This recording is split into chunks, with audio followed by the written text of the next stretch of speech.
Estamos ao vivo, estamos ao vivo, estamos ao vivo. Começando mais um Cultura dos Videogames, a nossa live de sextas-feiras. Agora com água e café, eu tava fazendo a Folha Democrata sem café e água. Sofrendo pra caramba, gente. Hoje é dia 26 de janeiro de 2024. Muito obrigado pela presença de todos vocês que estão acompanhando aqui o meu trabalho. Vão curtindo e vão compartilhando. Vão curtindo e vão compartilhando, vão curtindo e vão compartilhando. Temos que falar de demissões, gente. Esse é um assunto que a indústria dos games não está cobrindo direito. Vou até dar um exemplo assim muito prático, tá? Não tô falando mal dos coleguinhas necessariamente, mas isso aqui, ó. Só pra vocês verem. Eu realmente não tô mentindo quando eu falo a respeito disso. Ó. Se vocês abrem a homepage do The Enemy agora, por exemplo, que é um dos principais sites, na parte superior não tem nada das demissões. Tem aqui embaixo, lá embaixo, sobre a demissão da Microsoft. Mas a galera não tá dando ênfase pra isso. É uma coisa muito séria que tá acontecendo no mercado de games. O IGN Brasil tá um pouco melhor. Ainda deixou no principal destaque. Essa que é a principal notícia. Mas só o Drops de jogos, e a gente fez uma tradução ontem na unha do Kotaku Internacional. Só no Drops de Jogos vocês têm um balanço das demissões ao todo do ano. Já são quase 6 mil demitidos. É quase o mesmo número de demitidos de 2023 nesse ano de 2024. É o que eu tenho falado aqui, gente. A gente tem que ficar de olho. O mundo vai passar por uma crise ferrada depois da pandemia do Covid-19. Tanto as pessoas que ficaram vivas quanto as pessoas que morreram. São tempos dramáticos e a tecnologia não está imune. Não está imune ao que vai acontecer nos próximos anos e nos próximos meses. Vai ser tempos difíceis, até mesmo para o mercado de tecnologia. E aí, falando a respeito disso, não esqueçam, pinguem superchats, deem likes e se inscrevam no canal, tá, gente? Se vocês quiserem me ajudar financeiramente diretamente, tem o Pix aqui também para vocês contribuírem. O Pix eu vou deixar aqui no chat para vocês ajudarem. É dropsdejogos@gmail.com para vocês nos ajudarem aí a manter esse trabalho. Quem virar membro do canal, sejam membros do canal para ganhar um curso, tá, gente? Um curso de produção de conteúdo. Então tá disponível aí no nosso canal, tá logo no topo da capa do canal, você já tem acesso a esse curso. Mas para dar um exemplo disso, gente, é muito bom a gente pegar não só as empresas de tecnologia de videogames, mas a gente pegar também a mídia. O Max Tunney é um jornalista que cobre mídia nos Estados Unidos, inclusive ele é próximo daquele Ben Smith, que foi um dos editores-chefes do BuzzFeed. E ele botou aqui, em e-mail interno, na manhã de ontem, né, que foi dia 25, a presidenta da Business Insider, que é um site de negócios gigantesco, que influencia inclusive a Exame aqui no Brasil, o Infomoney e diversos outros sites, a Barbara Peng, anunciou que a empresa está demitindo 8% do pessoal. O Business Insider, queridos, é um site que depende de anúncios também de empresas de tecnologia. E as empresas de tecnologia estão fazendo layoffs. E aí a mídia, que também emprega esses profissionais que cobrem esse mercado de tecnologia, também está fazendo layoffs, gente. Tá dramática a situação. Tá complicada a situação. Não significa que o mercado de tecnologia vai falir, não estou querendo ser apocalíptico, não é nada a respeito disso. Mas as coisas não estão tão boas quanto parece, tá, gente? E a matéria da CNN Business detalha diretamente isso. Eu botei uma tradução aqui do Google Translator e vamos lá. Business Insider demite 8% do seu pessoal, tornando-se o meio de comunicação mais recente a sofrer demissões. Vamos entender aqui direitinho. O Business Insider disse na quinta-feira que cortará 8% do seu pessoal, tornando-se a mais recente organização de notícias a passar por uma série de demissões dolorosas. Enquanto as empresas de notícia lutam para se manter em evidência em meio aos ventos contrários brutais da indústria. Em um memorando aos funcionários, Barbara Peng, editora executiva do Business Insider, disse que o canal digital precisa reorientar as suas prioridades e esforços em direção a esse futuro. Infelizmente, isso também significa que precisamos reduzir algumas das áreas da nossa organização, escreveu ela.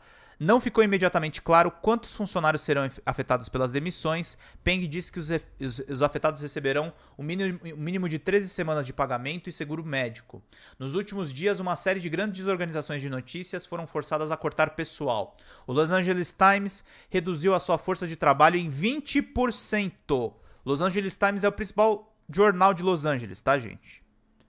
No início dessa semana, e a revista Time cortou dezenas de trabalhadores. Enquanto isso, centenas de funcionários da Condé Nast, que publica o New Yorker, protestaram contra os cortes de empregos que estão planejados. Os meios de comunicação têm enfrentado dificuldades ultimamente, em particular devido ao mau clima publicitário e à rápida deteriorização dos negócios tradicionais e os negócios digitais, tá, gente?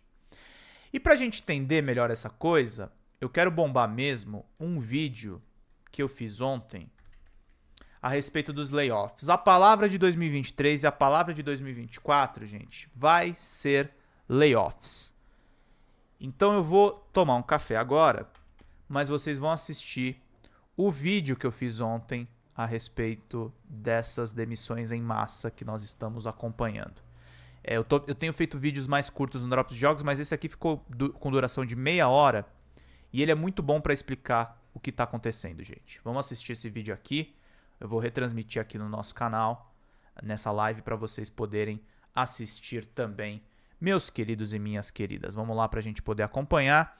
Deixa eu deixar em tela grande. Vão curtindo e vão compartilhando, vão curtindo e vão compartilhando, vão curtindo e vão compartilhando. Vou deixar o vídeo rodando aqui, vou tomar café e eu já volto. E aí eu vou jogar um pouquinho de Senua Sacrifice com vocês que estão aí conosco aí no chat, gente. Muito obrigado pela presença de vocês. Vamos lá.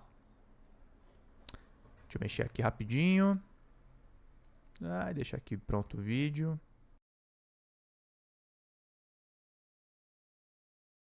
Fala, galera. Estamos ao vivo? Estamos ao vivo? Não, não estamos ao vivo. Esse vídeo é gravado.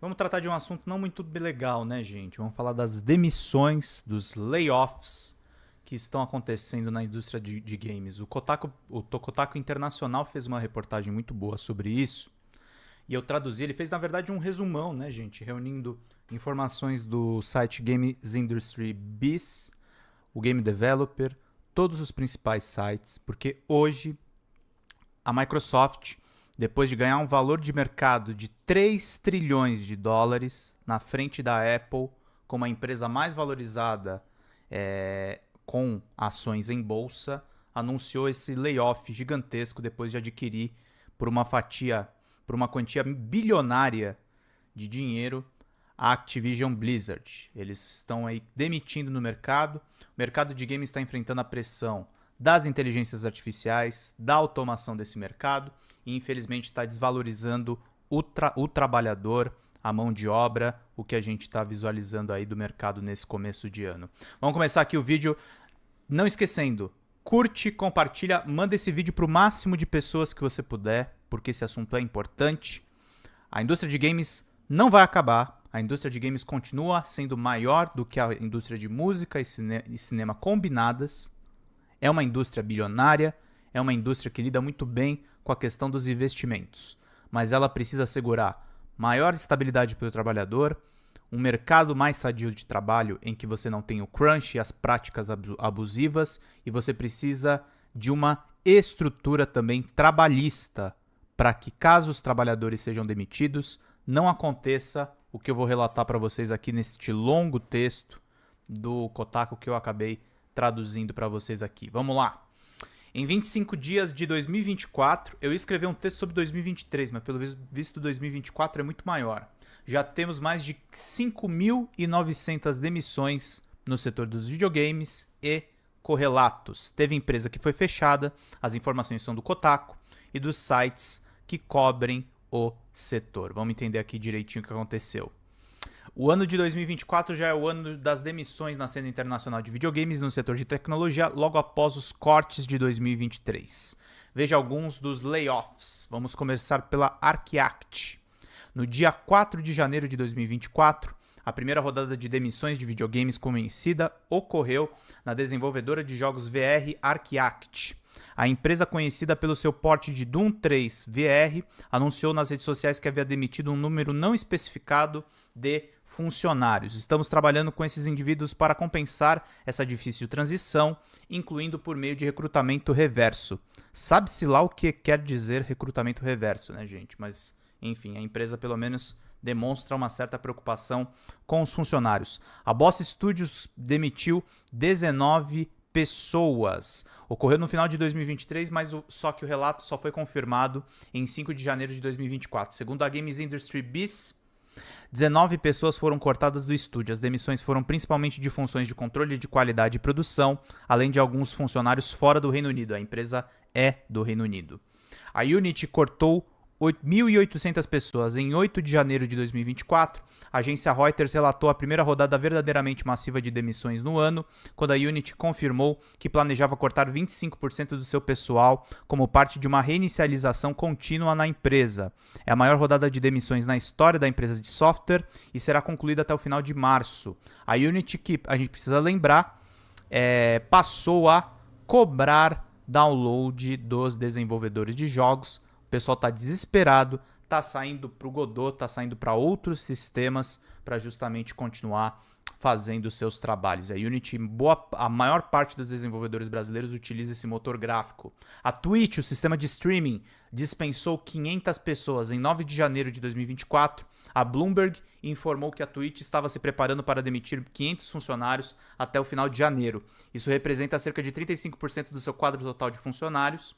O site de streaming de videogame, de propriedade da Amazon, demitiu centenas de funcionários no ano passado, em março e posteriormente em outubro, após anunciar a cobrança por download dos desenvolvedores. Na verdade, foi a Unity.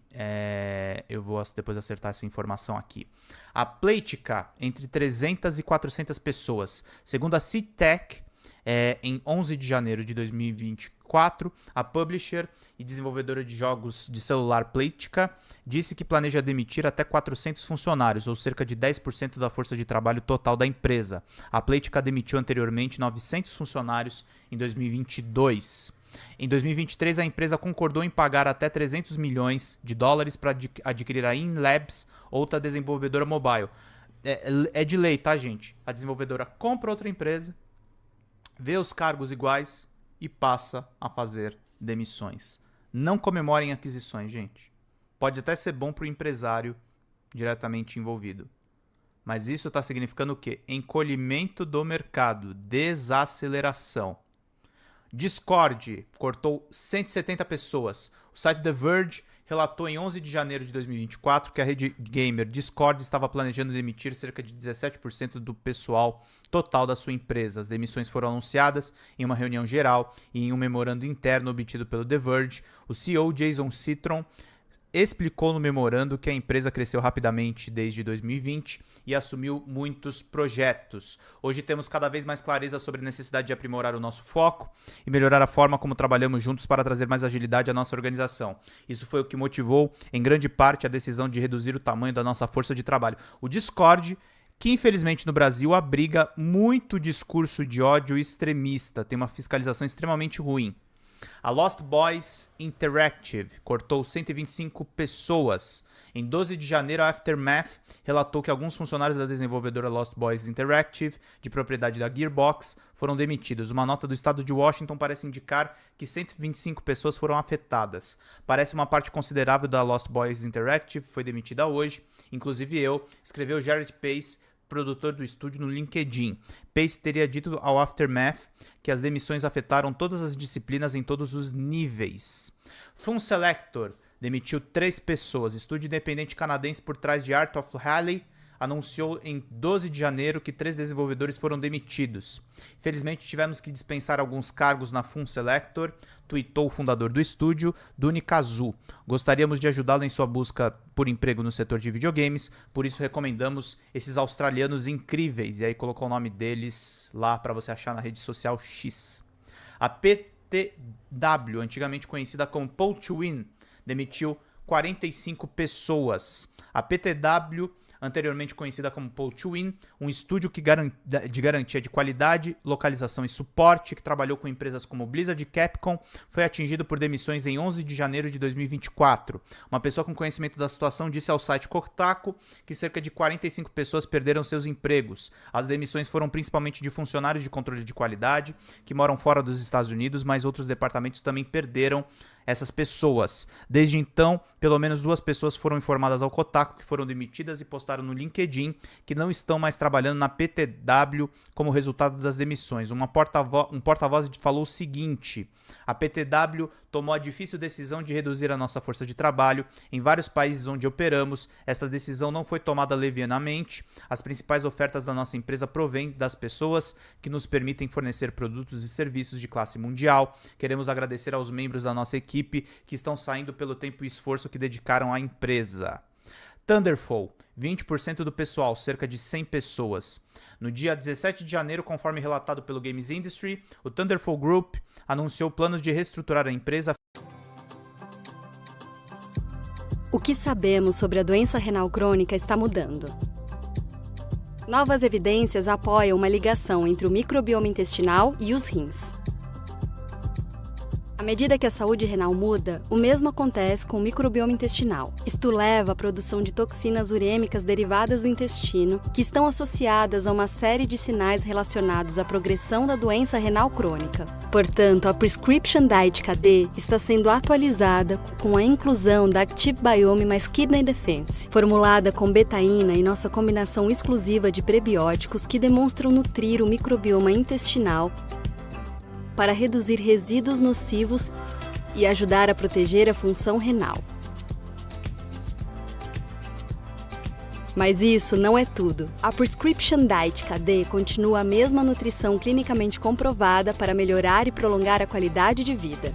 Assim, você não só pode ajudar seu paciente a reduzir toxinas urêmicas prejudiciais derivadas do intestino, mas também ajudá-los a construir e manter massa muscular para a luta que tem pela frente e estimular o apetite com nossa deliciosa tecnologia estimuladora de apetite.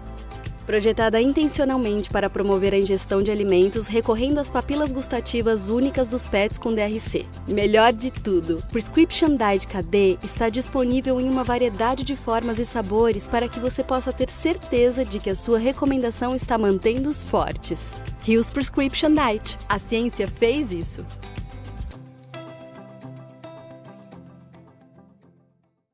Seu sonho é comprar uma casa ou um carro? Então vem pra Rico. Aqui tem a função Meus Objetivos, que conecta seus sonhos a fundos de investimento. De verdade. Invista com Meus Objetivos. Na Rico, todo sonho tem um fundo de verdade.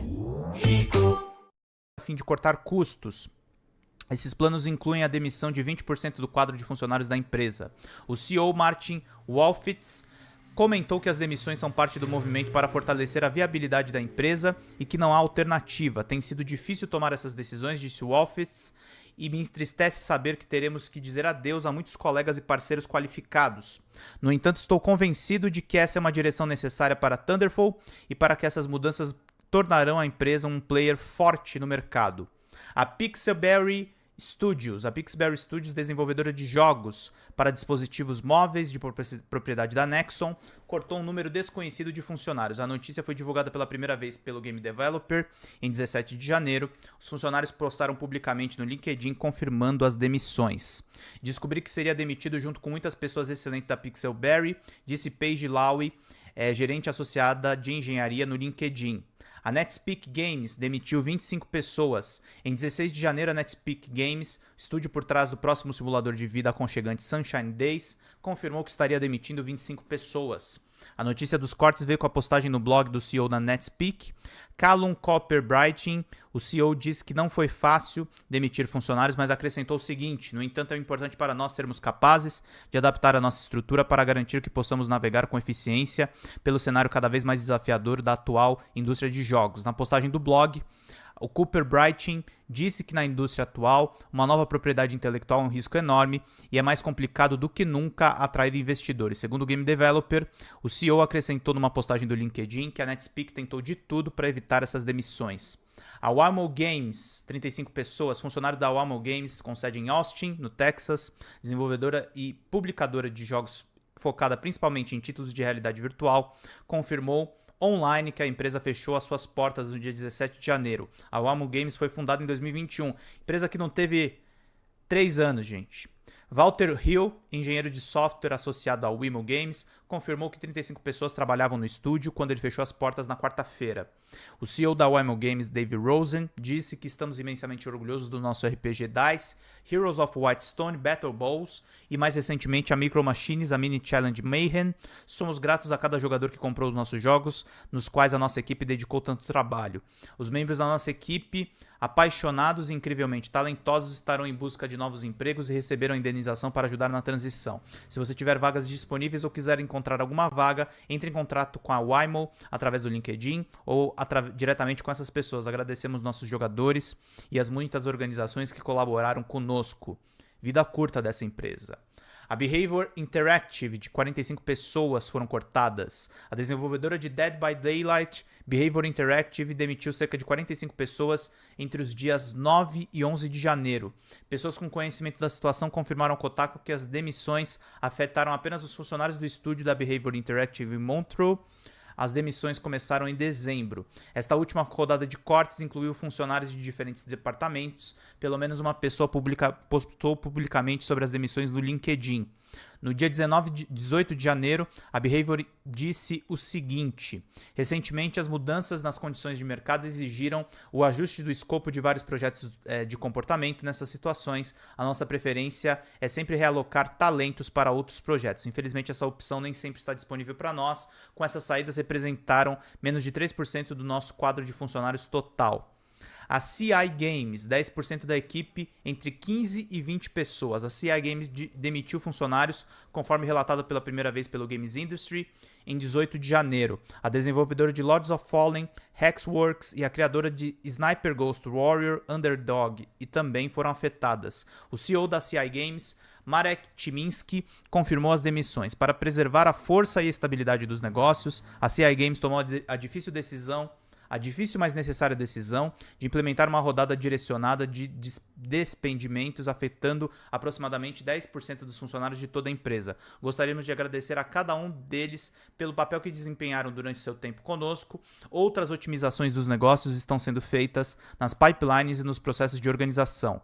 A 31 Union, menos de 10 pessoas. Em 18 de janeiro de 2024, um pequeno número de funcionários do estúdio 31 Union, de propriedade da 2K, foram demitidos, segundo uma fonte com conhecimento da situação. Essa empresa, com estúdios na Califórnia e na Espanha, ainda não lançou um jogo de estreia e foi fundada em 2019. É liderada por Michael Condrell, que anteriormente ajudou a criar a série Dead Space na EA e mais tarde foi cofundador do estúdio Activision Sledgehammer Games em 2009.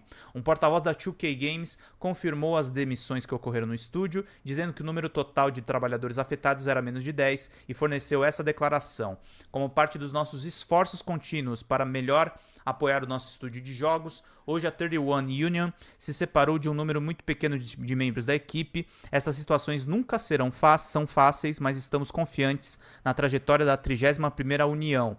O 31 Union. O estúdio continua a recrutar ativamente para funções importantes e crescer de outras maneiras nesse próximo ano. Come to Us, demissão de 2 dígitos de funcionários, mais de 10. No dia 18 de janeiro, a Korea Jungang Daily informou que a Come to Us, empresa sul-coreana de jogos móveis, mobile e online fundada em 98, estava demitindo um número de 2 dígitos de funcionários.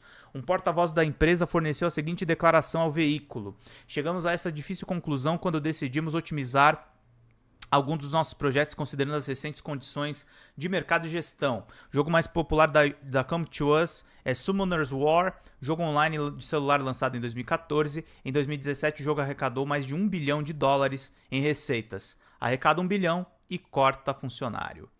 Metaverse World, Netmarble F&C, cortou 70 pessoas. Um novo relato da Yonhap News, da Coreia, divulgou que 70 pessoas foram demitidas da Netmarble em 19 de janeiro. Essas pessoas faziam parte da Metaverse World, uma subsidiária focada no metaverso da grande desenvolvedora sul-coreana de jogos para celular Netmarble.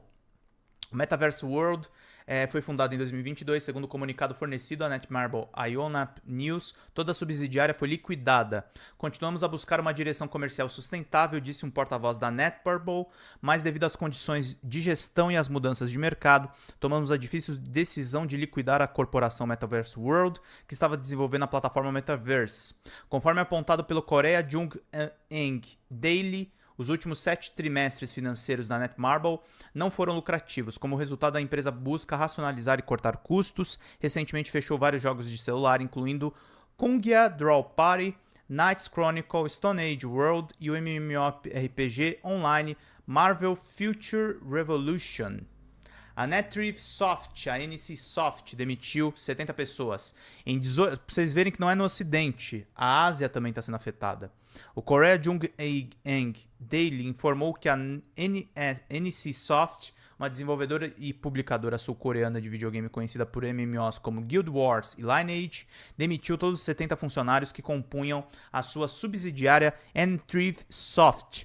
Alguns dos jogos para celular também serão encerrados, incluindo Trickster M, o Pro Baseball H2 e o Pro Baseball H3. Esse é o mais recente movimento da NC Soft para renovar a empresa e reduzir custos. Em dezembro, o veículo também informou que a NC Soft cortou uma unidade financeira de IA dentro da empresa.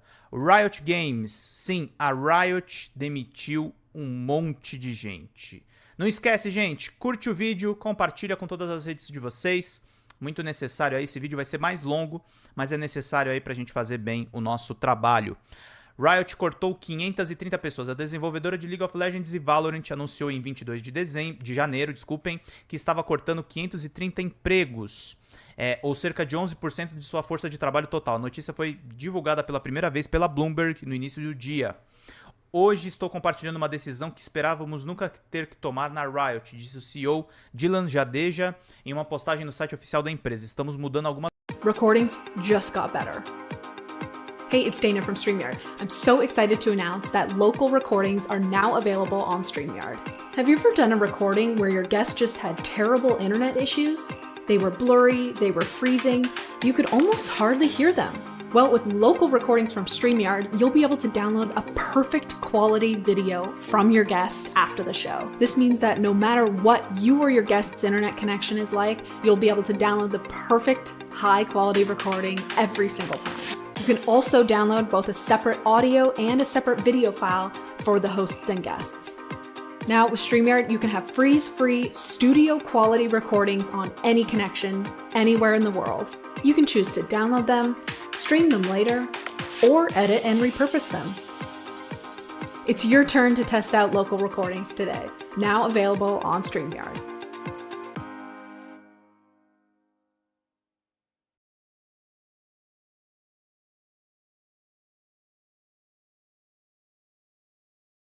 Férias melhor com o Apichal. 2024 começou e você não pode perder a oportunidade de montar um super PC Gamer ou dar aquele upgrade no seu setup. Na Apichal você pode escolher entre milhares de produtos com descontos especiais em centenas de categorias. É a opção que não acaba mais. Então não perde tempo e vem aproveitar. Acesse já pichal.com.br.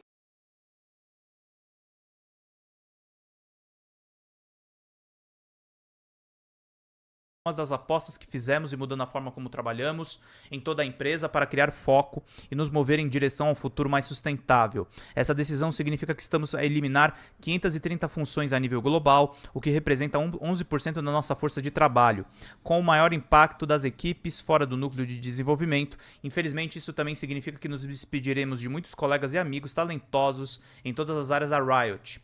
A Riot explicou que estava encerrando seu programa Riot Forge após o lançamento de Bundle Tale. A Tale of Legends Story, Riot Forge foi um programa onde a editora trabalhou com equipes de desenvolvimento externas para criar jogos spin-off ambientados no universo maior de LoL. Também reduzirá o número de pessoas trabalhando em seu jogo de cartas, Legends of Runeterra. Apesar das conquistas, críticas e do papel desempenhado na construção do mundo de Runeterra, Legends of Runeterra, enfrentou desafios financeiros desde o lançamento, custando significativamente mais para desenvolver e apoiar o que gera, explicou a Riot Games. A empresa também divulgou um memorando interno enviado aos funcionários no dia 22 de janeiro, anunciando as demissões. No memorando, o CEO Jadeja disse que era responsável pelas demissões e citou que a Riot tinha muitas coisas em andamento como principal motivo dos cortes. Alguns dos investimentos significativos que fizemos não estão rendendo como esperávamos, disse Jadeja. Nossos custos cresceram a ponto de serem sustentáveis e não deixaremos espaço para experimentação ou fracasso, o que é vital para uma empresa criativa como a nossa. Tudo isso coloca em risco o núcleo do nosso negócio. No memorando interno, a Riot expôs que fornecerá às pessoas que perderem emprego, o que inclui uma indenização mínima de 6 meses, um bônus de dinheiro igual ao bônus de desempenho anual de 2023, um laptop, serviços de colocação profissional e acesso ao seu e-mail de trabalho por um tempo limitado após a rescisão. One Player Mission foi cortado 15 pessoas. Em 23 de janeiro, a agência de recrutamento de videogames One Player Mission, a OPM, anunciou que fecharia após 26 anos. A empresa empregava 15 pessoas. Numa postagem no site oficial, o diretor administrativo Kim Parker Adcock disse que foi uma decisão incrivelmente desafiadora encerrar a OPM. À medida que avançamos em 2024, apesar dos nossos melhores esforços, não consigo ver como a OPM poderia permanecer rentável e superar as dificuldades que surgiram na indústria de jogos, disse Parker Adcock. Entendo que o impacto dessa decisão tem sobre os nossos funcionários, clientes, candidatos e parceiros, e só posso pedir desculpas por qualquer interrupção que isso possa causar. People Can Fly, mais de 30 pessoas demitidas. Em 24 de janeiro, mais de 30 pessoas foram demitidas da People Can Fly, empresa que tem sede na Polônia. Kotaku soube de uma fonte com conhecimento da situação, que também forneceu capturas de tela confirmando a notícia da demissão, que os cortes afetaram apenas a equipe que trabalha em um jogo ainda não anunciado, de codinome Project Gemini, publicado pela Square Enix. People Can Fly confirmou as demissões. O diretor de desenvolvimento da People Can Fly, Adam Alker, em um e-mail fornecido ao Kotaku e enviado à equipe que trabalha no projeto Gemini, explicou que devido a limitações orçamentárias e redução do escopo, a empresa estava demitindo mais de 30 pessoas. Cerca de 20 pessoas também foram cortadas do projeto, mas continuarão trabalhando na PCF e em outros projetos. Entendemos que essa decisão impacta cada um de vocês e queremos expressar a nossa gratidão pelo trabalho árduo, dedicação e contribuições até agora, disse Alker em e-mail interno. Para aqueles indivíduos que estão saindo do estúdio devido a essas mudanças, estendemos o nosso sincero agradecimento pelas habilidades e conhecimentos que vocês trouxeram para a equipe. Manteremos os dedos cruzados para que seus próximos passos no desenvolvimento de jogos e ofereceremos todo o nosso apoio. People Can Fly trabalhou anteriormente com a Square Enix em 2021 em Outriders. No ano de 2023, o projeto Gemini foi confirmado para estar em desenvolvimento com lançamento previsto para 2026. Não se sabe se essa data de lançamento permanecerá após esses cortes. Uma fonte disse ao Kotaku que a campanha do próximo jogo seria mais curta e que o elenco de inimigos seria menor como resultado do orçamento reduzido. Devido a detalhes de contrato, os funcionários despedidos na Polônia tiveram um período de transição de 3 meses e continuaram a trabalhar durante esse período. Para aqueles que estão fora da Polônia, que foram afetados pelos cortes, estão desempregados até o final de semana.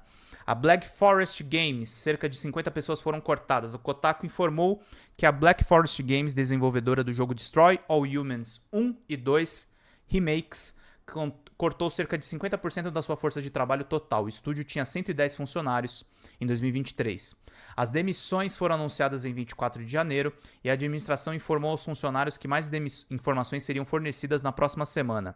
Uma pessoa com conhecimento da situação disse que os diretores criativos e a maioria, se não todos os gerentes, manterão seus empregos. Pelo menos um funcionário postou publicamente sobre as demissões nas redes sociais. Em agosto de 2023, a THQ Nordic, de propriedade da Embracer, anunciou que a BFG estava trabalhando em um jogo de Tartarugas Ninja baseado na popular série de quadrinhos spin-off mais sombria de The Last Ronin. De acordo com a Paramount, esse jogo ainda levará alguns anos. Microsoft cortou 1.900 pessoas e a demissão principal dessa matéria. No dia 25 de janeiro, o IGN e The Verge relataram que a Microsoft estava demitindo 1.900 pessoas de seus vários negócios de jogos, incluindo Xbox, Activision, Blizzard e ZeniMax. Aproximadamente 8,6% da força de trabalho de jogos da Microsoft perderá seus empregos, conforme explicado em um e-mail interno do chefe da Xbox, Phil Spencer. presidente da Microsoft, Mike Ibarra, e o diretor de design, Alan Adam, também deixaram a empresa. O jogo de sobrevivência em desenvolvimento do estúdio, que foi apresentado pela primeira vez em 2022, também foi cancelado. As demissões ocorrem cerca de 3 meses depois que a Microsoft fechou a sua enorme e controversa aquisição da Activision Blizzard por 69 bilhões de dólares. Em 24 de janeiro, a Microsoft se tornou a terceira empresa na história a valer mais de 3 trilhões, passando a Apple, e hoje é a mais valiosa do mundo.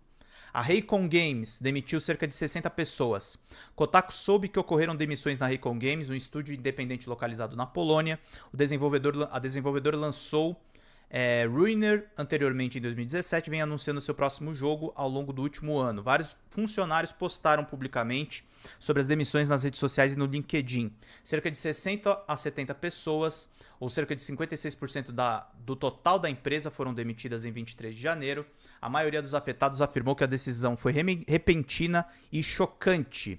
A Little Red Dog Games demitiu 27 pessoas. Em 25 de janeiro, o Kotaku soube que a Little Red Dog Games, estúdio indie de jogos de estratégia com sede na cidade de Nova York, encerrou suas operações e fechou suas portas, deixando quase 30 pessoas, incluindo fundadores do estúdio, desempregados. Segundo uma postagem no LinkedIn do CEO e produtor executivo da LRD, Blajek Ziminski, o estúdio fechou em 22 de janeiro. Ziminski diz que a equipe inteira de 27 pessoas está agora em busca de novos empregos.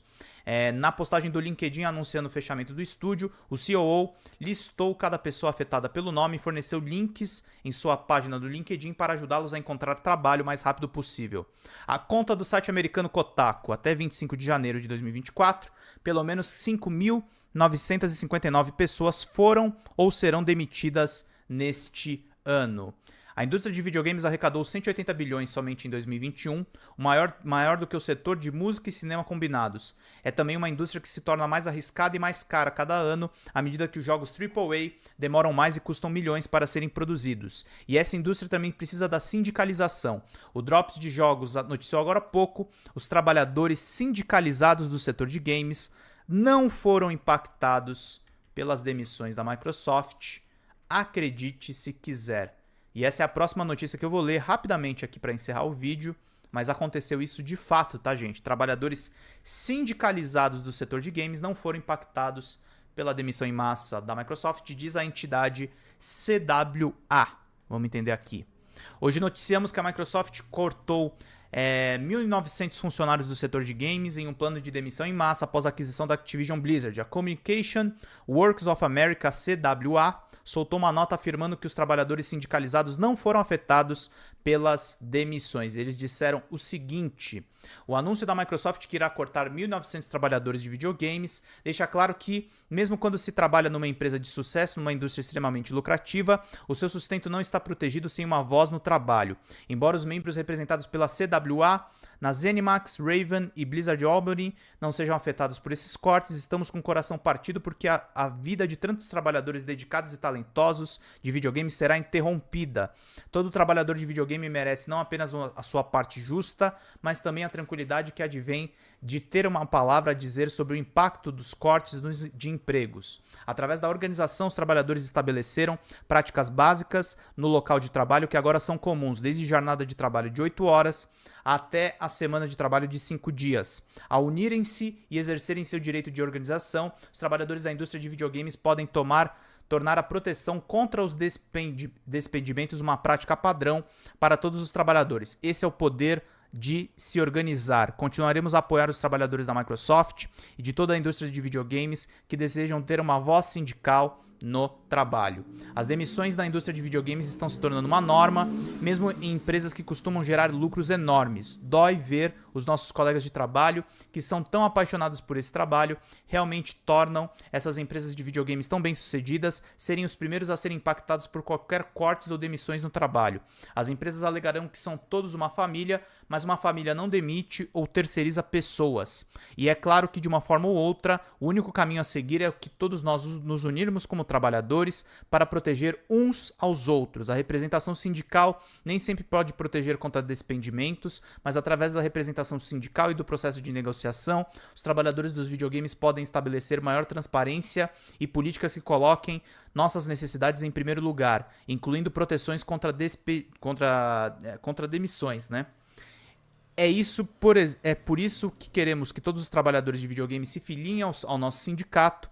Juntos, temos o poder de estabelecer novos padrões para a nossa indústria, para que possamos realizar o trabalho pelo qual somos apaixonados, protegidos da exploração, disse o N. Dayberry, testador sênior de garantia de qualidade e membro da ZeniMax Workers United da CWA. Então é isso, meus queridos e minhas queridas. Meia hora de vídeo. Hoje o vídeo foi mais longo, foi mais duro, mas é um assunto que nós temos que abordar. E a gente não vai deixar de abordar isso no Drops de Jogos. Galera, não esquece, curte. Se você virar membro do canal, você ganha um curso de produção de conteúdo. E conto com vocês pra gente unificar os trabalhadores, brigar pelos seus direitos e abordar tudo que é relevante, meus queridos e minhas queridas. Vida longa e próspera, gente. Boa noite pra todo mundo que tá assistindo esse vídeo, porque esse vídeo tá sendo gravado à noite. Cuidem-se, cuidem dos seus e até mais, gente. Tchau, tchau.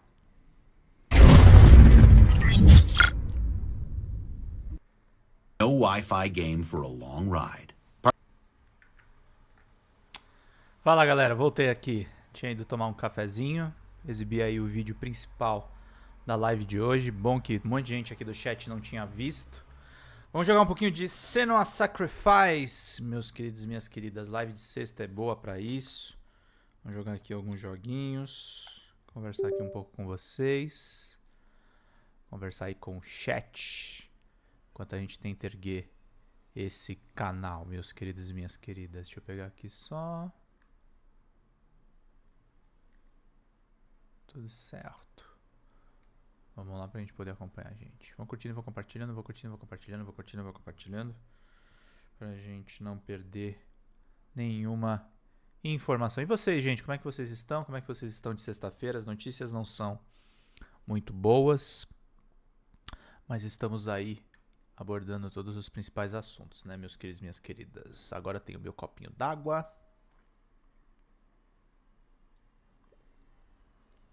Que eu fiz a live de manhã sem nada pra beber. Aí é dose. Mas estamos aqui. Agora prontos. Vou pegar aqui. Senua Sacrifice Hellblade. Vamos jogar mais um pouquinho desse jogo muito louco.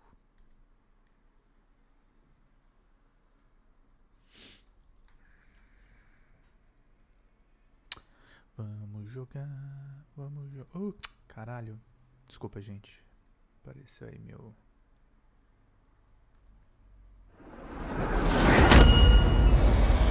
Minha tela de zap. Tinha que ser o Pedro, né?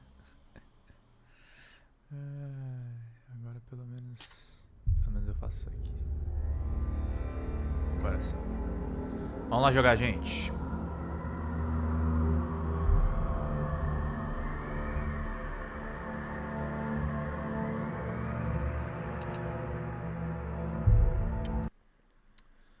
Bora.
The song.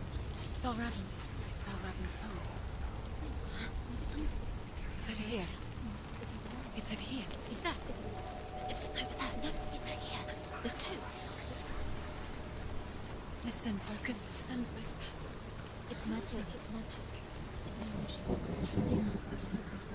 This reminds her of somewhere. The forest. Where? Which forest? The forest in the wilds. The wilds. She left the wind. She went to the wilds a long time ago. Why did she go to the wilds? She wanted to fight her own darkness. She thought she could beat her own darkness. Did she beat her darkness? No. It nearly killed her, but she tried. Druth. Druth helped her. If it wasn't for Druth, she'd be dead. dead. She can't beat her own darkness. She wanted to marry Dillian. She came to beat her own darkness and marry Dillian. But it didn't work. She thought her curse would affect him. She thought her curse would spread to him.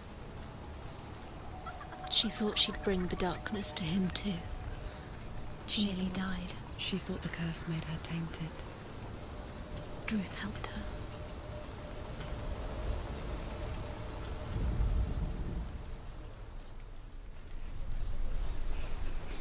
Dá de ouvir vozes.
The ravens. The ravens. They've gone. They've gone. No. Half of them have gone. They've gone. Some are still there. But where? Raven's helping. Why is he helping? He's not helping. It's a trick. Quiet. Out in the wilds. In the cold winter woods. Where have they gone? She no longer felt fit for this world. She almost gave in to the darkness.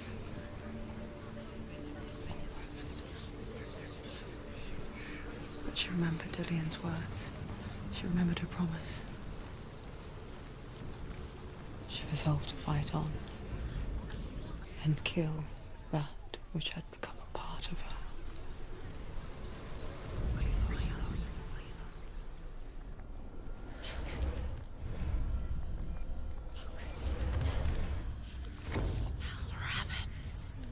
Broke. The gate is open.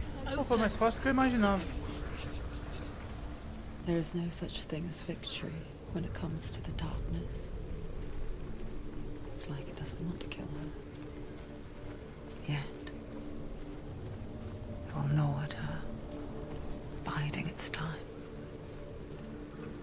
Only when she is at her weakest will it strike to kill. Will she find Dillian before her time comes?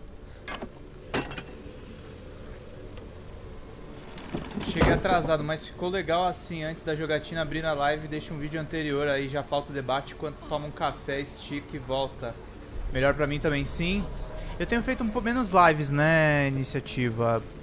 Ainda não tá redondo, mas pelo menos eu tô conseguindo respirar um pouco, né, gente, porque eu tava trabalhando muito.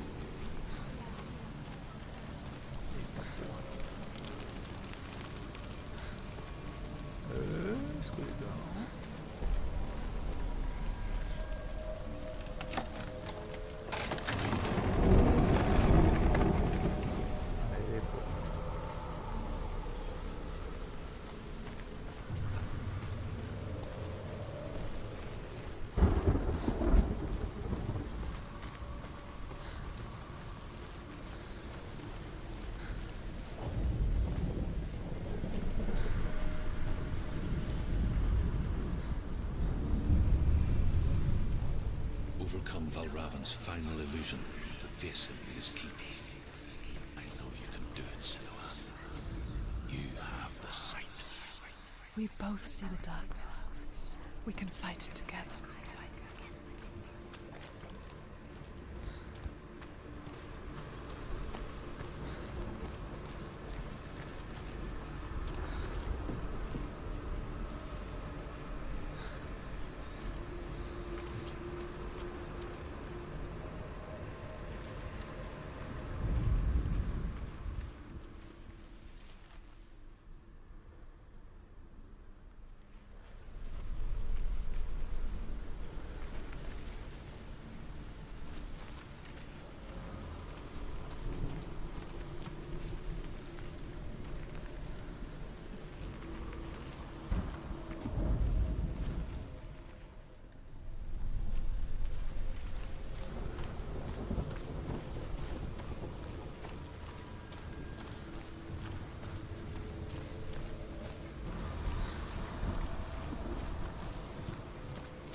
Speak to me, Druth.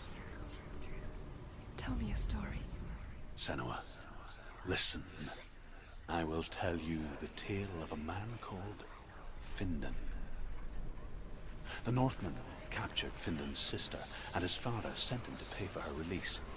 But they took his gold, put him in chains, and held him for a day and a night without food or water. Then they released him. I don't know why. Upon his return, his father's enemies in Erin set fire to his home. His father burnt to death, and his brother was killed. But he escaped with sorrow in his heart. His father's enemies offered redress for his loss and invited him to a feast that was at a hall near the seas. But when he went there, they betrayed him to the Northmen, who enslaved him and took him to hell. 6 years later, his slave masters landed on the shores of Orkney, burning all before them. And into that fire, Findan made his escape. What was Findan burnt away that day. But from the flames, a new man stepped forward, and Druth was born. Druth. The man that I am now. And though Findan never set eyes on his dear sister again, I, Druth, have found you, Senua. I wish you could have seen my home before these dark times.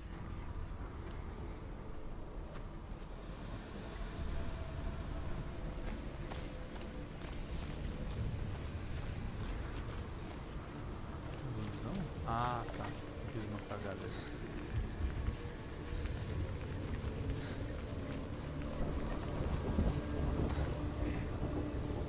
Adoro trabalhar enquanto ouço o YouTube. Esquema de você ler as matérias do site, eu sempre estou na outra tela, mas morar no YouTube não dá. Eu moro na Unreal Engine, eu sei que é foda. É, eu sei. Vai tranquilo, meu querido. Tô ligado.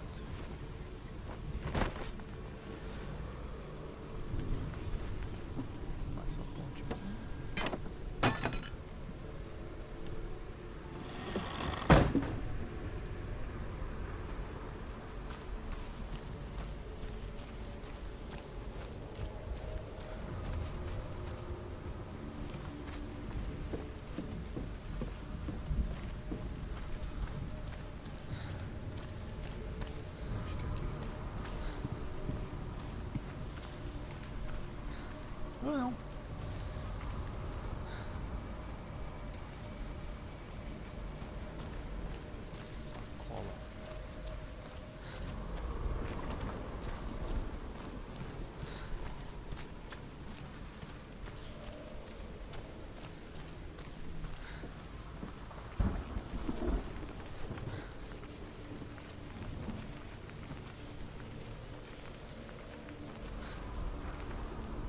Ah, é ali, ó.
Ah, a escada de onde eu vim.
Ah, tem uma árvore aqui embaixo.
Ela tomou o chá de cogumelo? Tomou.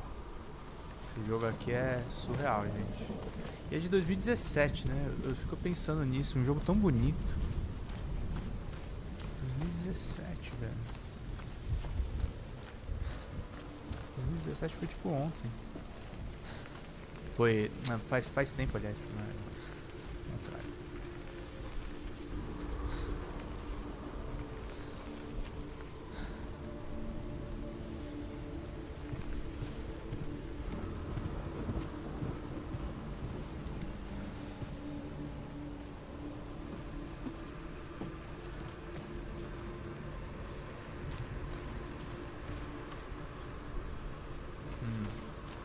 Eu sei o que eu vou fazer. Vou fazer o mais difícil e é mais fácil.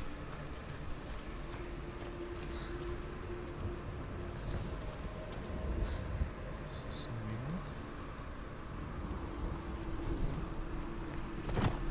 Desço aqui. Ah, olha aí.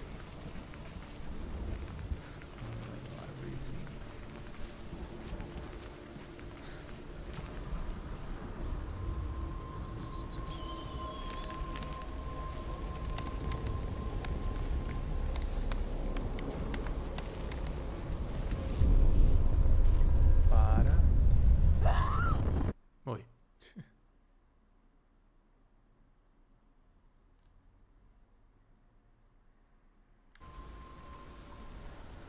Bosta. Meu braço de novo.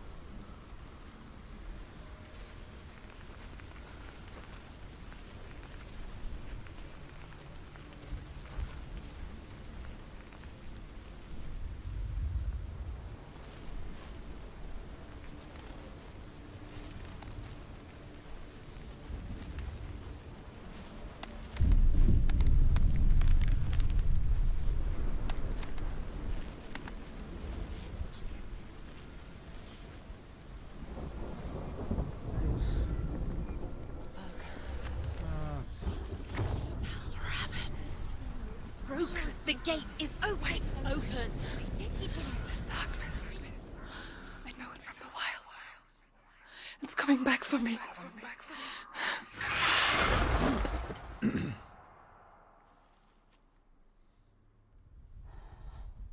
I'm still here. Are you too? Where are we?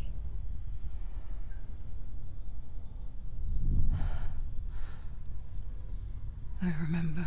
Esse jogo é muito bom, gente.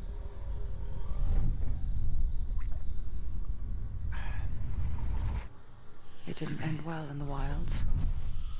It never does.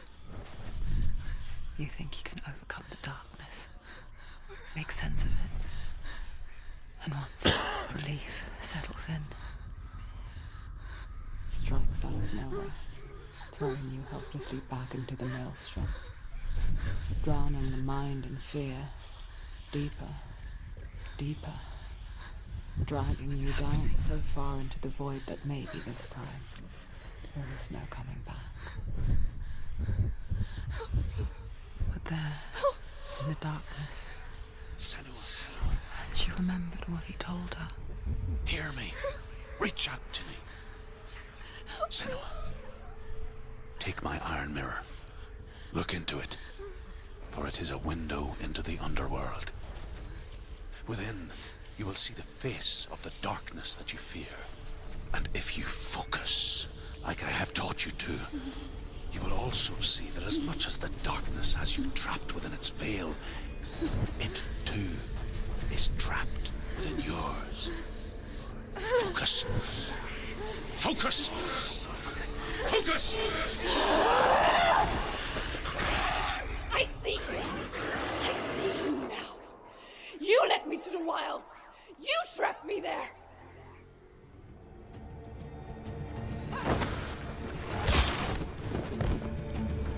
Me?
saco.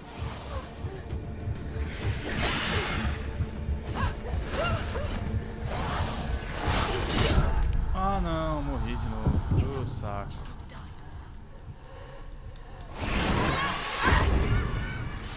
Ô, saco.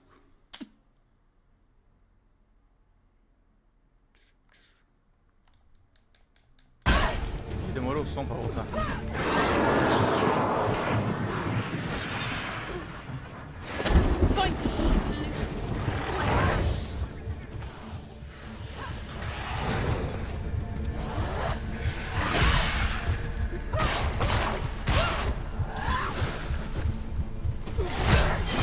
Ih, morri de novo. Get up quickly! Get up! She's injured. She's not gonna make it.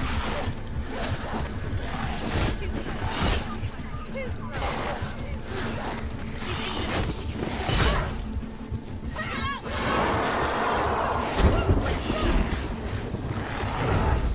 Ah, não. Quickly get up! They're coming! She can still do it.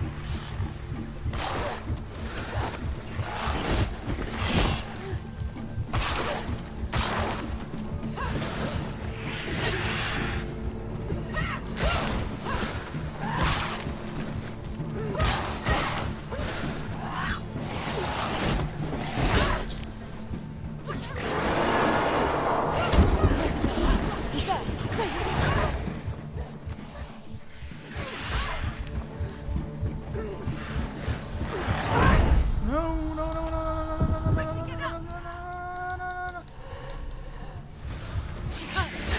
She won't make it.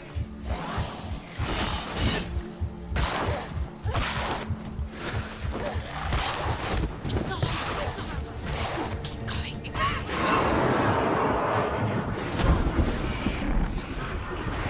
Come this far, she needs to keep going.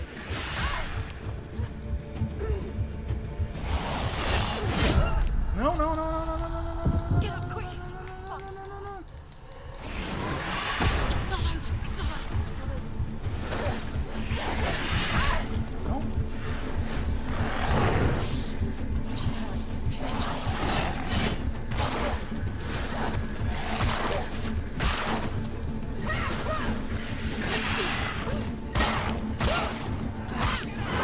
injured.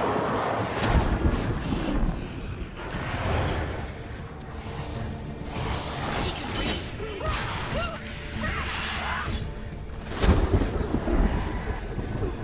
There's too many of them. Find a good position. But you let them.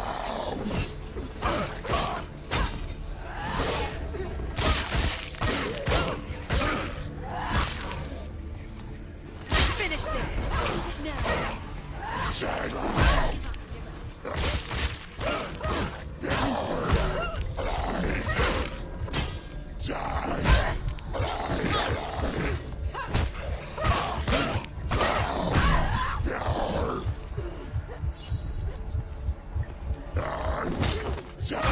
Behind you.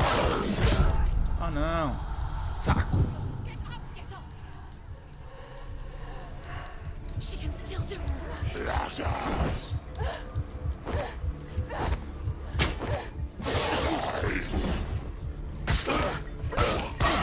Behind you. He's too fast.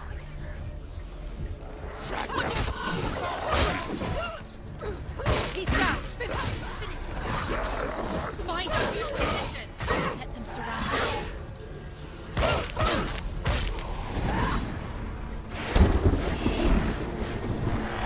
Defend yourself. Stop them. Não. Não, não, não, não, não, não, não, não, não, não, não, não, não, não, não, não. She's injured. She's not gonna make it.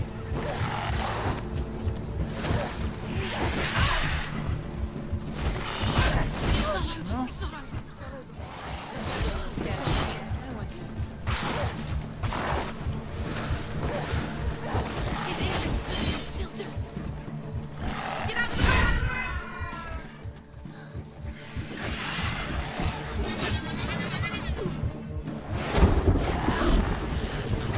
She's hurt. There's blood. Get up quick. won't make it.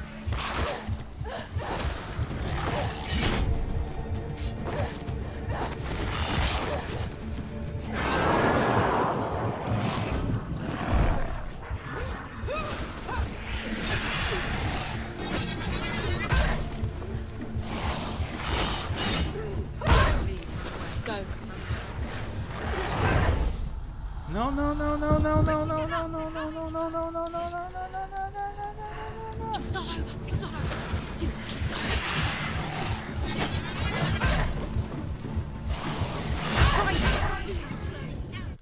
Ah, morreu. Saco.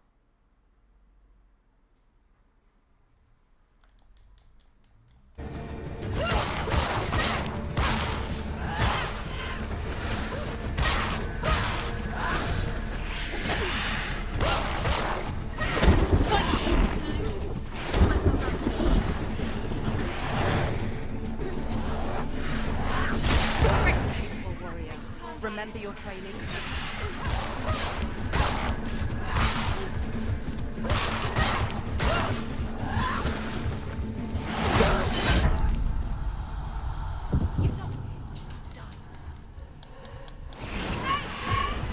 She can still do it.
He's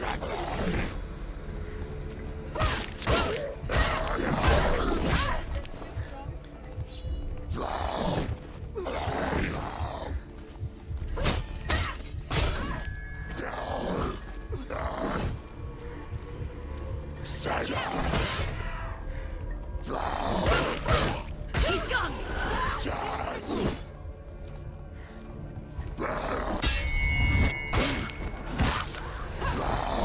She's so weak. You're close. You can do this. Focus. Focus now. Focus. Focus now. Focus now. Focus. You're strong. Focus. Focus. Focus. Focus. You can do this. Focus. Focus. Focus. Focus now.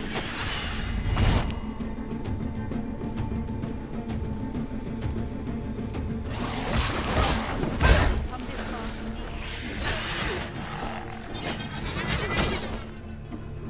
Get out of the way!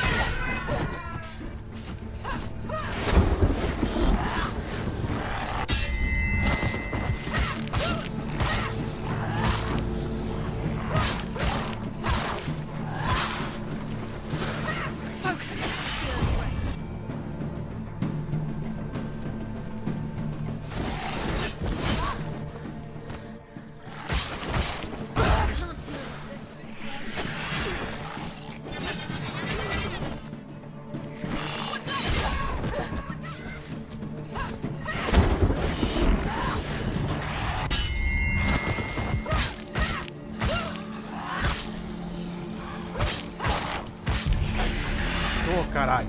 I never beat you in the wilds, did I? It was an illusion. But not this time. Não é muito chato não, cara. Tem que falar mesmo. Eu não tava olhando o chat, gente. Desculpa. Tava meio focado aqui.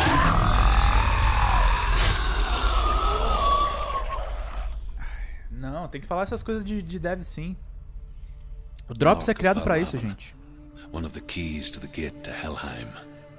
Hold it in your mind's eye. With every battle, the darkness grows stronger. Every victory bringing her closer to defeat. Unfair, isn't it? In those dark winter nights in the wilds. Não tem nada chato no chat, gente. Exceto se vocês me ofenderem, tá tudo certo. Letting go. If it weren't for truth, a chance encounter in the wilds, she would not have heard his stories of the Northmen. And she would not have this chance to find Dillion's soul. I'm coming. I still hear you.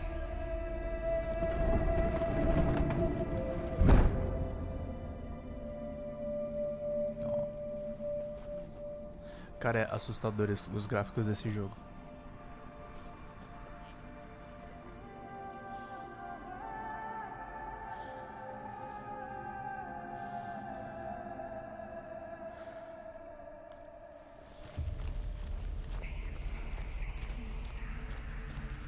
Olha que lindo.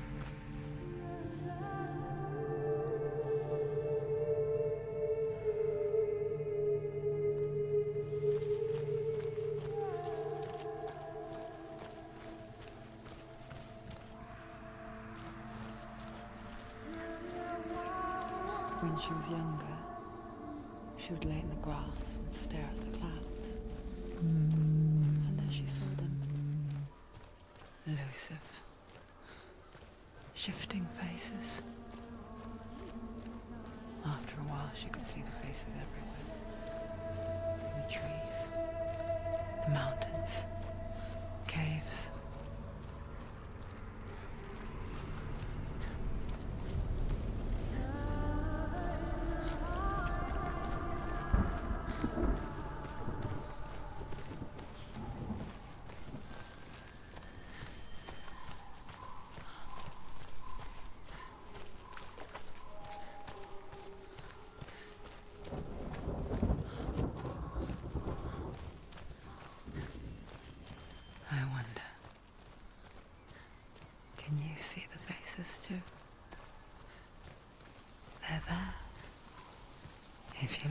Tipo, veja, eu falei que 2D é mais barato e lucrativo, porém muito mais trabalhoso pra dar tendinite.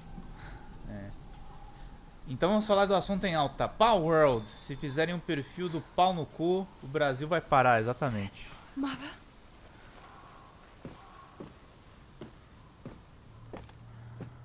Tudo certo? Tô. Tá ficando escuro de novo.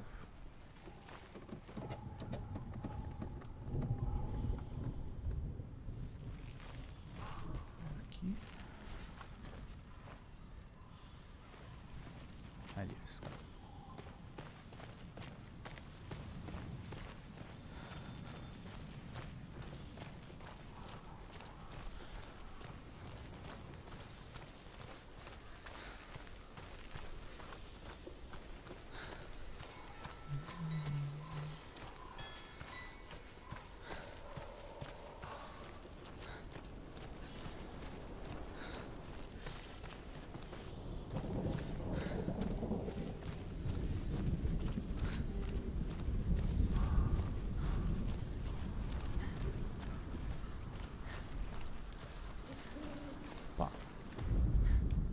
The Northmen say you must sacrifice in order to receive.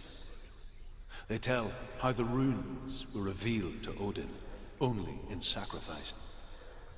He hung himself from the world tree, and he stabbed himself with a spear, and he dedicated the sacrifice to himself. For 9 nights he hung on the tree without food or drink, and at last he saw the runes below him. He gave a cry, and gathered them in his mind and learnt them. Then he fell from the tree.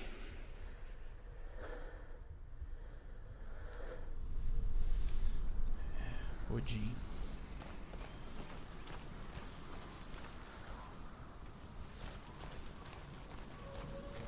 Ficando escuro de novo.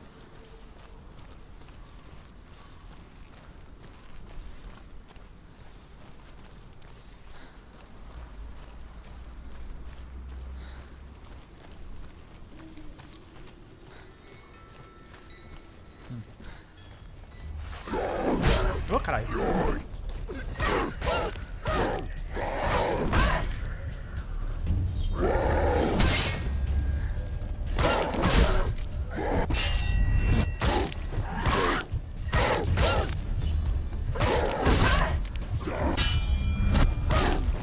It's nearly over. Finish it.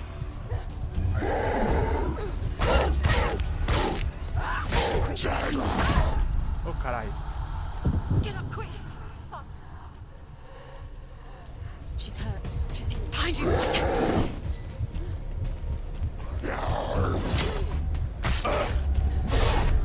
Behind you.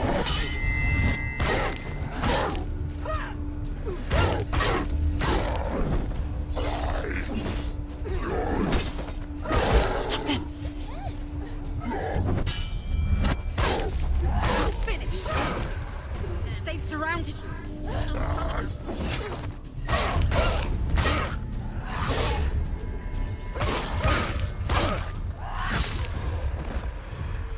Vem.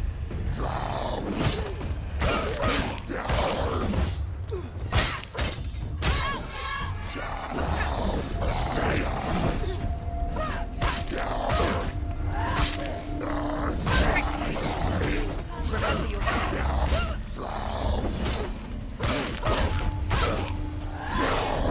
finish this. Behind you. Behind you.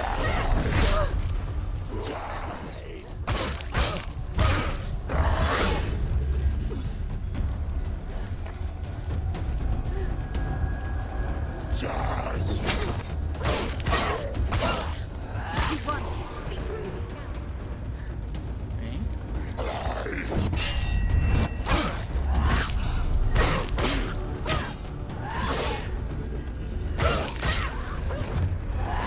There are too many Opa. of them.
There's another challenge. The Northmen say that in the beginning there was nothing but darkness. Bitter cold to the north, fiery hot to the south. Pau no They cu é say sucesso, né? cold formed ice, which melted from the sparks from the south. The power of the darkness gave life to the dripping ice, and the first giant Opa, gente, was born, desculpa, peraí. and was named Ymir. Segundo. The ice continued to Não drip, esqueçam de pingar and the power of superchats, the tá, void gente? gave life to it, and it became a cow. The Northmen say that in the beginning there was nothing but darkness. Bitter cold to the north, fiery hot to the south. They say the cold formed ice, which melted from the sparks from the south. The power of the darkness gave life to the dripping ice, and the first giant was born, and was named Desculpa, gente, Ymir. peraí. The ice continued to Agora drip, acho que vai. and the power of the void gave life to it, and it became a cow, whose milk fed the giant. That's right, a cow. Bet you weren't expecting that.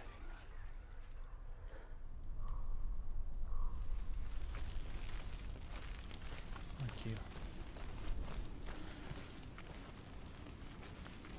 Lá vai ela se metendo na escuridão de novo.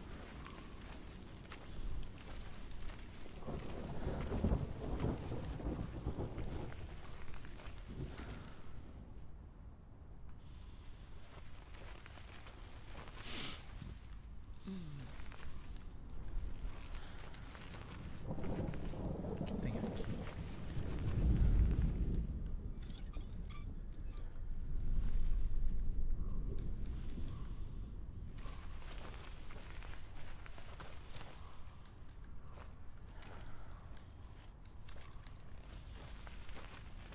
Nada, porra.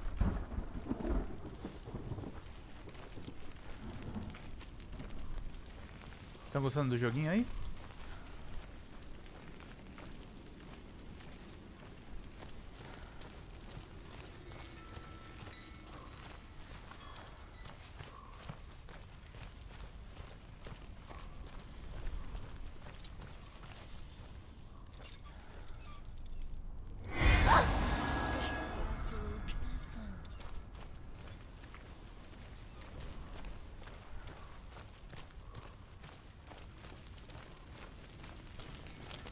Passar aqui, será? É isso.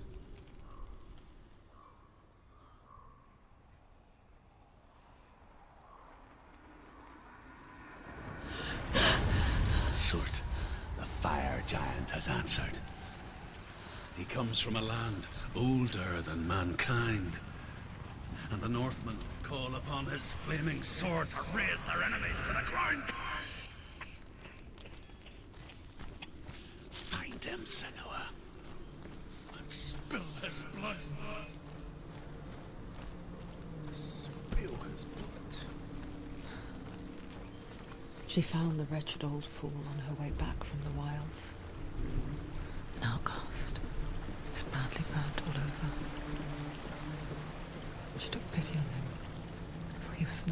for this world. Like her, who spoke of his own darkness. The Northman.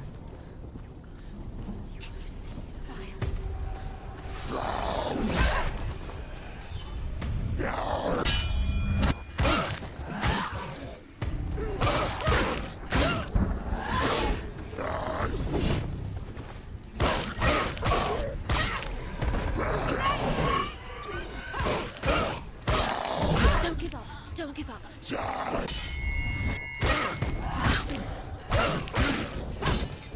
him down. Take him down. Don't let them get behind you. Put them inside. Behind you.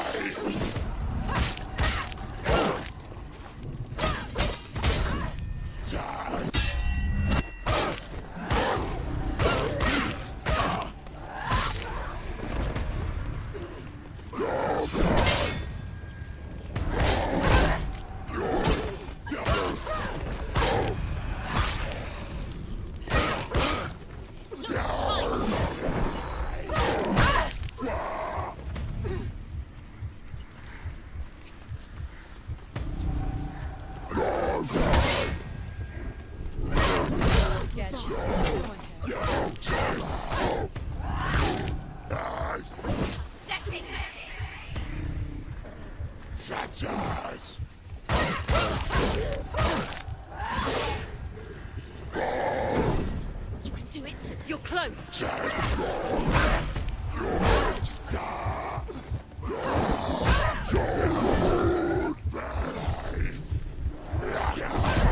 Ah, não. Quickly get up. They're coming. She's injured. Quick.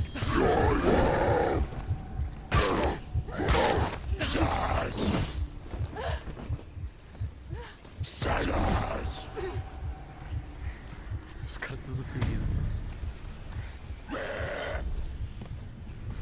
Finish this.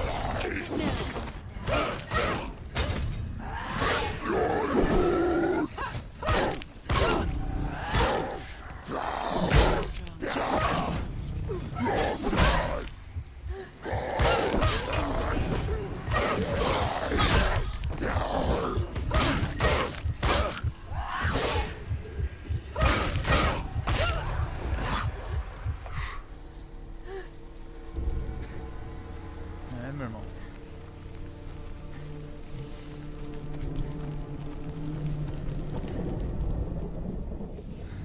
I can still smell it. The sweet, sickly stench of burning human flesh. And I still hear their cries carried in the wind. Do you hear them too, Senos? Yes, I heard their screams, and I still hear them now.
os caras crucificados, olha só, não tinha The path percebido. to Helheim is sealed to the living, but you already walk amongst the dead. Look towards the gate, and you will see that it has opened.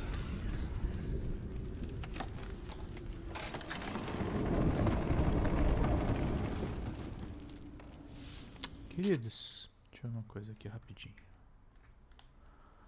Já estamos aí com quase 2 horas de live, né? Contando o período lá que eu tava mexendo lá no negócio. Deixa eu só ver umas coisinhas aqui rapidinho. Eu tô achando que eu vou deixar vocês aí com uma retransmissão da Global Game Jam, que fez uma live de 7 horas também bem interessante.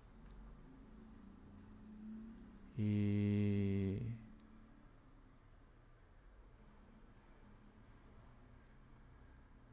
vou acompanhar aqui.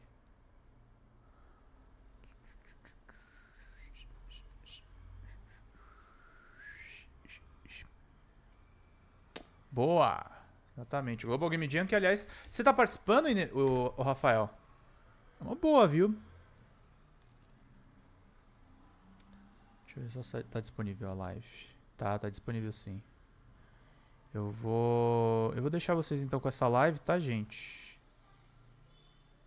E vou ter que fazer outras coisas aqui. É 7 horas, tá? Então, boa live pra vocês aí. Que eu vou arrumar um monte de coisa aqui em casa. Mas é isso, meus queridos. Vida longa e próspera. Fiquem aí na live. Vai ter aí essa transmissão. E depois que acabar a live ainda vai ter a Folha Democrata pra quem não assistiu de manhã. É isso aí, meus queridos. Até mais, gente. Deixa eu pegar aqui só. E vou deixar rolando aqui. Desligar meu microfone também. Até mais, gente. Tchau, tchau. Espera só um pouquinho.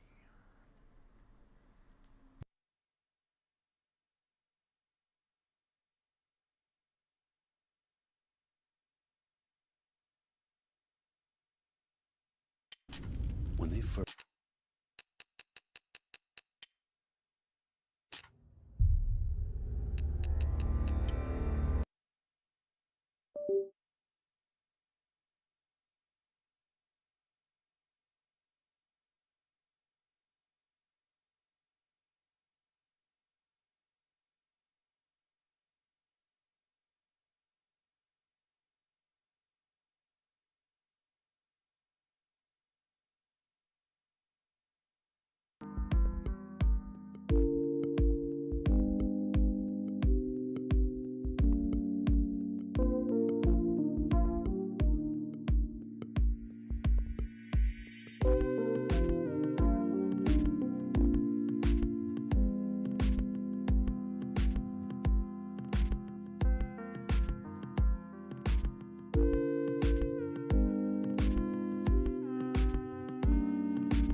Hello, my name is Daniel Cook, and I co-founded a company called Spryfox. Some people blame me for starting the merge genre, and as an apology, I thought I would read you a little story.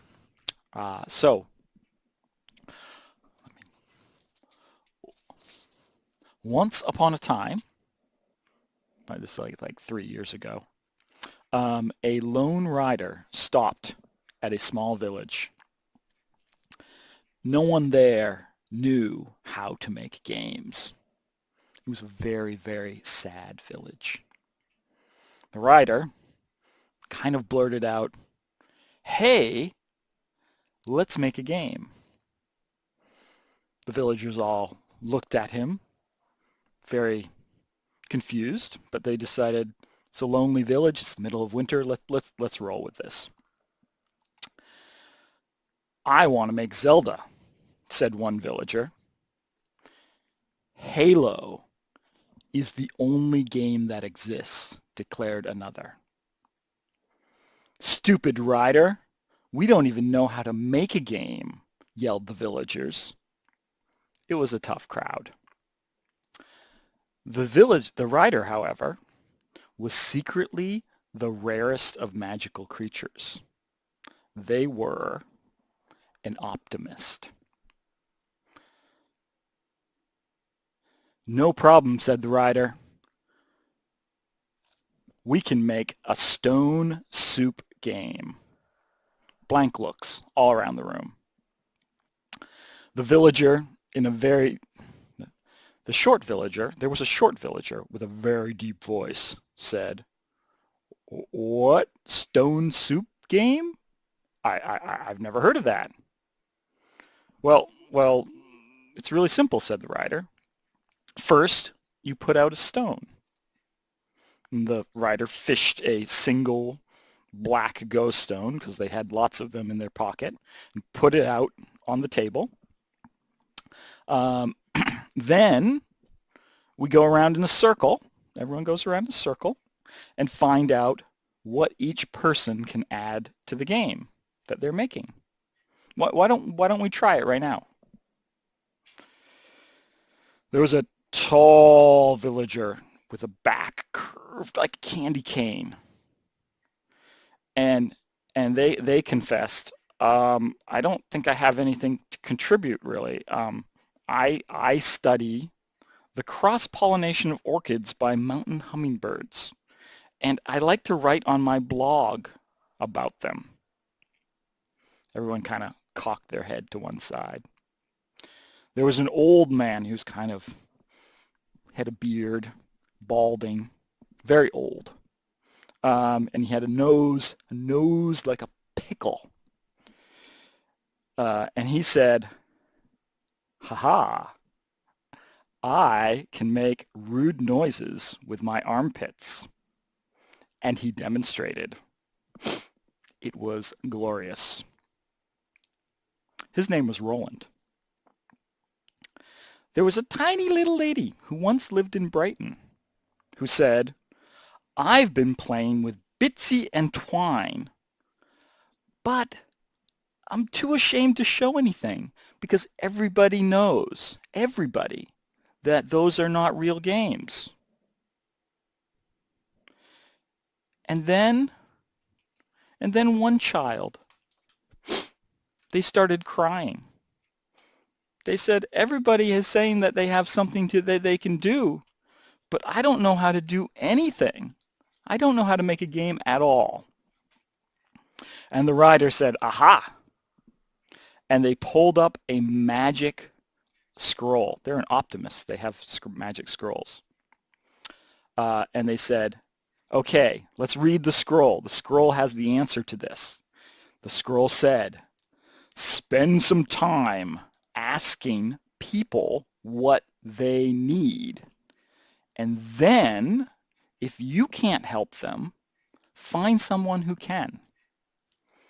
And the child is like, "Oh, I can do that. That's not that hard." And then there was one last person deep in the shadows. They had glowing eyes.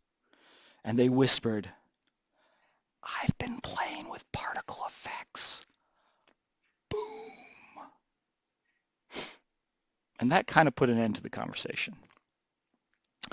So they put all these things on the table. And then they asked, "Well, what good does this do us? What can we even make?" And it turns out they could not make Zelda. they couldn't even make Halo. Instead, there was a game they could make. And so they fiddled and they screwed around and they tried some things and they built some stuff and they threw it away and then they tried some other things and they made a plan and made a checklist and tried to add a cool thing here and a cool thing there and took them out and added them again. And when the timeline was up and then they had to ship the game, they shipped the game. And it was an interesting game. It was a game about hummingbirds and blowing things up in Bitsy, and all the characters talked by farting. Just that was the whole conversation. And I'll be honest, this was the best game ever. Like literally the best game ever. And it wasn't the best game ever because it sold the most copies. It was the best game ever because it was their game. It was their unique, no one else could have done it, contribution to the world. Anyway, so that's the story. And I suppose because you're very value-oriented people and you want to get something out of this and get things done and check things off and figure out what you've learned, you want to know the lesson to the story. So here's one thought. Every game I have ever worked on is a Stone Soup game. Every team has unique talents, things that only they can do. And all you have to do to find that out, to find those unique talents, is to ask. So just ask them. And every team also has a game that only they can make. So embrace your weirdness. Embrace your limitations. Good luck. Be kind to one another. And if all else fails, don't forget that magic scroll and listen to what people on your team really need. All the best.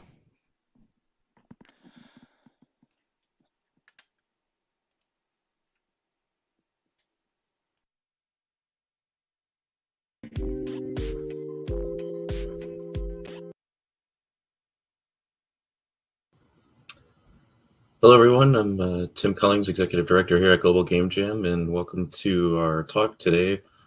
We have Marvin Mazzaros, who will be giving a talk on debugging imposter syndrome to help you overcome your fears and embrace the fun and excitement and experimentation of the We Create Game Jam, which we are co-hosting with our friends from IGDA and IGDA Foundation and our supporters at Google Play. Enabling women from Asia and Latin America to make Android games and be a part of our competition to win some prizes, some prize money that we have up for people to attempt to win. Yeah, you're welcome. So I'm Marve. I'm a tech lead in Trix. Trix is a Hamburg-based studio in Germany. So I'm doing mostly project management on the technical side, and job hunt was a recent thing for me. So this year I experienced imposter syndrome heavily while updating my CV after a couple of years, and I hope this will be helpful. And I'm a game jam addict by myself as well. I'm joining Global Game Jam every year since 2017. So nice. It's all started with Global Game Jam for me. So it's exciting to be here. Yeah, I hear that story a lot wherever I go. People, came to a Global Game Jam event and they really didn't know what they were doing or how to get started, and they felt very nervous and overwhelmed and intimidated by all the great people that were there. But our community is so welcoming and helpful. They're always just ready to help new people get started, and that's really what's so great about Global Game Jam and why I love it so much. So happy to have you here and looking forward to your talk. Thank you. Yeah, imposter syndrome is triggering for me during the game jams. But also the solution is game jam in some case, because when I do game jams, I like get the motivation. I feel comfortable because it is a great platform to fail for you, to learn and fail. So nobody will judge you for failing. But when I get into this really experience and professional pool of game developers and doing game jam next to them, I always feel like, oh, maybe I shouldn't be here. Can I make a game in 2 days? So I feel in the state of the imposter. So it comes and goes, but I find game jam mostly the solution to pull myself back from the imposter syndrome. Yeah, I hear you on that one. It's always I think once you realize that everybody is kind of feeling the same way in that room, then it's easier to get over that and just work together on cool things and overcoming it together. So I will leave you to your talk, and people, if you have questions, feel free to post them in the comments section. We can see those here, and we can answer those after she's done. Yes, great. Thank you so much. Yeah, feel free to write the comments and questions. I will try to check it often so I can answer them as we go. So I checked the game jam team, actually, it's Bridges and Bones, and I was thinking of what kind of game I would do, or I wanted to connect this talk to the team itself as well. So I was thinking, let's cross bridges towards a more confident game development experience, or that embarking on a journey to bridge the gap between the self-doubt and the confidence. So I'm a programmer initially, and now I switch more to the management side. But as core programmer, I approach this imposter syndrome topic more analytically. So I see it as a bug. So we need to debug it and fix it eventually. So my talk will be about that. So let's get to it. So what is imposter syndrome? So when everyone is telling you, I love your work, your friends are saying it, your family is saying it, and strangers are saying it, but inside you feel like, oh, they are saying it because they are my family, they are saying it because they are my friends, they are saying it because they don't know me, they want to be friends. So basically you never win because you convince yourself that everyone is better than you and you are not sufficient. So this is the phenomenon, the definition of imposter syndrome. And a little bit about me to understand my imposter's journey. I'm a tech lead now in Trix in Hamburg, and I have 9 years experience in game industry. I started in Turkey in serious games, and after that I moved to Czech Republic, did 5 years mobile games. So I was also working with Android as you're doing with the Game Jam now, and after that, currently I switched to Germany, and since March this year, I am mostly working with the engineers and managing their tasks, so more on the management side, and as more for my titles, it's like engineering manager, programmer. I'm also doing mentoring and helping people experiencing imposter syndrome. So I see it from both sides, helping someone having imposter syndrome and having myself and how to help myself being in the imposter state. Also, I'm a Pokemon trainer. I'm a game jam addict, as I mentioned at the beginning. I'm also doing a game jam currently, but it's a month long, so I can be here and talk about this. So it is like a little break from my game jamming session. So it all started in 2017 in Turkey. I heard about this global game jam. In Turkey, there is only one site in the capital. Back then, now there are more sites. It grew definitely much more. So with my colleagues from work, I joined my first game jam. I was doing some co-op multiplayer game. in Unity, and I enjoyed it so much. I enjoyed the environment, being in the same building for 2 days, sleeping or not sleeping there, eating, and just discussing games with the fellow game developers. It was great.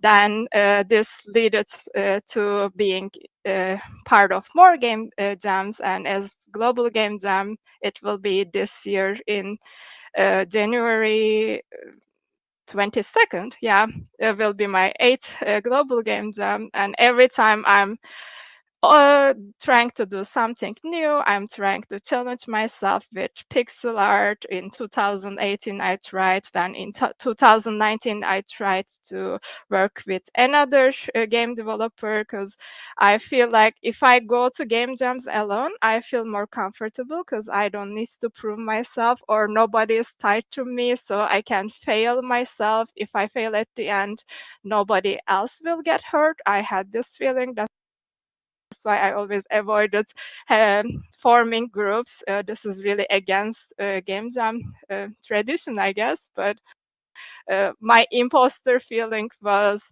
avoiding being in teams during game jams, or avoiding doing something other than programming.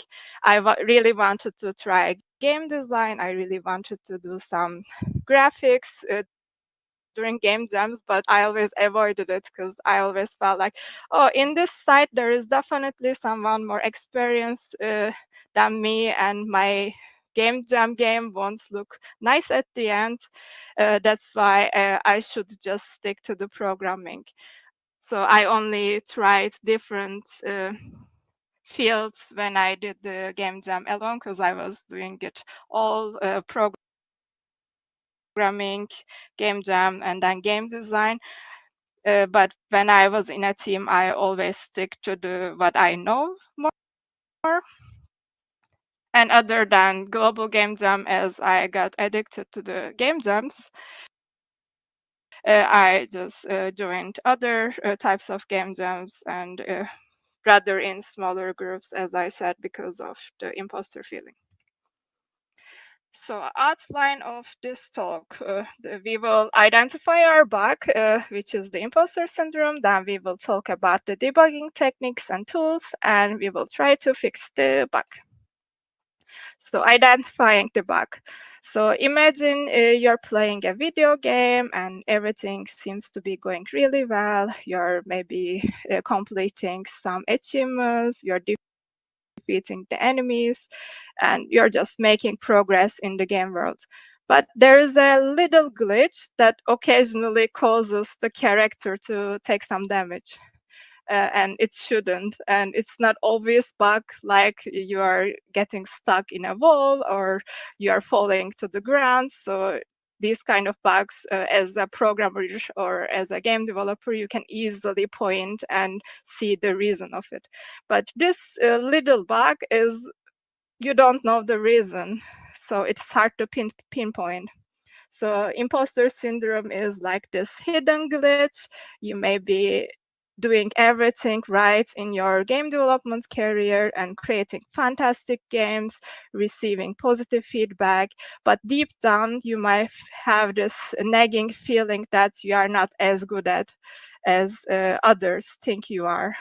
So this little bug in your confidence, that's challenging to notice because it doesn't manifest as an obvious problem like falling to the ground in the game.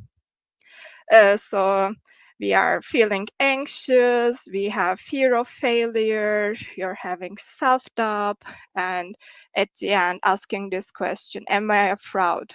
So everyone may feel like an imposter sometimes, and it's good to know that it is okay, and everyone is sharing this feeling, so it's okay to feel like a fraud and doubting your abilities. What is important is like identifying this bug and knowing the tools to debug and fix it. So you have the feeling of, I have no idea what I'm doing. So I want to go through my game development journey and associate with the imposter, how visible my imposter was, how big was was it. So in 2011, I graduated from bachelor. So my imposter, my Ditto, as I said, I'm a Pokemon trainer, so I want to make references to Pokemon. So it was really small. And I got into my first job. It's really small. I'm a junior developer, so I'm there to learn, and nobody is expecting really high of me because I just graduated school, right? So it wasn't there. And I moved from Turkey to Czech Republic to start my master's degree. And I got into a bigger group of game developers. There were many different backgrounds, and people knew more than me. And I start feeling this like, oh, am I like supposed to be here? I feel like a bigger imposter now. Then I started my first job in Prague. And my imposter was again there, but not so noisy. And as I stayed in this company for a while, for 5 years, the imposter got comfortable. So I got comfortable. I knew the code base, I knew the colleagues, I knew what kind of challenges may appear. So the imposter start going smaller. And we got a new project. So with this new project, there were new challenges. I start using some plugin I never use. I start doing multiplayer with Photon Quantum. So this was something new for me. So as this challenge came, my imposter got bigger. And I start doing some side project, and I was trying different fields other than programming. So I was doing QA, I was doing localization. So this was different, and that's why the imposter was still there and having a new challenge. And after a while, it got smaller as I got comfortable with my new roles. And afterwards, I started mentoring some schools, mentoring some students at the school. So there, the imposter was still there because I felt, am I here to give the advice when I need the advice? Like, why should they hear me? Do I have enough experience to tell students what to do, how to guide them? Do I know what am I doing here? So I had this feeling. And later this year in March, I decided to move from Czech Republic to Germany. And from programming to I switched a role which needed more management side, more telling people how they should do stuff. So there, the imposter got bigger, and I was also doing more public talks and being on the stage, sharing my experience, people listening to me. I'm like, oh, why am I on stage talking to these wonderful game developers? I'm not that good. So the imposter was getting really loud and loud.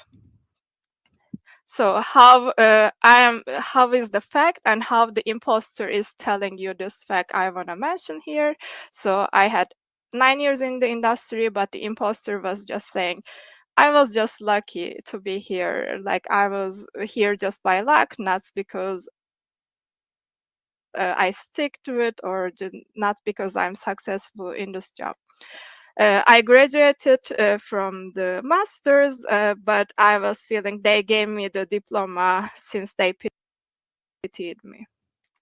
And I was lead developer in the project. I was working in Prague, but I was feeling like because nobody else wanted to work on it, that's why they gave me this job, not because I deserve it. And my colleagues were laid off. The programmer sitting next to me was laid off, and I was feeling, he is better than me. Why didn't they pick me instead? And I was feeling that they made a mistake. They should have just kept the other programmers and not me. So the imposter was perceiving the facts in different ways. So I want to talk about some with the numbers to state that this is a common feeling. So everyone is feeling the imposter syndrome, and it's okay to feel the imposter syndrome. So in 2018, there was a survey conducted by Blind within the tech professionals. So the question was, have you ever suffered from imposter syndrome? So the results were 56.8% of people were answering, please don't tell anyone that I'm a complete fake. And 24% of it felt it at the beginning of their job, and only 20% of it never felt this imposter feeling. And then I found out another survey which was conducted in 2011, 7 years before this survey, but not only the tech professionals, but they targeted more the population. So they asked the same question. And according to results, 70% of the population experiences imposter syndrome at least once in their career. And when I do this in person, this kind of talks, I often would like to ask the audience how many of you ever experience imposter syndrome. And in the last time in Poland, I've been to a conference, and there about 90% of the room was raising their hands. Maybe you can also raise or shout here in the comments, so we can see that we are not alone, or I can see I'm not alone.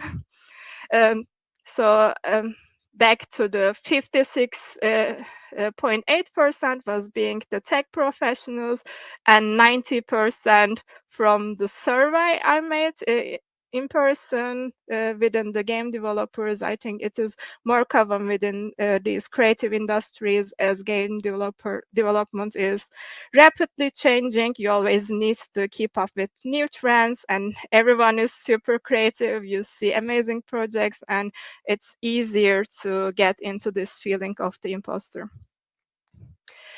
But what are the debugging techniques for our bug with Psyduck? So I wrote this small snippet of code to show the breakpoints in our life and how you should pause, reflect, and ask yourself when you have this feeling of the imposter. So when you detect the imposter syndrome, you get into this if clause, and then there are self-doubts. I'm not good enough. I don't belong here. You may hear in your head that everyone is better than me, and you are scared that they will find out that you're a fraud. And at this point, you should put this breakpoint here, line 23, and then you should get your current state. So it is time to reflect on your past successes and skills you have developed as game developer. So breakpoints is the first and the foremost technique to debug this imposter syndrome. And next is logging, as we are trying to find a bug in our game, maybe during game jam. We often write this logs to see what is happening, where are we. So similar in imposter syndrome, you have to log your achievements. So because imposter syndrome is often stemming from underestimating our own abilities and discounting our own achievements. So writing them down, coming back to it when we feel like an imposter may help. So journaling our thoughts, reminding ourselves of the projects we have worked on, the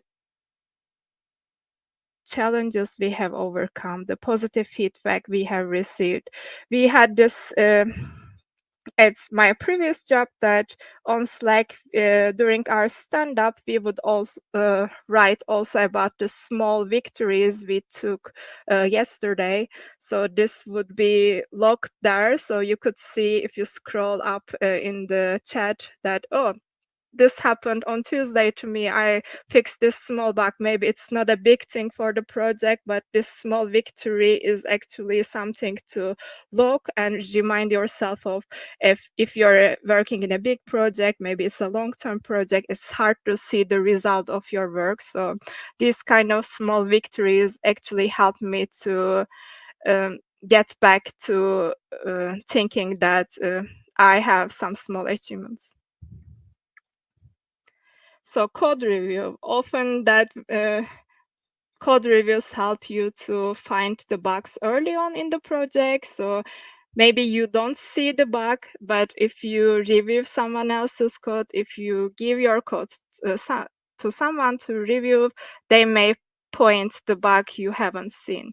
So instead of fearing the criticism when you show your code or yourself, when you put yourself out there, actively seeking feedback from others is actually helping, and feedback can provide valuable insights into areas for improvement and help you grow as a game developer.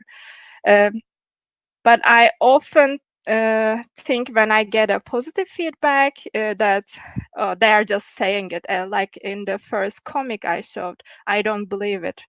So how to make this positive feedback believable is for me to hear a negative feedback at the same time. So when someone gives you positive feedback, I also need to hear something negative from them. So to be sure that they are capable of saying something negative to me.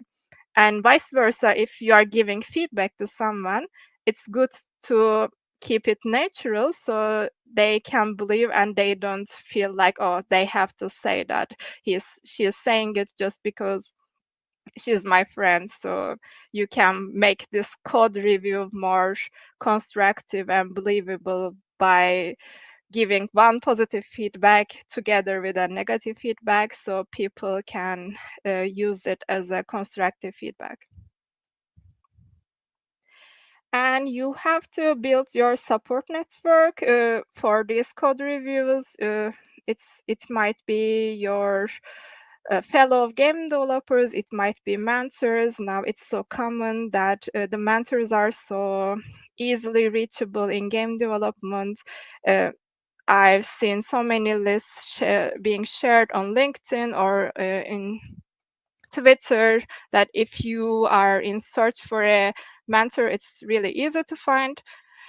And then it might be also that your past colleagues might form your support network. It might be as well families and friends. But as I said, it was harder for me to believe to these bias group. I was thinking they're biased. That's why I went with the more getting the feedback from the fellow game developers.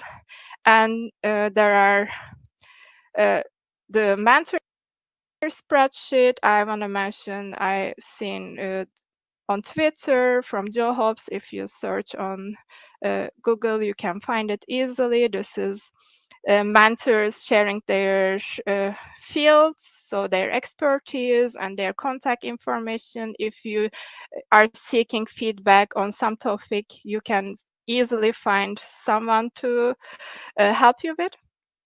Then there are really nice forums you can check and discuss your feelings with. Then I'm part of this Game Dance Discord channel. It's just a community of game developers supporting each other on their fitness journeys. It's not a game development journey, but still being part of this group and talking with fellow game developers about fitness journey is also encouraging me to just be better at my job, I feel like. And then LinkedIn, as for finding the support groups and the mentors, there is also from Amir Satwat a really nice mentor list you can go through and pick your next mentor.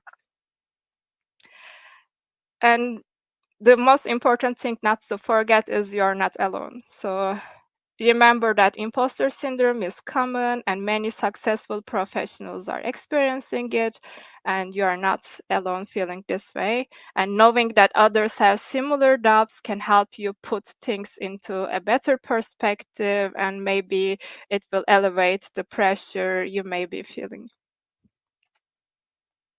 So we also need to do some testing in our codes not to release more bugs into the production, right?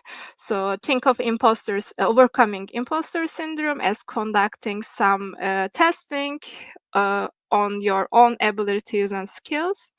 So you will need to define the clear objectives.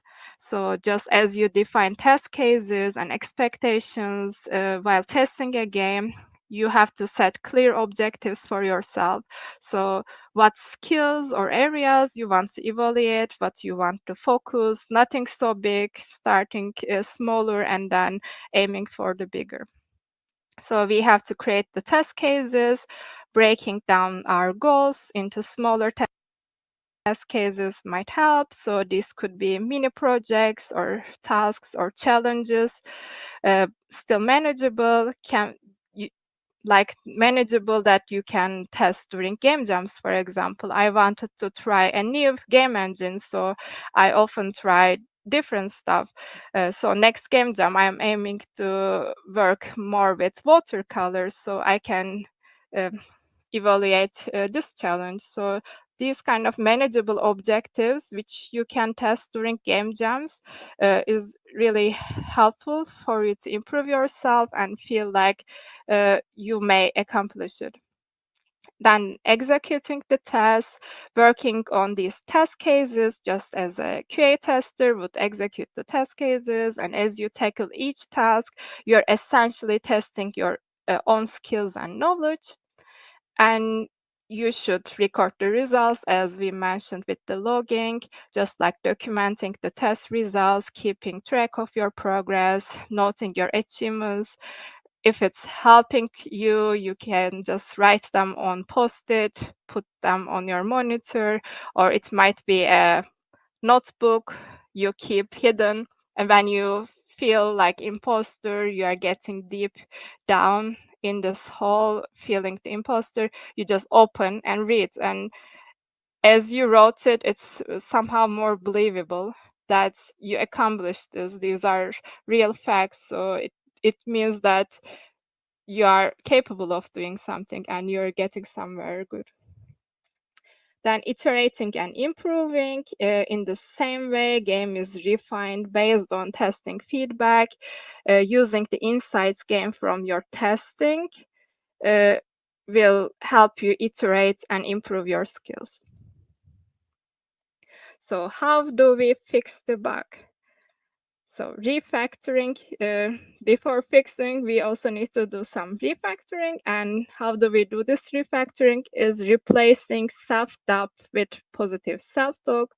This is the first step. So just go and replace the self-doubt in your code with the positive self-encouragement, and making necessary code changes to fix the bug, hot fixing the negative thoughts. When you catch yourself feeling like an imposter, you have to apply a hot fix by reminding yourself your achievements and capabilities. This might be going back to that notebook you start writing about your skills.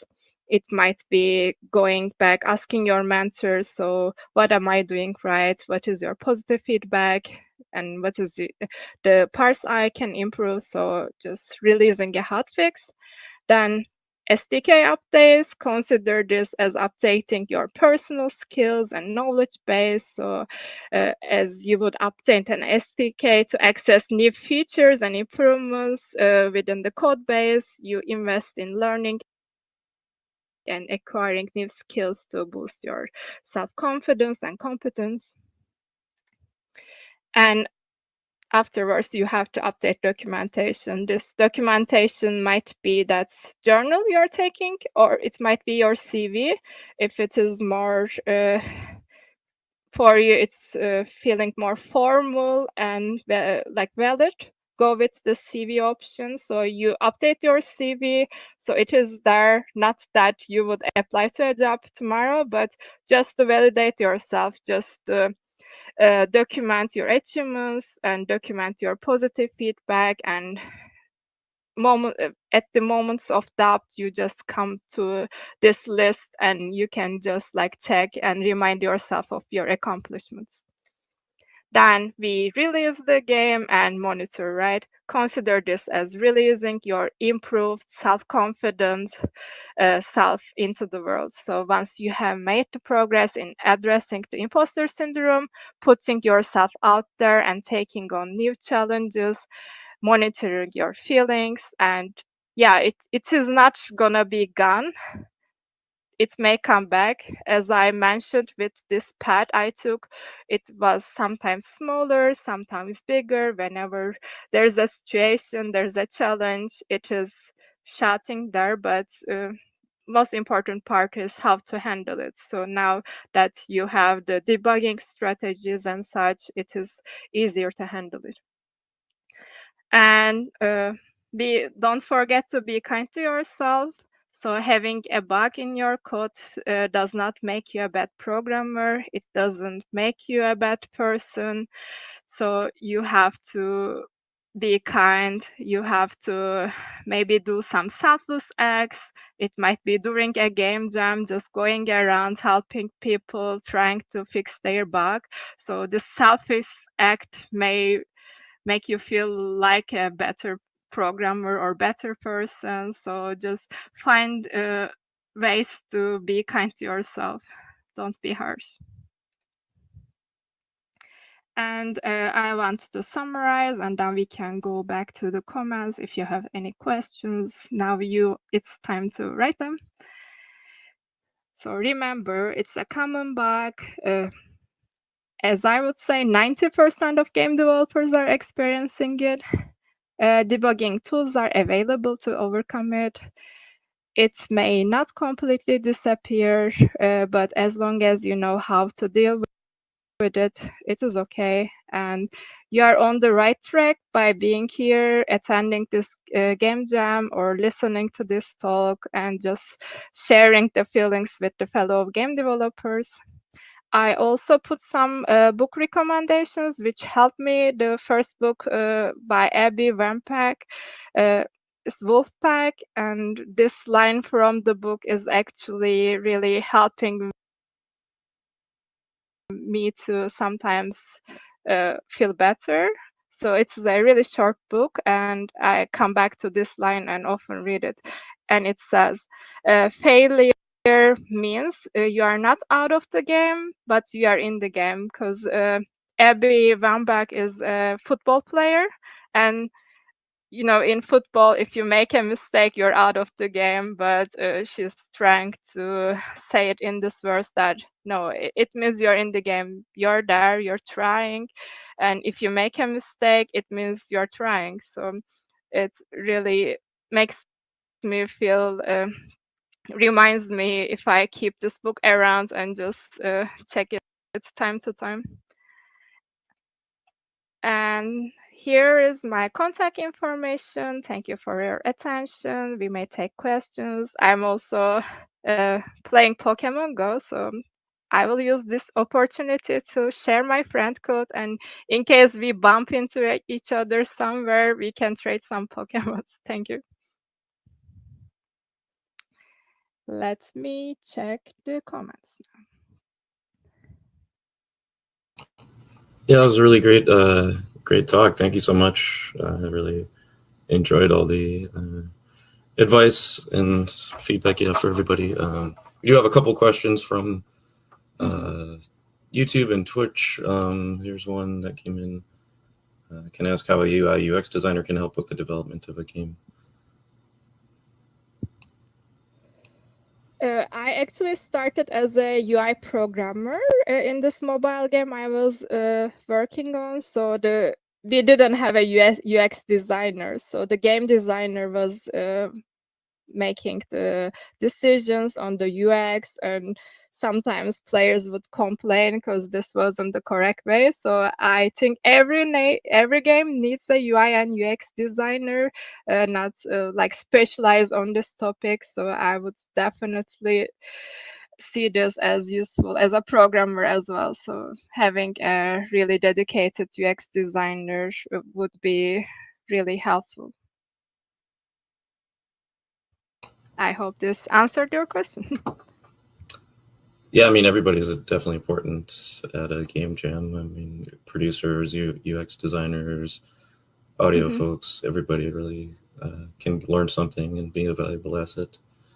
I wasn't sure if this was asked for the game jam, because it says development of a game, maybe in the full production, but also for the game jam, yes. Yeah, you're welcome. And then any tips on how to deal with anxiety at the end of the deadline? I always stress over time. I'm anxious all the time, so I'm not the right person to answer this question. So yeah, at the end of the deadline, like colleagues, that's how I deal with the anxiety. I need to have them around if I'm alone and just trying to fix a bug and just getting deep in the code. And try to catch the deadline, it is not a good state. So I often try to have, I'm working from home, so I try to have them online. So we have these Discord calls. So even when I'm working in the background, I still have that open office feeling. So with the remote work, this is not a really good state for people to interact, right? So we have this open Discord channel, so you can just work there, still coding. But in the background, if you say something, people would hear. So everyone is still in that room. So this is really helping me during the deadlines to have this support group of people that I can reach, not that I'm sitting on my computer and just being alone in this room and then trying to catch the deadline, but more like we are in this together. Yeah, that's great advice. I would always lean on your network and talk to your friends and just maybe do what you can to just get away for a little bit, go out for a walk or watch TV show, look at memes, do whatever it does to relax your mind and just focus on something else. You know, sometimes just giving yourself that mental break can help you refocus on the task at hand and come up with new ideas or be a little bit less stressed about it. Usually if you're in a more relaxed state of mind, it'll definitely help things go quicker.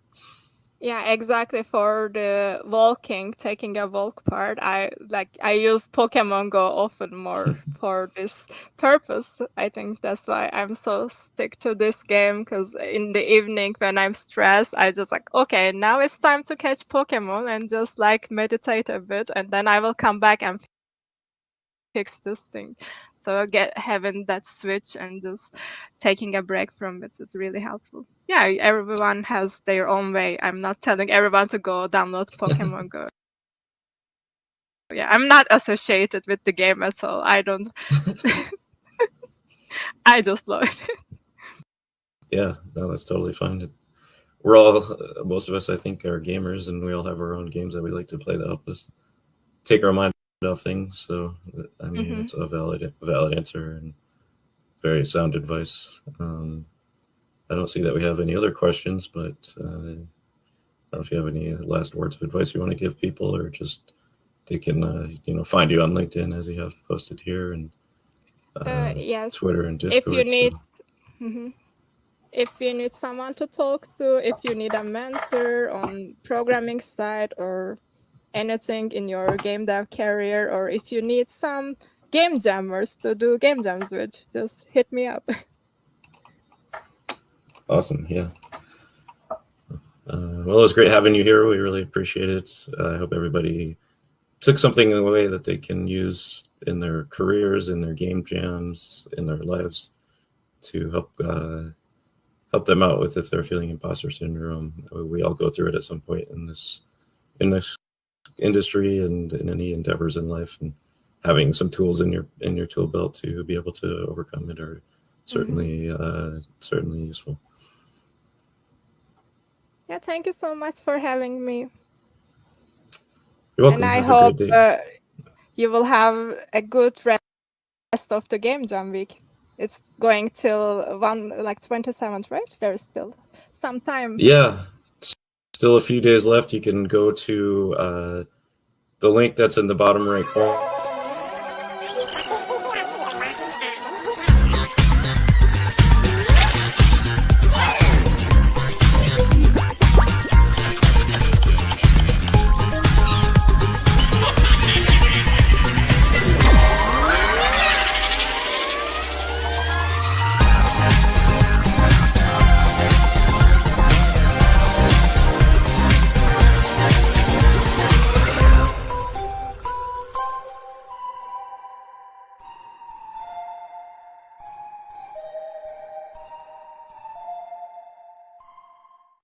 Here are 6 reasons to use GDevelop, the no-code open-source game engine that can help you create any 2D game you can imagine, and even some in 3D. The first reason is the no-code system. All of the logic made for your game in GDevelop uses this easy-to-read wording and if-then format, where if the condition is true, then the action will happen, which is just far easier to read and more compact than pages of code. The second reason is because GDevelop is open source. The entire engine can be found, looked through, and downloaded on GitHub. And because it's open source, the base engine is free to use and always will be.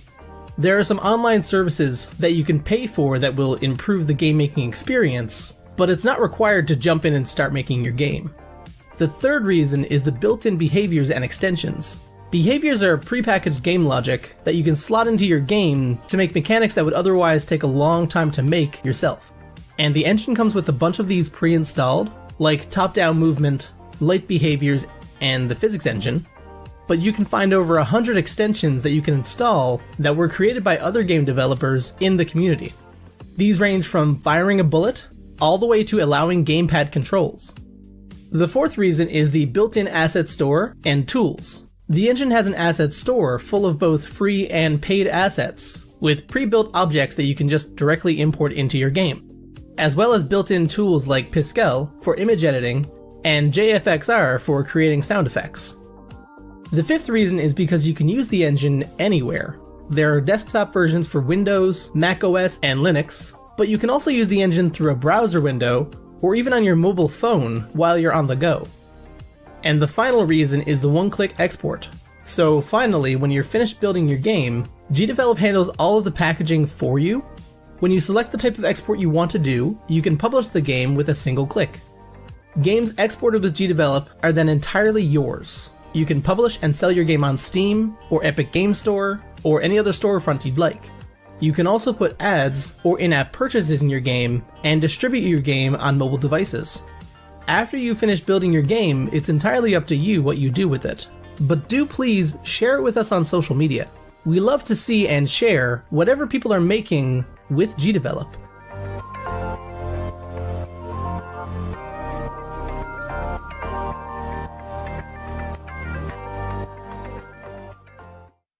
While prepping for an upcoming game jam, at some point every jammer faces the same question. What am I going to use to make my game? Well, look no further. I've got something just for you. Big Bang is a fully featured, web-based game-making platform that you should totally use for your next game jam. So here we go. Let's just jump right into it.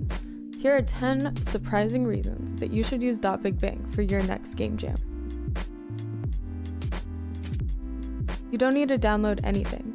Big Bang runs in your browser and works on any device. Laptop, smartphone, tablet, console, or even your smart fridge. All you need to do is make an account and you're ready to start making games. You don't need to worry about downloading or updating an app, how long your builds will take, or where you're going to host your game. We've got everything taken care of for you. As long as you have an internet connection, you can start sharing your games right away. Big Bang runs best in Chrome or Chromium-based browsers like Edge, Brave, and others. And if you'd rather not work in a browser, you're also welcome to install the desktop app.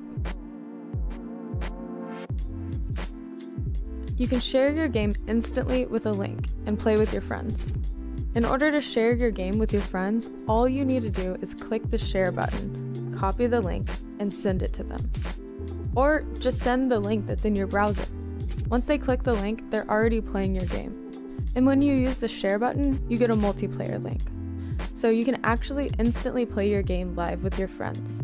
This mechanic is great for playtesting your game while your game's in progress during the jam, and really great for sharing your game with your family and friends once the jam's over. Your game will work on any device, console, mobile, desktop, you name it. Like I mentioned before, no need to worry about where to host your game or how people are going to play it. We've got that covered. If you're planning on working with a team, .BigBang makes that super easy for you. Just by sharing a multiplayer link with your teammates, you and your teammates can instantly start building out your game together. .BigBang supports live multiplayer editing, which is the click of a button, and you can all playtest the game together while you're building it. Here's a big one. Networking is built in. So if you've ever wanted to make a multiplayer game, .BigBang is the place for you.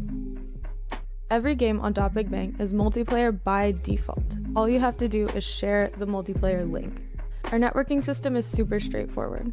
Entities in your game can be marked as networked by just adding a tag, and there are a ton of multiplayer games and scripts on the platform already that can show you the ropes of writing networking code. Also, we have great articles and documentation introducing you to the various concepts you'll need to know when you want to take your multiplayer aspect to the next level. Did you know you can have all the power of VS Code in your browser? Well, with .BigBang, you can. .BigBang has a built-in VS Code editor with TypeScript, complete with debugging capabilities and autocomplete. You can use the editor to edit code while the game is running and see updates happen in real time. We have plenty of documentation and videos that cover scripting in .BigBang as well. You'll have access to thousands of scripts for your use. .BigBang creators have created tons of scripts that you can use in your own games. Just select an entity, select Browse Items, and you can search for scripts that other users have made. For example, if I want to make this door open, and I don't know how, I can search through scripts until I find a door script that works for my purpose. You can also remix other users' scripts to repurpose them for your own use. Remixing and repurposing scripts can really speed up your game-making process during a game jam, where time is everything. And whenever you write a script of your own, you can easily share it with other creators to use the script in their games. .BigBang allows creators to remix games, meaning that creators can actually get their own copy of another game and edit it. If you find a game you like and you're wondering how it was made, as long as it's set as remixable, you can actually take a look into how they made that game and how everything works. You can even make edits of your own, or entirely make your own version of the game if you'd like. .BigBang has made some starter templates that you can use as well, like a first-person shooter template and an obstacle course template. There's also a template for people who are new to scripting and want to learn more about it, or new to building out an environment and want to learn how to do that. So definitely check those out. You can find the links in the description. You're probably wondering where all these lovely art assets are coming from. Well, .BigBang has a robust, built-in voxel object editor, complete with animation capabilities. You can make your own assets, and then jump into your game and drag them right into your level. There is a huge library of voxel art for use in your game. So if you're thinking to yourself, well, what if I can't make art? You're in luck. Just like with scripts, .BigBang has thousands of voxel objects made by other creators that you can use in your game. If you're working with a team, your teammates can make art that you can instantly drag into your game. And if you're an artist, you can make your own art usable by other creators. You can talk to the devs directly for help. If at any point you're stuck or need some guidance, you can reach out to the .BigBang devs on Discord. The link's in the description. The devs have been making games with .BigBang for years and are happy to help out creators as much as we can. We've also got documentation, videos, and live streams that show you all sorts of ways you can use .BigBang. Whether you're an artist or a programmer, if it's your first game jam, or if you're a veteran, or if you're anywhere in between, Big Bang has a place for you. So that was 10 reasons to use Big Bang at your next game jam. If you want to give it a try, go to .bigbang.com to get started and join our Discord to meet other creators and have your questions answered by the same developers who built the platform. The links are in the description. Thanks for watching and happy jamming!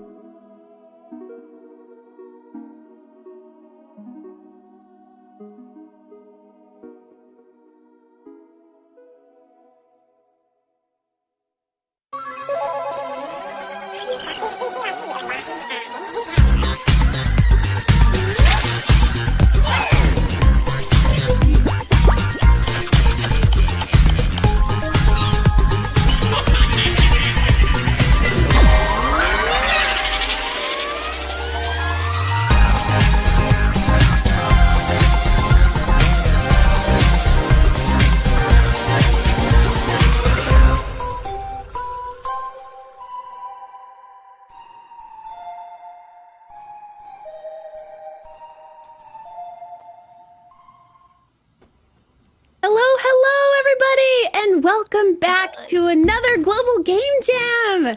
I'm your host, Mac and Cheese Please, joined by Stephazoid, Alchemist Joker, Trisha Hirschberger, as well as the Executive Director of the Global Game Jam, Tim Collings, and Tarja, the Director of Community Management. Hello, everyone. Welcome.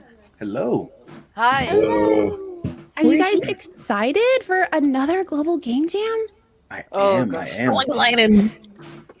So the last time I worked, first I get to be here for. It's very exciting. Thank you. Yeah, thanks for being here. The first one I worked on. Oh, sorry. Go ahead. No, I was gonna say you'll get used to Tim not telling you what the theme is, or trying to get it out of him. Keep you on your toes forever. It won't be much longer. We'll find out. Yeah. I can neither confirm nor deny. I've been trying to in other conversations with him, just kind of tease out hints. Like we were talking about football early, last weekend, and I was like, "Yeah, it's cool how this game is starting to become global. You know what else is global?" He was like, "That was not subtle." I'm like, "I know. I'm not good at subtle." Can you tell me what it is? He's like, no. So question for folks who may not have been to a Global Game Jam or a Global Game Jam kickoff event before, can you kind of tease what this theme that we're talking about and kind of what is today here to set up? Yeah, so welcome to anyone who's new to Global Game Jam. We are a nonprofit organization that runs the world's largest game creation event that happens annually every time right around this year. People all over the world get together for 48 hours approximately to try and make a video game or any kind of game really based on the theme that we're just about to announce in the next 20 to 25 minutes or so. So that's why we're all here today, to find out what that theme is and what they can start thinking about creatively to spark that idea to make their game creation based on. That's exciting. Ooh. Yeah, we have. Sorry, go ahead. No, I just wanted to say that the teaser video always has some hints about the theme, but I think I kept watching it. I knew the theme, but I kept watching the teaser video, and I think it was maybe hard to get from there, but it is there. Oh, okay. It's like if you know, you know, but you have to really piece it together to find it. Yeah, but it is there. Totally not about to start scrubbing that video in between breaks before we Yeah, right. I have a question. So, what goes into the planning in discovering the theme? What are those behind closed doors processes like to figure out what the theme is going to be for the whole year? So we have a theme committee that's made up of people from our community, led by Vili, who is one of our longtime organizers. He assembled a team of people who volunteered from last year's Global Game Jam.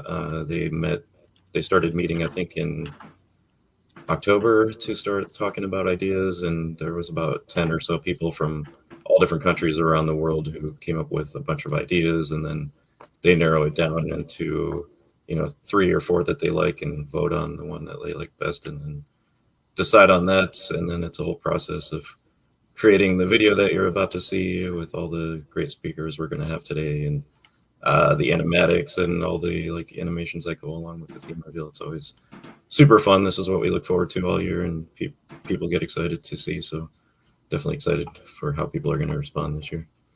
Yeah, I'm so excited. One anecdote of the theme, like the process of choosing the theme, like which is something maybe people don't often think about, is that it needs to translate well to all of the languages in the Oh, world. sure. Like, it can't have like a lot of double meanings or hidden meanings. Basically, it can, but it really can't. It needs to be like really carefully thought out. Concrete. What it This might is what it be like. is. Yeah, like it can be something offensive somewhere. It can mean something completely else somewhere, and so on.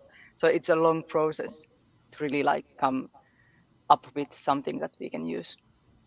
Which makes That's why it complete takes so sense. long. Because we had 108 different countries last year. Do we have more this year? We're at just about 100 now, but there's still sites being processed and approved. So I'm sure we're going to hit that number before too long.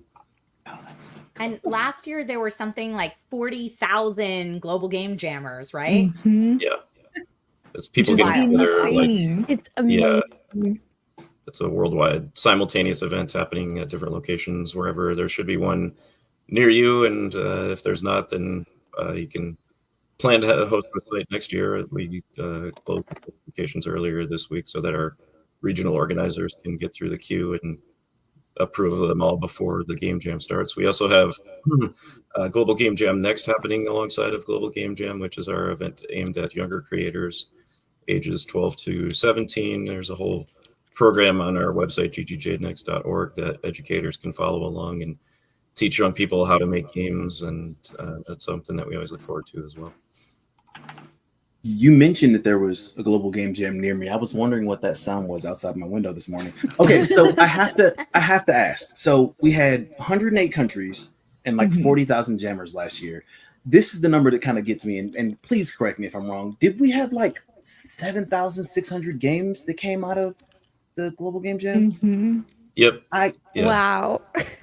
How does the process, how does one even begin to go through 7,600 games? Yeah, I mean, there's really not a way to do that that we can sustain. It's mostly like each site, will go through and present their games that they made locally, and we'll tend to hear back from the site organizers, like what were the favorites, what were the highlights, and sometimes they'll do their own wrap-up shows, and we'll rebroadcast them here on our channels. And it's always great to see, like, not only what happens during the jam, but what people do after the jam, and the community that's created or that's already existing and built up. This is kind of like it's like starting the year with our Super Bowl. Like, we have our biggest event of the year that starts the entire year, and everybody gets super excited about it, and then it kind of just gets the creative ball rolling for people to, get their juices flowing and get their game making skills up to par.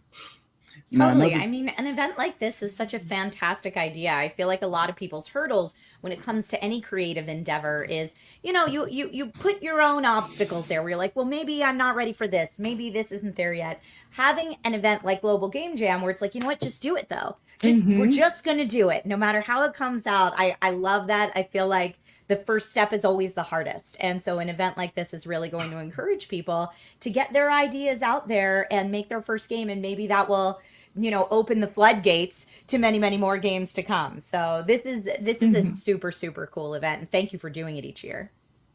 Yeah, you're welcome. Oh, sorry, go ahead.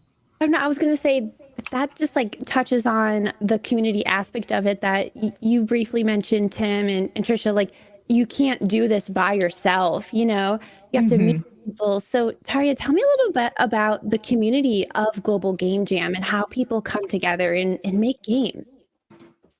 Oh my. There's like as many stories as there are people, like 70,000 stories. You asked really like bored, and I could talk about this for 5 hours, but I know that we have other stuff to do today as well. But it just, I don't know, it's all love. It's amazing. It's something like bringing people together regardless of their background, of their like like despite of anything else that is happening in the world or in their personal lives, and they can come together, have fun, make something new, be proud of themselves, make friends. It's just, I don't know. It's I get a little bit emotional. Yeah, little fuzzies. I love Yeah. it. That's something that is something worth getting emotional about. But another thing that I've always loved about the community aspect of this is that a lot of people tend to think that to get into game dev, you have to just be a programmer, right? Mhm. But I know that Global Game Jam kind of unites people from not only programming, but also artists, musicians from all over the world. Like, tell me a little bit more about how you kind of gather all of these different types of creatives together for the Global Game Jam. Like, how do you put out that call? Yeah, I mean, we do it, like Taria is great at that with all of our social media. We worked with a student team this year actually at Boston University named AdLab to create some ads to help kind of welcome in people from different backgrounds that might feel intimidated. We've been running on our like Instagram and to make people feel more welcome and more like this is your ticket to something new and exciting, and like no matter what background you're from, what skill level you are, you're welcome and you belong here. And that's why Global Game Jam exists. For mostly almost every year basically we have at least almost 50% of the people, it's their first jam they've ever done. So like we feel like it's a great place for people to come and just try new things and step outside of their comfort zone a little bit and be welcomed and feel supported and feel like this is a thing that they can actually do. That makes me want to join. I feel like I'm in that boat of like, what skills do I have? Like, I'm very creative, but I don't know how to like do the thing, you know? And so getting together with a group of people, maybe some people are more experienced that can like show you the ropes and be like, you know what, you can do this. You should do it. Game jams are so good for that too. It's just such a tight community, but it's so huge that it's just an amazing opportunity and experience to be in if you get the chance. Well, I don't know about you guys, but I think we've let Tim stall long enough. I think it's time. Listen, Tim, we've been friends for years now. I think it's time for you to give me the goods. I think it's time to show us the keynote and the theme reveal for the 2024 Global Game Jam. What do you say? Yeah, I'd say you're right. Yeah, let's do it. Hope everybody enjoys the keynote, and we'll be back in a few minutes to talk about the theme once it's revealed. Enjoy, everybody.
Hi, everyone. I'm Tim Cullings, Executive Director of Global Game Jam, and I welcome you to Global Game Jam and Global Game Jam Next 2024 from here in Seattle to wherever you are in the world participating with us. Thank you for taking some time out of your busy schedules and lives to spend next few days with us, making some games, making some new friends, learning some new skills, and hopefully making some memories that will last with you for a lifetime.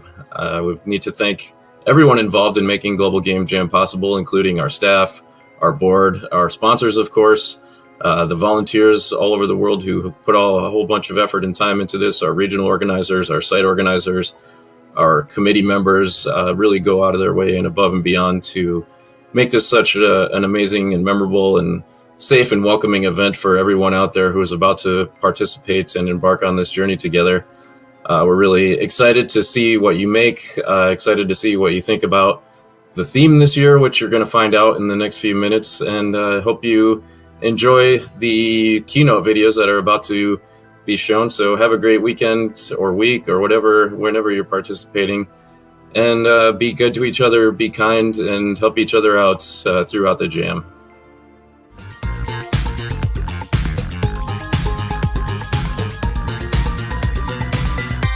Jammers, the Global Game Jam wishes to express our continued solidarity and support with members of the GGJ community who are currently living in areas of conflict and violence.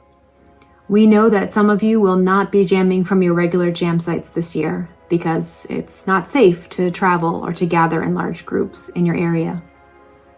We know that some of you are jamming with us from bunkers. We know that some of you are jamming from areas that have been bombarded by loss. Loss of safety, loss of home, loss of life. For those of you jamming from areas under hardship and duress, we see you. We see your resilience. The Global Game Jam has always been an international organization driven by the tenets of collaboration and community building. You're builders, creators, experimenters, problem solvers, storytellers, and we do these things no matter where we are and no matter the circumstances. So we stand with you, our fellow game developers, and we hope that this year's Global Game Jam can be a source of support and a respite during these times. Thank you for being here with us, and have a great jam.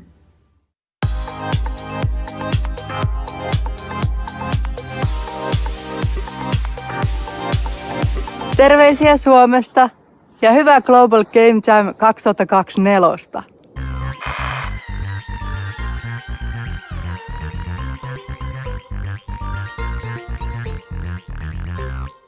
We're game devs. Real work doesn't start until it's pitch black outside.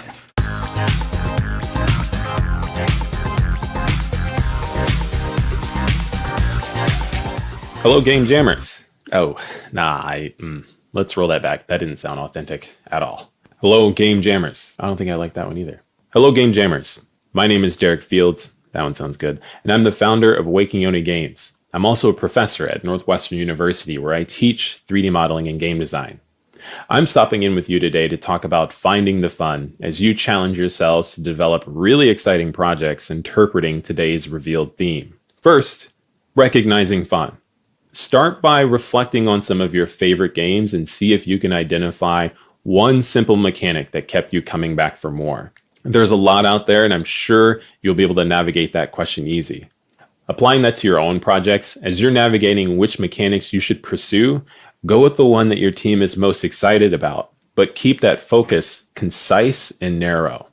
Next, you're going to want to prototype those mechanics and start small. This is going to allow you to rapidly iterate on what is fun against your team and a wider player audience. You'll be able to understand quickly what sort of formula you're trying to drive with your players and if it's enjoyable. Now, once you've recognized your fun and you've prototyped it with your team, other players, now you have the opportunity to lean into that fun through other elements like UI and sound. This is going to help bring the entire picture together and make a complete experience. Now, the last thing I'll toss in is to maintain that core loop.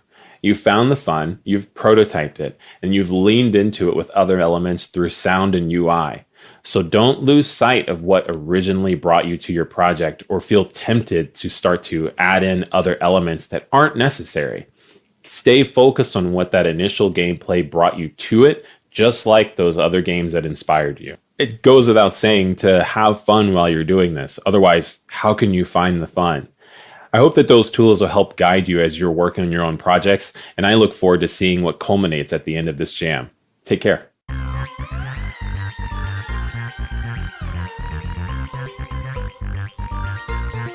Hello everyone, my name is Elena. I'm a co-founder and CBDO of GDBay, a networking platform for games industry professionals from all around the world and an organizer of international game pitching show Global Games Pitch. It's an honor for me to be a part of this year's opening keynote of Global Game Jam and to share my story with you. If you ever feel like you're stuck, if you feel like you lost your inspiration and you feel distressed or you are not sure that what you're doing is worth it, during this game jam or overall throughout your professional career in gaming, remember, there are always people out there ready to support you, ready to give you some advice. Game jams are overall very collaborative events, and I love it. It's my favorite event. We love game jams so much that my team and I organized one during the first week of full-scale invasion in Ukraine. We literally did it from bomb shelters, and it was scary, but we did it anyway. And this experience taught us once again just how strong we are when we need. It showed us that we can be much more resilient than we think we are. Let this game jam be a celebration of community and support. And talking about support, I'd like to take this moment to express my gratitude to the games industry folks from all around the world who supported Ukraine and our games industry community during this almost 2 years already of this terrible war. Thank you so much. And if any of you wants to support but not sure how, there is an amazing initiative by my industry colleagues called Game Dev and Pumps. So please feel free to check it out. Thank you again for having me here, and I hope that this game jam will be truly amazing and life-changing experience for all of you. We're game devs. We have way too many tabs open when we're trying to debug a problem.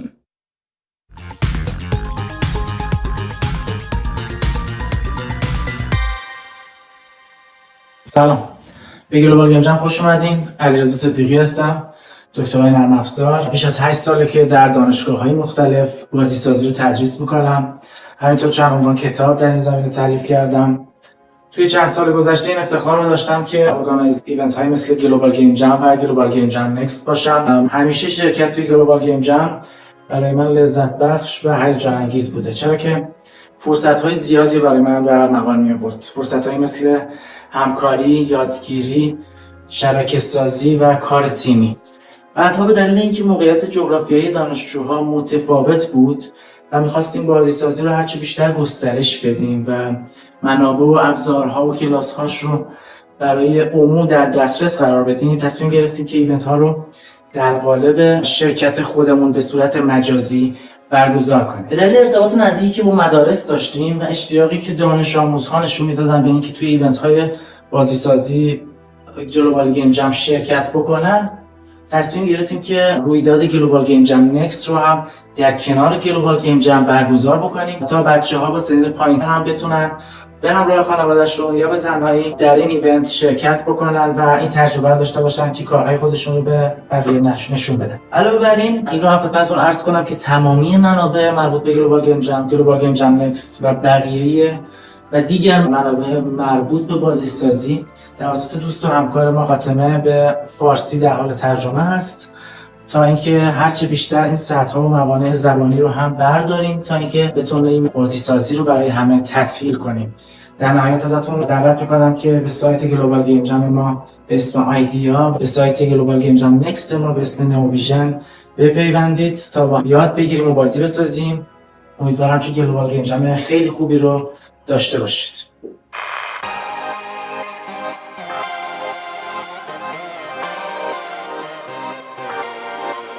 We're game devs. We literally work on our 50-inch TV because it lets us see the project and the code side by side.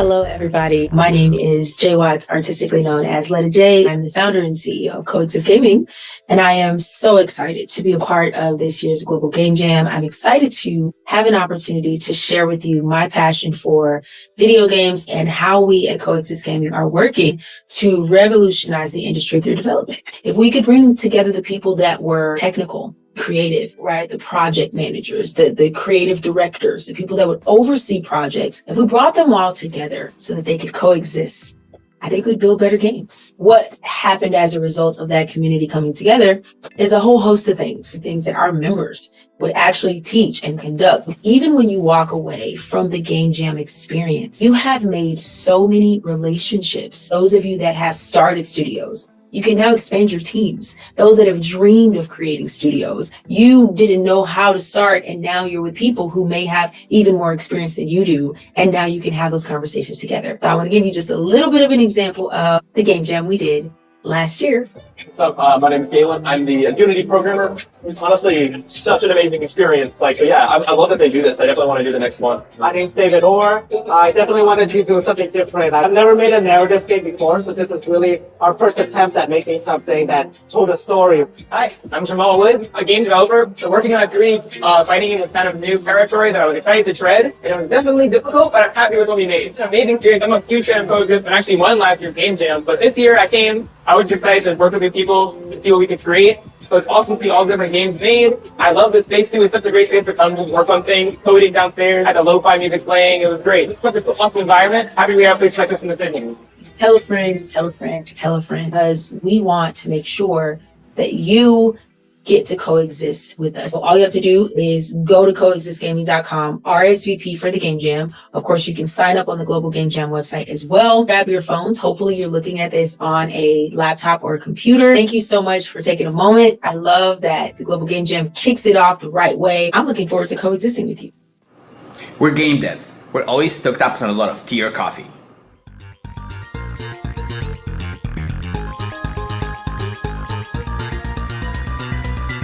Hablemos de juegos, pero sobre todo de desarrollo de videojuegos. Hola a todos, mi nombre es Sandra Castro Pinzón, soy la fundadora y directora ejecutiva de Tan Grande y Jugando, una comunidad de desarrolladores de videojuegos de Colombia dedicada a fomentar nuestra industria latinoamericana.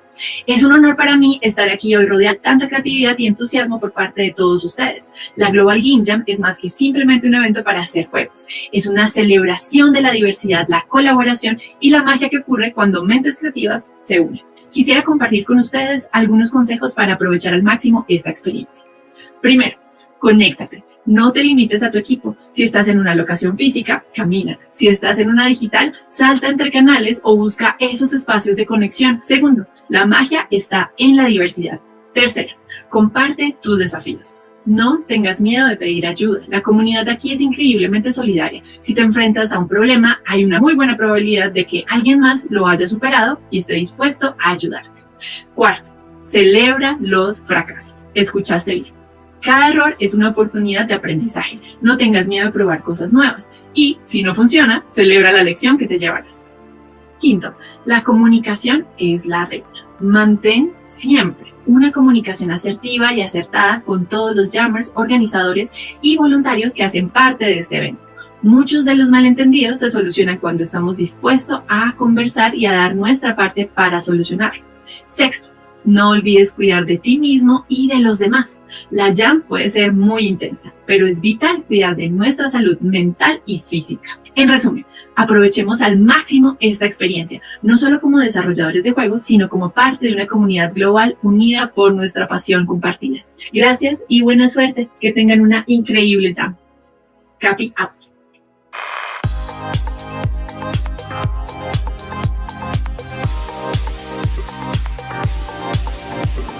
We're game devs. We'll wear shirts from our games because marketing never stops.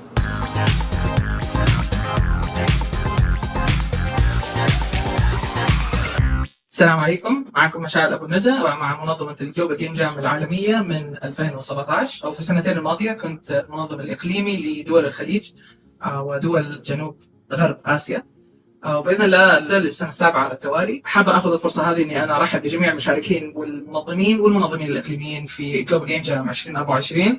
لو لاحظت إني أنا قاعد أتكلم بالعربي توجيها للمحدثين باللغة العربية، إضافة أنه حاب أعطيكم شوية نصائح من ناحية الجلوبال جيم جام وإيش تتوقعوا في الجام ل 2024. بعض من نصائح الجام اللي أنا ممكن دائما أعطيها حتى لما أجي أنظم المواقع نافعة جدا، إنه دائما حاولوا يكون عندكم اللي هو فكرة واضحة لإيش النموذج حيكون عنه لما تيجي تطوروا وتوصلوا لمرحلة التسليم. ليش أنا قاعد أقول كذا؟ لأنه لما تيجي تطوروا إحنا متحمسين لما نحط كل الأفكار، لما يجينا الثيم الآن بعد كم يوم بإذن الله حيبدأ الإعلان عنه. حتجينا كل الافكار الحماسيه هذه، بس حيصير مع كل الافكار هذه ما حنقدر نركز على شيء واحد او ميكانيك واحده او رسم ارت دايركشن واحد، فبالتالي يصير عندنا زي توسع الافكار وبالتالي ما انجزنا شيء. فممكن واحده من النصائح اللي انا اعطيكم اياها انه خلوا النموذج هذا حق اللعبه يشتغل حتى لو بمكعبات او دوائر، بدال مثلا الرسم المعين او بدال اللي هي الشخصيه اللي انتم حابين ترسموها، الى ما يشتغل بشكل كامل بعدين اضيفوا عليها الجماليات. هذه حتساعدكم انه تختصروا الوقت، مثلا جزء من المبرمجين يقعد يشتغل على هذا الجزء من النقطه، والارت ياخذ وقتهم في رسم وتصميم الشخصيات والاشياء اللي جوا اللعبه. دائما حاولوا تكونوا تشتغلوا في فريق. انا عارف انه منكم اللي متحمس جدا ويحب يشتغل مع نفسه، فهذا عادي جدا، لكن الشغل الفريق يعلمكم كيف تقدروا انتم تعتمدوا على بعض كمان، يخلق نوع من انواع انه انا اعتمد عليك انك انت تعطيني الجزء هذا، وانا اعتمد عليك وانتم تعتمدوا علي انه انا اعطيكم الجزء هذا. هذا شيء انا حابه دائما اذكر فيه، انه مو لازم تشاركوا في شيء زي الجلوبال جيم جام. تقدر تكون ما عندك ولا اي خبره في صناعه المحتوى، لكن عندك مثلا ما شاء الله تبارك الله مخ نظيف في مثلا تحديد الافكار او مثلا كتابه القصص او اللي هي تحديد توجه اللعبه. وكمان حابه اضيف اسالوا اسئله كثير، ريحوا نفسكم واشربوا مويه كفايه، وانا متحمسه جدا اني اشوف ايش الابداعات اللي حتطلع منكم. See you soon.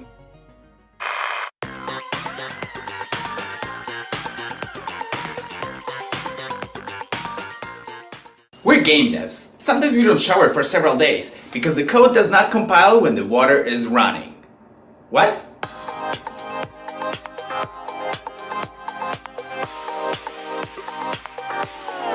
Do you worry that you don't belong?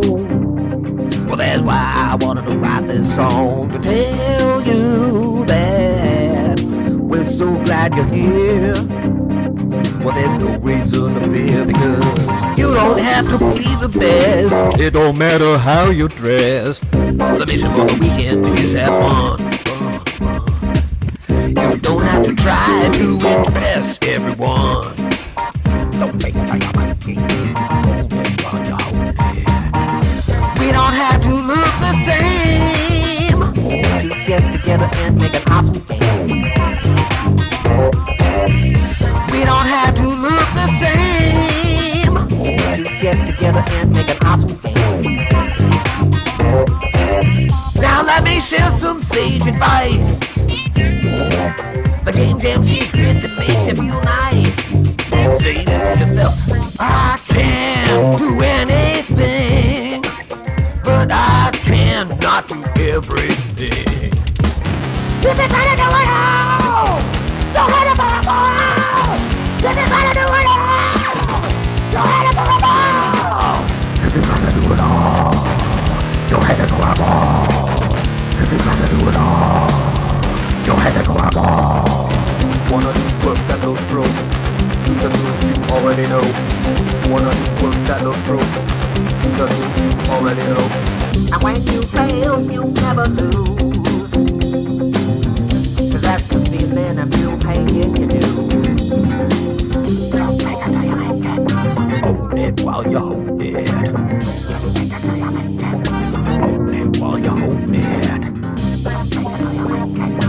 Own it while you hold it. Don't take it till you make it. Own it while you hold it. We don't have to look the same to get together and make an awesome game. We don't have to look the same to get together and make an awesome game. Don't take it till you like it. Hold it while you hold it. Don't take it till you like it. Hold it while you hold it. Don't take it till you like it. Hold it while you hold it. Don't take it till you like it. Hold it while you hold it. Don't take it till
We're Let's go back. into it.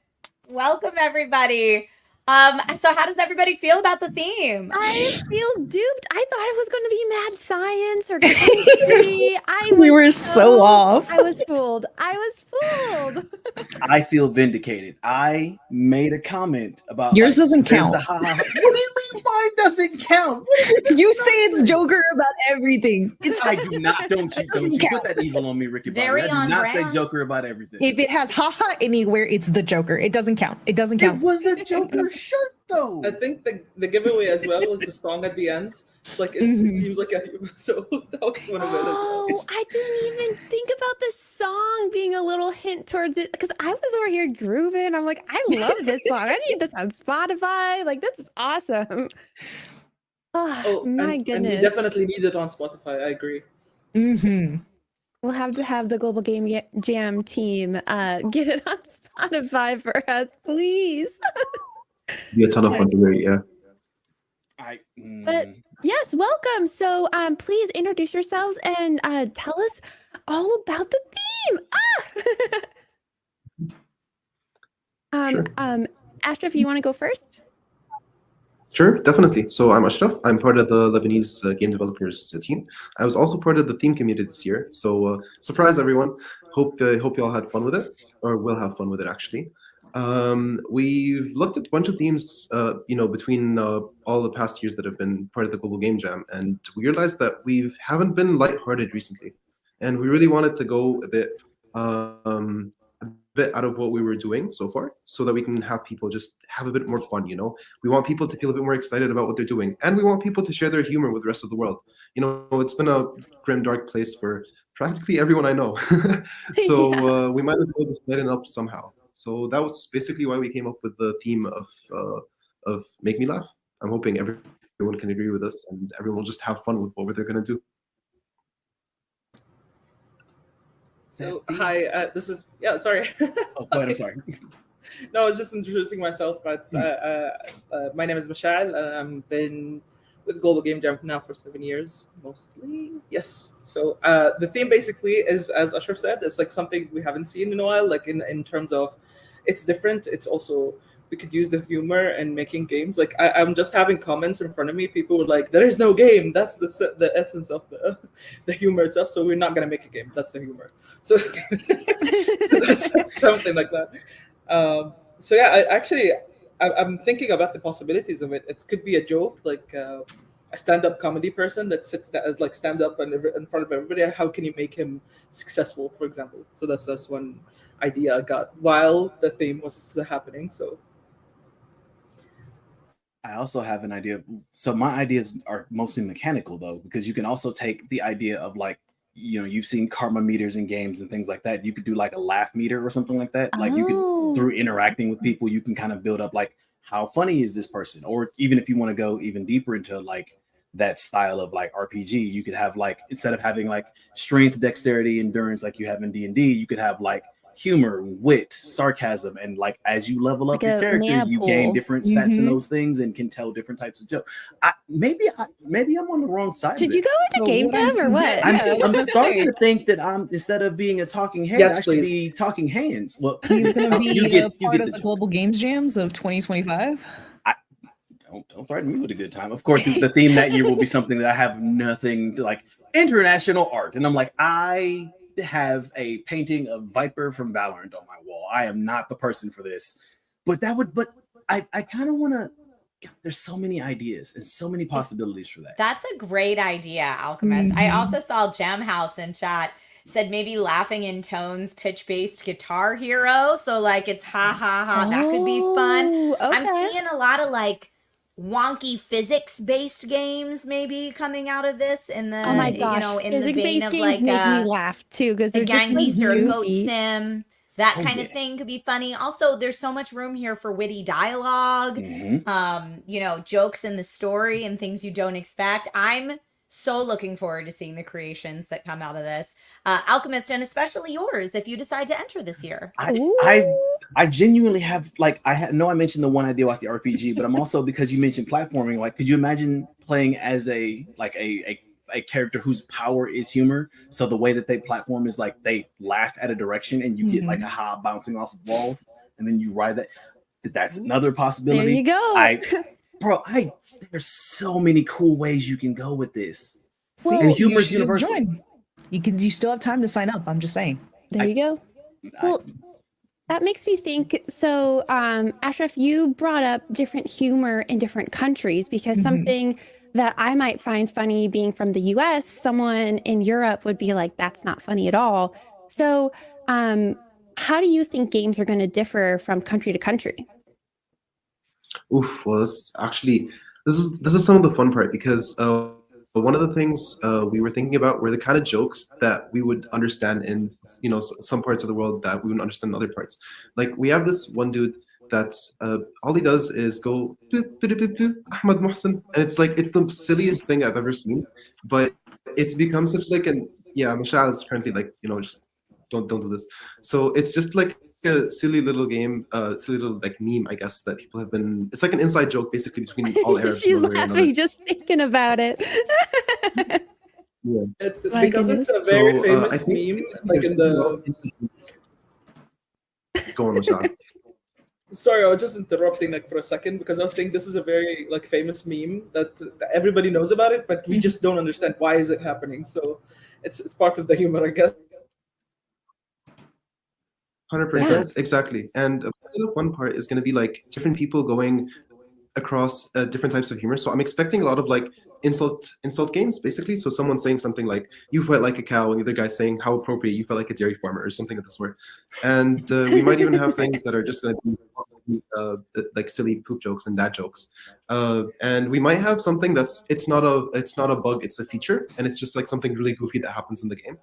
Because one of the things that always stands out in every single game jam is the best games are the ones that get the loudest uproar, and the loudest uproar is usually a laugh or a groan. And both of these work for jokes, and both of these work for like laughs. So people are going to put their hearts in, I feel, and people are just going to do something that they themselves find funny, and most likely, the people that are around them are just going to be like, "Oh, this is good." So yeah, it's going to be exciting. I hope so. My worst nightmare, I literally loathe puns. And so I have a lot of people love puns. They love them. I like a well-crafted pun, but like, don't just pun for the sake of punning. Like, so I love them. I think puns are one of the highest forms of art. I agree. So all the pun games, you can send those to me. I gotta go, guys. Bye. Like, I'm gonna leave the chat. Ash and I will duo the puns. We got this, Mac. We'll take care of it for you. I have built an entire brand on bad jokes, groans, and puns. You are not taking that away from me. I refuse. I already got my closest to the Game Jam theme award taken away by Steph. You're not taking my puns from me. I will actually. No. You're like, I put my foot down here. And now the chat is proceeding to throw a bunch of puns out. I gotta go. I can't. I love it. It's too much for me. Liberty in chat called you the pun-isher. Don't. Let's change the subject. So you guys were on the theme team. How many themes did you guys run through before you settled on this one? Wow, good question. I think we went through like around 20 or 30 different like ideas. Usually each of us in the chat, we go through like 3 ideas each, and then we explain why we think our idea is the best. And mine got really close to being picked, but it wasn't, but that's okay. So yeah, but it's totally fine. So yeah, we usually go through all the themes, and then we start chopping them down, and then we vote for them on the group. And then we make our points like judges in front of a lawyer and stuff, and it's just really fun.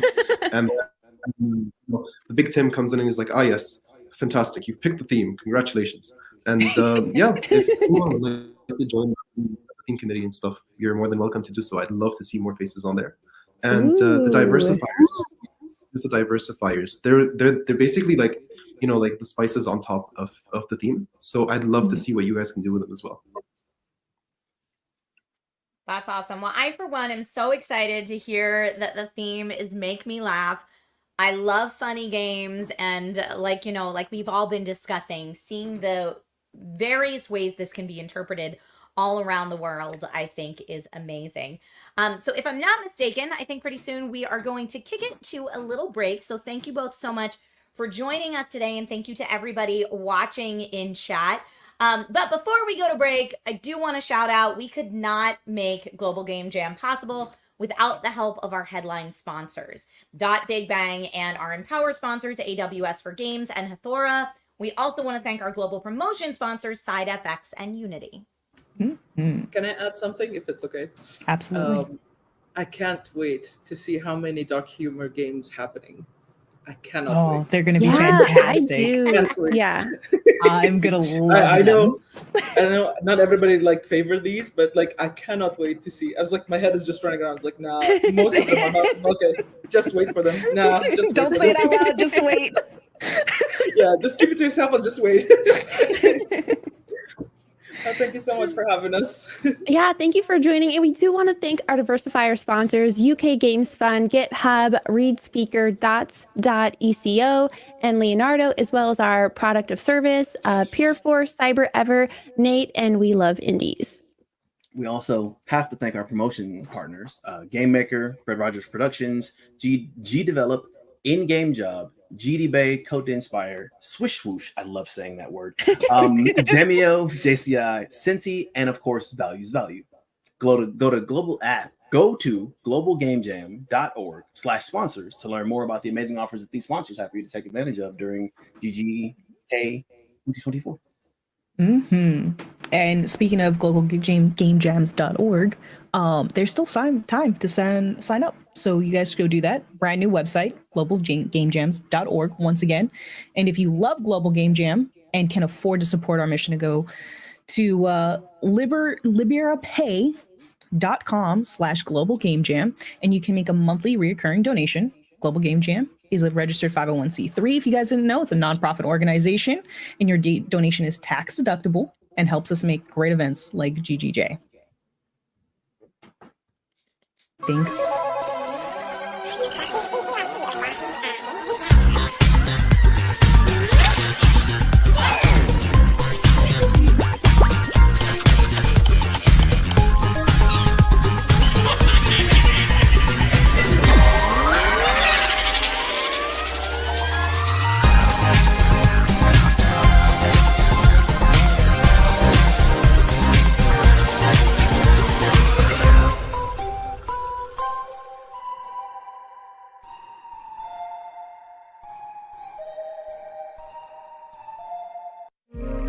I know that, of course, if you're here, it's because you want to make a game. But not just any game. You want to make a game in 48 hours. And I think that this is crazy, especially as a game developer. I think, it's incredible that we're able to make a game in such a short amount of time. It's really cool to see so many people get involved and make good stuff. People get prizes, people learn, you form groups, you make friends. So yeah, it's just a really great time.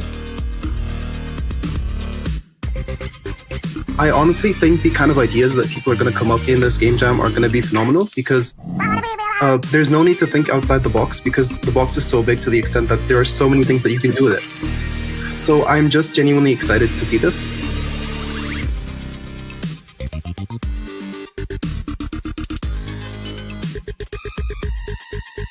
This year is special because I think most sites have been offline and meeting face-to-face for the first time for 2 years.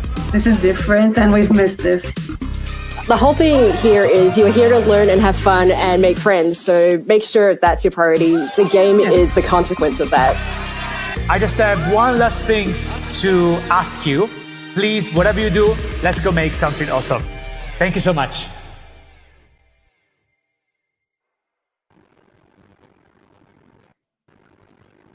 Hello, welcome back. We are joined by Digital Living Lab. Hello, Rizzy, welcome. Hello.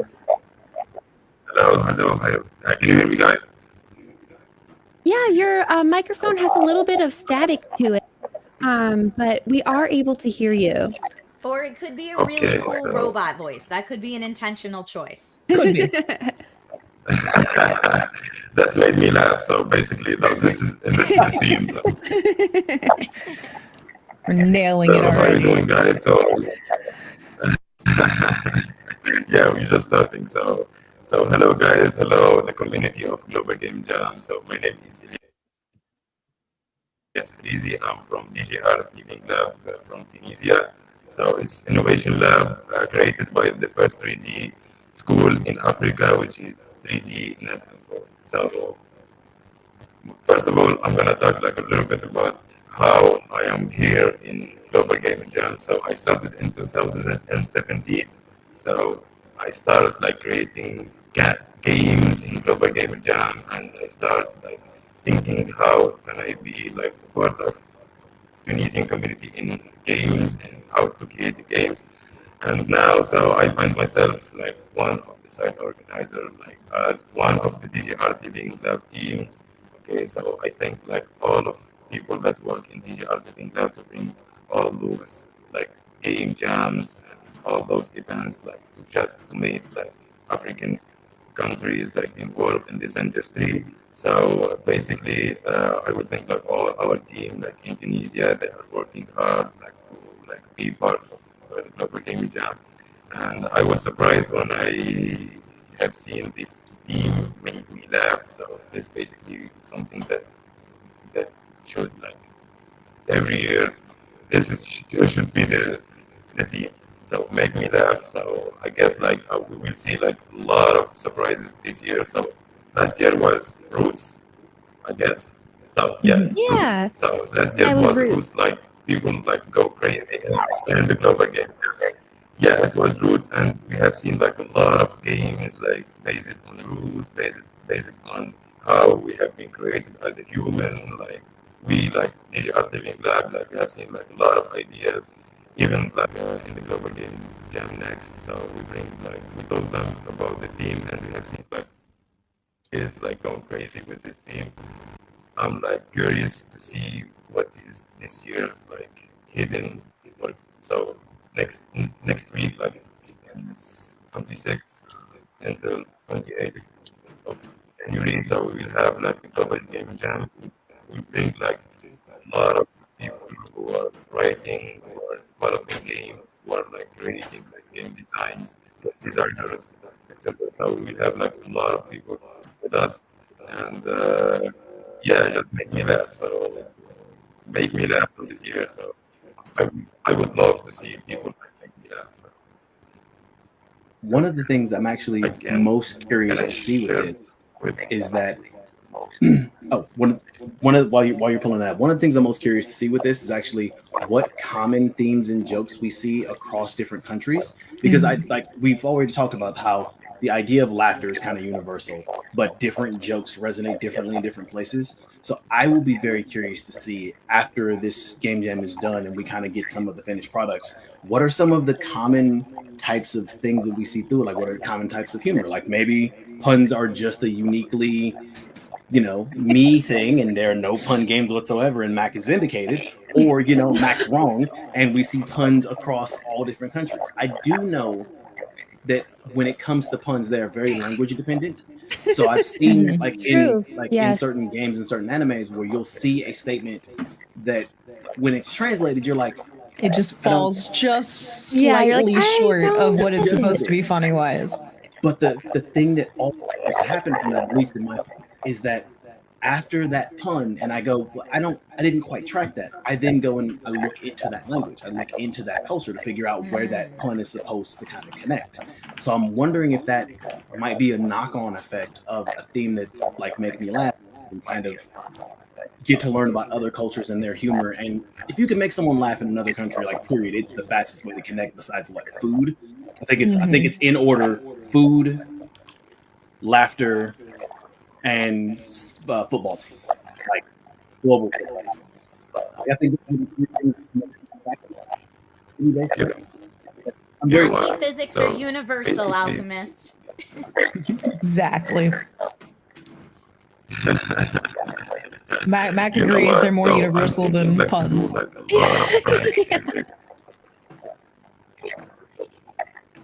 Go ahead. I'm thinking that we do like a lot of pranks a lot of pranks. I will do like a lot of pranks in this global game jam. I will do like pranks. I will take pictures for people who are sleepy. I will make fun of anyone like who is like who will eat.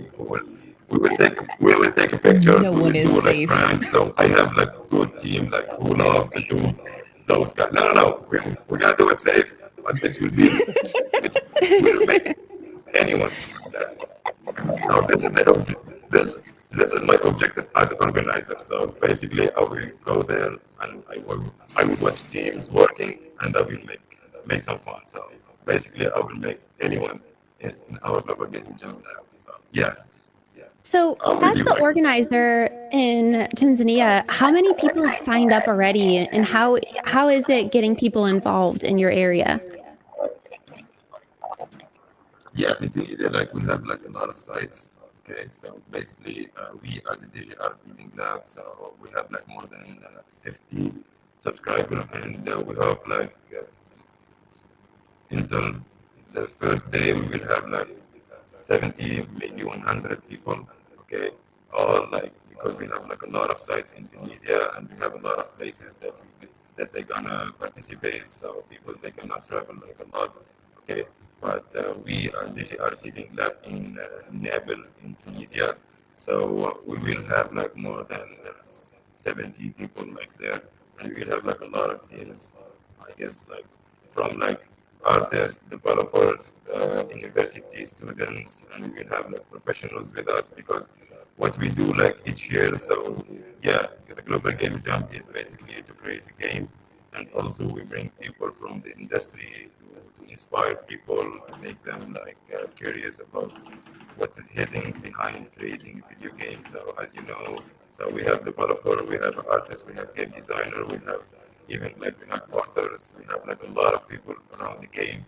So we try each year to bring like a lot of professionals to make like the difference between like a lot of other like we try to do like a lot of works to make this dream come true for people who want to create a game. So basically, for example, me now I'm in Burkina Faso.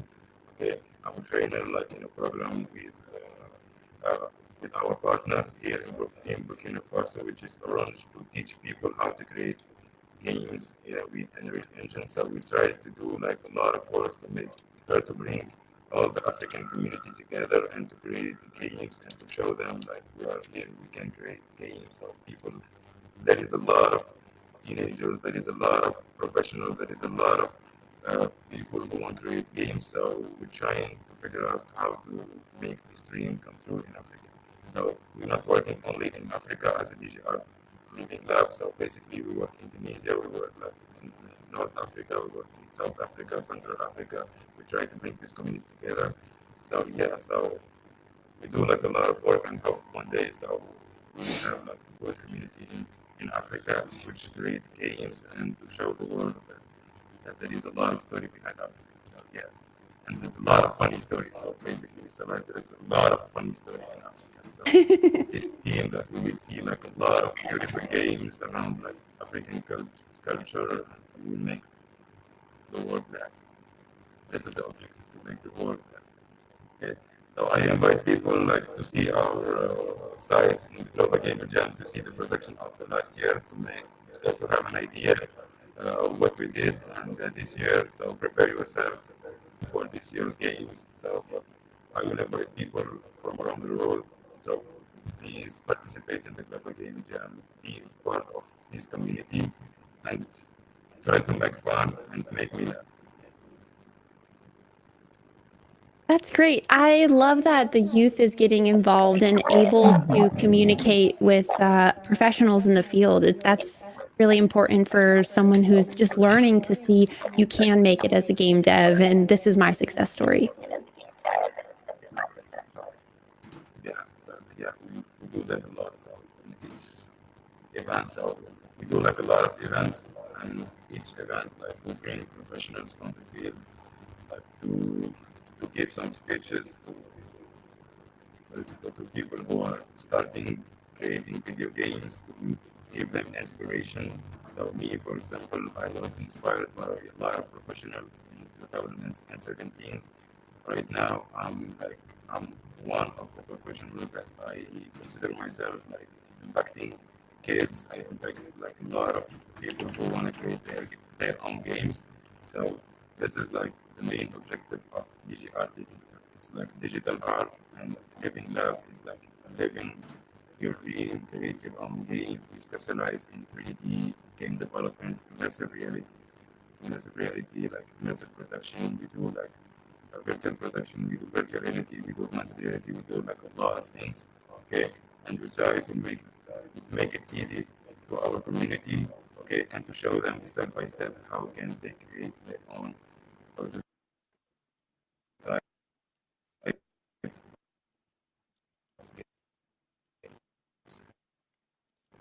So I do have one question to kind of take us out, and this is a very important question for me, and that is, with the theme being Make Me Laugh, what is your go-to way to make people laugh?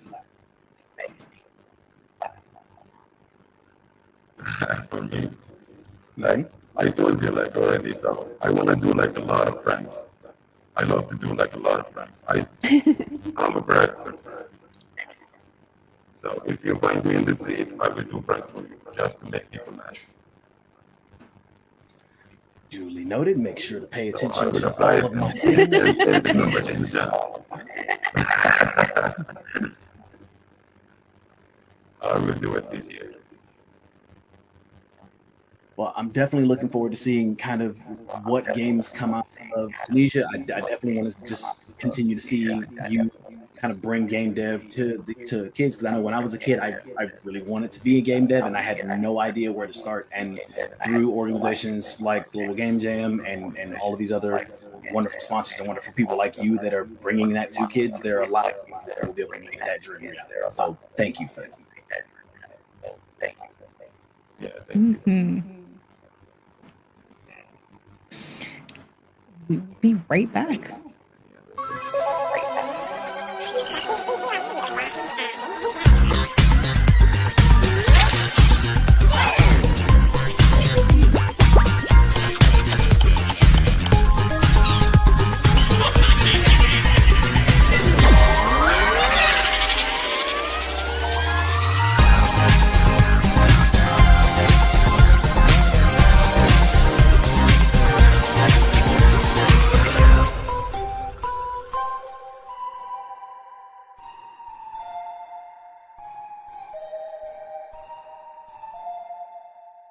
Here are 6 reasons to use GDevelop, the no-code open source game engine that can help you create any 2D game you can imagine, and even some in 3D.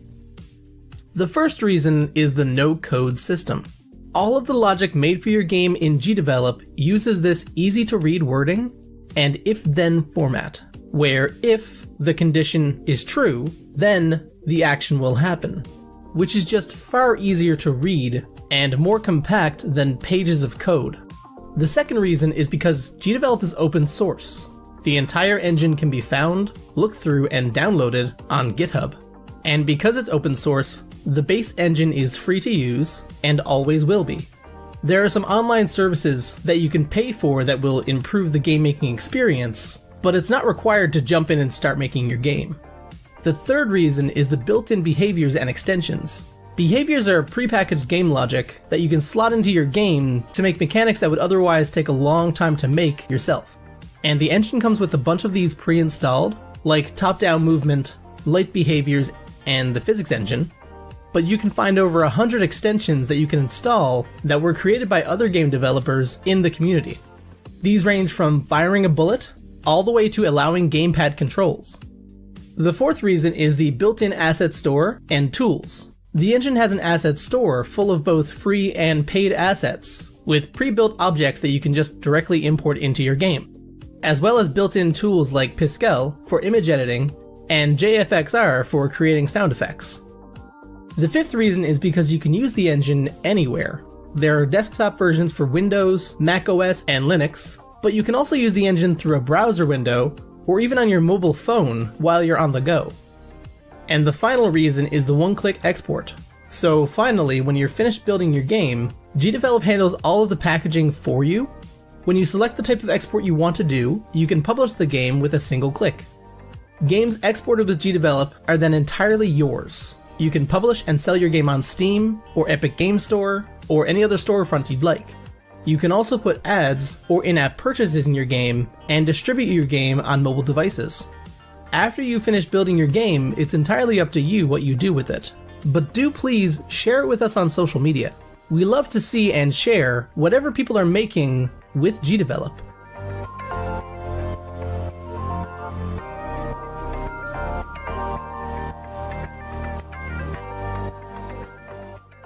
You've made the multiplayer game of your dreams, and you're ready to put it online for the world to enjoy. With Hathora, hosting your game servers couldn't be simpler. All you need is to create a Docker file, then Hathora will build your container and replicate it to our registries across the globe. Once you select a group of players to start a match, Hathora starts a server in the optimal region and routes players through our Premium Edge network, ensuring the lowest latency possible. Hathora automatically spins down idle servers, ensuring you only pay for active use. As your game rises in popularity, Hathora scales rapidly to ensure players are never left waiting. While hosting matches across the globe, the Hathora network fends off DDoS attacks so that they never reach your servers. Hathora handles your infrastructure so you can focus on building the best game. Get started today at hathora.dev. Whether you're a team of 1 or 1,000, only one thing really matters: making a game that players want to play. Developers are imagining future games that delight players and require solutions to support their dreams. Players expect games to have fast response times and high-fidelity experiences on any device, anywhere in the world. To achieve this, more and more developers are turning to the cloud. AWS for Games provides a broad portfolio of industry-specific products and solutions from AWS and AWS partners to help you build faster, run smarter, and grow your games. AWS for Games portfolio covers 12 solution areas, spanning the 3 phases of game development. When building, AWS will help you to modernize your architecture and move your production pipelines to the cloud, enabling you to recruit and build diverse teams around the globe, not limited to a physical location.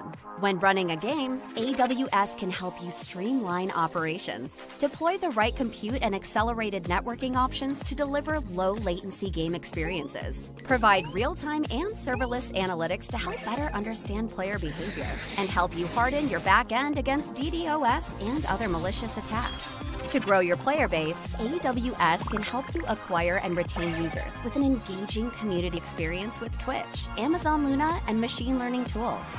With 175 fully featured services and more functionality than any other cloud provider, AWS infrastructure is trusted by over 90% of the largest public game companies, including Epic, EA, Ubisoft, Sony, Nintendo, Zynga, Rovio, and more. Need help getting started? Visit the AWS for Games landing page for a customized onboarding experience. Take one of our structured learning classes or dive deep into the 12 solution areas. Either way, we want to help you create the next amazing game. Welcome to AWS for Games. Hello, everyone, and welcome back to the Global Game Jam 2024 theme reveal. I am Alchemist Joker, joined by Mac, Steph, and Trish. I'm pointing, but you're all in way different places. You're trying. And we are joined today by a new guest. I want to make sure I get this right, so if I'm wrong, please feel free to correct me. Giannis, how are you doing today? We're having some audio technical difficulties, but that's okay. You're muted. Oh, sorry. Yes. There we go. You, Now we you got got ya. it correct, like perfect, 100%. Giannis, awesome.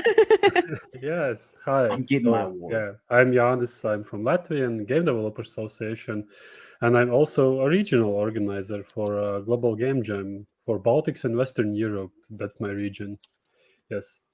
It's good to be here. Wow. So tell us about how the theme fits into the areas that you are the leader for. Do you see a bunch of fun things coming out of it? I actually missed the theme announcement. Yes, so I actually don't know what the theme is. Like I've been asking around, kind of, but nobody I think has told Steph me. should Like, reveal feel free it. to tell me. I should reveal it. Yep. It is it's a make me laugh is Make the me new Oh Yep. God, that's awesome. I think So broad. it's gonna be great because like people usually in our jam sites do create like some funny games. There one year there was a bot jumping around planets, so and like people do tend to create very funny games. So like it's a perfect theme, honestly.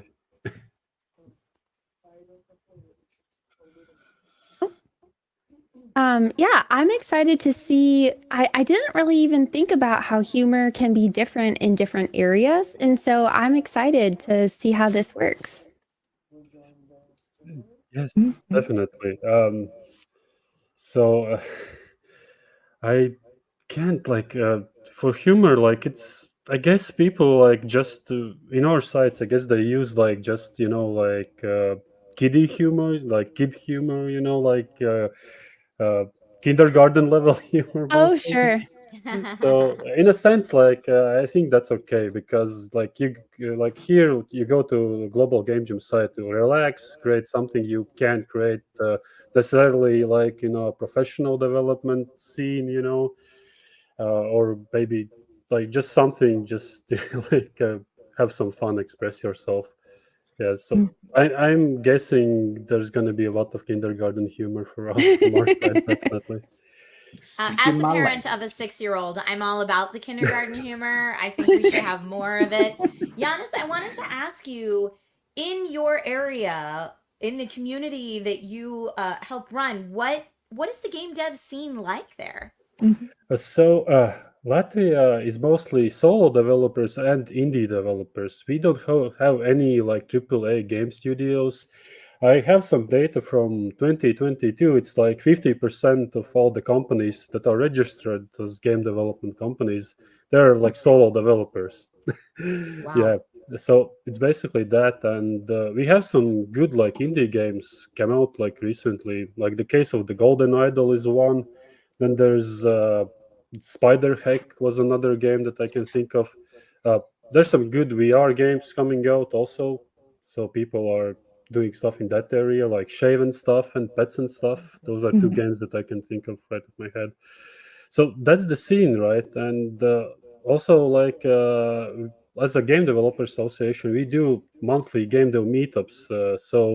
And because we are like mostly solo developers and indie developers, I think those monthly meetups like bring everyone like closely together, and I think we're a closely tight knit community here in Latvia. Yeah. Very cool. Can you touch on the community a little bit more? How did you develop such a tight knit community and people helping each other and coming together to make games? Yeah, so the community started like in 2007, like before I even knew it existed.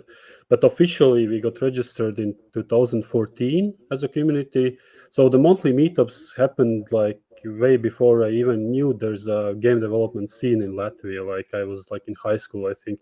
Actually, the main guy who like created Game Developer Association, I think also was in high school at that time. So there were like people actually meeting like in an apartment, if I recall correctly, just discussing game development, and it just like naturally evolved to a bar and drinking beer and discussing game development. Yeah, so yeah, and that's one. The other thing is we're like a small country. We're not big. I think from the Baltic states, we're the smallest one, if I'm not mistaken. I think so. Yes. Don't quote me on that. I'll believe Like, whatever you say.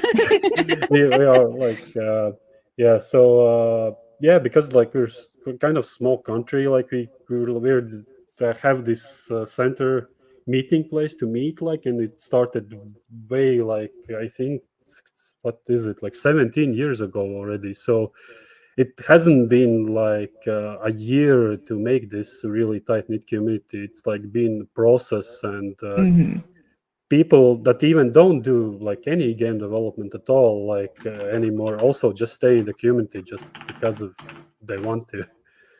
So yeah.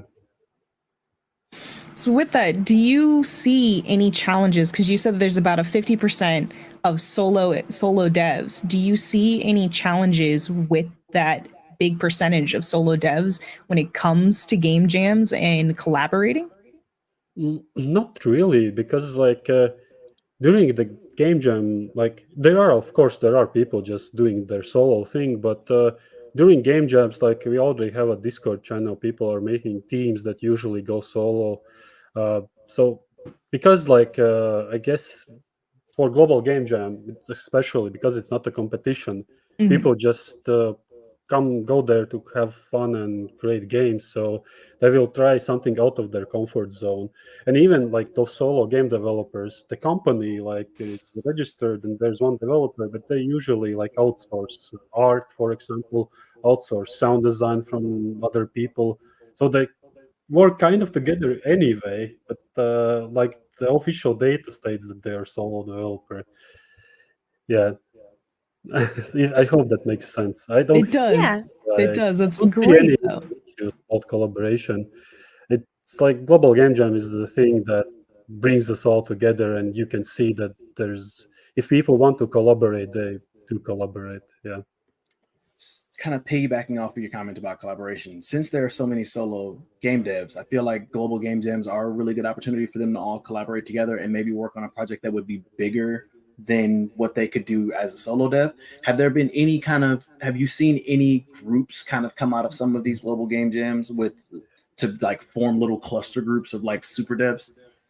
I wouldn't call super devs, but I mean all of them are super devs in my Of opinion. course, But yeah. in a sense that like big companies, the thing is like we're such a small community that people usually have worked like in multiple companies that are there, and sometimes during global game jam, I've seen people get recruited in some kind of a company because they see, hey, this is a person I would want to work together. I think the recent like example would be there's a VR studio that's like I think most of them met in global game jam, if I'm not mistaken. Yeah, I think so. Yeah, like it's Hyper VR, I think.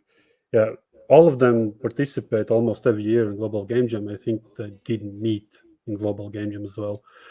So yeah, I see people meeting there all the time, and like maybe there's not like companies coming out, but there's like there are contacts, they're friends forever after the jam, and they maybe participate in other game jams together. So yeah, connections are made, definitely, what I can say, but specifically I can't really name games that have been like finished after global game jam. But that's why I say global game jam for me is more about making the connection. The game is just the process, and maybe like some kind of a result at the end of the jam, but it's not like the purpose of participating in the jam. Gotcha. Yeah, I mean, that's just one of the many benefits that come out of an event like this, right? Bringing people together to see where they can go creatively from there. I wanted to ask you, Giannis, in terms of the types of games that you see come out of your community, are there any overarching themes, or is it all just completely different, the type of games that people create in Latvia? So mostly, I think there are pixel games, like retro style games, 2D games, stuff like that. And what I see is like most are like very how can I say this? They want to create something big, you know. They're still solo developers. They want to create something crazy big. As an example, I can say there's this game Space Wreck from Latvia. It's a solo developer. It's an indie RPG. Like it has crazy details and stuff, but the guy just sat and created it. It's yeah, but the styling it's like very similar. It's like pixel art, and I think because like one pixel art looks really great in my opinion, and second is it's easier to learn how to do that instead of maybe some 3D stuff. But of course, that's not to say we don't have any like 3D games. We have like virtual reality games. We have some 2D/3D type of games, like retro style games, if that makes sense, like PS1 graphics. Yeah, there's one person in each IO like creating them all the time. I think it handle was GG Bot. Yeah, he creates all the time like some retro games. It's the overarching, I think. The retro games, and then there's hyper casual and casual type of games also. I wanted to circle back to the opportunity that is just created because of the Global Game Jam in your area. Like you had mentioned that people had hired people on their team or wanted to work with them because of they showed their exceptional skills during the Game Jam. That is just, it's just amazing to me. And I really love that it's not just about creating a game, but it's about meeting the people and the connections along the way. That's really cool that your community has been able to foster that. Yes, definitely. I mean, I'm a part of Latvian Game Developers Association because of Global Game Jam. I think I was in university, then somewhere I read, hey, there's this jam happening. I was like, okay, I'm gonna go there. Then I loved it, of course. Then I joined the association, and a few years after, I became a site organizer for Global Game Jam. And then a few years after I'm here, I'm a regional organizer for Global Game Jam. So I appreciate and love this event really, really, because it was, for me, it was an introduction to my Latvian game developers scene, my Latvian game developers community. Without Global Game Jam, I think I wouldn't maybe knew there was an association, but it would come years later maybe. Yeah. Well, we want to know what makes you laugh. What makes people of Latvia laugh? I think dad jokes a lot of dad jokes, definitely. There was this guy in I think UK Got Talent. He was a Latvian guy. He used this dad joke. What was it? I don't remember. On the top of my head, it was something like. How are you going? And people said, well, and he said, no, you're a person. And yeah, that's the Latvian humor, basically. I love it. Yeah. Something like that, I would say. I love it. I'm here for all different types of humor. Perfect. I'm sorry. We have last year or the year before in Global Game Jam, there was one game all about dad jokes, actually. Yes. Of course there was. Of course there was. It was all about it. Also participated in another contest we have. We also allow Global Game Jam games to participate in it, and it awarded third place, I think, or second place. So it was really high. About 20 games got submitted, so people really loved it. That's incredible. I love that this year's theme is Make Me Laugh. I love, Giannis, that we got to share that with you, that Steph got to be the one to tell you that was it. And I cannot wait to see the various ways that your community makes us laugh this Global Game Jam. I'm stoked. So thank you so much for being with us today. And folks, if you're watching in chat, we'll be right back after this. Yeah, thank you so much. Yeah, bye.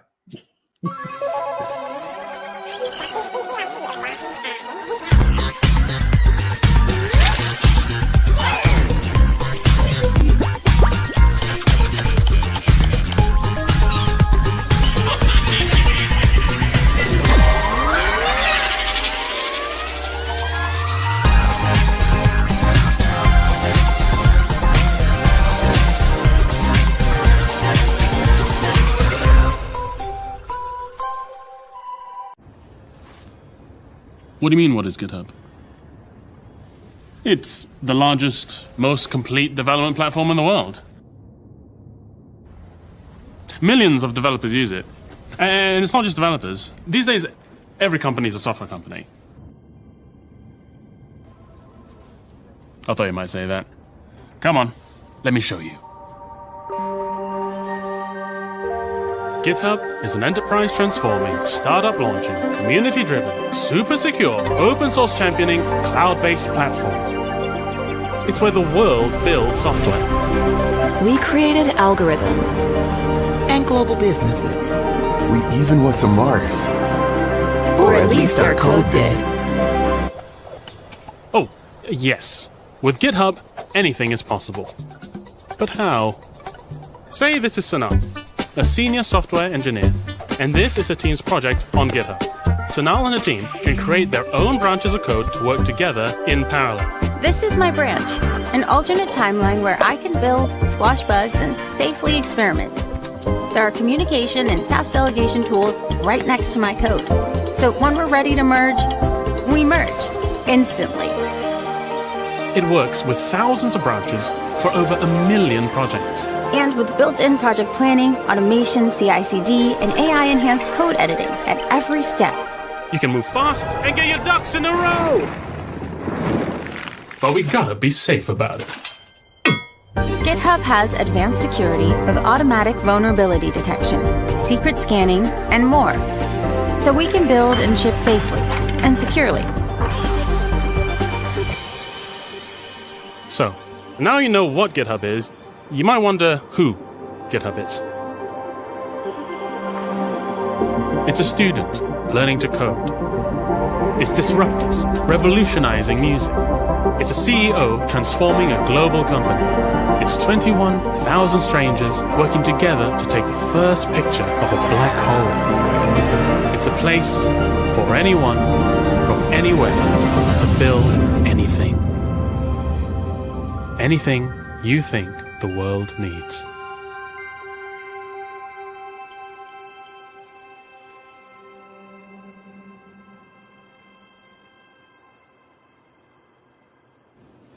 Was that? You already knew that? Well, why didn't you say anything? I was talking for ages back there. It's embarrassing.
Welcome back, guys. We have our wonderful hosts, Alchemist, Mac and Cheese, and Trisha Herzberger, and we have our wonderful guest from with Lithuania to talk to us a little bit more about their community as well. Can you introduce yourself and tell us a little bit about that community? Hello. I'm like somehow super nervous. Like it's basically like my dream come true. You know, like it's the global gym like theme reveal, and like that's my stupid face. So hello everybody, and yeah, my name is Ole. I'm in Vilnius, Lithuania, so that's the country like just below where Yanis is. So yeah, and I represent both the country and the startup called Game Dev Camp. But there is a lot to unpack today.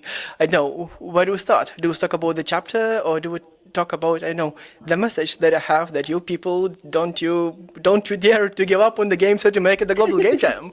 They're worth something. And so do I start preaching or? Let's start with your game jam community. Like all the people in your chapter, how many people are involved, and are they excited for Make Me Laugh? Yeah. So let's start from this. Well, first, Lithuania is a small country, basically like about 3 million people. However, the global game jam history actually dates from Indie Game Jam in 2002. So it's even before it became global. Let me paste it in the YouTube chat. That's the history of I prepared a bit of Game Jam in Lithuania. The funny part that many people those of you in the chat who if you click on that link and see the picture, they became somebody. So many of them actually joined a small startup that is called Unity. I was part of that, but a bit later. Yeah. I mean, it was like we were renting a room. So in Vilnius, we were renting a room in Vilnius, and in Copenhagen, they were renting a hut, like a literal hut. And and now it's what? It's 2023, right? So Unity is a public company. The office is still there, just like it's in a huge building, like you see the lights there. So Unity's office here in the center too. And what about the chapters? The chapters currently, 2023 actually, not 2023, 2024. So it's 5 cities. So we have on-site chapters in 5 cities, and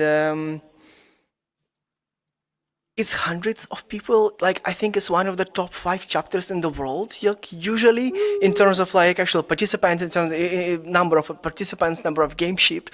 So I'm not involved this year. So I'm speaking on behalf of all the nice people who are who are doing it this year. Here's a link in the YouTube chat for those who are very curious, how it looks. Last thing I want to preach about the chapter is that we actually have, so there is a Lithuanian Game Dev Association that I'm a board member of, and we have a budget allocated for the art. As in, so each year, there is a contest for the artists, to create the art for the Global Game Jam, and this year it's every year is something special and beautiful. So what I'm trying to say that Global Game Jam is the event, and we really celebrate it, and it's really beautiful and it's huge, and so that's the event. So it sounds like game dev is a huge part of just Global Game Jam is a huge part of the game dev community in there. But I need you. I just one thing I have to say. I love how you just glossed over this small startup called Unity. That's not one of the bigger names in game development. How does the fact that Unity kind of grew up there kind of influence the type of game devs? That's what I didn't prepare, but I will put it later in the chat. There is an actual story. Maybe we'll let me see if I'm able. Yes. There we go. The history from Ara's perspective, again, it's here in your YouTube chat. So blame this person. It's blame this person. It's he has left Unity already, and this is his farewell letter that he sent publicly to all Unity employees. And now it's on his website. Aras, you're probably watching this. I'm plugging you and your work and work of all of us back then. Basically, I mean, look, we're a very, very small country. The biggest city is about 500,000. The whole country is 3 million, right? So we kinda know each other, more or less. Small So world, basically, yeah. like you hire one Lithuanian, you sort of get all of them. So They just come in droves. I mean, like, yeah, but you can read it in Aaron's blog post. Like he literally says, like, look, they hired me. I brought all my friends, because like that's how it works. I mean, they apparently were also, you know, like talented and skilled. So it's not like, you know, just camaraderie. It's also like skills. So yeah. I love the idea of like you find a person, you find a Lithuanian game dev. You're like, hey, I have a project I'm working on. I'd like to bring you on. And they're like, I have friends. Oh, okay, how many? Yes. All of them. The answer is yes. Yes, all of them, like all of the country. There is one more side, like the same joke, but from the different side that is sort of like half joke because it's also a reality. It's like at some point Lithuanians start, like, I mean, when you hire them, you sort of bring them on site, and like they bring some of their friends, and at some point they're like, we really want to go home. And basically what it means that you as a company are actually opening office in Lithuania. And why do I see this as like a mini game that is going to come out of this theme, you know? So it's like, hire a friend, and it's like all of Lithuania just comes. Like, yeah, I mean, it's like is again, like it's so, I'm joking, but there is only like half of the joke here, because it's more irony than the joke, because like that's how it works. That fits into the theme perfectly then. Yeah, it fits into the theme. So speaking of the theme, I'm curious, Ale, what kind of humor do you think we're going to see come out of Lithuania for this game jam this year? I'm honestly super afraid of tons of black humor, like the darkest, you know, the darkest possible humor humor you can ever imagine, and probably some of the games gonna get censored just because, like, hey, I mean. Yeah, people like going wild in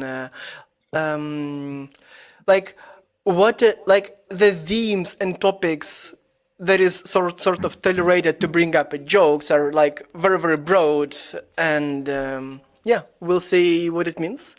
We'll probably need to talk to people to be more, I don't know, conservatives in what they can joke about, and, you know, think that's a global thing. That's not, you know, a local pond sort of. Sure. That people around the world can get sensitive about different issues, and we should respect that. And also, like, yeah, we should respect that. Let's focus on that. I get that, but also shock value humor is the thing, and I think part of Global Game Jam is seeing the different senses of humor from different places. So maybe like a happy medium. Ali's like refraining from being like, I don't think there's a happy medium here. Like, it's either or nothing. Dark humor or it's no humor. Blackest night. Like there is no. It's either like kindergarten humor or just gallows humor, and there is no in between. Other ends of the spectrum, and that's it. But humor is such a spectrum. So I'm so excited to see the different ways people interpret this theme and then bring it into game design with mechanics or story or art. Like, there's so many ways you can go with it. Yeah. I'm super happy about the theme too. It's I mean, this year, I mean, like, us in Eastern Europe, so like if you locate it on the map, it's actually, oh snap, it's next to Ukraine, next to Russia. So it's been a bit of like brutal, you know, a lot of things to think about. So sometimes, you know, like to discharge and to take a laugh, and, you know, like to self-reflect, because like humor is self-reflection. Self-reflection is very useful. You know, if you can make a joke about it, maybe it's not that scary, maybe it's not that, you know, ugly, and maybe it's not that awful. So that's another thing that is in my head now. Maybe people will bring in, you know, invent some culture. I feel most often dark humor is used as a coping mechanism, right? Because it's one of those things. One of my bosses, when I was but a wee lad, used to always say to me, it's like laugh or cry. Those are your two options. Ultimately, no matter what thing comes up in your life, your two choices are laugh or cry. And his thing was, I personally believe that if I make someone laugh so hard that they cry, I've covered both bases. So having that type of humor to kind of help manage through darker moments and kind of rougher things is always nice. One thing that I do find interesting though, and this is, I've spent a little bit of time traveling. Last year, I ended up traveling a lot last year, and I spent a lot of time in like Sweden and in that kind of area. And it's amazing to me how different humor is even between countries. Like for the most part in the US, humor doesn't change much between states. Like a dad joke's a dad joke, with the exception of, you know, the lone mac and cheese puns are always good. Like those are always safe to keep in your pocket. But I do find it interesting how much humor can kind of vary from country to country. Is there anything that you find that is kind of a common thread of humor throughout the entirety of like the Baltic states, for instance, just that smaller kind of area? I know that's a question you probably did not prepare for, and I apologize for it. Oh no, I don't have a link of it to share in the chat. I tried to prepare for everything. Yeah. Let's put it this way. We really like, so Lithuania and Latvia, you know, like we call each other brotherly nations. Estonians are a bit farther away, but like we really still like, you know, poking at each other, but like in a very friendly way, because it's like so nearby. And yeah, so Lithuania, like the three Baltic nations, and also Poland, we actually mostly laugh at each other and poke each other, and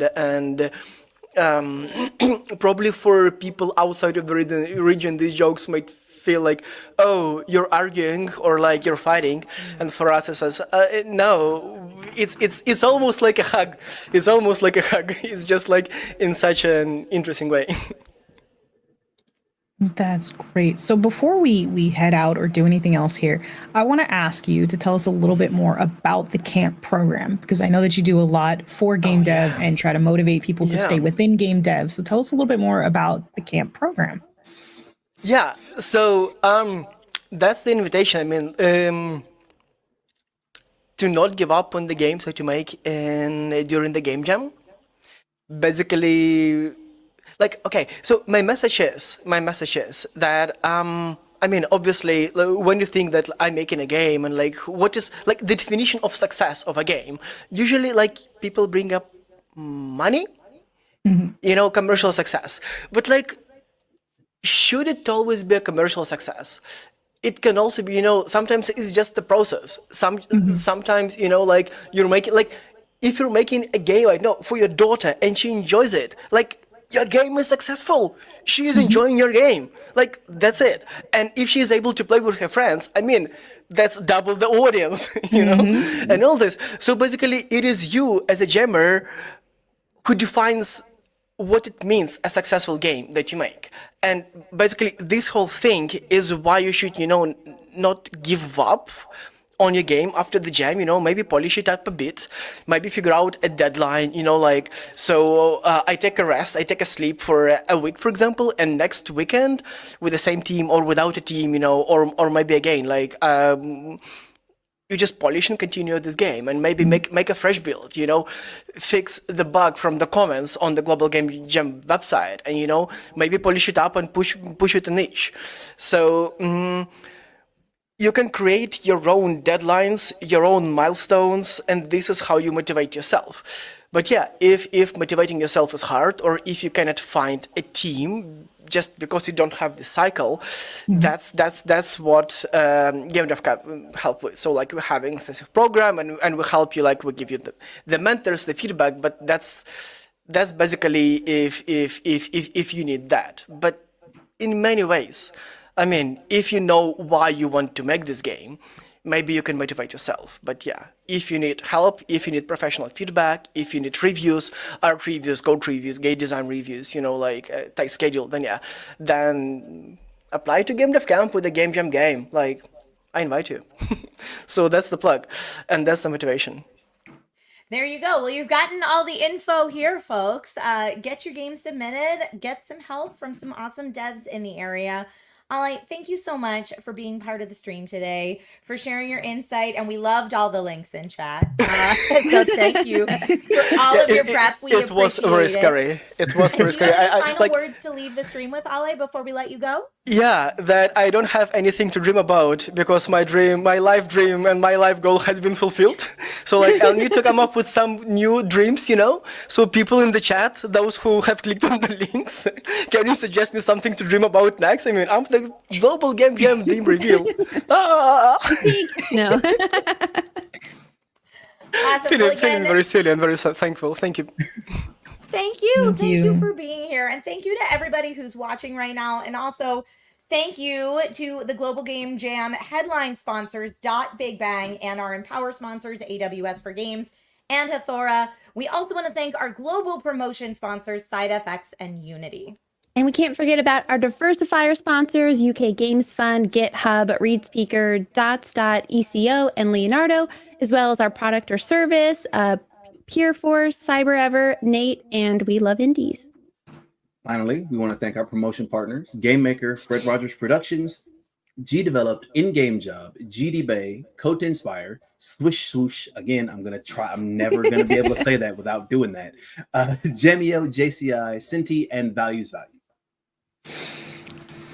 Just a reminder, guys, there is still time to sign up for the Global Game Jam this year as well at the brand new website of globalgamejam.org. And if you love Global Game Jams as much as we do and can afford to support the mission, go to liberapay.com/Global Game Jam and you can make a monthly recurring donation. And Global Games Jams is a 501c3, so everything that you do is a huge benefit. It is tax deductible and helps us make great events like GGJ possible. So we thank you super much, and we'll see you guys soon.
Hey Global Game Jam people, I'm Feridun, the co-founder of Swoosh.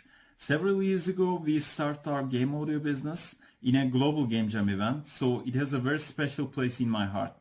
We are very glad to sponsor this great event, and I believe my speech is reaching out to thousands of people from all over the world. This year we are participating in this event with a very special sound pack in tune with Global Game Jam's theme. Feel free to use all those sound sets in your games. I wish you good luck, have fun, be careful about your back pain, so walk around and meet new people.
Hello, and welcome back, everyone. I'm joined by Trish, Alchemist, and Steph. And hello, we have Sandro. How are you doing? Hey everyone, I'm well, thank you. How are you? I'm doing great. It's good morning. I don't know if it's really a good morning, more like almost bedtime here. Good time zone to you. Yes, good time zone too. I like that. So, Sandro, you are the leader of the Global Game Jam in your area? I don't think I'm really a leader. There's not really like a leader, I think, or if there is someone else. I'm just the RO this year. So I'm the one people go to seek help, hopefully, and I'm also the link between the organizers of worldwide and Portugal, not Spain. Don't confuse it. It's Portugal. I'm sensing a little bit of competition there. So I may not be great with geography everywhere, but I do know the geography of those sections. That tracks perfectly. Like, no, not them, just us. The rest of them can do their own thing. This is our team. So, Sandro, tell us a little bit about what Global Game Jam looks like in Portugal. Well, I don't really know all that well because it's my first time being an RO, so I started just this past November, so still overall new to all of this. But as I can at least share my experience as an SO for 3 or 4 years and a few more as a jammer, and I think it's overall relaxing. You know, people go there to meet each other. Most people even go to like just start developing games with when they are curious to how do you make a game, or what does it take to make a game, how does a game dev team work and all that. So they join mostly out of curiosity, a bit of learning as well. I have many students, for example, trying to join a master degree on game development, so they first join a few years of game jams to get a bit of portfolio behind them and all of that. But it's overall it's fun. Lots of jokes, lot of funny moments. But I think that's at least the funny moments I believe are worldwide. So I definitely get that. Now you said you have some experience as a jammer, so I have a question that's just that I have to ask you. As a jammer, how do you feel about the theme of Make Me Laugh? Like, were there any immediate ideas that popped into your mind, or was that one of those that you feel like you will need time to really ruminate on before you start? Well, funny thing is, the moment I saw the team, a kind of idea came to my head, because my first game jam ever, we did a video game that is so buggy, like it doesn't work, and it has a weird type of black humor. So I agree with Ole when he said, "Oh, we might have some black humor in there that might need censoring." And then my first game was a bit like that, because it was like a fight game, but the characters were all based on minions, with the green skin and Shrek ears, and they represented like famous people from various decades, like Michael Jackson, Neil Armstrong, Bill Gates, a curious painter from Germany that most people don't like to talk about. Yeah, it didn't work. Weirdly enough, only Neil Armstrong was one that didn't get any damage. The painter killed everyone with a single hit. Figures. And then, yeah, there are other funny things, like our programmer was also our sound designer, so he recorded all the music and the attacks with his own voice. So it's like screams and squeals, very odd. And eventually it doesn't work. It's not a working game or a working beat 'em up game, but it's overall fun. I don't remember the last time someone played it and didn't laugh immediately just at the prospect of how ridiculous it is. So I'm thinking maybe I'll try and pitch my idea to my team, whoever they are, and see if they wanna go for that. I love it. As a jammer and now as an organizer, what would you say would be a big tip for people that are maybe a first-time jammer or wanting to get involved? Like, what's the something you learned in your years that you're like, people need to know this tip? I'm going to steal a quote from Dragon Ball. Yes. From Muten Roshi. Sleep well, drink lots of water, and eat well. Okay. So is the Always good motto of advice. Well the said. Turtle School. Fantastic advice. It is easy to get caught up in your work and be like, oh yeah, I haven't slept. I've been awake for 20 hours. Or, oh yeah, I should probably eat something. It's 5 o'clock. Or, it's so easy to get caught up in your activities. And I bet even more so as a jammer when you're trying to work on a problem in the game and other people on the team are almost waiting on you to continue their part. Yeah, for example, that first gem, that first game that doesn't properly work, there is no proper damage being done. It was a bug that we now call a feature because our head programmer didn't want to sleep. It was like 7 or 8 hours for the gem to end. It was on 2 all-nighters and it refused to sleep. Even if the whole team told him, please go take a nap, go rest a bit, just 15 minutes nap, we wake you up. Oh, no, I can fix this. And one bug went to 4 bugs, 4 bugs went to 16, and so on and so on and so on. Yep. So When the yeah, brain is rest tired, means it makes and mistakes. eating. And Coffee can only take you so far. True. More so, I recommend tea over coffee. Okay. That's what I'm drinking. Tea. Yes. Tea's so much better. Less bathroom breaks and not as aggressive to the stomach. So I'm hit. I'm wounded. Oh, God. Alchemist is like, you just said the worst thing possible. This is our resident massive coffee drinker. I've already finished mine today too. So Alchemist, don't worry, you're not the only one here. I get it. In terms of make me laugh, I feel like this conversation, Sandro, is already there. Kind of accidentally. But what types of humor do you see coming out of Portugal specifically? probably the first joke I think people are going to refer, whether they make a game about it or not, might be like it's not really an official icon for Portugal, but we often joke about codfish or bacalhau because we have so many dishes of that nature, and somehow we adopted the codfish as our unofficial icon and joke and pun and all of that. So we might have some games on bacalhau, I guess. But yeah, there might be a few other jokes. Maybe more so depend on the region, because we also have, as every other country probably has, accents. So some accents are funnier than others in here, so there might be that. There might be inside jokes to each place, and probably lots of dark humor as well. Mm-hmm.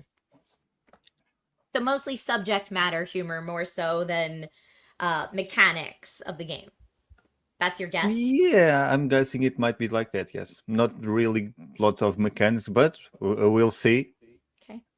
One never knows what sleep deprivation and a chiller environment might bring out of the game designers. Over-caffeination plus relaxed environment equals the darkest of humor. There is one other thing I kind of want to bring up, and this is something that we've kind of touched upon briefly in other areas, but with your geography, is there often where you guys kind of make jokes about Spanish people, like, again, within like reason, but like I know that in some places they will make jokes about their neighbors as a kind of a brotherly, like the same way you'd kind of make fun of a little brother.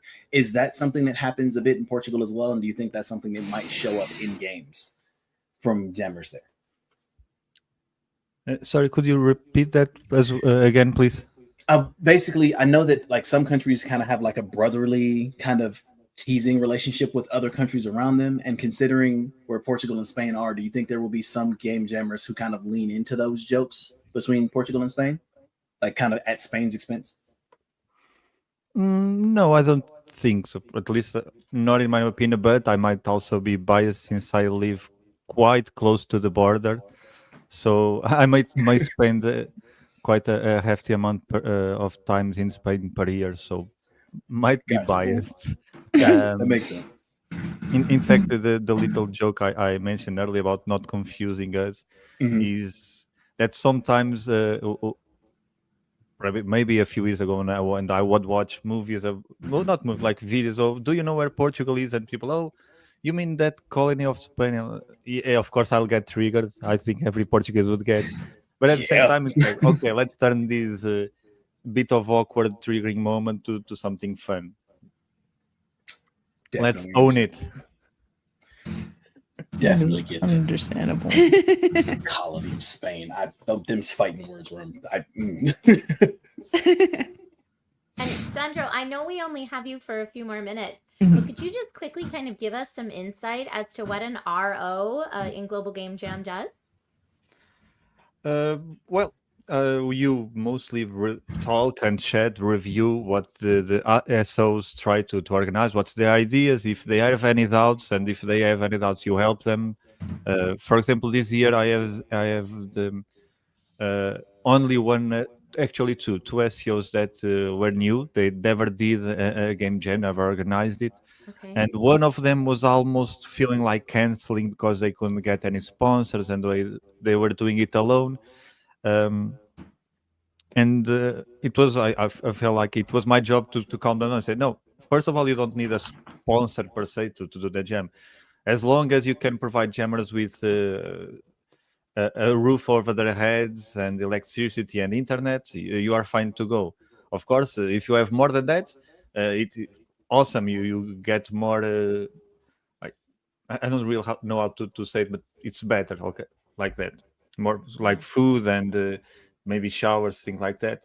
But overall, as long as you are safe in a safe location, it's in energy and Wi-Fi, you should be fine. And so he went from, oh, I have to cancel, to, oh, then yeah, let's go, let's do it. And now he actually has a couple sponsors already, and he's doing really well. And even thank me because I don't know if all the ROs made it, but I also tried to make like a general meet with all the SOs, so they also know each other a bit better. They helped each other and all that.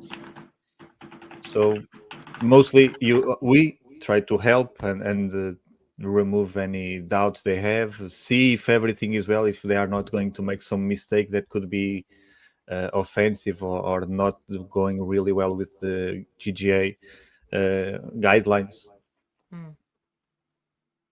That's awesome. There's also a we have some notes here from part of our background stuff. When you had mentioned about the idea in the global game jams, sacrificing the game's final quality in lieu of in order to make newbies have a better chance at understanding and getting into the development. Can you touch on that a little bit more? Yeah, of course.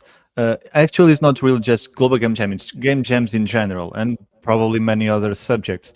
And this especially happened to me last year.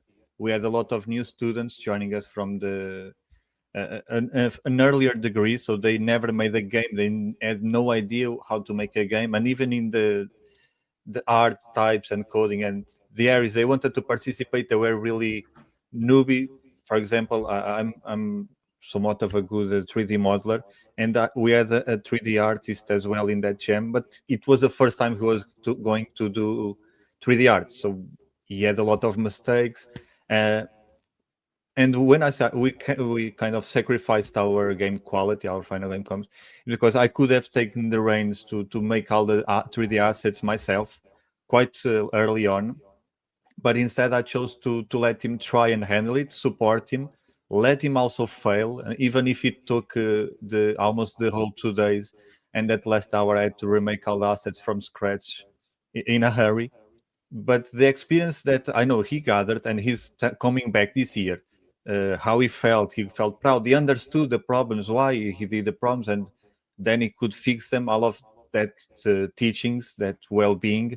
I think it was much more important than doing a much better game or a more finished product, more polished, because you can always do that after the Global Game Jam on itch.io. You can continue developing your idea. Yeah, that is excellent. I think that is a fantastic point. It is a learning experience, and there's always more time. There's always more time to fail and redo it and get better, always. I think failing is how you learn too. You might solve a problem that you didn't know was a problem, but when you fail, you're like, oh my gosh, this thing keeps happening. And you're learning different ways to solve maybe new problems along the process. So I think failing is an important part of growth. I also agree with that. And I think one of the other things that's really interesting about failure is that it's very easy to see someone's success and go, well, I don't know how to replicate that. But one thing you can always do is that if someone fails at something, you can always go back and analyze how that failure happened to prevent it from happening again. So as much as it's difficult to share success, it's a little difficult because there's always a negative connotation with it. But if I know, I think it's a Sherlock Holmes quote, which is when you have eliminated the impossible, whatever remains, however improbable, must be the truth. And I feel like with game dev, that's another one of those things where it's like, okay, this didn't work, this didn't work, this didn't work. I know that these things are what are causing my issue. And although that doesn't help you, one of the other people in the gym might go, I'm having that exact problem with that exact thing that you fixed. So I'm going to use that little piece of your experience to kind of resolve my issue. So it's a wonderful kind of piece of the community that I feel like sometimes maybe overlooked or understated, maybe both. Entirely understandable.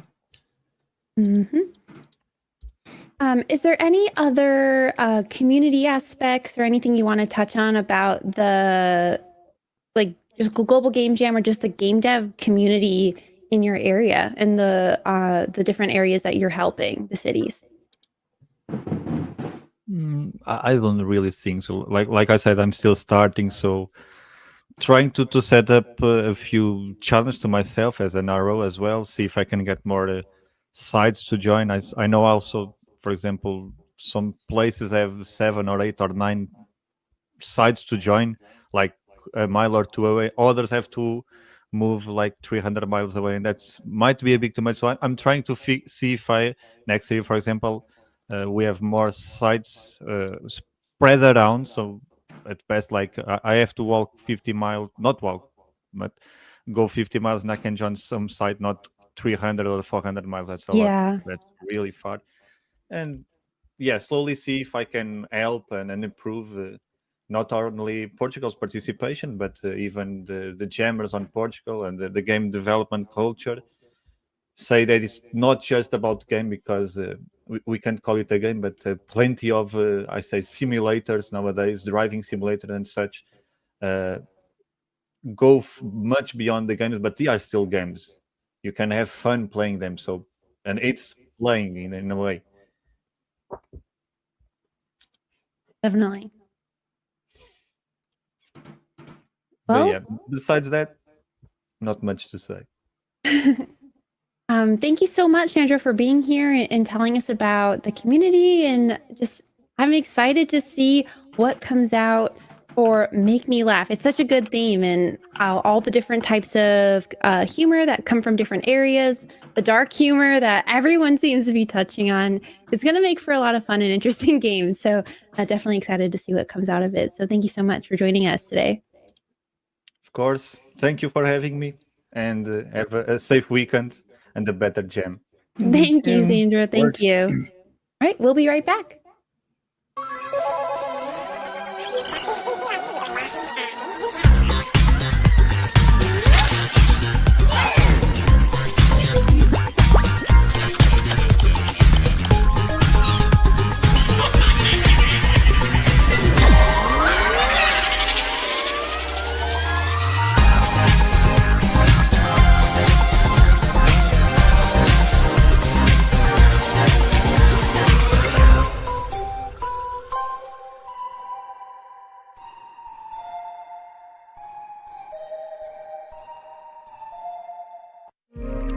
I know that, of course, if you're here, it's because you want to make a game.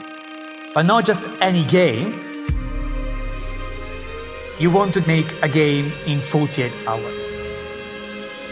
And I think that this is crazy, especially as a game developer. I think, it's incredible that we're able to make a game in such a short amount of time.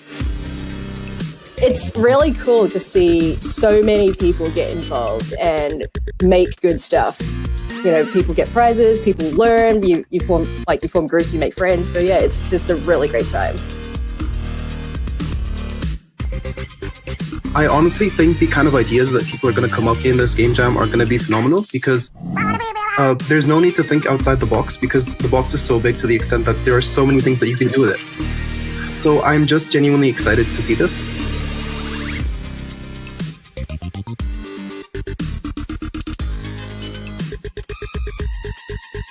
This year is special because I think most sites have been offline and meeting face-to-face for the first time for 2 years. This is different and we've missed this. The whole thing here is you're here to learn and have fun and make friends, so make sure that's your priority. The game is the consequence of that. I just have one last thing to ask you. Please, whatever you do, let's go make something awesome. Thank you so much. You've made the multiplayer game of your dreams, and you're ready to put it online for the world to enjoy. With Hathora, hosting your game servers couldn't be simpler. All you need is to create a Docker file, then Hathora will build your container and replicate it to our registries across the globe. Once you select a group of players to start a match, Hathora starts a server in the optimal region and routes players through our Premium Edge network, ensuring the lowest latency possible. Hathora automatically spins down idle servers, ensuring you only pay for active use. As your game rises in popularity, Hathora scales rapidly to ensure players are never left waiting. While hosting matches across the globe, the Hathora network fends off DDoS attacks so that they never reach your servers. Hathora handles your infrastructure so you can focus on building the best game. Get started today at hathora.dev.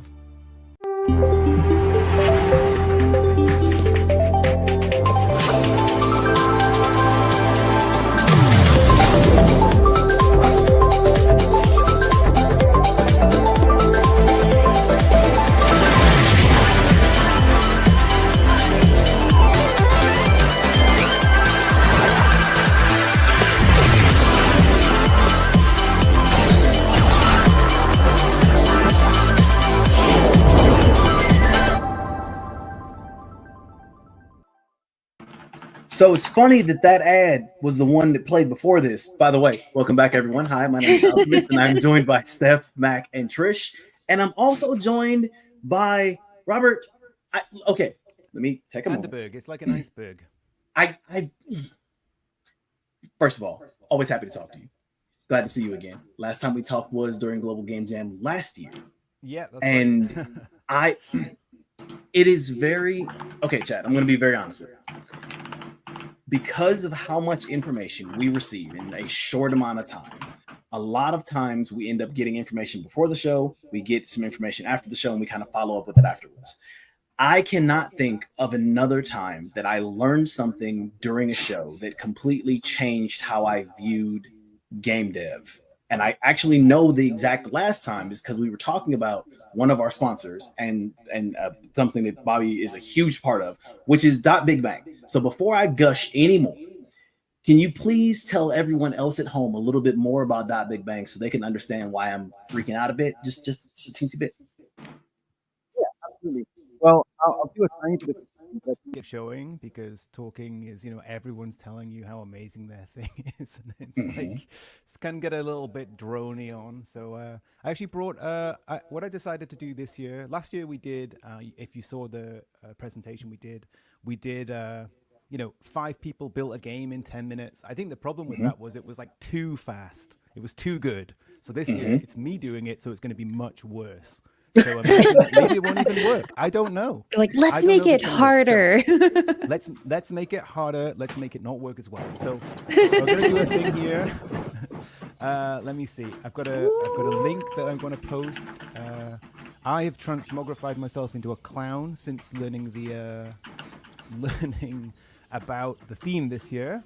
And yeah, if you scan this QR code, you can jump in together. And what I thought we would do this year is we have a platform up here. And I thought what we could do is just really simply use Big Bang to build a path to success, a path to global game jam success.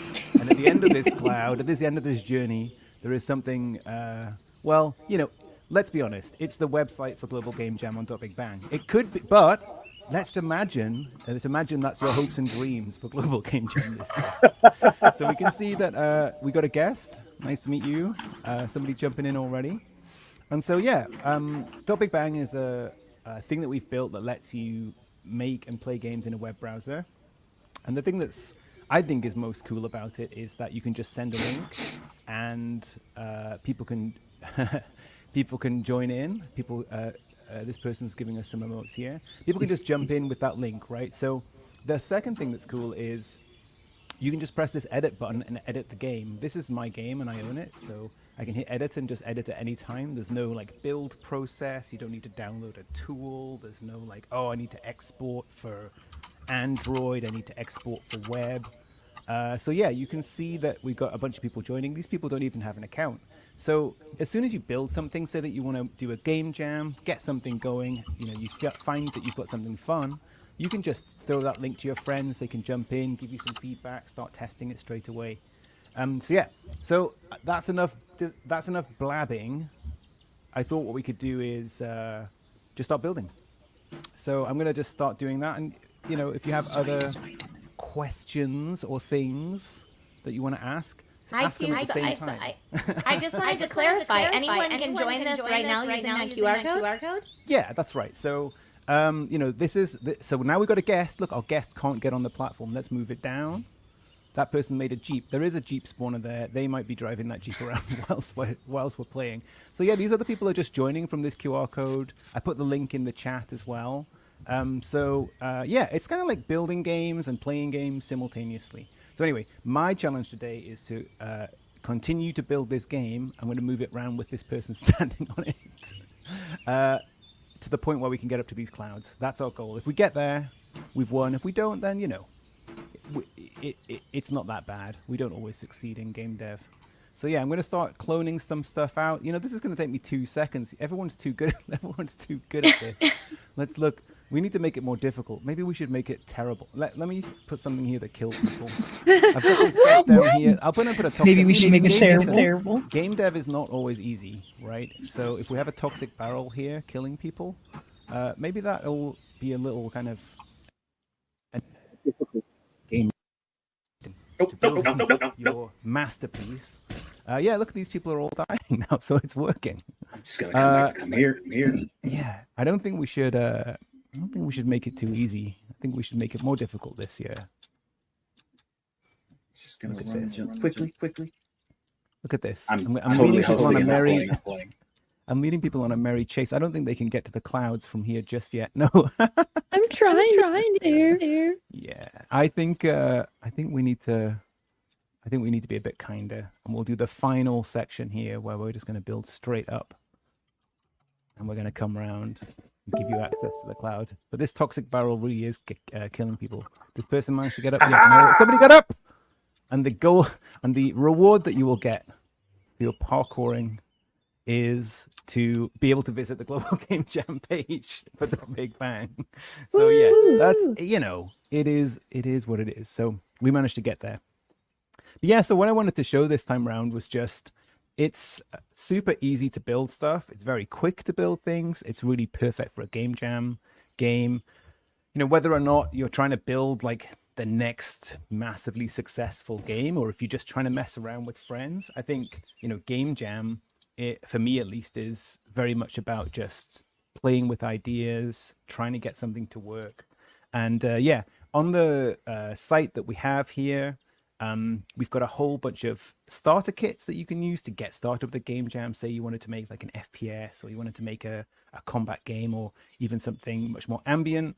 And then we've also got information about how our team will help you. So you can come and join our Discord, mess around, And if you get stuck, we will help you with everything. So yeah, that's my presentation. Any questions? Yeah, I would love for you to touch on the dot big bang like community. Yeah, so we have 6,000 people in our Discord, and they range all the way from absolute beginners, people who've never touched a piece of code, people who've never made a game at all in their entire life, to people who are, quite experienced game developers, obviously our team, but we have people building, pretty complex games on Big Bang. And, I think the other thing is it's important to note that this thing is like a complete game engine underneath. I think when we pop out into the game editor, a lot of the games on Big Bang use this default player character, the running around third person view character. But this character is actually just composed out of scripts, and all of these scripts you can look at and change. You can copy this. You could make yourself a spaceship. You could have a top down game. It's just this is just like a fun way for people to get started. So yeah. And then built in is, complete scripting. So you can add, I'm going to put a script on here. It's probably going to break, but that's what it's all about, right? Let's just make it spin around, right? So I put a script on it that spins it around, and, the code editor that we have here is Visual Studio Code, and you can edit this code in real time. So I could make this go backwards by just changing this, putting a minus sign in front of the spinning here. This is one line of code that's doing it. It's, so we've got lots of small examples, lots of silly stuff. And then, yeah, the programming language is TypeScript, which is very similar to JavaScript. If you can write JavaScript, you can do this. But I think we should probably take this off again because it's getting a little bit nausea-inducing, perhaps. So yeah, that's it. It's a super fun way to just get started making stuff, and especially for a game jam where maybe you're coordinating across the whole planet. You're sitting where you are today. There's people from all across the world that I've seen on the stream so far, and everybody could just click this link and jump in and create together without needing to do that coordination, which sometimes can be very complex, right? If you're cross global. So there is one thing that I kind of want to mention about this that you kind of alluded to. Because you can kind of drag and drop things into the game in real time and then also see the code. Big Bang is a really awesome way to kind of learn what things do what as you're going about it. Do you find most people kind of stick with the drag and drop aspect of it in the beginning and then move on to coding it directly? Or do you find that it's kind of an even split between people who just code straight up and then use it to view, or people who just use the drag and drop sections of it? Yeah, I think we have a ton of people making stuff that have never written any code at all. They use the things that are there already. They have fun. They can customize what's there. And then we have, a spread of people all across the spectrum. And I think the point that you made, which is that it's a good way to learn, just like messing about with stuff and breaking stuff. I think that's absolutely true. You can see a game that you like, you can remix it, and then you can just start changing things and breaking it and changing all the numbers and seeing if it actually does something interesting. And I think certainly when I learned to make games, which was a long time ago, you had a home computer and you could just mess about with things, and the source code being available to lots of stuff. And it's kind of the same way that a lot of people originally learned to make websites, right? You just like right-click, view source, and then you could just change stuff. So yeah, I think it's a great way to learn, just to take something that you like, change it, and see what happens. That's cool. I have a question, and I'm sorry because you've probably told this story about 1,000,000 times, but how did Big Bang get started? That's a great question. Thank you for asking it. I have been asked that many times, but I love telling people the answer. So yeah, it started as a hobby project. So I was just kind of doing it in my spare time, mainly because, one of the things that frustrated me, especially I have 3 kids now, and I also was doing Hour of Code at my kids' school. I think I did 5 years in a row. I mentor at Game Heads in Oakland.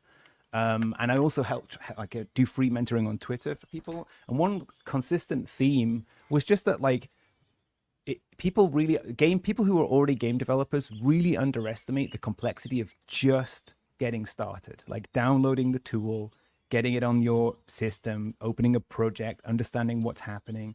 And I think a lot of people end up not actually doing anything, or they have some great creative ideas, but they just can't do them because the gap between having an idea and actually getting started is just so huge that it just never happens. And I think that's true with a lot of things. If you want to make music, but you have to turn on a laptop and load up a program and do a thing, 20 minutes later, you still aren't making music. Maybe you've lost your enthusiasm. And so what I like about, what we built there is it just takes like 5 seconds. Like we actually bought the domain game.new. So if you just type game.new in your web browser, you can come straight to a page. So you don't even need to remember the URL. And then within like 10 minutes, you can do a little prototype and mess about. So yeah, that's how it started as a hobby. And then more people got involved. And then eventually I left my job to do it full time. And we've been doing it for quite a while now. So yeah, it's rolling along. Congratulations. You mentioned game.new and you just blew Alchemist's mind. He was like, I need to go look right now. And he's sitting here with his mouth wide open. He's so excited. I totally didn't immediately go to look at the kits that are there. What's funny about game.new is that it was being, camped by like a domain camper for ages, and it wasn't available. But I was like a hawk. I was watching it.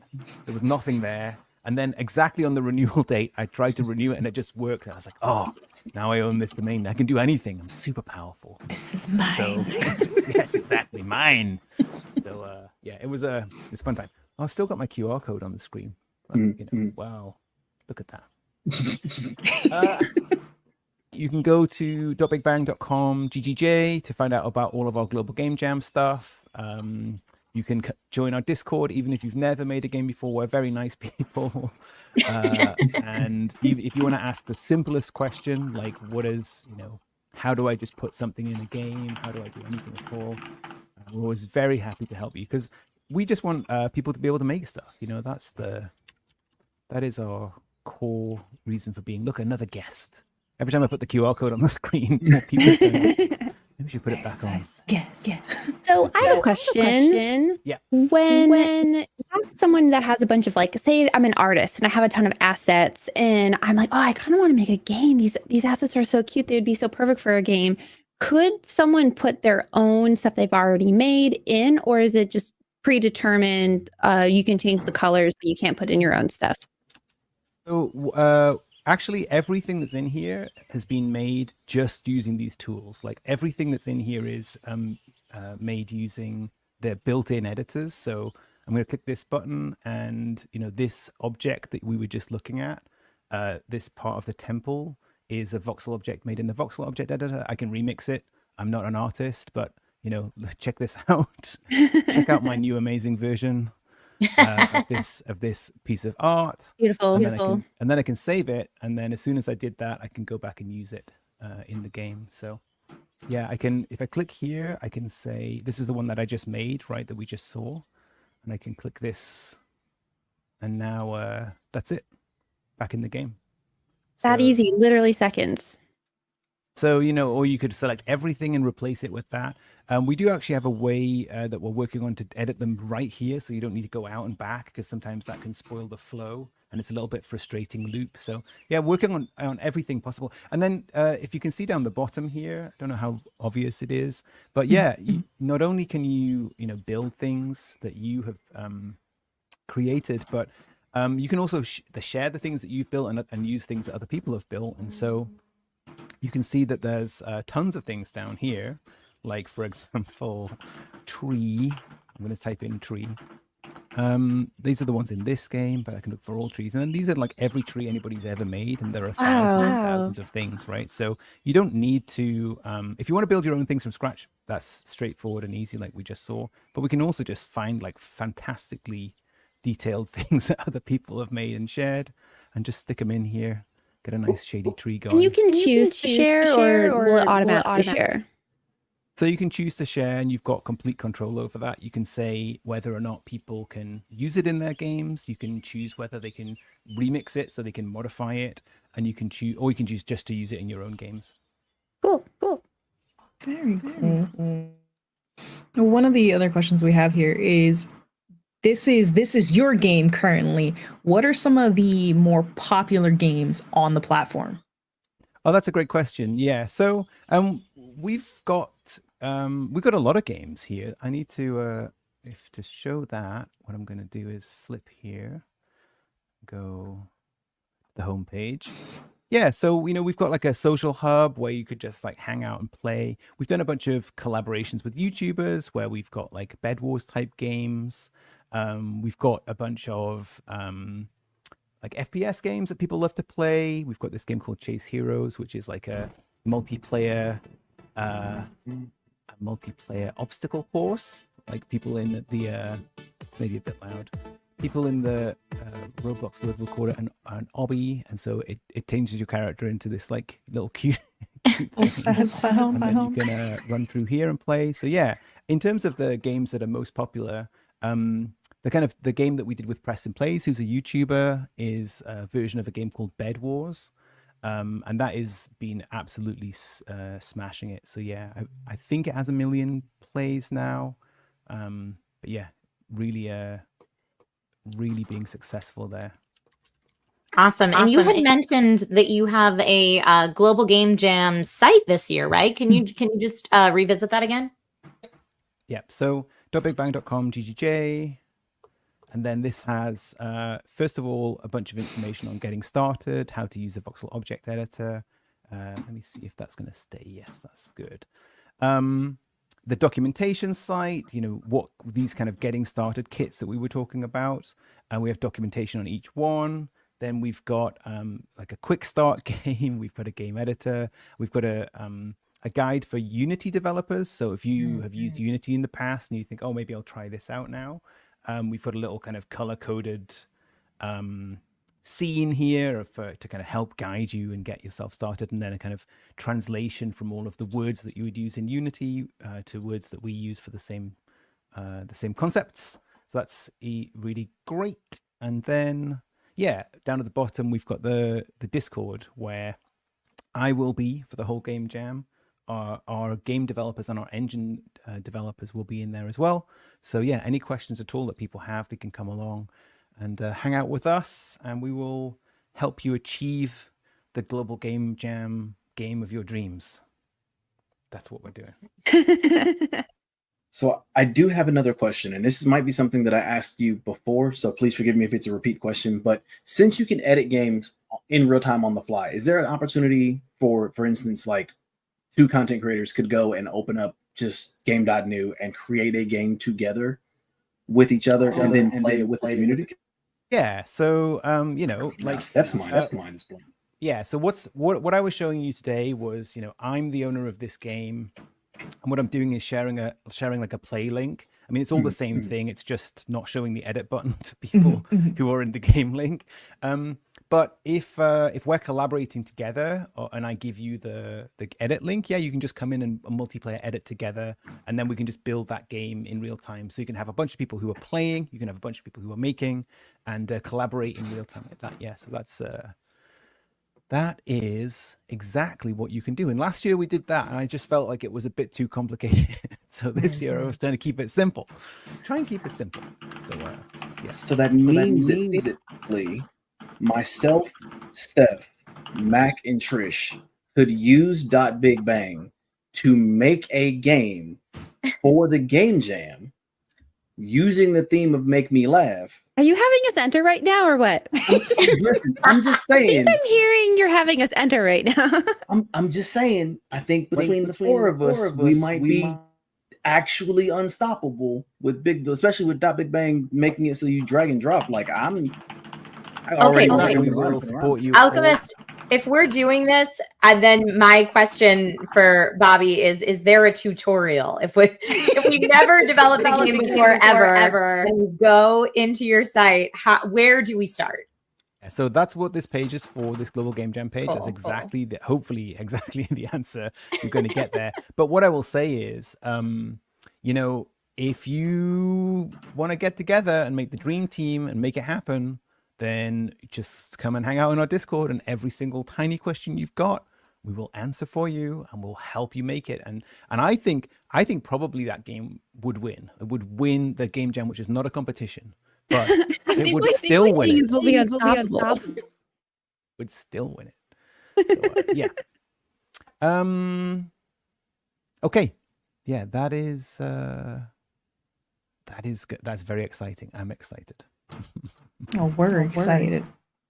Your tool just makes it so easy and accessible for people like someone like me who is like, "Oh, I kind of want to do it, but I don't have any skills. Like, I don't know what I could do. I can come up with ideas, but I don't know how to do it." Like this is almost something that like in my spare time, I would like if I'm bored, I'm like, "Oh, I want to make a thing." And then you just like I made the thing. Like it's that easy. It's almost like I don't want to compare it to like Sims, but like you know when you like decorate and build a house, you're like, I want to build a house when I grow up, and you're like, I'm just going to build it in Sims. Like you can build your game in this way. It's really cool for people like me that are like, I don't know how to do it.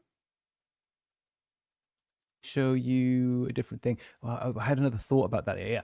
What I was going to say was, so I've been like a professional game developer for 25 years this year, which sounds like such a long time. But I think the important thing about starting doing anything, like, you know, I taught myself to play the guitar in COVID. And, you know, when I say taught myself to play the guitar, I mean, like I can play 5 songs by strumming them and singing them. I'm not a guitarist in any way, shape or form. But I think the thing that made me be able to do that was just that I did it every day, and I wasn't what nobody was telling me that they, you know, nobody had an opinion on what I was doing. I was just doing it for myself. And I think one of the things that's great about Topic Bang is it doesn't matter what the end result is, right? If you come and make something, like you can come today, make something, put some things in a world, maybe it works, maybe some things don't work, maybe you don't understand it, but you had that one extra step. And then, you know, you have something, and then you come back the next day and you say, oh, well, I want to see if I can make that thing work. And then you keep going. And eventually you do have something that you think is great and is fun. And so, yeah, I think that it really gets back to that point I was trying to make, which is the getting started part is the part that 99% of people stop at, right? People don't do a thing because they don't never get started. Like you just never get going. So, yeah, I really think...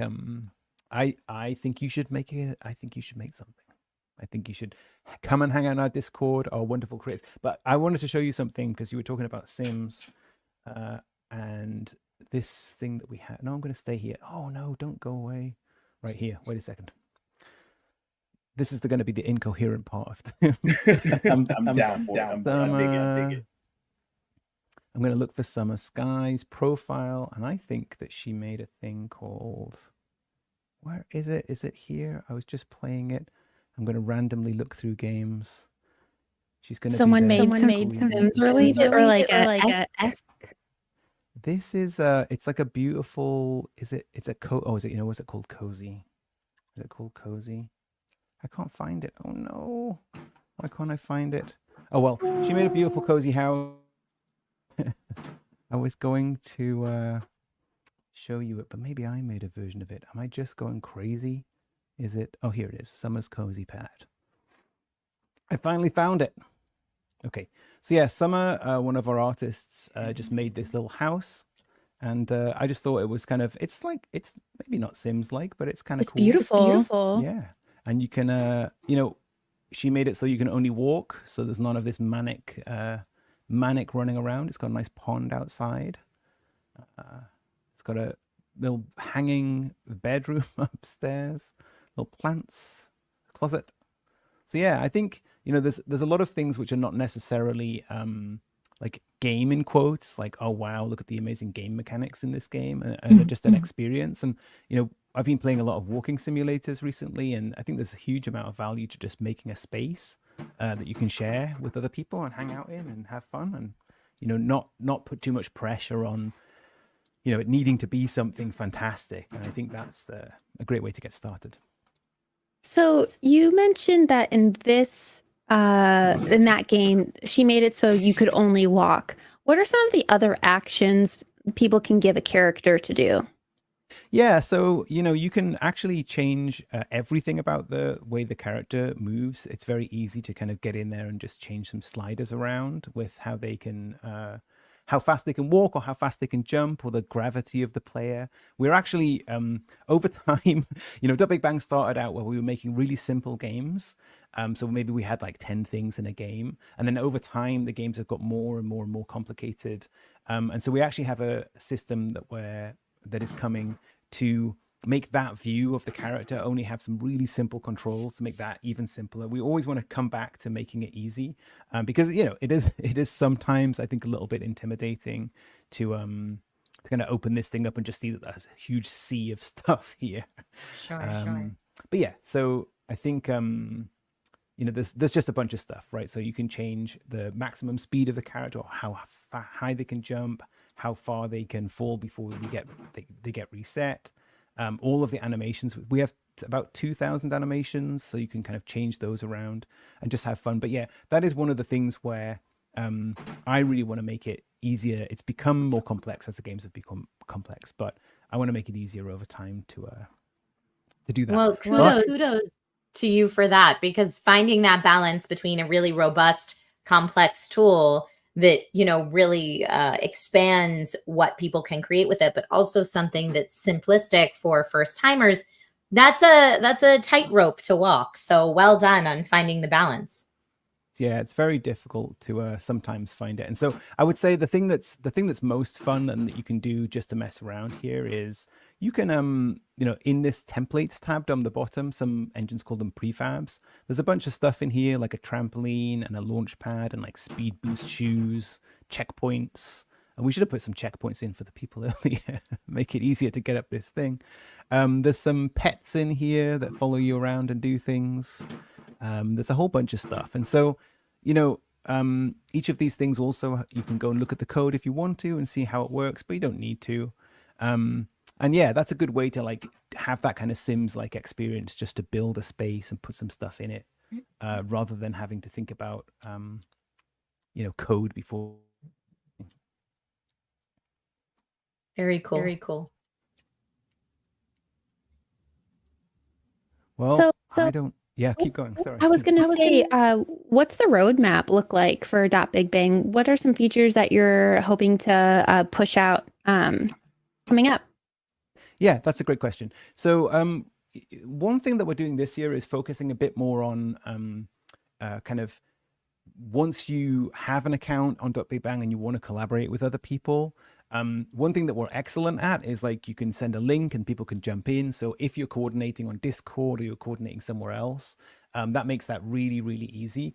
Now, sometimes people are not doing that. They are already on Big Bang and they just want to like invite their friend who's online right now.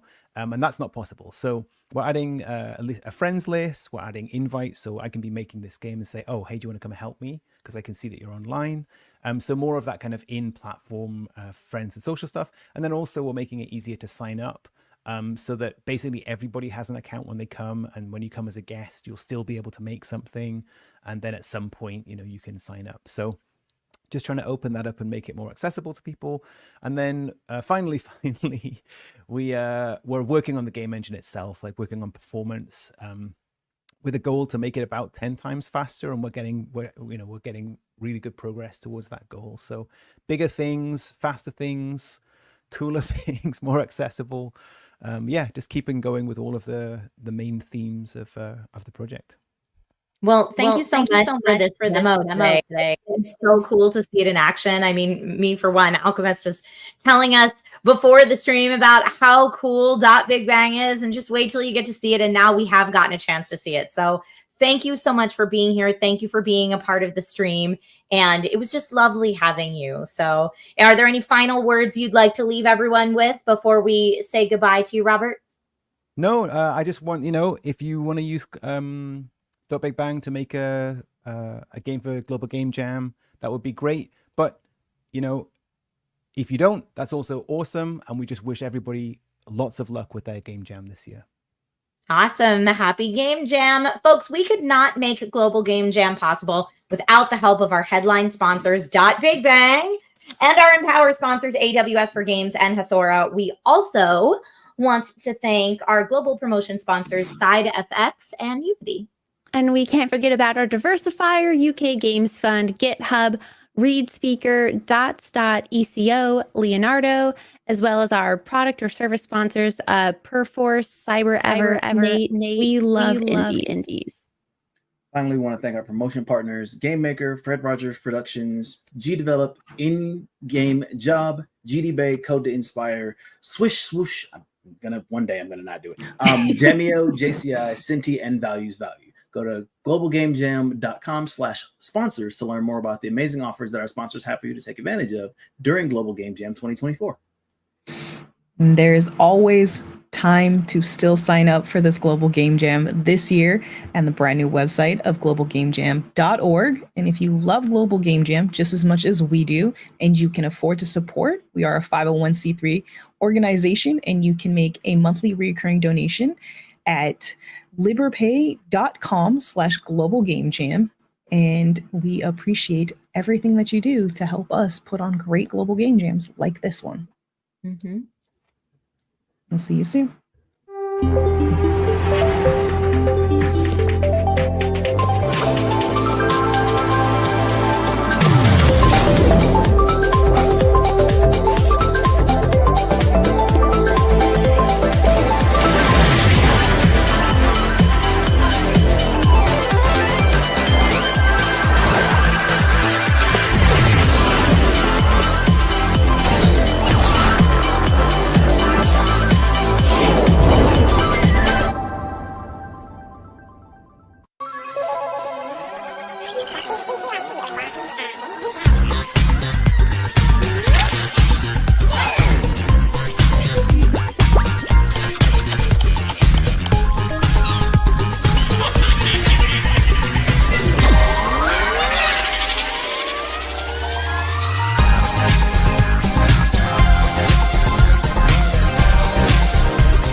Hello, everyone, and welcome back to the Global Game Jam 2024 reveal stream. I am Alchemist, joined by my Global Game Jam co-devs on Big Bang, Trish, Mac, and Steph. And we are also joined by Caleb, who is joining us from Liverpool. Caleb, how you doing today, brother?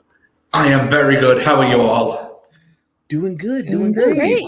Plotting my development company. Trying to figure out what our first game is going to be. I'm determined to rope them into this. I don't know how it's going to work yet, but I'm determined to rope them into making a game with me. It's going to happen.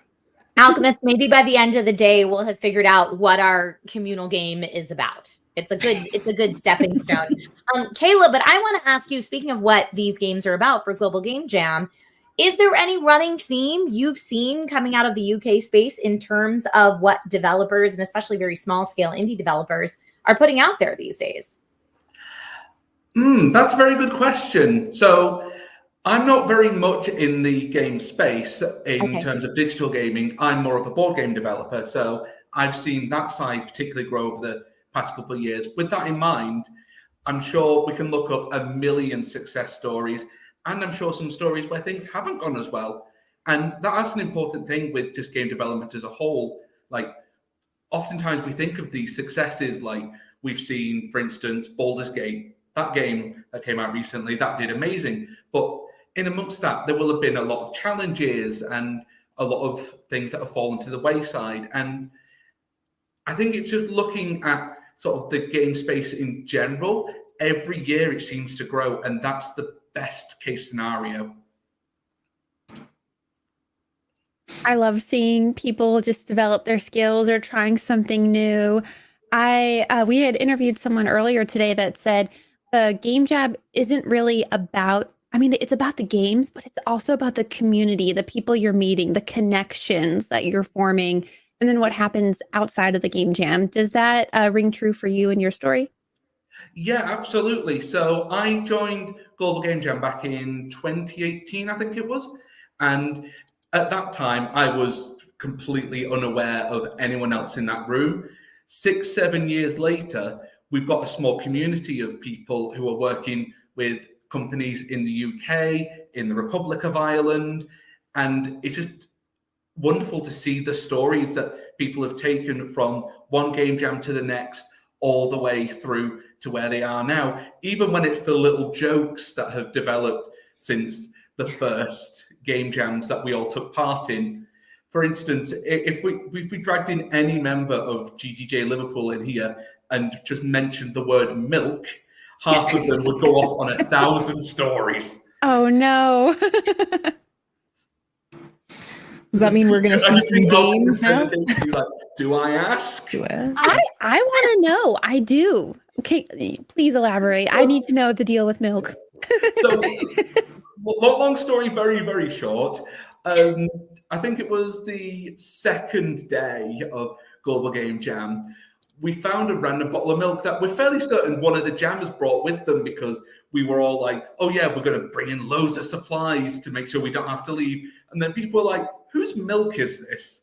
And it ended up just becoming almost a deity amongst the jammers. And I'm fairly certain that's the point where all our brains are just shut off from any sense of normality. And we're like, all hail this random bottle of milk. So that's one of the joys with these things. You go in thinking, oh yeah, I've got the theme. I know what I want to do with it. And then by the end of it, you're like, that just all went straight out the window. Yeah. Got to be willing to toss up and crumble up a plan and throw it out the window and pivot as things change and come your way. Yeah, definitely. Sometimes those plans being actually, when they're physically written down, throwing them off the second floor balcony of a building. It's quite literally throwing it out the window. Yeah. I just want to say real quick to those of you in chat who had all hail the bottle of milk in your bingo card, now is the time to mark that one off, because I know that I saw the card that had that, and I just pushed that one to the side and grabbed a different one. So for those of you that kept that card, I'm tremendously proud of you. I did not expect to hear all hail a bottle of milk. No.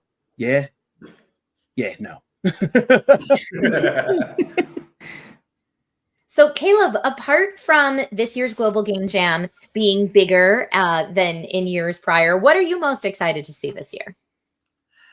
I think it's the same as every year, just seeing what people come up with, because the theme gives so much free space to work with. I mean, just the theme this year makes me laugh. Like looking in the chat as it was announced, people just throwing out ideas, and there must have been about 20 ideas within like the first minute, and they were all completely unique, none I had even thought of. So I think that's the biggest thing with events like this, just seeing where people's brains go in the minute after it's announced. And I'm sure as we go through the whole event, we will see so many unique ideas come out of it. And I think that is the greatest thing to come out of a game jam. Okay, so the beginning of the stream when that happened, I definitely can relate to that, because like even us talking about it, we had a bunch of ideas that we threw back and forth amongst us as hosts. So I can imagine that all of the devs in there were probably all looking forward to that, and they were all throwing those ideas around, and then immediately we're like, all right, now that I have that, I'm leaving. Just as a quick public service announcement to chat, the idea that I stated at the beginning as a host about the whole RPG with the different stats being like humor and dad joke and black humor, that is no longer on the market. That joke is that concept is no longer on the market. We're developing that one. You can't have it. It's mine. That one's mine now. And I'm guessing that's what you're building in Big Bang then. I'm definitely, I can neither confirm nor deny. My time in the military is helping with this. I can neither confirm nor deny that I might be talking to Robert after this stream about Twitch integration. Is that a thing we can discuss? Like I can neither confirm nor deny that might not be the next call I make when this show is over. Just throwing that out there. Listen, good ideas are good ideas, man. And I just one of the things I love about Global Game Jam, and this is something that I don't think can be stated enough, is within gaming, not only just like video gaming, but board gaming as well. Mm-hmm. There ends up being this kind of trend that you notice where a lot of innovation comes from indie game devs, a lot of whom are players themselves, and they will see an idea in a game and they'll go, well, that's cool, but they could have spun this a little differently. And what I've started to notice, especially over the last 5 years, is that you start to see those ideas filter upwards now. Because it used to be that, ideas within the AAA space would filter downward, right? One person would make a really cool concept for a game, cough, cough, PUBG, and then someone else might, what's the term, reappropriate tactically. They might strategically transfer the equipment to an alternate location of that idea so that they then make another battle royale game, cough, cough, Fortnite. But now you have games where indie devs are making games and those ideas are trickling up. How do you, and I know this is a long lead up to my question, which is, since you work in the board game space, how often do you see ideas that are developed and refined in board games kind of translate up to the digital medium? It is quite an interesting sort of experience, because a lot of times the two worlds are relatively disconnected. Mm-hmm. You've got your board games, you've got your video games, they never really cross over. I think with the sort of advent of things like tools to help make game development easier, people are willing to experiment and take those risks. And I think that's a big tool, because even just something as simple as a board game with some sort of computer integration, Mm-hmm. I think it's quite interesting to see how they begin to overlap. And I'm sure we will see more of that. And it gives, what's the word? It gives a chance to innovate, because we're no longer limited by what we have physically in front of us. We have stuff that we can use anywhere on the computer space now. Caleb, I have a question from chat that, due to the fact that you said you work on board games mostly, which board games have you worked on that people could check out? So a lot of my stuff is just little projects that I kind of just keep to myself. So unfortunately, there isn't really anything out there. If people did want to check out anything I've done, by all means, go onto my Global Game Jam page. You will see various stuff that I've worked on there. Some of them I've worked with other people. Some of it has been completely solo. There's a couple on there that fall on that, what I was saying about the integration with computers and board games. So I think just have a look, and if you get inspired by anything, brilliant. I love that intersection of computers and board games and where it can take us. I mean, the really retro, and I'm going to date myself here, but the really retro mind of mine goes to like Mall Madness back in the day. And so whatever the 2024 version of that is, hopefully not all around spending and credit cards, but incorporating electronics into our board games. I'd be interested to see where that goes. So thank you for pioneering that. Yeah, absolutely. And with something like the Global Game Jam, I'll just quickly touch on it. Don't forget, we've got more than just the theme. We have the diversifiers as well. And anyone who's been watching the Twitch chat or the YouTube chat, we have had plenty of discussion about all the different diversifiers. So just in case anyone hasn't seen them, you can go on the website. They're little sets of bonus challenges. I know there are some that people have had discussions and they've gone, oh, I really like this one, I want to go with it. There's some that people have gone, actually, I can see how someone else might use it, but not necessarily myself. There are a couple I do want to touch on. So one of them, mainly because it helped me learn a little bit of Norwegian about 20 minutes ago. Wow. Kurseli in the cultural. So about the warm feeling of closeness. So that could be quite interesting with the theme. So, with a lot of these diversifiers, have a look at them, see which ones you want to use, see how they work for you. I kind of like that, the idea of closeness and make me laugh, because sharing a laugh can be like a really intimate thing with a friend or a partner, someone who's down, like bringing their spirits back up. So I love that idea of the theme doesn't have to be humor. It can also be bringing up someone else's spirits and feeling closer to somebody. Yeah. The other cool thing I like about it, and this is kind of important, the diversifiers are there as an addition, but they don't have to be the core of it. So if you have a particular one that you don't want to use at all, you can definitely just completely skip that one. And I would assume that type of information also goes towards like future game jams, and we have future diversifiers that we add in. If there's one that they notice no one really is picking up on, then that might be one that they don't approach in the future. So that's definitely one of those cool kind of, it's almost like side quests in an RPG. It's like, yeah, I'm digging this. This game is fun. However, that side quest is going to take me 75,000 years to do. I'm just not going to mess with that. Or, the side quest might involve fighting something that is the size of a small city. And sometimes you're not prepared for that at level 5. So you might go, I'll save that side quest for later. So I definitely think that's kind of a cool aspect. Now, there's one question that we've asked everyone, because since this is a global event, it has been nice to get the opinion of that. How do you feel the humor in Liverpool will kind of manifest and show itself in this Make Me Laugh theme? Oh, very good question. So, as people can probably tell from my obvious, very Scouse accent, I have grown up in... No, obviously, I'm relatively new to Liverpool, but I think that will be something that's quite interesting, because Liverpool as a space is quite multicultural. We've got people from all over the world, and it's quite interesting to see how those all intersect alongside the sort of comedy that's been around for years. So I think in that aspect, it's going to be quite interesting, and sort of seeing how people sort of approach it, because some people might lean fully into the let's use the Liverpool comedy. Other people will look at it as sort of a starting point and branch out from there. So, yeah. When I think, no, that was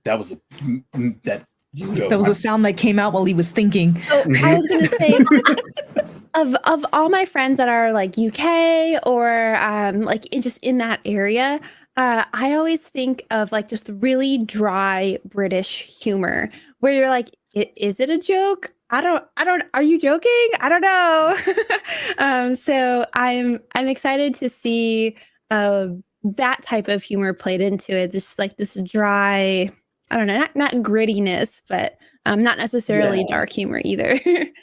Yeah, like obviously from listening to you speak with other guests, like the question of people's like style of comedy coming up, and in mine I was like, how would I sum up my style of comedy? And in amongst trying to think of it, I came up with a joke in my head, and I think it kind of summed it up, because I don't know why, but for a good 5 minutes I was like, I wonder if I could make a joke involving Alchemist. You probably could. So the sort of joke, and I know for a fact there will probably be at least one groan from either Twitch or YouTube chat. What's an alchemist's favorite band? Gold Zeppelin. It's one of those, it'll take a second when you think about the alchemist led to gold, and then Grown. No. I love it. So I need to know, as a person who that is what I identify as often, compared to some of the other alchemist jokes I've heard, that one was pretty good. And this kind of piggybacks off the joke of like different humor in different places, because I've heard an alchemist joke that is not repeatable on this stream, but one of those jokes that I heard and I could not help but laugh at it. And I love that at the end of this jam, not only will we get to see different devs' individual humors, but we will also get to see regional humor. Mm-hmm. And what I am most curious of is going to be 6 months from the end of this jam, when some of the people that have met during this jam from different places, you know, you have someone from Portugal working with someone from Liverpool, working with someone from Green Bay, working with someone from Lithuania, and they all come together to work on something. The humor that come from that will be the purest, most concentrated form of whatever the common thread of humor is between all those places. And I cannot wait to see how that's going to play out, just because most people love a good pun or a good dad joke, or some people, apparently there's an entire section of the world that loves dark humor. And I'm really curious to see how those things are going to manifest when they're combined with other humors. Like just the idea of dark humor, like I think it was Lithuanian dark humor combined with British dry humor, and, you know, puns from Oslo, and we'll import some language-based jokes from like Colombia, and that pool of that melting pot is going to be delightful to sample. Yeah, definitely. For sure. I have one more question, kind of spun off a conversation happening in chat right now. Mm-hmm. Caleb, how long have you been with Global Game Jam? So I've been around since 2018, so this would be my 7th year. Awesome. And in those 7 years, do you have a favorite diversifier? I saw Hyperamus in chat shouted out that they thought the best diversifier ever was back in 2022, the demake one, to make a game that could maybe run on a PS1. Do you have a favorite in your time working with Global Game Jam? Okay, so my favorite has to be, I'm fairly certain it was from 2018. There was one diversifier that literally, when I told the rest of my team that I wanted to do it, they were like, why? Go for it. One of the diversifiers was, in the last, I think it was 12 hours of the game jam, make an entirely separate game. So alongside helping my team across the 48 hours, I went, yep, I'm just going to do this one as well. So... Oh my goodness. And that's like the crunch hours. Like that's like go time. Like you're fixing all the little things. And you're like, let's pause like all the red flags that are happening here, the errors, and just do something else. I'm just gonna make a whole new one. Yeah, like, it's like whatever, I'm gonna cry. Red flags, we can just put them down, walk somewhere else, and it's fine. That's insidious. That's like being in the middle of a house fire and then going, real quick, before we go any further, I'm just going to go down to the hot water tank and then just set that to blow as well. So you guys can continue working on the fires, but I'm just going to mess around with this pressure valve. Like I love the fact that your team was like, why, and go for it. I imagine that requires, as much as that sounds chaotic though, I imagine some of the skills you develop in a game jam outside of programming or art are things that actually do transfer over to, I would imagine, any other game studio, like bigger game studios as well. Because I am certain that there have been times where they have been working on a game and one mechanic was just too much fun to drop, and it became like maybe a mini game within that game. So I imagine that's from the standpoint of the person outside watching, hearing the story, that sounds cool. Mm-hmm. I imagine, however, being in those trenches, it would be when this is done, you and I, we fighting. This will work, but when this is done, we're fighting or drinking. I don't know which one it's going to be. Yeah, definitely. Yeah, and I think one of the good things with game jams is you get that chance to experiment. And one of the diversifiers,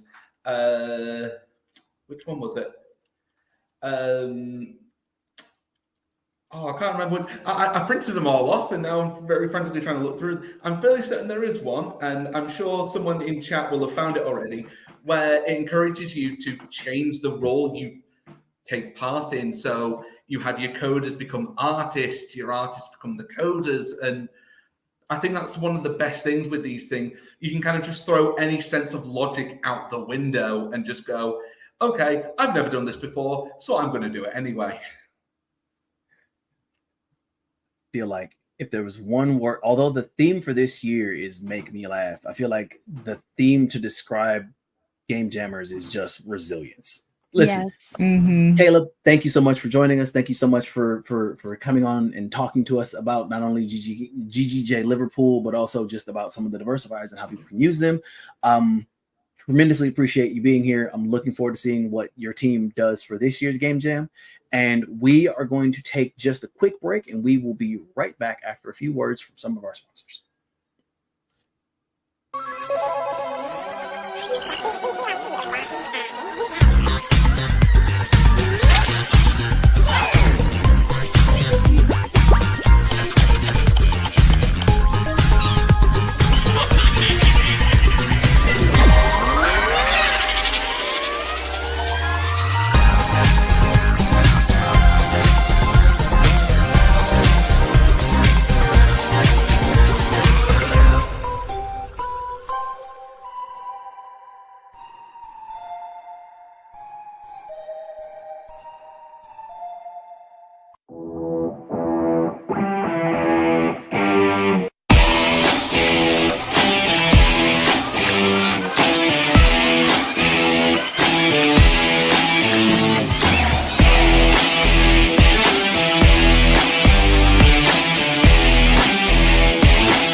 You've made the multiplayer game of your dreams, and you're ready to put it online for the world to enjoy.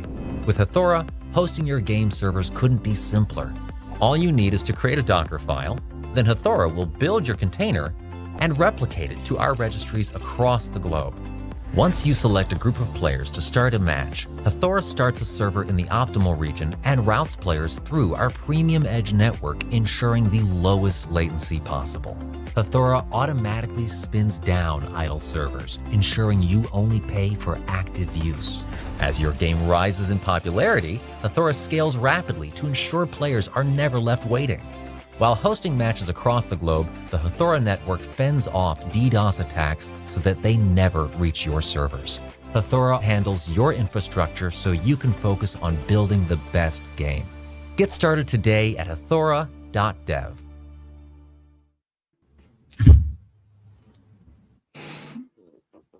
Hello, everybody. Welcome back. Hello, everyone. We are joined by our friends in Venezuela. Hello. Tell us about the Global Game Jam community, where you are. Introduce yourselves, the whole shebang. Great. Hello, I am Deniam, and he's Luis, and we are both organizers of the Zulia Game Jam in Venezuela. First of all, thank you for the opportunity. Want to tell a bit about our growing community. The Game Jam has been taking place in Venezuela since 2011, thanks to Ciro Duran, the person who introduced this event from Caracas, the capital. Since then, it's continued to spread throughout Venezuela. Hi everyone, greetings to the host, Trisha, Mac, Stefa. So if I get a name wrong, I'm sorry. No, you got it. Got it. You guys are great. Great. As Daniel said, we are both organizers of Zulia Game Jam. We just changed our name from Maracaibo Game Jam to Zulia Game Jam.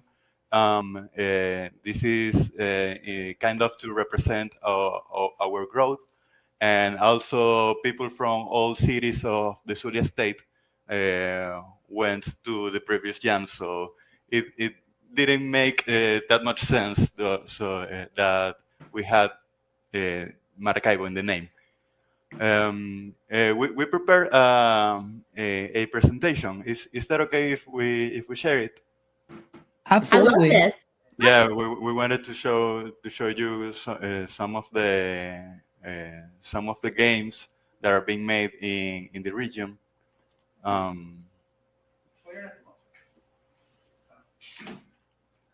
Yes, please. I'm excited to take a look. Yeah, I love presentations because that means that gives me 50 million questions that I'll be able to ask from it. I have time to take notes. I dig. So while you're pulling that, just one moment, Daniel is preparing the. Oh no, that's fine. While you're pulling that up, I have a quick question for you. So with the theme being "Make Me Laugh," one of the things we've tried to ask everyone is what makes them laugh. And so I want to ask you, when it comes to the idea of "Make Me Laugh," what makes you laugh when it comes to a player of a game? When it comes to, sorry, what did you? When it comes to playing a game, what makes you laugh within a game? I get very excited if a place, not necessarily laugh, but I get really excited when I enter a place that is like massive. But I think comedy in games is not something that connects with me. But in WarioWare in the era of the Game Boy Advance, I think that was the only time I really enjoyed like mini games. I love a lot. I was very young back then, but I enjoyed that so much. Even though my jam games have that vibe, that absurd vibe, I enjoyed that a lot. I dig it. Okay. Yeah. Cool. Ya está listo. We're ready. Awesome. Let's go. Like we said, we are no Zulia Game Jam. This is the timeline Daniel explained a while ago. Sorry if I mess up with words. No, you're fine. You're fine. You sound great. I don't want to repeat. This is not my native language, but talking about participant numbers in the Maracaibo Game Jam in 2023, that was our peak with 70 jammers. It was a lot of challenge to us, even though we want to have 100 jammers this year. We are still with opening. We're still open to the registry of jammers. Also, since we are representing since we're representing Venezuela in this section, those are other sites that are in Venezuela. In the Lara state, we have Lara Game Jam, Caracas Game Jam, which is the OG, and Maracay Game Jam in the Aragua state. We want to talk a bit of the challenges. Since Venezuela has some kind of, an economic crisis, this means every year the challenge changes. Put in some way, but we are trying to keep this conversation positive. Let's keep this conversation positive. Despite those economic challenges, we managed to cover the entrance fee and provide transportation to some jammers that might need it. This is thanks to the unity of our community. They kind of communicate each other to help each other. Thanks to our sponsorships, and thanks to, of course, the contribution from the global community. That's awesome. That is. Yeah, that's really wonderful. Yeah, thank you. Several studios and indie developers, we wanted to talk to you about this a lot. They have projects locally. Also, there are esports and gaming arenas like surging in the region. So that means maybe the community is growing somehow. But specifically local projects about game, here are some highlights. This is Brave Studios. This is only one person. He's called Rafael Navarro. Un saludo si estás por ahí. His game is the Tidon History, an adventure game. Next, we have Carpincho Studios. Carpincho means capybara. Andrés y Frank, panas nuestros, they made this game called Botsy War. It's like a match game. I didn't play it, they meant it. Next, we have a Spectrum from 3D Avenue. This, David Morón, un saludo. This is a game that, maybe this is the more mature studio we had. I think they are not active right now. No, they're not. Next, we have this surprise for us. We discovered it last year. Yeah. No, the next is the most recent. This is the Lottery Fork team. They made this kind of, I haven't played it too, Denian did, this card game with a hexagonal board. Yeah, strategy game. And next, the most surprising one, this is Gal Ramirez Lion. This game won the Connection Investor Pitch from Latinx in Gaming, and I didn't know anything about it. ¿Cómo digo? Me encontré. I met this person by a casual. I was buying water in some place, and I had this shirt of the Maracaibo Game Jam from the last year. He noticed the shirt and asked me, "Oh, well, there's a game jam here. I was going to Caracas last year." I invite him. He's trying to register to the jam. He's kind of full of time, maybe making this game, maybe. But a big surprise for us, and evidence that there are game devs in the region that maybe we don't know, and we need to keep making some noise. I don't know how to say in English about the jam, so everyone know what's going on in here. We wanted to tell you a bit about what worked for us. Maybe it worked for everyone, but like free pizza always works for me. Okay. Yes. Okay. We're all in the same page. Free pizza, free food, food that is easily eaten is a plus in any game jam. This, in my opinion, allows them to the jammers to solely focus on their games, on the networking. It's a big positive thing. We provide mentorship and crash courses. Later we'll talk a bit about those crash courses. This allows new jammers to join confidently, por decirlo de alguna manera. We encourage people also to create every asset during the jam. This maximizes creativity, even if that means one musician, I was there, if just one musician makes all the music on the whole jam for every team. That happened to me like 2 times. After that, I was, I'm going to program. For breaks, LAN parties, this happens in other in other sites, like the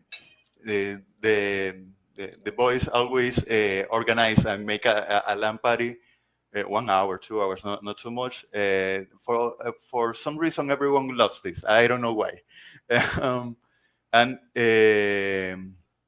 outside the jam, we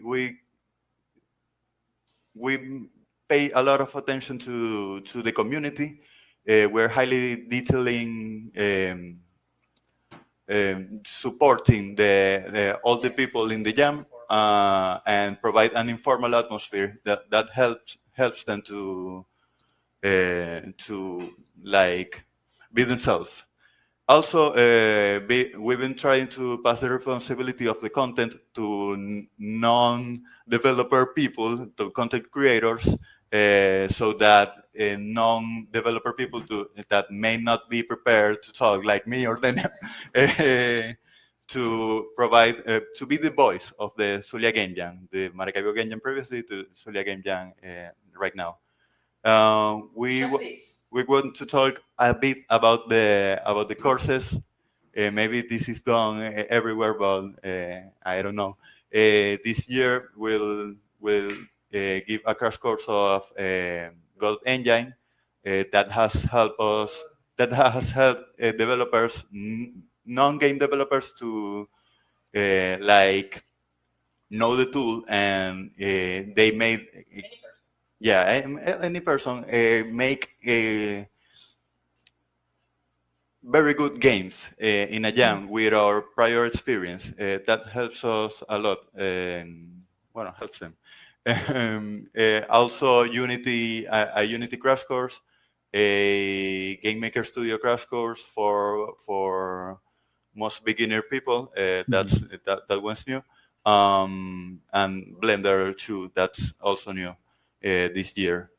Here are some photos, so you can look how does the jam look.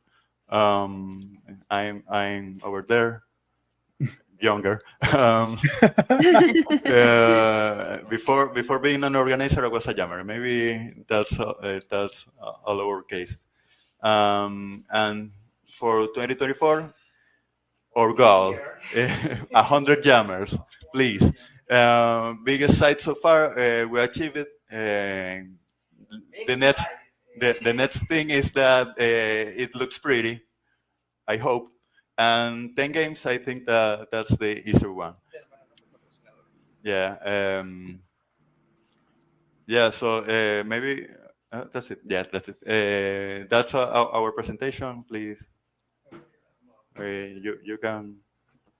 Any questions about our presentation? Well, no, go ahead. I was just going to say, I love the amount of support that you provide between the courses, inspiring people creatively to try something they haven't done before. Plus, of course, making sure their physical needs are met with the free pizza and, of course, the LAN party connectivity. It really is fantastic. And thank you for sharing that in such a concise and informative way for other people who might be thinking about starting their own global game jam site. I thought that was incredible. So thank you for bringing that. All right. Sorry, Matt. Go ahead. No, I was just going to say, I absolutely love, like in the pictures that you showed, there was women and men. A lot of people, when they think of like the STEM courses and just like dev work, it seems really hard. And I feel like a lot of women might steer clear of it, but seeing the supportive, giving courses, letting people, women who want to join, learn is really, really cool. I love that. Yeah, thanks. I think YouTube chat has also mentioned it, that you guys did have a lot, and I mean a lot of people who have never used game dev tools. So these workshops being in place have helped to kick off and create the game dev community in your area. Do you see a direct correlation between that and the game jams and seeing an increase? Because I know that you guys have grown so much as well. So are you still seeing a steady increase in more game devs presenting themselves and wanting to join? The community has been growing. The game dev community has been growing, but I think the correlation is not 100% because of us. But we do think being this spark that starts the dev mind in someone, it's a lot helpful and will be a lot helpful for new people. We hope that's the case. Love that. Game development remains a taboo. Yeah. One quick small question. He's talking. Don't you hear Deniam? Let me mute myself. And sorry. Sorry. Yeah.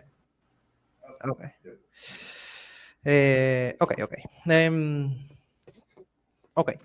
Throughout these years, we have learned many things, both as organizers and as jammers. Each game jam is unique. Today, we are here to show the world that despite many geographical, cultural, or social challenge, there are still great possibilities that it can be done. It is possible. In our country, game developments remain a taboo, creating a strong social resistance. Many people show this belief when we say that it is entirely possible to build a career in game development. Yeah, it is a taboo still. We have these like gamer arenas in the country that are rising up maybe 2 years from now, and still people say, wow, los videojuegos son, the video games are not good for kids. We are talking, we are pairing with alliances that align with this vision of video games being something positive. I think that's one of the challenges that we confront. Alchemist, you had a question. Yeah, my quick question was just how do you see a lot of devs in Venezuela being like solo devs, or do they try to like actually form up into smaller teams as well? I know in some locations that we talk to, they do a lot of like everyone seems to be working as a solo dev. So I'm wondering if this kind of the way you built this up kind of inspires more people to team up together instead of working all solo. You mean in the jam or outside the jam? Both, actually. Okay. In the jam, the most common thing is teams. We try to make some icebreakers so they know each other, they know their roles, and outside the jam, it's another story. Gotcha. People tend to create games in solo studios, por así decirlo. That's I count 3 people making a game. Maybe not like people taking it is 100% seriously. Maybe just one of them. Teams, studios formed. 3, 2 active right now. This is in the region. Outside of the Zulia state, I have no knowledge about that. But I think the tendency is to be a solo developer. Yeah. Gotcha. Okay. Thank you for that. I appreciate it. Well, You're welcome. Daniel, Luis, thank you so much for joining us today and sharing your community with us. I'm so excited to see what Venezuela comes up with for the Game Jam. You guys are great. And coming up next, we're going to talk from Sandra from Colombia. Okay. Thanks to you for the opportunity. Thank you. Bye.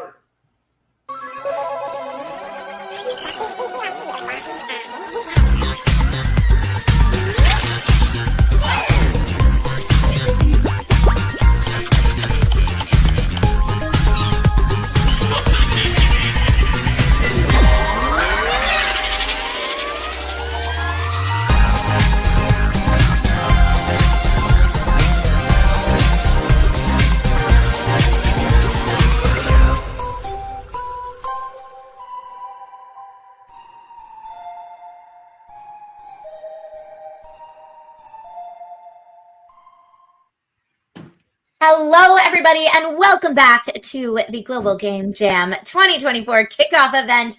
We are joined now by Sandra from Colombia. Thank you so much for joining us. Tell us a little bit about how Global Game Jam works in Colombia.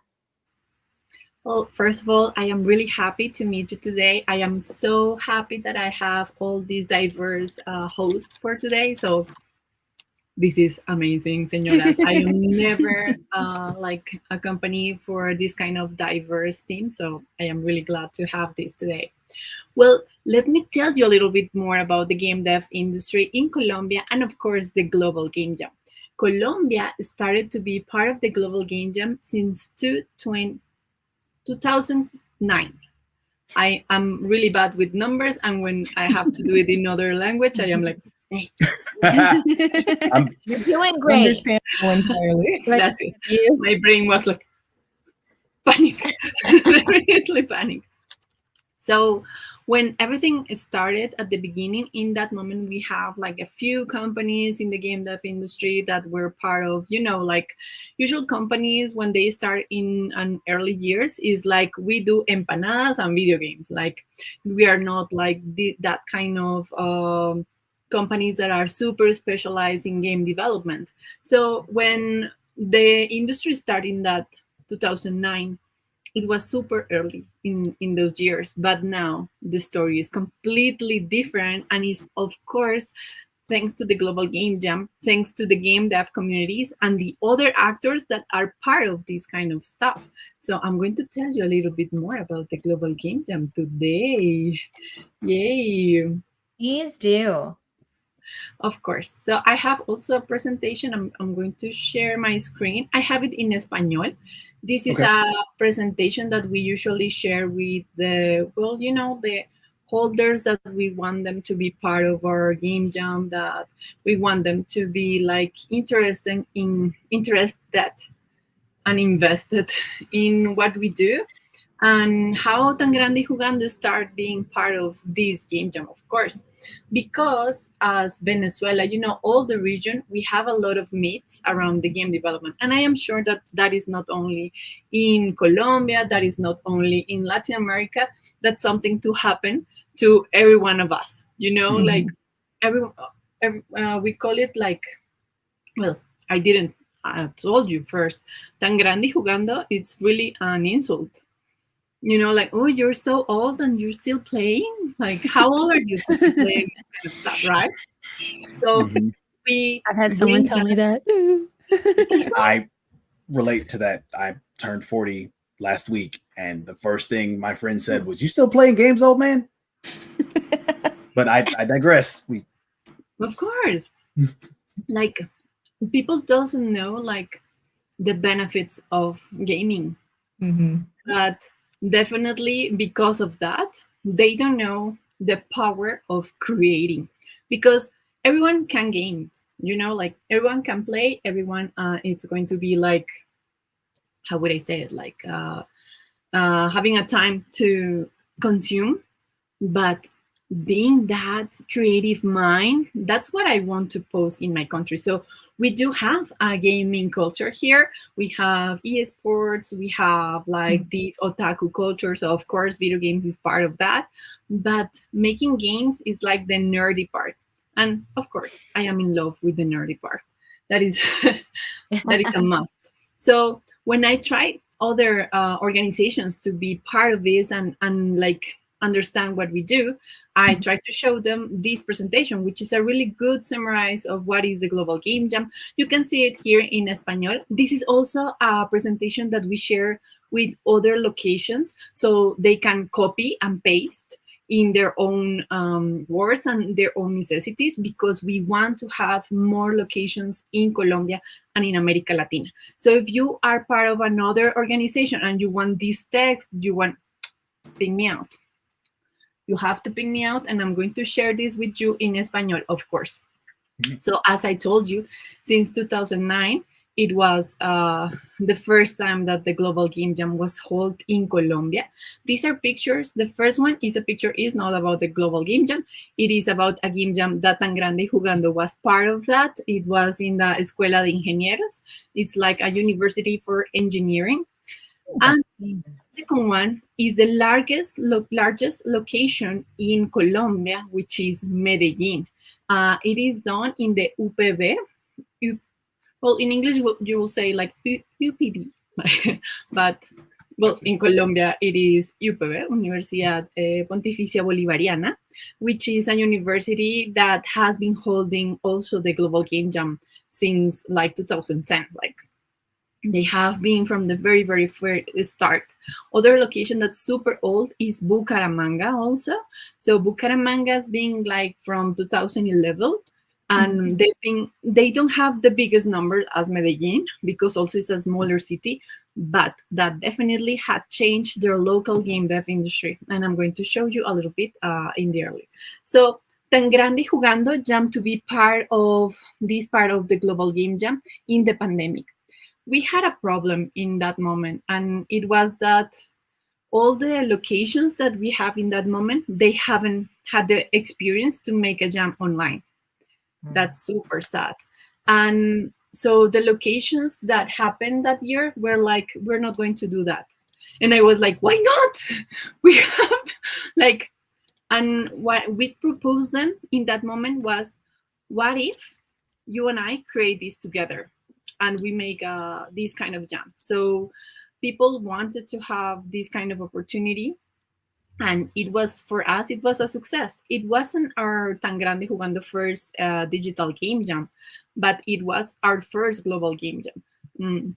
We have more experience with, for example, we host the Women Game Jam, which is a jam that promotes the game dev industry and, of course, the inclusion of women inside the game dev industry. But, and this is a big but, I don't measure that, not that kind of bad.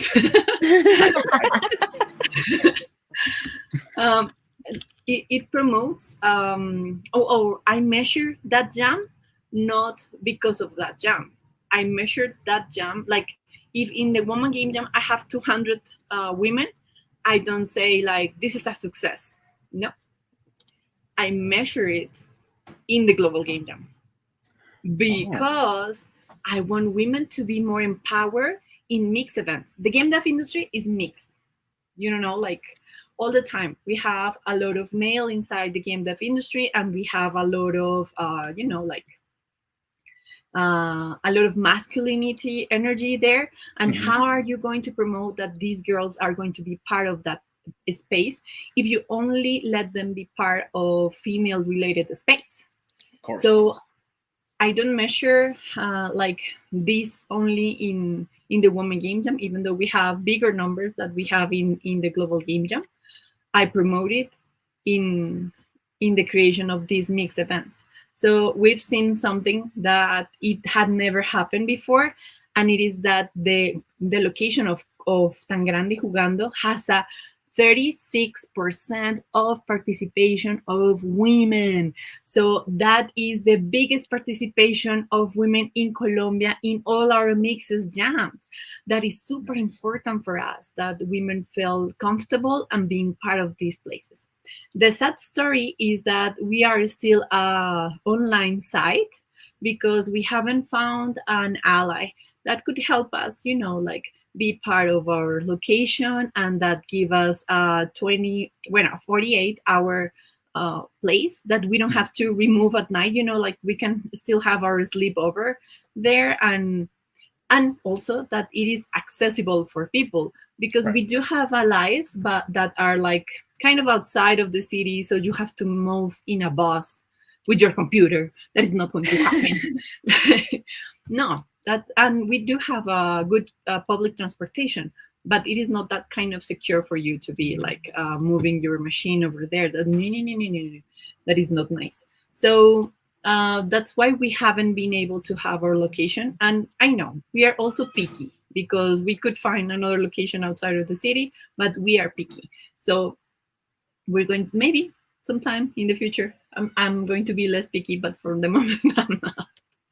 And the thing is that it has also created a lot of, I would say, like success in terms of how you're developing the content. This number, it is not the number of 36% is not the number of the people that got the subscription of 2 event, and no, this is the people that went to the event, present a game. Yeah. So I am also like, I am very picky, señores. This is real. And well, how we do that kind of stuff and how we help these locations. We also help other locations in other part of Colombia. So because it's definitely something that we want. Tan Grande Jugando is like always like the biggest location, and we have a lot of promotion, because I am someone that, I don't know, I sneeze and try to communicate that part. That is super important for the locations, like communication of that part. That's why we also promote the other locations in Colombia. So we try to have an order. That's the way that we call our teammates there. We try to have an author on location. So this person, can grab his cell phone and start a live event with us, and just like, hey, I am here. I am leaving the game jam in Medellin. I am leaving them, and showing how that is working inside, because we want that other people from Colombia know their local community. We call ourselves Tan Grande Jugando is the community of the communities. Like we want, like if you are maybe from Barranquilla, and you want to be part of our game dev industry, and the closest organization that it is near you is going to be the faster way for you to ask for help and to get help. Because I am in another city, I am in another department. Well, we call it departments, but it is like the federations for you guys. Gotcha, I think so. So that's the way we do that kind of stuff. So the first time that we had this, it was in 2019. We went to the Global Game Jam in the other locations that were happening here. And we tried to show off what other cities were doing. And it was so awesome to see people like, wow, I didn't know my city had one location of the Global Game Jam. I didn't even know what was the Global Game Jam. Next year, I'm going to be part of this location. So even though we don't share the same numbers of other locations, we know that it's an effort that we do as a game dev community. Of course, like it is their win if they have, I don't know, 500 jammers in their site and Tan Grande make a lot of publicity. It is not our win, it is our community win, something like that. That's so right. we also do something that's called the pre-jam activities. And I want to show you one, but I am sharing the screen in the wrong moment. Let me see if I can. Oh yeah, I know how I can do this. So you'll be able to see that. We make pre-jam activities. So we make conference, we make, like also chats, we make workshops for people to know more about the game dev industry. But let me show you this amazing picture that we have over here. Oh, I bring the nicey face that we have. This is an event that we did yesterday. What a with the crew! people. Wow, yes. I love that. We've been growing a lot. And it is also thanks to the pandemic part. Well, we have finished the pandemic part. The events that we make presential weren't so crowded until now. They're getting more crowded, and we are opening more spaces there. We're also promoting the events of other communities, sister communities or brother communities, for the people to be there, because at the end of the day, if you are not connected with your community, you won't be able to, jump inside. So we make a game in this kind of event. So imagine that this is a card. I don't know how to say naipes in English. Sorry. Like, oh, rayos. My brain. Like as 2, 3, 4, 5, J, K, Q. What is the name of that kind of cards? Hexadecimal? No. The cards. The game. Like poker game. What is the name of the cards? Cards? Yeah, just playing cards. Playing cards. Playing cards. we have that kind of poker cards. Okay. And like it has an ace or a 2, or it is I don't know how to say tréboles, diamonds, hearts. So people had to change, like be with your same number, and then go and be with your same color, and then go and be with your peers, and something like that. Like, so people have to connect, and we make questions for them, like like the Zoom meetings that we used to do online. We have that presentially for people to be there and connect with other people, because at the end of the day, these are the ones that are going to be part of your local community, the networking that we have. So we're trying to do this all the time. As I told you, we have online events too for this game jam and for all of our game jams. But definitely this is awesome to have the picture of all the game dev community. Whee! And I always make them make a funny face. Yeah, spectacular. It's perfect for the make me laugh theme, bringing everyone together around humor. It is. You're right. It is. So sometimes for this year, we haven't closed that up, but sometimes we manage to have some grants for the jammers, and to be, like to help them be part of that game dev industry with other tools that they are going to need. But this year, and this is super, super important, we're going to help people using a tool.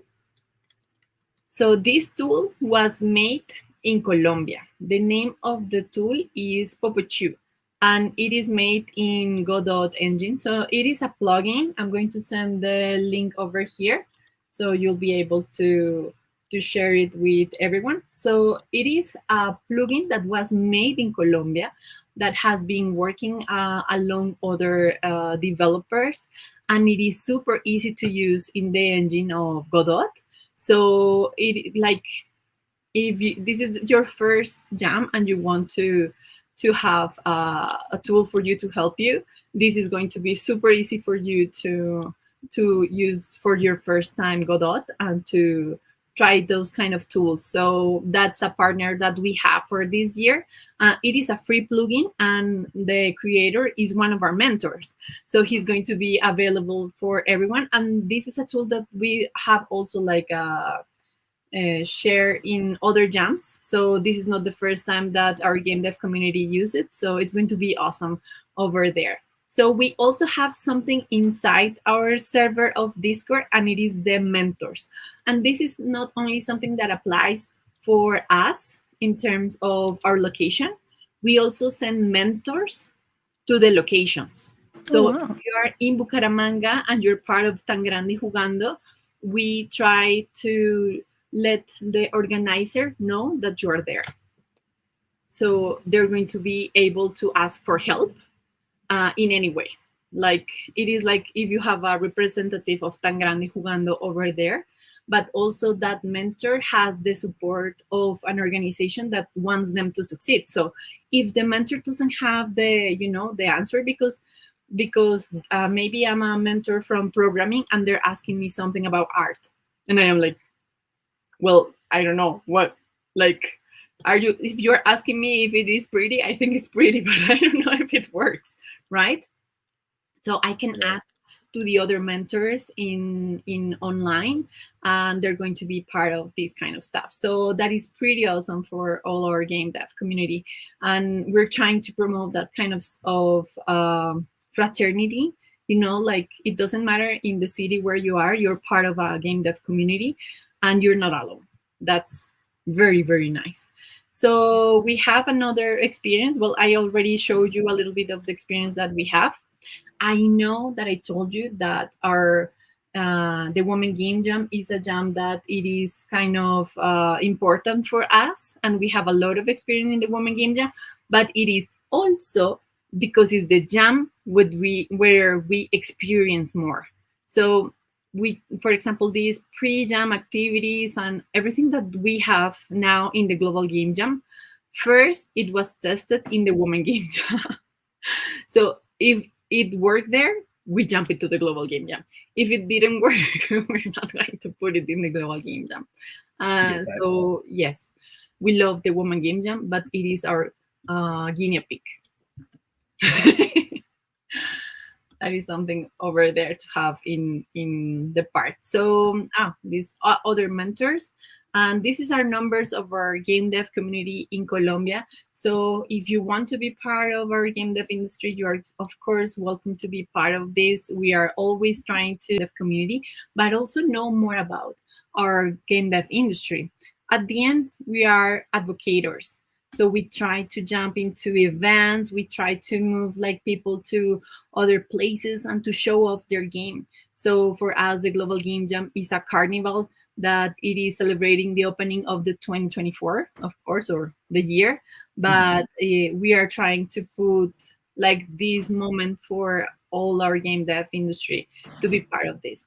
And this year we have another ally that it didn't happen before. This is the first time that we have this ally, and this is amazing because this ally means that we are, let me share you this one instead. Mira. This is an ally that we're being like, how do you say coquetear? Like, like, hola, cosita. How do you say that? Like a salutation? No, it sounds weird. Like you cannot like translate that because it's maybe too cultural. But we say like you are like seducing this ally, flirting. Like oh yeah, flirting. Like courtship. flirtatious and yeah. I'm courting this ally. That with your with this ally. This ally is the Chamber of Commerce of our city, and it is pretty amazing the alignment that we are trying to ping there because the Chamber of Commerce is also interested that there are more legal companies in Colombia. Of course, it is the Chamber of Commerce. Mm-hmm. So last year we had also a jam that we were part with the Global Game Jam, Tu Propia Historia, and in the same time the Global Game Jam was doing the We Create Jam. Have you seen? Well, yeah, of course, the We Create Jam that was also made with Google. Mm-hmm. Oh, by the way, Colombia was one of the winners. Nice, congrats. Let's go.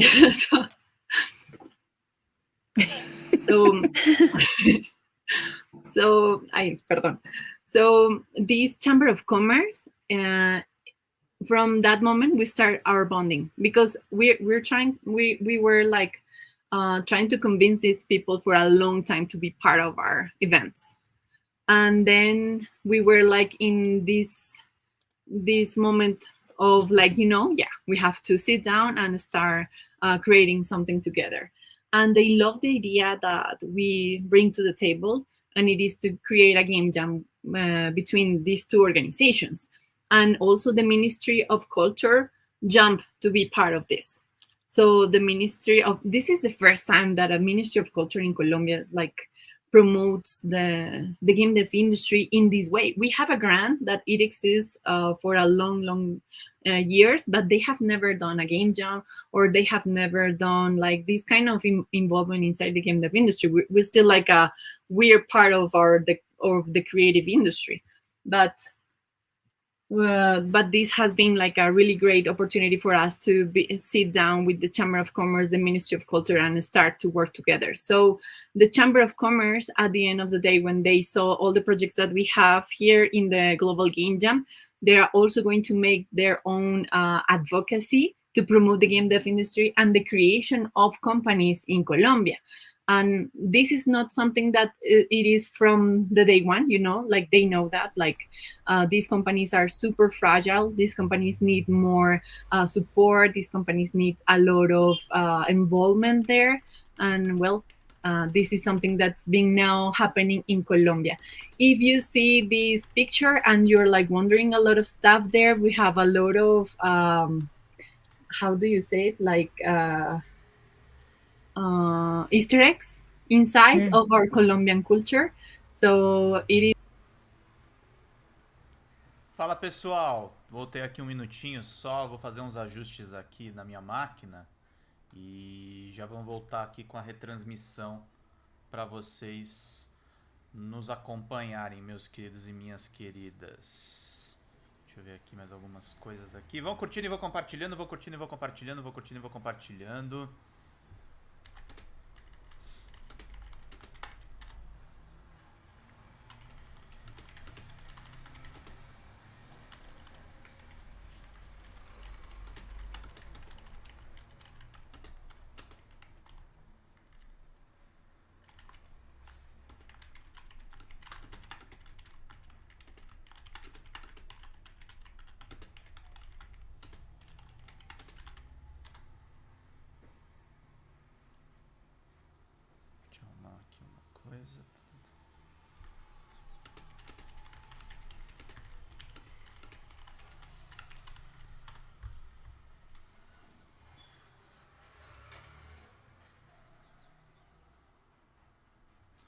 Deixa eu ver uma coisa aqui rapidinho, gente. Vão curtindo e vão compartilhando, vou curtindo e vou compartilhando. Do nada eu apareço aqui na live com vocês, né, gente? Tô com o microfone afastado, por isso que acho que minha voz deve estar meio estranha. Mas estou ajustando aqui algumas coisas. Mas pelo visto eu vi que os níveis tá mais ou menos igual, né? Tá só um pouquinho mais baixo. Deixa eu ver aqui rapidex. Um segundo só, gente. Sabe o que eu vim fazer aqui? Eu vim preparar a live do Bem-vindo à Noite. É isso que eu resolvi vir fazer aqui.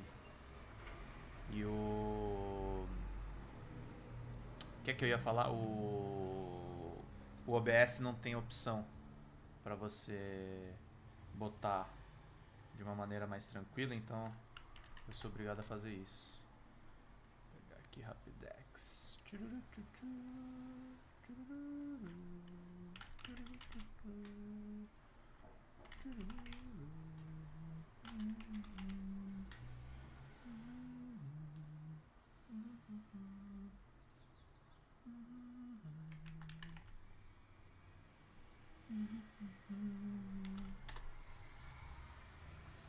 Fica fazendo a retransmissão hoje e aí eu não fiquei no computador hoje, milagre.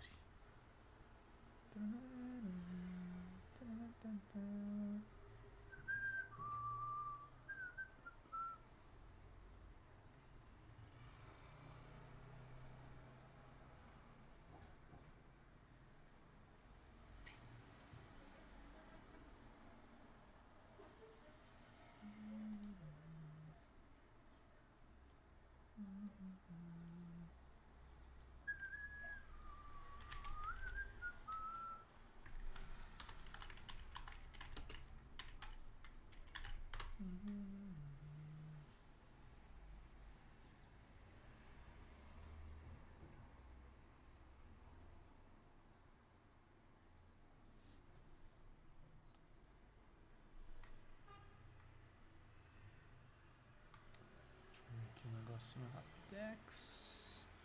Vão curtindo e vão compartilhando, vão compartilhando, vão compartilhando.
Aí eu entro pra fazer nada e a galera entra na live. Sejam bem-vindos aí, queridos.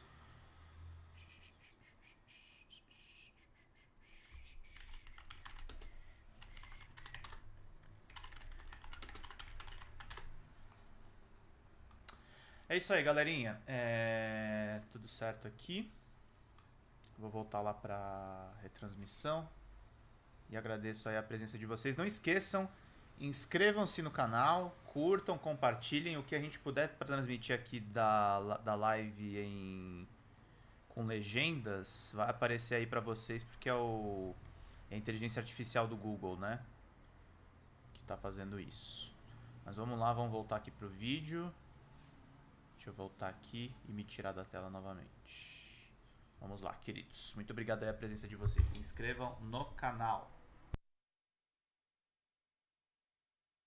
Is super gorgeous. This was made by Natalie Barbosa and Juanita Hoyos, two artists that we love and respect a lot. So I hope that you enjoy also our art.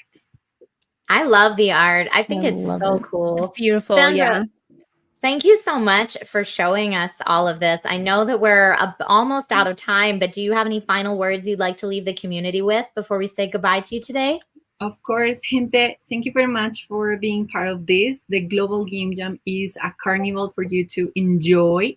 So have a great game jam. Like, try to be part of this community and to be open to everything, because creativity is amazing and you are in the best place of the world. I can promise you that. Oh. I love it. Thank you for your positivity. And again, thank you so much for your time. I love that your lower third says evil otter. And I wish we had more time to delve into it. Sorry.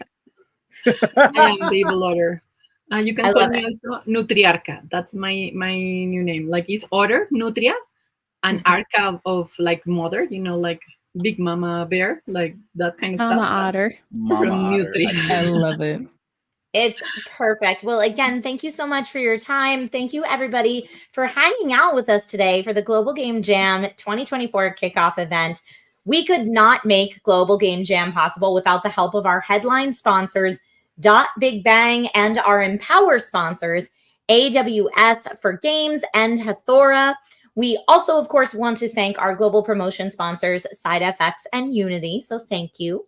And we can't forget about our diversifier sponsors, UK Games Fund, GitHub, Read Speaker, Dots.eco, Leonardo, as well as our product or service sponsors, PureForce, CyberEver, Nate, and We Love Indies.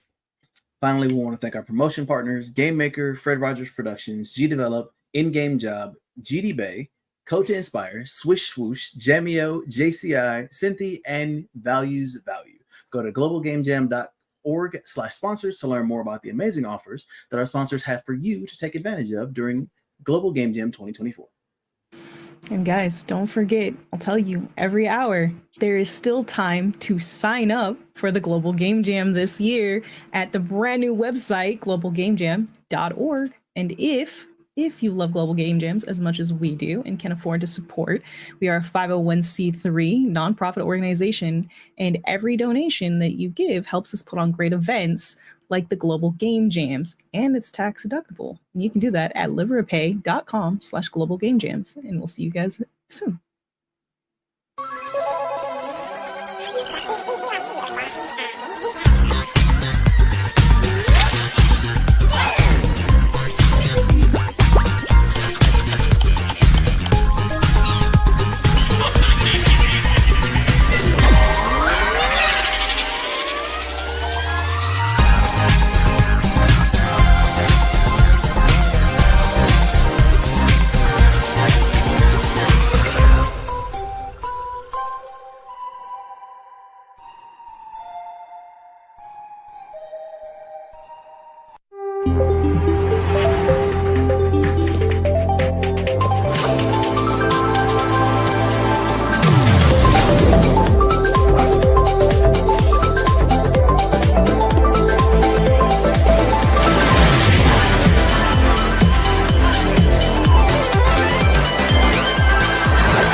Whether you're a team of 1 or 1,000, only one thing really matters: making a game that players want to play.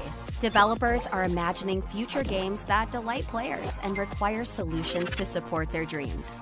Players expect games to have fast response times and high-fidelity experiences on any device, anywhere in the world. To achieve this, more and more developers are turning to the cloud. AWS for Games provides a broad portfolio of industry-specific products and solutions from AWS and AWS partners to help you build faster, run smarter, and grow your games. AWS for Games portfolio covers 12 solution areas, spanning the 3 phases of game development. When building, AWS will help you to modernize your architecture and move your production pipelines to the cloud, enabling you to recruit and build diverse teams around the globe, not limited to a physical location. When running a game, AWS can help you streamline operations, deploy the right compute and accelerated networking options to deliver low-latency game experiences, provide real-time and serverless analytics to help better understand player behavior, and help you harden your back-end against DDoS and other malicious attacks. To grow your player base, AWS can help you acquire and retain users with an engaging community experience with Twitch, Amazon Luna, and machine learning tools. With 175 fully featured services and more functionality than any other cloud provider, AWS infrastructure is trusted by over 90% of the largest public game companies, including Epic, EA, Ubisoft, Sony, Nintendo, Zynga, Rovio, and more. Need help getting started? Visit the AWS for Games landing page for a customized onboarding experience. Take one of our structured learning classes or dive deep into the 12 solution areas. Either way, we want to help you create the next amazing game. Welcome to AWS for Games.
Hello, everyone, and welcome back to the Global Game Jam 2024 theme reveal.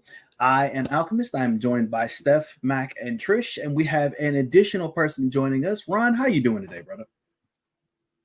You are currently muted. You might want to hit the mute button. I am. I do it all the time. Muted. How you doing? Now we got yeah, you. we're good.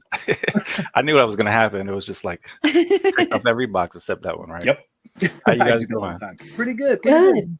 Oh, Now, so Ron, you're joining us from Atlanta, Georgia, right? more so the Atlanta area, yeah, somewhere in the southeast. We've been I've been kind of trying to expand my presence. I'll get into a little bit what we're doing as far as the indie game community, but yeah. So that's kind of where we're based and everything like that. I'm an independent artist myself and a game developer. So I've been joining the Global Game Jam since about 2009. Wow. It was weird. I was writing in my notes, putting 2009, and looked really weird.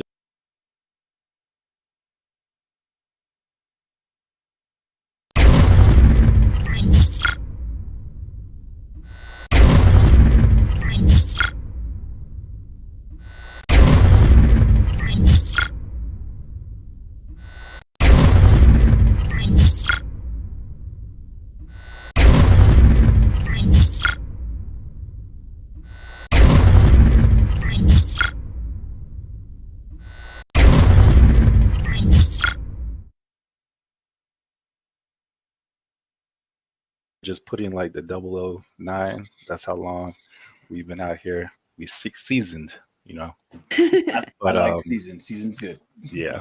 So the game jam has really been a core part of me and my growth into the game industry. So I've been really enjoying all the presentations, and then the theme reveal was really dope. I love the animations you guys have for everything this year. The music I've been rocking out to. So yeah, I'm enjoying it.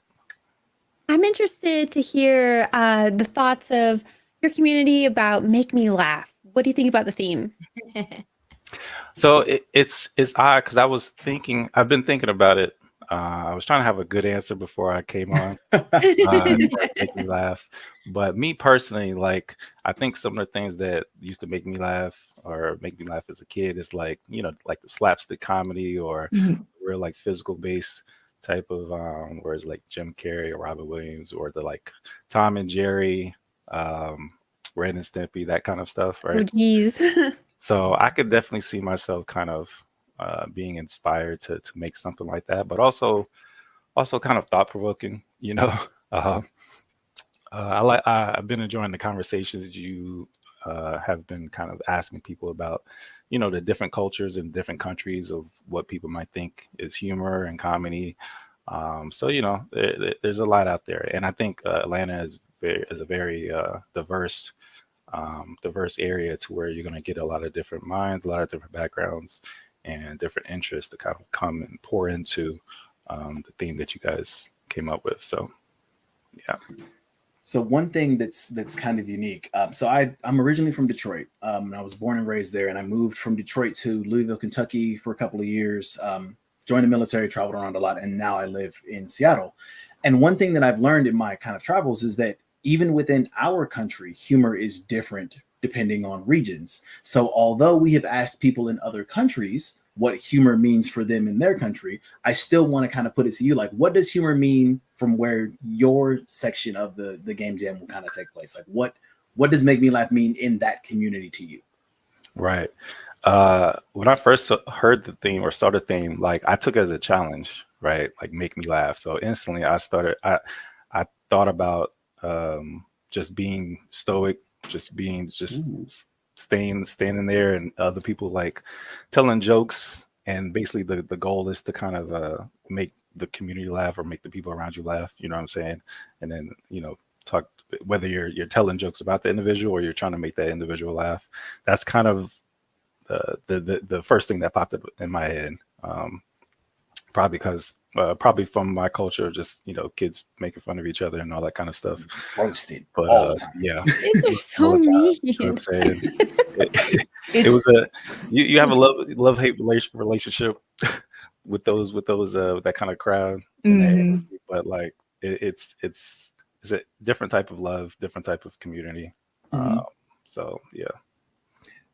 I thought about that actually as we were kind of throwing out a bunch of ideas. I thought it would be really interesting if someone took the concept of make me laugh and went the opposite way. Like we're all content creators, we're all streamers, so we've all seen the whole try not to laugh challenge thing, and the idea of playing someone sitting in that seat, right, trying to not laugh and having like different jokes or things come in, and the different ways you could take that, because you can do it as a solo single player game where you just are managing different resources to keep yourself from laughing and keeping those meters from going over. But it also creates a really unique opportunity to make like a multiplayer game where people Mhm. different jokes and different different physical gags and things like that on a screen, and your character's having to try and like, okay, so physical gag, I have to use these skills to counteract that. Dad joke, I have to use these skills, and kind of balancing those things. Because like for anyone that's ever had to tell a joke to someone, be it a joke you've heard or a joke that made you laugh, the delivery is important, but how the other person receives it is just as important. Because no matter how funny the joke is, if the other person doesn't receive it well or they don't know the kind of context, it falls flat. So I think that would be an interesting kind of spin on this.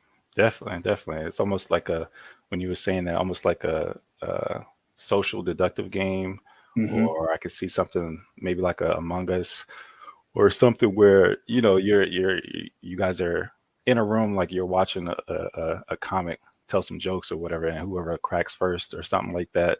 So there's several different ways you can go about it. And I think another thing you guys highlighted is just the showcasing of different cultures being in the same stage. I think that's really a great opportunity for that, Absolutely. because humor is subjective, and humor, everybody is going to have their own things that get them. You know what I'm saying? A knock joke is totally different than Yo mama joke. It's Yeah. cool. You can say it. I know that was where you were going. Listen, a well delivered yo Right, mama right. joke is exceptional. Okay, Right, I don't those care are what classic, anybody right? says. Those are They're classic. classics. Right.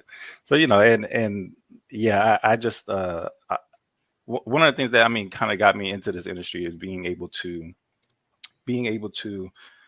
create experiences that you can either imagine, or that other people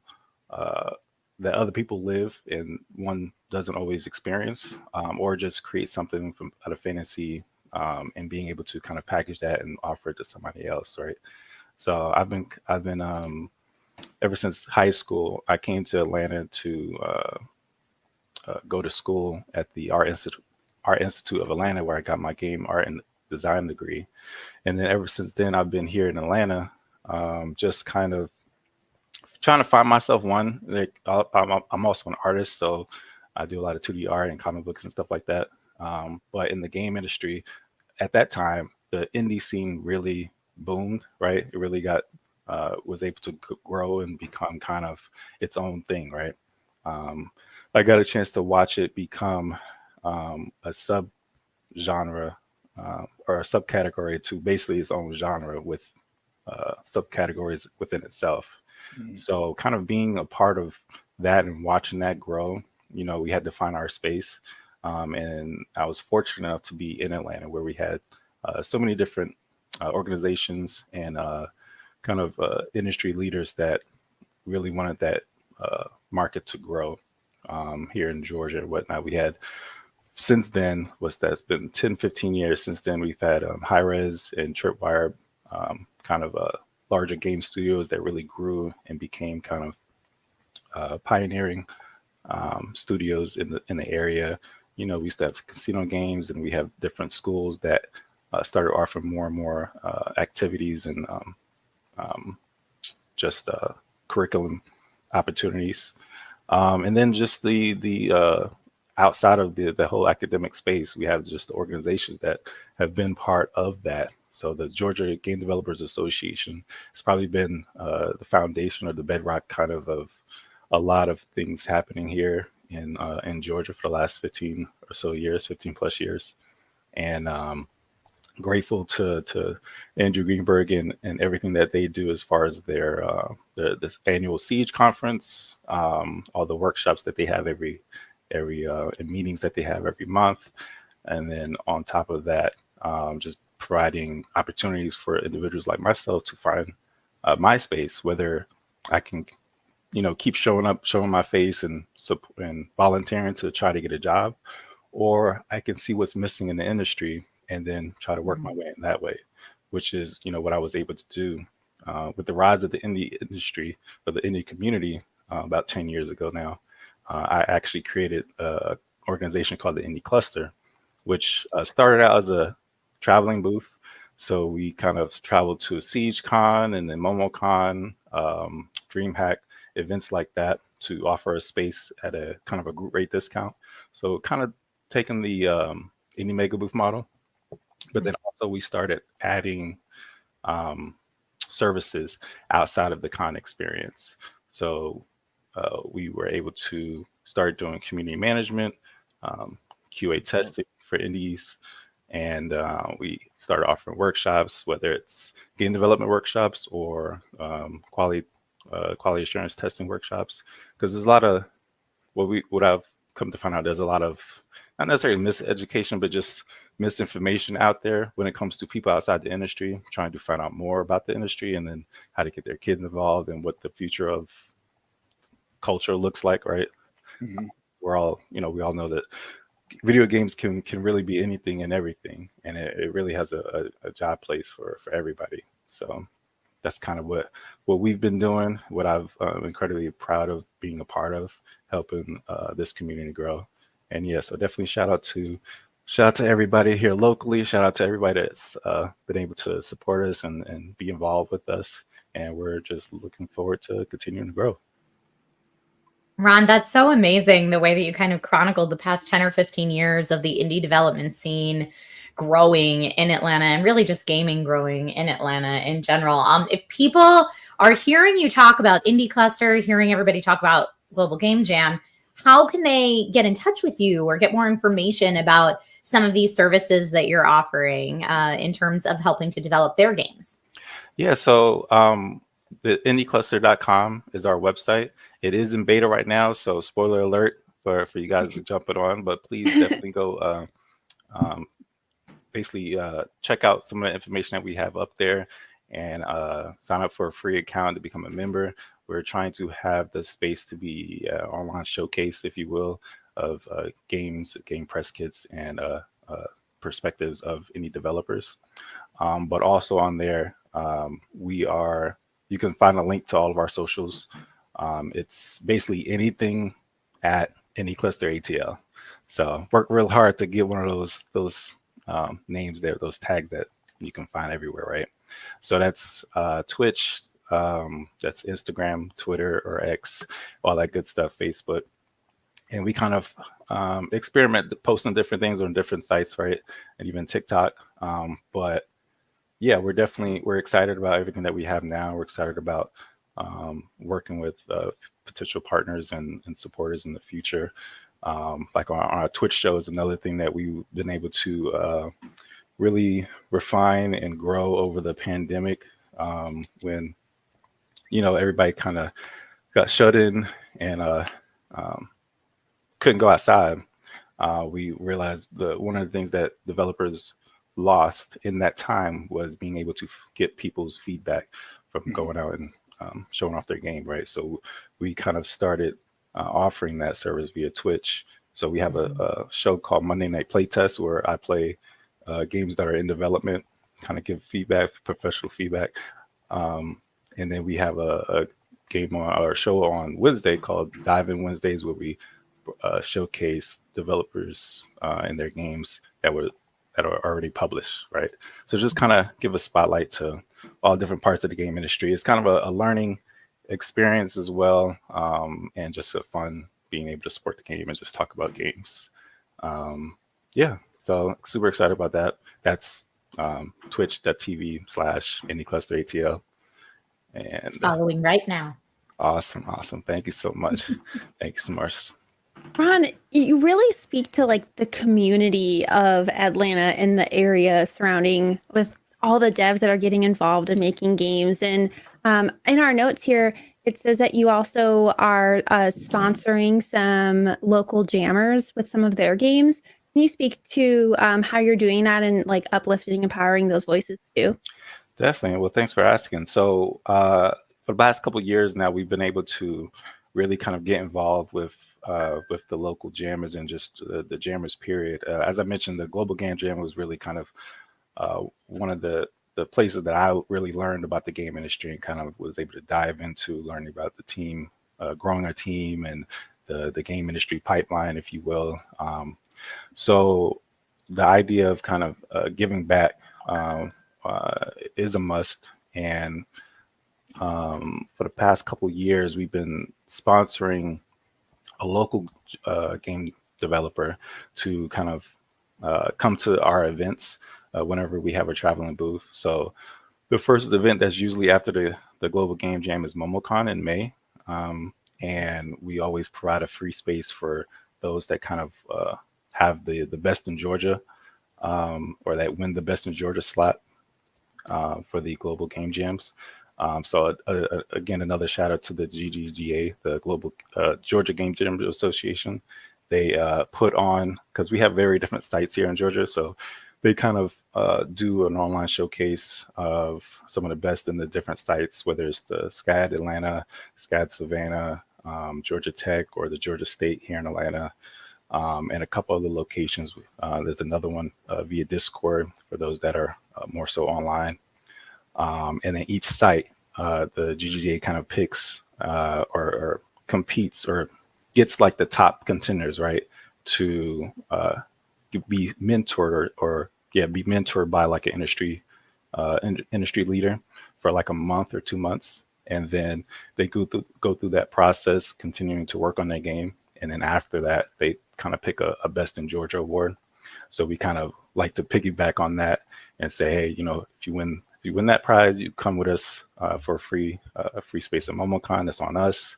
Ooh. And then we just kind of try to pour on all the support and all the advice that we can give personally, but also something that we open up to jammers all over the world, as far as giving a 40% discount to the jammers that want to continue their game after the jam is over for our QA testing services. So that's something that we love to do as well. Cool. Thank you so much. Really cool. Yeah, for real. Thank you so much for coming on today, for telling us a little bit more about the indie cluster, talking to us about, you know, the ATL scene and bringing us up to date. And we can't wait to see what you guys bring to make us all laugh. Absolutely. Absolutely. Thank you so much to you guys for the opportunity. Shout out to Tim. It was great meeting him last year at DreamHack. He was able to come down and got a chance to chop it up. Yeah, really love what you guys are doing. IndieCluster.com. You can find me, Ron Jones, the Ron Jones on Twitter, or all the socials, Indie Cluster. Check out our website, and yeah, join our Discord, be a part of the community, and you guys spread the love and stay hydrated, right? Yes, thank you. All right, thanks, you heard it, guys. We'll see you soon.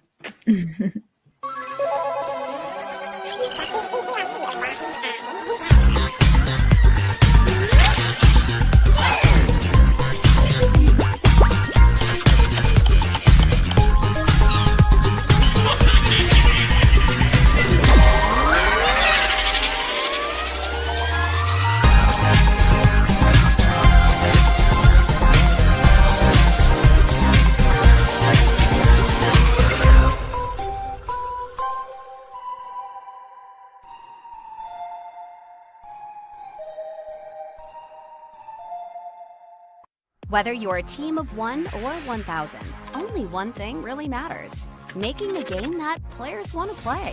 Developers are imagining future games that delight players and require solutions to support their dreams. Players expect games to have fast response times and high-fidelity experiences on any device, anywhere in the world. To achieve this, more and more developers are turning to the cloud. AWS for Games provides a broad portfolio of industry-specific products and solutions from AWS and AWS partners to help you build faster, run smarter, and grow your games. AWS for Games portfolio covers 12 solution areas, spanning the 3 phases of game development. When building, AWS will help you to modernize your architecture and move your production pipelines to the cloud, enabling you to recruit and build diverse teams around the globe, not limited to a physical location. When running a game, AWS can help you streamline operations, deploy the right compute and accelerated networking options to deliver low latency game experiences, provide real-time and serverless analytics to help better understand player behavior, and help you harden your backend against DDoS and other malicious attacks. To grow your player base, AWS can help you acquire and retain users with an engaging community experience with Twitch, Amazon Luna, and machine learning tools. With 175 fully featured services and more functionality than any other cloud provider, AWS infrastructure is trusted by over 90% of the largest public game companies, including Epic, EA, Ubisoft, Sony, Nintendo, Zynga, Rovio, and more. Need help getting started? Visit the AWS for Games landing page for a customized onboarding experience. Take one of our structured learning classes or dive deep into the 12 solution areas. Either way, we want to help you create the next amazing game. Welcome to AWS for Games. Hello, and welcome back to the Global Game Jam. I'm Mac and Cheese Please, joined by Alchemist, Trish, and Stephazoid, and we have Ben joining us. Hi, Ben. Hey, hello. How's it going? Tell us all about what you think about Make Me Laugh. Yeah, it's going pretty good. Thanks. Yeah, I think it's going to be a challenging theme. It's always hard, like, to put humor in games, right? Like, I've done it myself usually in the terms of like Easter eggs and stuff. Like, I'm from Wisconsin, so like, you know, we're known for cheese and beer pretty much, and the Packers and Culver's. Yeah, Culver's is so good, but so I thought one of my funniest moments, I don't know if it's actually funny, but in Hulk Ultimate Destruction, which I worked on, I actually put in an Easter egg that made it to the game. You would type in Cheesehead to the end login screen, and then like all the missiles that flew at Hulk that you had to like grab out of thin air would turn into cows instead of missiles, and they would moo at you. Oh my as God. you go towards Hulk. It was so amazing. So I mean, when I think of humor, I usually think of it in terms of like Easter eggs, but obviously this is more like, you know, the actual full theme, so we got to go a little bit deeper than that. So yeah. If a missile turns into a cow, would that be a Moab bomb? Stop. Nice. That has to be in the Stop. All I'm thinking of is hidden cow levels. Let's put them in every game. Yes. Oh yeah. I am 100% down for hidden cow levels, so long as they're not bigger than me. My hometown actually has a giant statue of a cow right in the middle of town. That's amazing. So that's how Wisconsin I am. I eat too many burgers. I eat too Ben, many can you burgers. share with us your indie game dev origin story? Yeah, sure. So I'm from AAA originally. Like, I worked at Raven. Raven is in Madison, Wisconsin, and now they're working on Call of Duty. Of course, I worked long ago on Soldier of Fortune and Jedi Knight and some other stuff. And then I moved out to Radical Entertainment. That's where I worked on Hulk and Prototype. And sort of at the time, I was getting a little bit disillusioned with like the big scale, like, you know, everyone's going to make a game with a guy with a gun. You know, it just got kind of old. And so I formed a studio back in Green Bay. That lasted about 5 or 6 years. We did a bunch of indie stuff. Probably the best critical reception we got was when we made a roller derby video game, which was really fun. Like, my wife at the time was into derby, and we were going to all these derby bouts, and like, it was really fun. So like, I think that's really where I got, like, around 2008 or 2010, I really just got into the idea of like making games that aren't necessarily just about shooting and war and stuff like that, you know. And like these days now, you know, I went to Human Head for a while. I worked on Prey, which was more about the shooting and stuff. But now these days I'm at Eline Media. They did Never Alone, which won a bunch of awards back in 2016 or something like that. I wasn't on Never Alone, but I'm on the sequel. So I'm getting to figure out, how to make that fun, how to make that compelling, because we've got this. It's kind of a cool story, actually. It's made based on. I don't know if any of you are familiar with Never Alone. It sounds familiar, It but sounds I'm not. familiar. I'm wondering. I do an indie game showcase every Tuesday, and I'm wondering if I've featured it before. Tell me about Never Alone. So Never Alone is about an Alaskan native girl who, and in the first Never Alone, she was younger, and she basically, she comes back to town after like traveling for a little bit, and it's based in Alaska. We worked with the Alaskan Native community, the Nupiaq, is the name of the indigenous people from up there, and so we worked with them on the game Never Alone, and now we're working with them on Never Alone 2. But the first game was pretty much like a platformer puzzle type game, but you had a fox that came with you, a little fox that followed you around, and you got to like hug it and stuff, and really cool stuff. It was a great game. I thought it was cool when I interviewed for the job. I as I do with most, whenever I'm going to make a switch, whatever company I'm talking to, I try to play their games and see like, if there's a fit kind of thing. And I played it, and immediately I was like, wow, like the depth they went into on the native community just really spoke to me. And I was like, I gotta do this. So I accepted the job, and I've been there now since April or so, but it's a great team. And the way this ties back to Global Game Jam in Green Bay is the way that Eline Media chose to sponsor. Like, I went to the CEO and I talked to him, and I was like, hey, look, I've been putting on Global Game Jam in Green Bay since 2017, and is there a way you could sponsor? And this is Michael Angst, and he basically said, well, yeah, why don't we just send a bunch of developers out there? So we have 6 developers from Eline, professional developer. I mean, we're all indie, but we're getting paid to do this kind of thing, joining us for Global Game Jam Green Bay, which is amazing because we don't have a huge community here in Green Bay. I mean, we've got a few things going on, but I listened to your last segment in Atlanta. I think we probably have a little bit less going on than Atlanta. It's there's a scene, but it's just very small. So having people come and like help some of the students or the hobbyists and things like that is going to be really amazing. And what a cool sponsorship, because I mean, at the end of the day, that's hotels for these folks that are coming, flights. We've got people coming from New York, from San Francisco, from Seattle, from all over the place. So it should be pretty cool. Wow. That's awesome that you're able to have, like, I guess, quote unquote professionals like meet with the people that are hobbyists that are like, I'm just going to do this, I don't know, and like actually learn these skills and make mistakes and have someone that's like, oh, I know the answer, versus like turning the cogwheels over and over and over and then maybe giving up. Right. Yeah. And I mean, that's what really compels me, because like I teach. I went back, so not to talk forever about just myself, but I went back to be a professor at one point. I tried the teaching thing. I found that I just really didn't like that. I wanted to make more games, but I still do teach a course a semester in Unreal Game Engine mostly. And one of the things I really enjoy is just seeing like people that you can tell are just going to be amazing game developers someday. And like, they're not going to get to that point unless we kind of like help them a little bit, like right. Kind of like show them some things and give some advice, or at least at the very least, kind of like the be the mentors. They're like, yeah, watch me do it, and then you get inspired by watching someone actually doing it. So yeah, I totally agree. Yeah. Well, and that kind of piggybacks.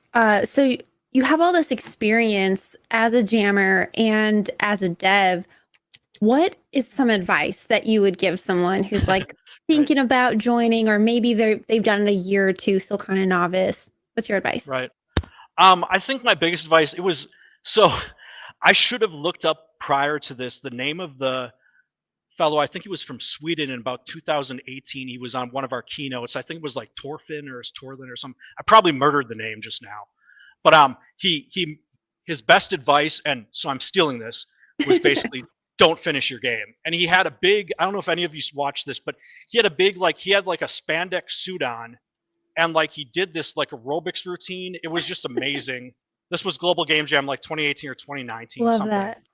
And it was pre-COVID. And so like he did this big thing, and So we actually had people that made games called like "Don't Finish Your Game" at Global Game Jam Green Bay. Like, I like that message because I think that you have to de-stress. You have to like take the edge off. You can't be thinking about, oh, how are we going to get to this deadline? How are we going to like crunch? And yeah, clearly you're going to work hard. You're going to, no matter what, it's a 48-hour deadline. You're going to work, but like, don't think about like that. Just think about how I'm doing this because I'm making a game, not because I've got someone telling me that I have to get to this certain finish line, like, don't worry so about if you don't finish finish, line. it's okay. Yeah. If it's okay, if at the end of the day, if you don't finish it, it's, I mean, whatever. We have a showcase in Green Bay that we do where we show each other our games. And at the end of the day, if you just show whatever as far as you got, that's good. And we're going to be, appreciative of that and like congratulate you for how far you did get. Or maybe you just spent the time, like, I don't know, learning Godot or something, and you just have a few little things to show. I don't know. I mean, we got to try to like foster that. Right. So, yeah, I think that's my biggest advice is like de-stress, don't finish your game if you can't, kind of thing, and just like, this is your opportunity to just try stuff, and in the industry, if, a lot of people I know go to jams because they're kind of trying to prep for the industry. You're not going to have the luxury, I think, of that, right? Like, you're going to have deadlines. You're going to have, I'm not trying to scare anyone, but you're going to have like someone telling you like, we got to be on this date. And yeah, we're kind of saying that because we got a deadline of Sunday, but at the same point, we're doing this because we want to. So, because it's fun. So, yeah. Yeah, that's awesome. Yeah. Yeah. So I think, I think that like, at the end of the day, it is just about the fun of making games. So I guess I'm glad that we've got a lighthearted theme this year because, some of the stuff we've had before is really good. We've had like Duality. I actually have a reel from some of the games we made for Duality. If you want me to, I could show it. But, we've had stuff like Waves. We'd have Transmission. Last year was what was it, like Old School or something? Last year's Roots. Yeah, Roots. Yeah, what I did with that one was we made a Power Stone fighting game. Like it was like a fighter. It was like a four-person fighter, basically, and you just punched each other, and that's all you did because unfortunately we couldn't get throwing stuff in because it just took too much time to like. So Power Stone is all about like, I could tell Alchemist, you're probably like, he's like, if I was to ask you what Power Stone is all about. Oh, nice. Is that a Dreamcast? No, it's a fight stick. I'm a huge fight stick person. It's the squid. I couldn't tell either. Yeah. But yeah, I'm a huge fighting game person. So yeah, so I'm with you. When you said Power Stone, I could not actually contain that gas. That gas was not a stage gas, folks. That was a genuine. He's giving more love to Power Stone than Capcom is. I'm sorry. Too soon. Too soon. Ouch. Too soon. Yeah. But I do have one kind of last question. You said that you kind of came from AAA and you went to indies because it would give you less making games about a guy with a gun. Have you found that in recent years that more AAA devs are actually trying to are looking at some of the concepts that are being implemented in indie games and trying to kind of stray away from making the same style of game? Or do you think that it's just a wider funnel of the same games?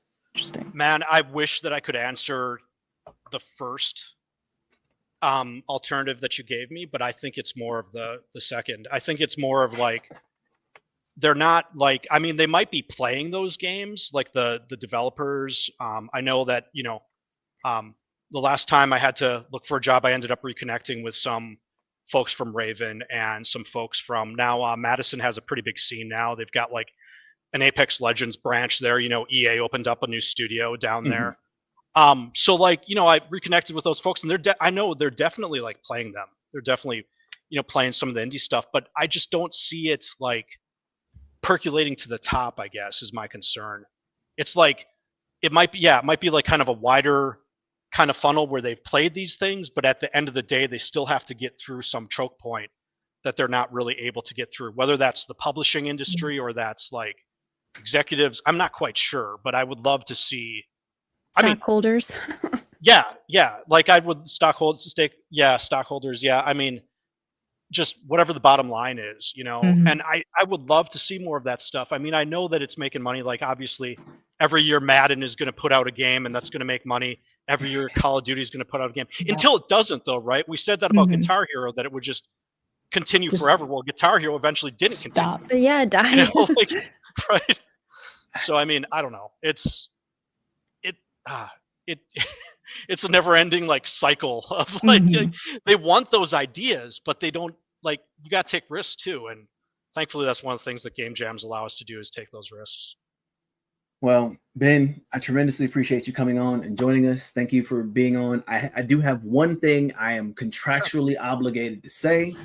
I'm going to say this. I'm going to say the good version of it. I wish you guys the best of luck. I hope you whoop San Francisco so we can see you in the NFC Championship game. Thank you. I'm taking the high road. I'm a Lions fan, okay? So I'm allowed to be bitter about Green Bay, okay? If we can meet up with the Lions in the championship game, that would be like amazing. That would be so great. And now that the specter of a particular AR is gone, that's initials, not a weapon. Don't go getting weird. Right. No, I know. Things are a lot easier. But thank you again for joining us. Moving along. All love to it, right? all love to it. That chat, if you don't understand that reference, I need you to, after this, go and check that out. But listen, as much as we're talking about football and all that other stuff, there are other things that we should be talking about. I can see Trish telling me there's something more important than football that needs to be discussed in this moment. I can feel the waves. You can feel it. I'm sending it telepathically right now through the screen. What it is gratitude. We could not make Global Game Jam possible without the help of our headline sponsors, Big Bang, and our Empower sponsors, AWS for Games and Hathora. And then, of course, we also, continuing with the gratitude theme, want to thank our global promotion sponsors, SideFX and Unity. So thank you. And we also want to thank our diversifier sponsors, UK Games Fund, GitHub, ReadSpeaker, Dots.eco, as well as Leonardo, and our product or service sponsors, Perforce, CyberEver, Nate, and We Love Indies. Finally, we want to thank our promotion partners, Game Maker, Fred Rogers Productions, G Developed, In-Game Job, GD Bay, Code to Inspire, Swish Swoosh, Jamio, JCI, Cinti, and Values Value. That's twice in a row. Now, go to globalgamejam.org/sponsors to learn more about the offers that they have set up for you to take advantage of during Global Game Jam 2024. I'm never going to get that out. Got it. Nailed it. For any of you guys in chat that do want to join the Global Game Jam, there is still time to sign up, and you can go do that at the brand new website of globalgamejam.org and sign up right there. And if you are a big fan of Global Game Jam and indies like we are, you can afford to support the mission. You can go to liberapay.com/globalgamejam, and you can make a monthly recurring donation to help these wonderful 501c3 put on events like the Global Game Jam and have that be tax deductible and bring us more shows. But we'd love to see you there. We thank you in advance, and we'll see you soon.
We're back, guys.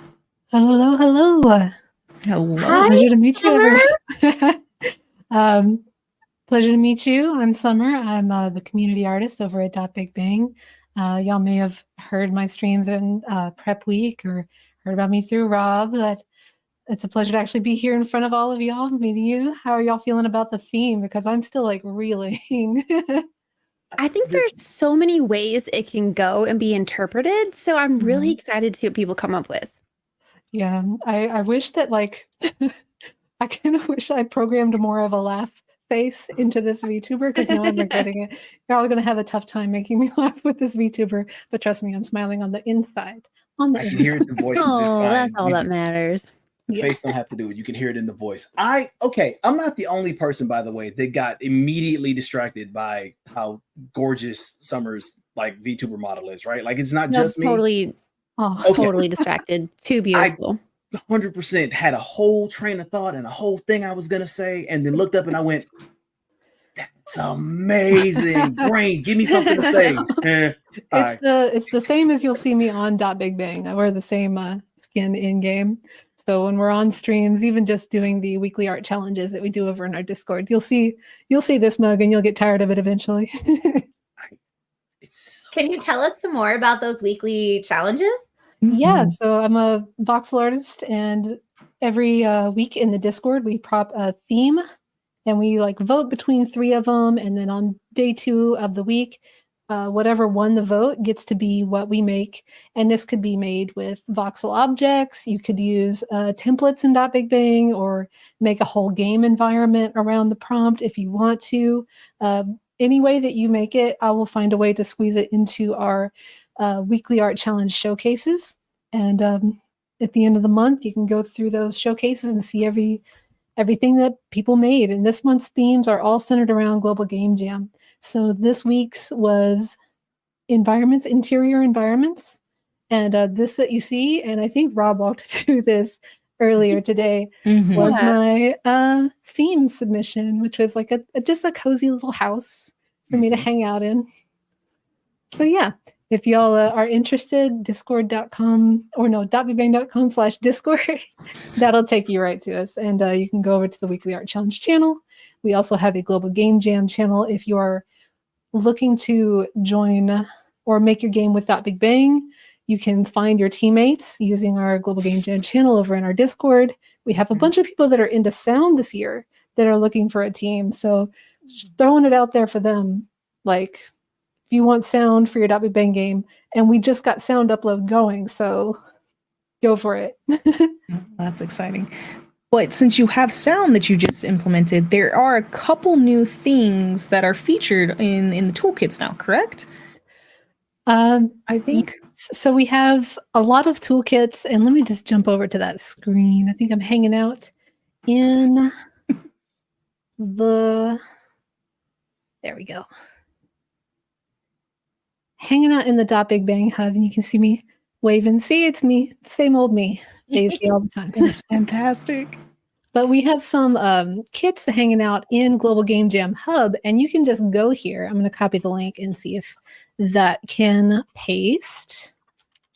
There you go. Okay. If I'm not mistaken, though, there are some new toolkits and new features on the platform since last year's event, if I'm not mistaken. So it's decoration combat, I think, are the two. Is there any more other than those two? So this is the combat kit area, and if you want to just give it like a quick try, you can go and pick up, and this is just a template toy weapon, but you can absolutely just grab in edit mode this voxel object sword and replace it with any anime comically sized sword that you want and make it. And these are just some template toy monsters that you can just drag out. So like within minutes of a game, like you can just go into this game and remix it.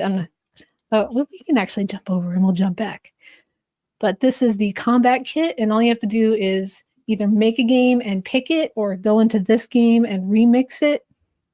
And you can just have a kit with, and I'm not sure if this is already demoed or if I'm just repeating myself at this point, but it's such a cool kit that I didn't know a lot about programming. I'm an artist by trade, right? So having everything already scripted and just drag and drop enemies into a world and drag and drop a weapon and it just works. Exists. For someone like me. So yeah, if you remix this game and you come over here, then you'll see everything that you need to make your own combat game, like projectiles, weapons, and you can just swap these objects out with any object that you want, and that just works.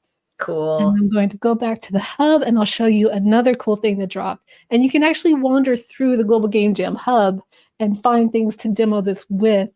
Oh, it didn't reconnect. That's okay, we make it work. I need to take while you're doing that, I need to. Yeah. So what you're telling me is that I can, in a matter of seconds, make a exceptionally punishing Elden Ring style game where I give my characters a toothpick and have them fight against skyscraper sized monsters. I mean, then absolutely. With a link, send that to my friends and watch them suffer. This is amazing. They're gonna suffer. We're not friends, Mac. We know this. The three people that are on this stream with me by no means would get that link. But I have a couple of friends. Steph knows one of them because she has hung out with him often. There's a friend who is very close to me, both in heart and in proximity. And I think sending him an Elden Ring style game where he's fighting against people with railguns would just be fitting for once. Because I'm sick and tired of him saying, this is easy, I could do that. I'm realizing now that Dot Big Bang can not only be used in the Global Game Jam to convince my friends above and below me to make a game with me, but I can also use it to humble and humiliate my friends. Like, this is wonderful. Absolutely. Y'all have no idea how, all right, so I have to make games that are demoing things and easily accessible, but I am chomping at the bit anytime a jam rolls around to make something that is just absolutely punishing. Because I love that Souls game, Monster Hunter, horror games even. I want to see more horror games happen. Ooh. And so, yeah, if y'all come to Dot Big Bang and make somehow, this would be the super challenge that I personally have for you. Make it both horror in this very fun, child-friendly voxel art world. Done. And that will make me laugh. The stone face laughing. I love it. Well, but yeah, if you come to Global Game Jam Hub, you have a house this time around, and in it you can make stuff move. So this is another kit that came out from Ashley, and the last one, the combat kit, that's from Brad and Heather. This one's from Ashley, where you can, if you want to make a cozy game that's about styling up an interior space, or even if you want to use it to make a platform game that you have to move platforms around on a floor, just check out Interactivity Toolkit or Simple Interactions for some extra furniture that's already interactive, and you just can copy those templates out into whatever game you want to use them for. But yeah, here you get just drag and drop any of these into your game, the pose wheel or the build mode, and it's crazy easy to use. I'm just going to remix it real quick, and I feel like I have so many copies of this now. While you're remixing it, I have a question. Will the software tell you, because I'm just thinking about Alchemist making this terribly hard game, will the software tell you if something you're doing is impossible to beat? Is it smart enough to know that? All right, so the chains are off. It is truly up to now the mercy of the developer. But you can remix it and make your own more attainable version of this. Somebody is working on a platforming. Well, Obby-Kit just came out as well, the Obby-Kit Remix, which is a new starter game, as well as a kit that you can just remix to start with. And I don't know if y'all joined Zaz's stream while they were going through that, and I just had this sympathy pains of oh my gosh, the platforming is so brutal. What people came up with. I love it. But yeah, if you want to grab any of these templates, just unlink and then make your own. So I'm just going to rip this into my build mode. Woo! Button. This is mine. And then I'm going to go, I don't know, let's just make a new, entirely other game. This is so fascinating to watch. Thank you so much for this demo. Happy to. We have more of these available on streams, and I'm hoping that we can get into like doing kind of like an office hours weekly hangout thing just in our Discord. So if people just want to come see these things happen in real time whenever they have questions, they can. But we're also just ambiently checking the Discord all the time for people that have questions. I'm just going to go over to my templates, my stuff. Is the community helpful too? Is it something like the Big Bang staff don't even have to respond because someone from the community is already answering the question? Sorry, I missed that. I was looking for a cool floor object. Oh, no, I was just saying, like, is the community really responsive as well? Like, the Big Bang staff doesn't even have to respond because someone from the community is, like, jumping in to help. Oh, yeah. It's real amicable in there. Like, the help channel, sometimes questions will come in, and I don't even get the chance to look up from work, and somebody's already jumped on it. And there's people that are making voxel objects and having editor questions, and I try to jump in and help with those, or even just common scripting questions. When like Bradley and the other community engineers can't quite catch it in time, they are on it. You know, McFunky Pants even is very experimentative when he's making scripts, and he'll jump in and he'll answer things. So if you have questions and you don't catch one of the devs, one of the community members are always around to help. They're real cool. It's real chill over there. Awesome. I'm just going to label this with floor. I solemnly swear I will never send you something evil. I will never click a link that you ever send me ever again. I solemnly swear I will not send you something evil. He says that it's not going to be evil, Mac, and it's going to be filled with puns just for you. We have a secret you don't seem to chat. give away your secrets. No, we have the secret chat, and Alchemist is like, "Mwah, ha ha ha ha." He's Like, evil laughing flow. backstage right now. I'm pretty sure. listen. I don't know. All in caps too. I need you to understand. I try very hard to control. Our production manager just said busted. No defense, no help. I try really hard to have a regular, standard sounding laugh when I'm on stream. The problem is that my regular laugh sounds unhinged. Like Steph's heard my regular laugh. It sounds evil. So every once in a while, the mask just slips off a little bit. If someone just gave you the keys to make Elden Ring meets, I don't know, Super Hot, you would laugh at that maniacally too, right? Like it's not just me. I'm not the only person considering war crimes here. Like I'm not the only evil person here. Listen. Oh, sure. No. Anything in the vein of Super Hot, though, I'm down for. See, Trish is on board. We'll make I know how this works. I'll make the game. I'll have Trish add in the Super Hot elements and have her send you the link. And you'll be like, oh, this is completely trustworthy. I don't trust you. And the first thing you'll see is just that little Philosopher's Stone logo that I have everywhere. Like that'll be the first thing you see. That'll be when you realize, oh no, I've made a terrible mistake. Oh no. Summer, is Bob now helping us? Bob is. I have a tough time. You know when you go into Blender and you have the default cube, right? Poor default cube, rip default cube. I have a hard time getting rid of Bob.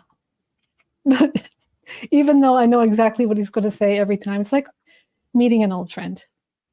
So I'll let him hang out here. And maybe I'll even change his chatty so he can explain what just happened. But yeah, just one object, copied and paste, get the script on the couch, and tag the object you want the couch to stick on. And that's it. It just works. I love things when they just work. But yeah, sorry for hijacking for demo. I hope it didn't run too long. I just also wanted to point out that we have a site this year, an online only site. So if people want to go and register, they don't want to be in person. That's something that we're doing this year. If you register and you want to meet us on Discord, you can also just find this button. And let me see if I can't just swap back here. if you make a game with Big Bang, it goes into the Global Game Jam showcase, and we'll play through it with Day 9 at the end of the stream or at the end of the jam. And he'll go through all the entries and play them. But in addition to that, you will get a free skin that I made. Woo! Woo! Skin. All you have to do is make a Big Bang account, make your Global Game Jam game using Big Bang, either register on our site or any site really that you make a Global Game Jam game with using Big Bang, and you will get a free skin. So I hope I got through all that. And happy jamming, everybody. Thank you so much for being here and sharing with us and talking to us more about it. Thanks for having me, and I can't wait to see y'all at the jam. We are.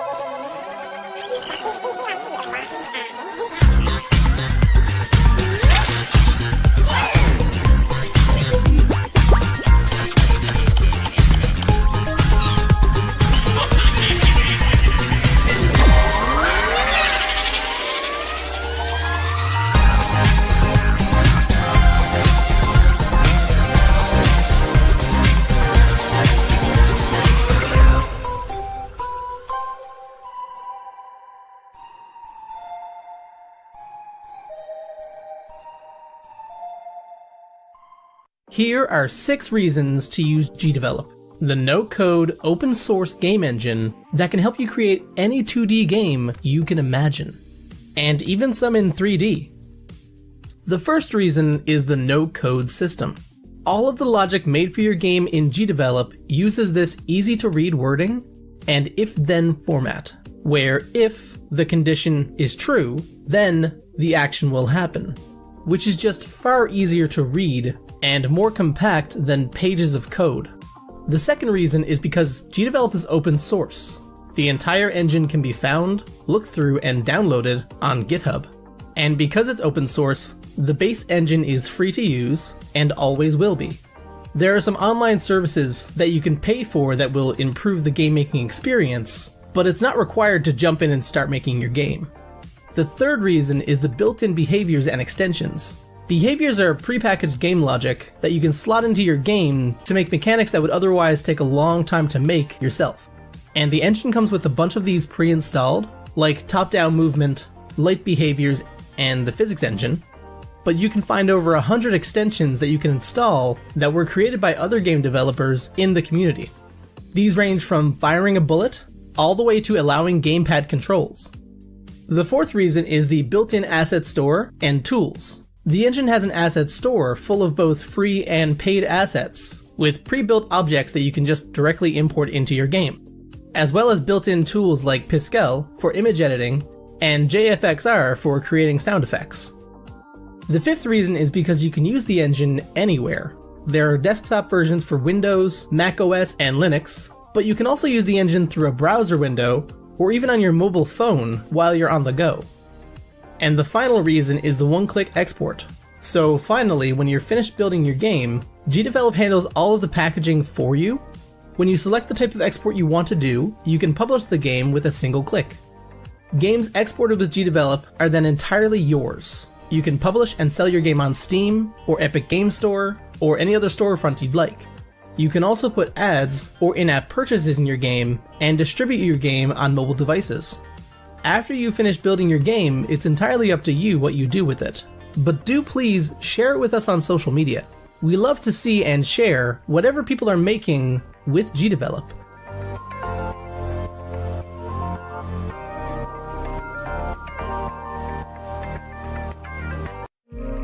I know that, of course, if you're here, it's because you want to make a game. But not just any game. You want to make a game in 48 hours. And I think that this is crazy, especially as a game developer. I think, it's incredible that we're able to make a game in such a short amount of time. It's really cool to see so many people get involved and make good stuff. People get prizes, people learn, you form groups, you make friends. So yeah, it's just a really great time. I honestly think the kind of ideas that people are going to come up in this game jam are going to be phenomenal because there's no need to think outside the box because the box is so big to the extent that there are so many things that you can do with it. So I'm just genuinely excited to see this.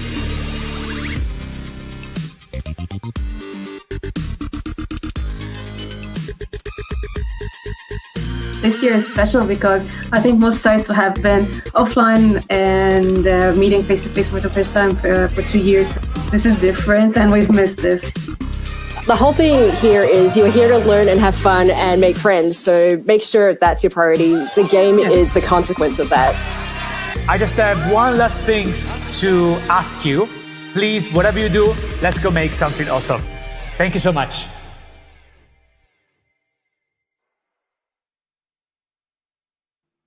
Hello, everyone, and welcome back to the Global Game Jam 2024, where the theme is, in case you missed it, Make Us Laugh. And we are here with another wonderful guest, along with my spectacular co-hosts, Trish, Mac, and Steph. We are now here with Augusto. How are you doing today on this wonderful theme reveal day?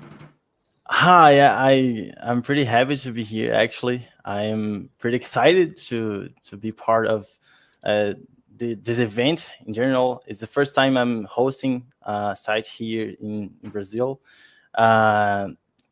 And that's it. I just wanted to talk a little bit how the GGJ was the starting point of my career in this game development world. So yeah, should I start? Yeah, story time. Yeah. Okay, so just wanted to talk a little bit about my previous experience. So it was started like 7 years ago. My mom showed me an ad about game development, and I was like, "Oh, so I can make a game? This is really possible." I didn't know about it. So, but the first thing I needed a computer, so I didn't have one. I worked for a whole year to buy one, and I finally got a computer, but I had no idea how to start. But in short, thankfully, I heard about the GGJ for the first time 6 months after buying my first computer, and it was crazy because for the first time I was talking and meeting people that also wanted to make games, and by that time it felt like I was alone talking to myself, and I didn't actually knew anyone that actually was passionate for games, who wanted to make some games. And I will never forget my first experience, my first GGJ. It was in São Paulo with wonderful people, amazing people, and my first experience brainstorming, getting to know each other, dividing tasks and getting that first feeling of the clock's ticking, you have to deliver something, you kind of get addicted of it. But it's all crazy. And over the years, each gen, I've gained more experience, and eventually I got my first freelance job just by showing the games that I've made in GGJ. That's awesome. That's an incredible achievement for me. And then by that time, I started a YouTube channel to help some beginners to create their own games. I have a channel about programming in Unreal Engine, and 2 years later, here we are, with almost 3,000 people on the channel, 600 people in the community, and my first time hosting a site here. Just to think about it, when I started not knowing nothing about how to make a game, and now I just bringing some people to make games together in our community. It's pretty crazy. And first of all, I just wanted to thank you all. You guys rock. I love this event. I love the GGJ. And if you guys allow me, I just wanted to give some tips for those who want to make this gen. First of all, I just wanted to say that you have to pay attention in the clock. It's very important, but you don't have to be afraid of not delivering something, the first thing you should do is to help your team to be part of the group. And that made really a big difference in my experiences. The last thing, like another thing I want to talk a little bit is when you are brainstorming, maybe sometimes you are with some people you don't know, and that's totally fine. That's a great opportunity to know new people. But sometimes we have different ideas, we have different opinions, but knowing how to manage it, how to combine ideas is so much important than everything. So make the event like fun for everyone. And I really think this thing, make me laugh, it's going to make things a little bit smoother, because I think it's a lot easier to make two people agree that something is funny than make two people agree that some idea is good. So yeah, I really liked this thing. I can't wait to see what we're going to do in our community. And that's it. It's pretty short. Just wanted to thank you all. And if you guys have any questions, just let me know. Yeah, I have a question. So you were a jammer, and now you're hosting your first one. What are some of the challenges that you have seen so far with trying to like throw a site together?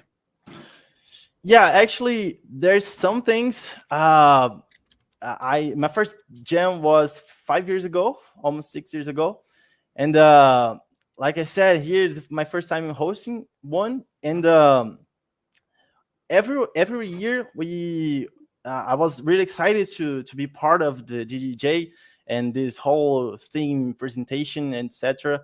And by the way, I've always wanted to. I've always bring some people like related to me, like my friends, my cousins, to be part of the DDJ. And it was always an experience like, let's go, we are here, let's make a game. But now I need to think a little bit more about managing teams, like to making sure everyone is having fun, which is one of the core things this event is all about, right?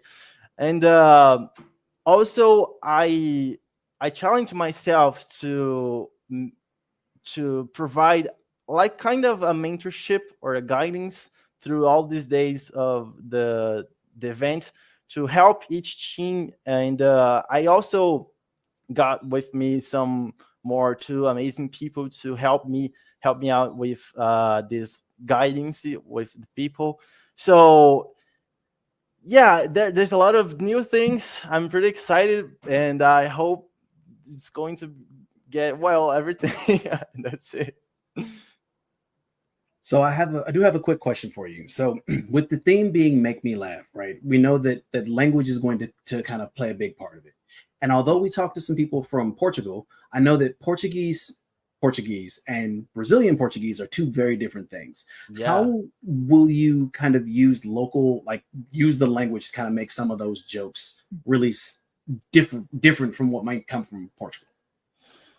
I think here in Brazil we have a special thing when you're talking about jokes.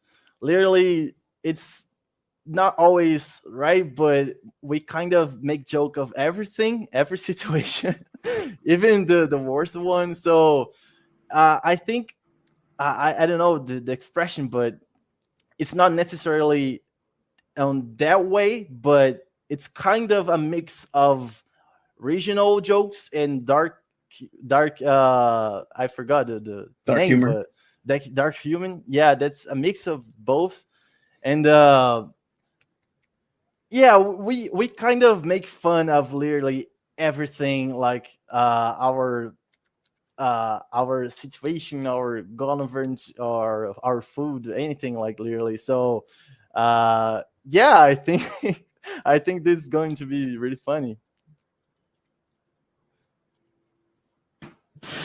I think that when you're like thinking about all the different types of humor, dark humor seems to be a present theme globally that people are interested in. And it's funny because when people say, oh, I like dark humor, they almost say it like they're ashamed, like, oh, I like it. Like, I know, but everyone's like, no, me too. I love it, you know? So it's going to be interesting to see the lines and where people are like, you crossed the line versus like just being near the line of what's funny. Yeah, I completely agree with it. I think everyone globally is thinking a little bit about it, and we just need to make sure no one is disrespected, right? So Right. everyone needs to have fun and not the opposite. But let's see what's coming. So piggybacking off of what Mac was saying, one thing that another thing that I know there's been like 5 different things, but one other thing I am looking forward to is with the concept of dark humor being something that can be kind of a delicate one, right? Because there might be a joke that you may be able to make with your friends, but out of context or out of your region, it doesn't quite make as much sense. But one thing that I think might be interesting from this is that this might, I've said it a couple of times, that humor kind of unites people, and it is fairly universal. But one other interesting thing that we might learn is that we might start to see that we're not so different from one another in the dark humor jokes we make. And listen, it's all well and good to unite people around a common theme or a common goal or a common like objective. But there's something to be said for making a dark humor joke, right? Like making some gallows humor joke and you're worried that it's going to fall flat or people are going to give you a look, and you see that one person in that group of people that's just like, and you see that smile kind of creep, because it helps you kind of feel, it helps lessen that burden, and then it makes telling regular jokes, not as many dark jokes, a lot easier. So I think, and this might sound a little cliche, and if it does, I don't care.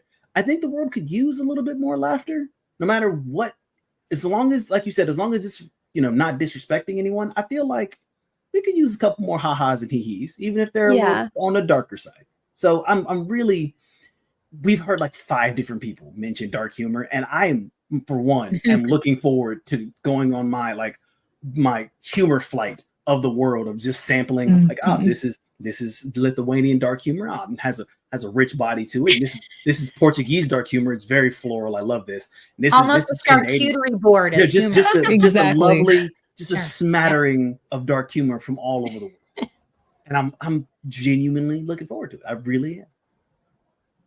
I love that. I think it'll be really fun. Augusto, including or apart from this year's theme of Make Me Laugh, what are you most looking forward to for this year's Global Game Jam?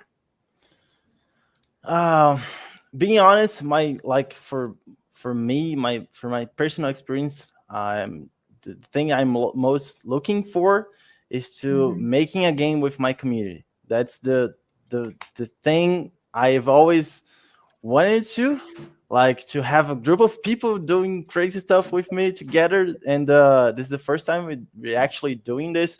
The last year, I've managed to bring some people together. So it was almost 10 people who had their first Global Game Jam experience. And this year I'm looking for at least 50 people. I don't know, or more. I don't know. Let's go. So yeah, I think in general, my personal 1-2 experience is making this first Global Game Jam together. But as he said, I'm always looking for some games with dark human. I can't wait to see what people are going to do. I love it, and yeah, that's it. That's amazing. I have to steal from Boyce Games in chat, who says maybe even a dark humorery board just to bring it all together. But And it's Augusto, a I do fun- hope you get the crowds and the community this year, and it's even bigger than last year's Global Game Jam. Thank you so much for sharing some insights as to what GGJ looks like in your area in Brazil and just kind of your journey through this, and especially your origin story starting with the Global Game Jam event. That was just such a neat story to share. Do you have any final words to leave us with before we say goodbye to you today? Just have fun, and let's make some games. Yes, let's make some games. Have a great jam. Again, thank you, Augusto. Folks, we will be back right after this. Stay tuned. Bye-bye.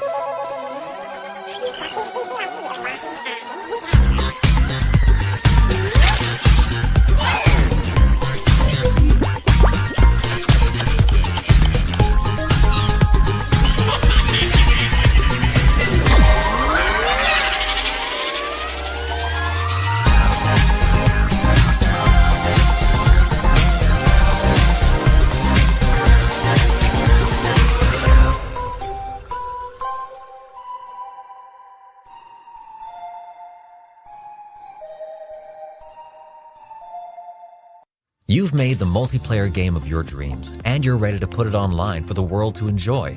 With Hathora, hosting your game servers couldn't be simpler. All you need is to create a Docker file, then Hathora will build your container and replicate it to our registries across the globe. Once you select a group of players to start a match, Hathora starts a server in the optimal region and routes players through our Premium Edge network, ensuring the lowest latency possible. Hathora automatically spins down idle servers, ensuring you only pay for active use.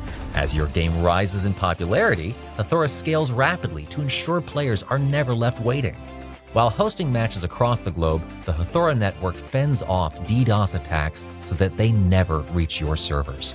Hathora handles your infrastructure so you can focus on building the best game.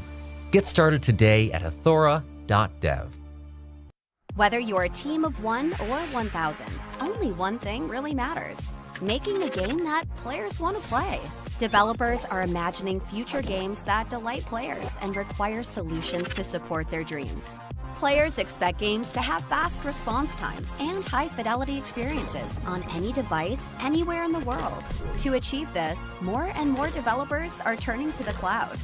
AWS for Games provides a broad portfolio of industry-specific products and solutions from AWS and AWS partners to help you build faster, run smarter, and grow your games. AWS for Games portfolio covers 12 solution areas, spanning the 3 phases of game development. When building, AWS will help you to modernize your architecture and move your production pipelines to the cloud, enabling you to recruit and build diverse teams around the globe, not limited to a physical location. When running a game, AWS can help you streamline operations, deploy the right compute and accelerated networking options to deliver low-latency game experiences, provide real-time and serverless analytics to help better understand player behavior, and help you harden your back-end against DDoS and other malicious attacks. To grow your player base, AWS can help you acquire and retain users with an engaging community experience with Twitch, Amazon Luna, and machine learning tools. With 175 fully featured services and more functionality than any other cloud provider, AWS infrastructure is trusted by over 90% of the largest public game companies, including Epic, EA, Ubisoft, Sony, Nintendo, Zynga, Rovio, and more. Need help getting started? Visit the AWS for Games landing page for a customized onboarding experience. Take one of our structured learning classes or dive deep into the 12 solution areas. Either way, we want to help you create the next amazing game. Welcome to AWS for Games.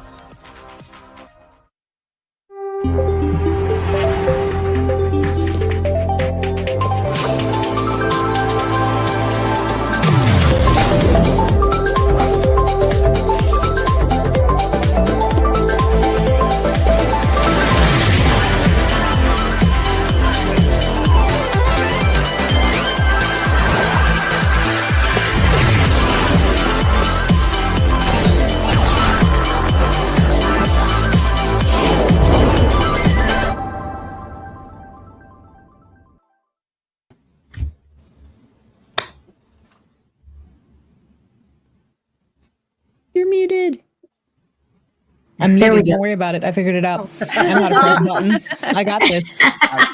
Guys, we're back. End of I'm days, back. Billies. It's okay. Guys, hi. Hello. We're back with our wonderful hosts and this way. This is the way. We've got Heather here to talk to us a little bit more about her and West Virginia and their involvement in the Global Games Jam. All right, thank you. I will go ahead and put the presentation on with me, but before I put that on, my name is Heather. I am one of a couple different faculty over at West Virginia University that are part of our game design program. I'm also one of the leadership team at VGA West Virginia, and also director for nonprofit Mountain River Games, which is a community studio. Oh no, I hear that I'm lagging a little bit, which is terrible.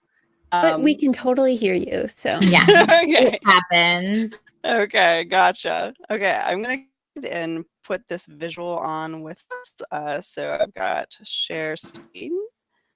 Okay, there we go. And all right. See the presentation just fine? It's coming up now. It's there you go. All right, so this is us, right? So doing things down in Appalachia. We're doing a lot of game development things, and it's a lot of fun. We've been building this community over the last several years. I've been around here for about 5 years now, and it's been a blast trying to get everything up and running in this area. So again, this is me. So I direct and I'm the founder of this little nonprofit entity, which is pretty much a game studio that students in the area get to come in and we just make games together. So that's a lot of fun. And our program, game design, interactive media. And then we just got IGDA West Virginia chapter here. Just this past summer, we've launched it. And that's who the sponsor is for our site for Global Game Jam. And of course, we have a student club, so University's Game Developers Club, helping to manage things on site, while doing a lot of the things that are going to be remote, because this is a hybrid site that we're running. So just, again, hybrid. So we've got an in-person face and an online face. In person, we're right in Morgantown, West Virginia. So, come on down if you want to join, if you want to be part of this site, and it's going to be a lot of fun. So we're going to have Monday night, and then next Monday we'll have some ice cream to top things off while we play these games after the jam.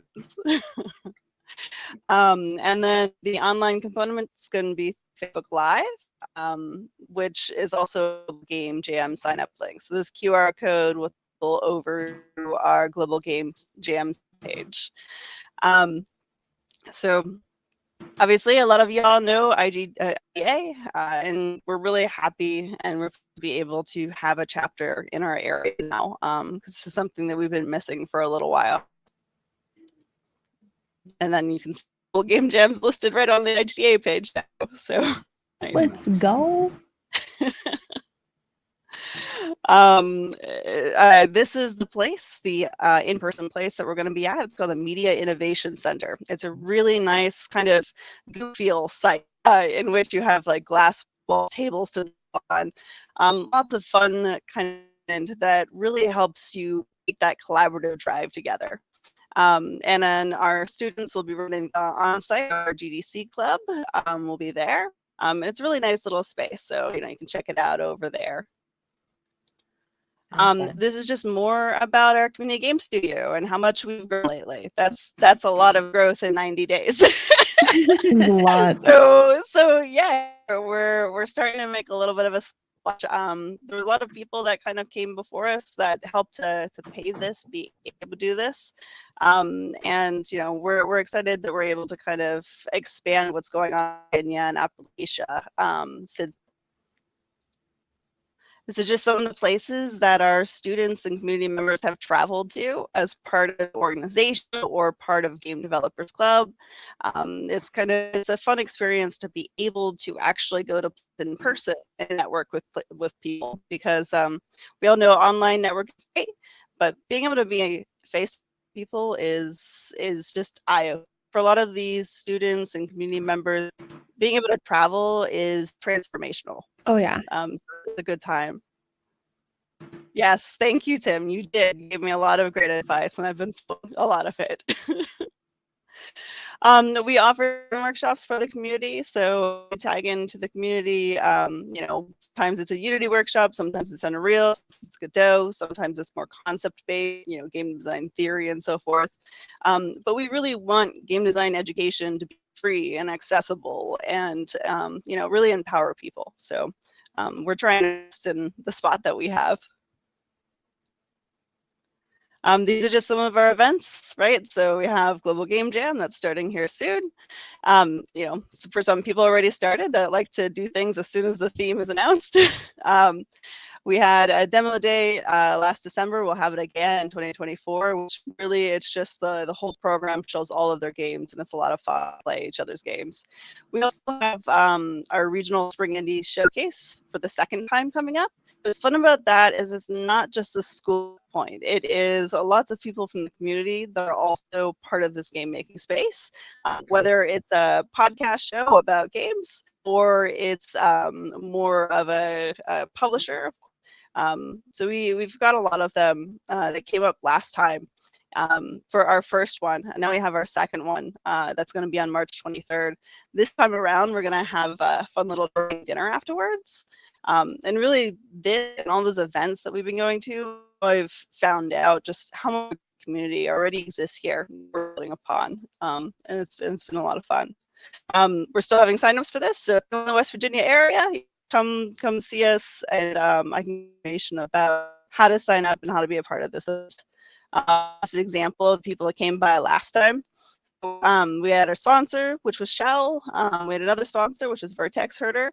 And then we had a bunch of other people that were local. Some of them we knew about, and some of them we just learned about. So there's a really cute game that Lone Games make that is this little cryptid game. It's called Hungry for Humans. It was just like this dinner plate that you have to fill up. As being like one of these monster creatures, which is really fun. But all the people that are here, they've been going at it alone in game development for years now. So it's nice to be able to try to provide a space for people to meet and to talk. And a lot of it comes from, maybe some of you know BitBridge Pittsburgh. A lot of that comes from their community group, because they're a lot of the inspiration, and they've been really helpful with getting us started as well. So yeah, that's a lot about our stuff. Oh, and then I was thinking about the whole the theme this year, right? Mm-hmm. And so I was thinking about this one that calls Oh Crap, the card game. Oh yeah. Make me laugh. It's pretty much a game about poop. I mean, it's perfect. Yeah, exactly. I mean, if it wasn't already done, it would be for this event. So yeah. Everyone loves a poop joke. No. Yeah. And then this is just some more Trinity about us. Pretty much the studio and then the pro as well. But I ran through all my stuff and really but yeah, we're fun things in West Virginia, and we're happy to just be part of a great inclusive community, be able to connect with everybody, and we're excited about the game jam because on Monday it'll be our first time participating as a site, and that's really exciting because we've participated as a site. We joined Bridge Pittsburgh, which is great. Like I said, they're phenomenal, but we've never hosted our own, so it'll be a great learning experience for a lot of us. But I'm sure it's going to be a lot of fun too. So we just can't wait to get started. And how is the West Virginia game dev community with students as well as adults that are participating? Can you elaborate more on what you've seen in the area? Yeah. So when it comes like I said, we have this program. So we've had a program for about 5 years now. That's an undergraduate program for game design, and we've had about, I think we've had about, I'm going to say probably about 50 graduates so far because it's so new. Great, yeah. Yeah, that's been great. We've got a couple that have made it to some places that they wanted to be at. We've got at least one that's made it Blizzard, and we're good for you. And then we've got some that are more like small, medium programs. And then when it comes to adult community members, a lot of our outreach through Mon River Games. That's the community studio that I was talking about. So we'll have adults as mentors, or if they don't feel comfortable being mentors, they can, regular member for a little while and get familiar with games before becoming a mentor. It's a lot of fun. Got a question about the program I see in the chat. Yeah. I wanted to know if West Virginia University does anything in terms of helping the graduates find job placement. Yeah, we're trying as we can. I have a Discord server that I run, in which we pretty much jobs internship section, in which I push that really hard, and I'm always portfolio projects, and we're trying really hard to get people out there. A lot of them, some of them want to stay in games, and some of them are more interactive storytelling, so they're not about where they want to go, whether or not it's games or some sort of other industry. So that's a lot of fun. But yeah, we're trying our best. And I have like this interesting little career module in one of their intermediate classes. So a lot of times, when they talk about them in high school or something as a career, they only put them down to 3 or 4 categories, right? So they say design, store, mechanics, that kind of thing. We all know that isn't true. Like 20 to 50 more other jobs, and not all of them are working directly on games. So as part of their career module, they have to go and reach out into actual industry on a specific subject that they like. So they have to get specific as much as possible. I tell them things like that I heard from G about this guy that one of the talks we heard last year, this guy who just works on rock all the time. And I'm like, you understand how specialization exists. So if this is what you want to do, you do have to pick something at some point. Be a generalist, that's okay. Just don't be a learner. So yeah. Career module win has been a focus of mine for media game course. Because not only does it force them to understand that, hey, there's been just those 3 categories, but also out of their comfort zone and actually talking and networking with people already. So that is always awesome. Huge part of this. I do have one question from Twitch chat that I want to throw out there, and it was, what kickstarted your journey to apply for an IGDA chapter? Oh, chapter? Oh, okay. So I've known about IGDA a while now. I've been a member for several years. And I found out when I got here that we didn't really have a proper director. There was one that we thought, but not all the work was through, so it didn't really exist. So I was given the opportunity to rebuild it from scratch because that's, and they said the student chapter, only students can be in it, and this is a really small community we have at this point, and by excluding community members and just having students, that's not going to help us. So I really kind of went after this idea of have a national chapter that lets students be a part of it and communities be a part of it. Because working together, that's really how you build a community. You can't keep them apart like that. But yeah, that was my motivation. It's just that I knew how helpful IGDA can be, especially for new as well as current game developers. They're really great. They're a great organization. They really do their best in trying to help students and professionals get out there and do what they need to gainful employment in industry. So, I really wanted that for our area.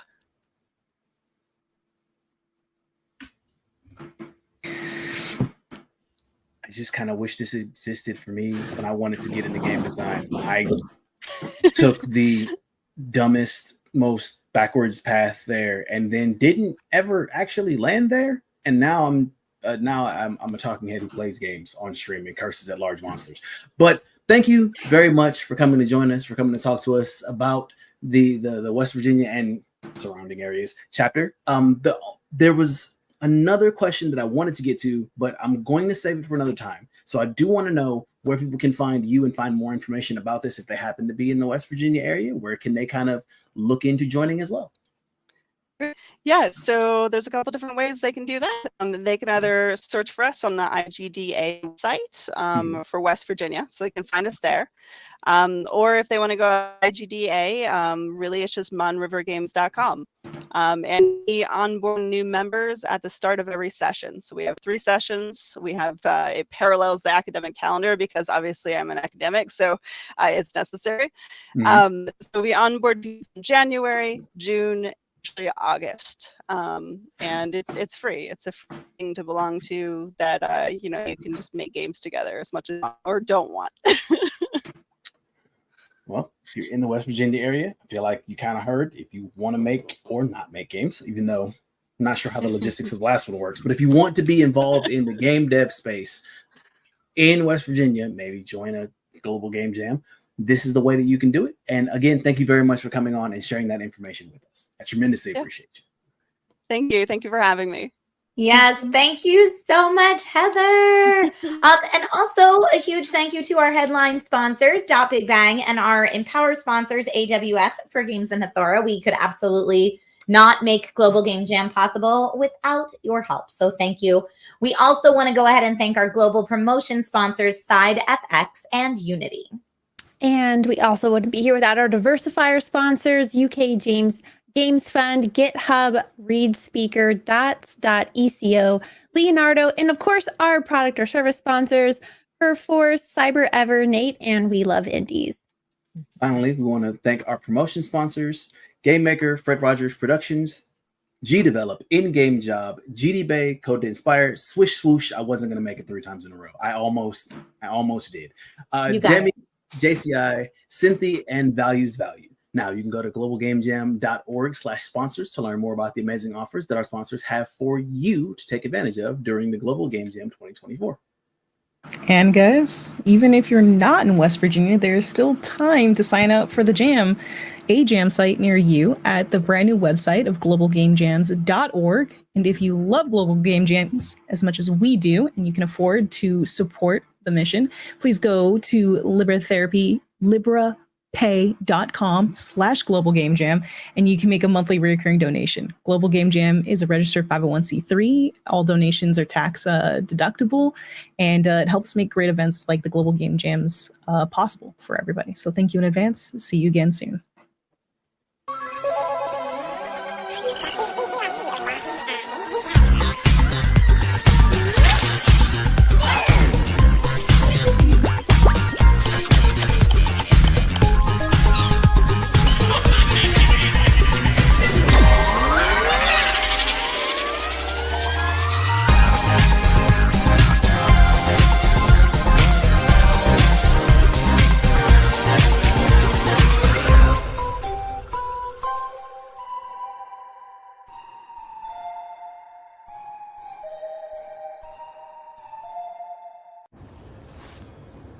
What do you mean, what is GitHub? It's the largest, most complete development platform in the world. Millions of developers use it. And it's not just developers. These days, every company is a software company. I thought you might say that. Come on, let me show you. GitHub is an enterprise transforming, startup launching, community driven, super secure, open source championing, cloud-based platform. It's where the world builds software. We created algorithms and global businesses. We even went to Mars. Or at least our code did. Oh, yes. With GitHub, anything is possible. But how? Say this is Sanam, a senior software engineer.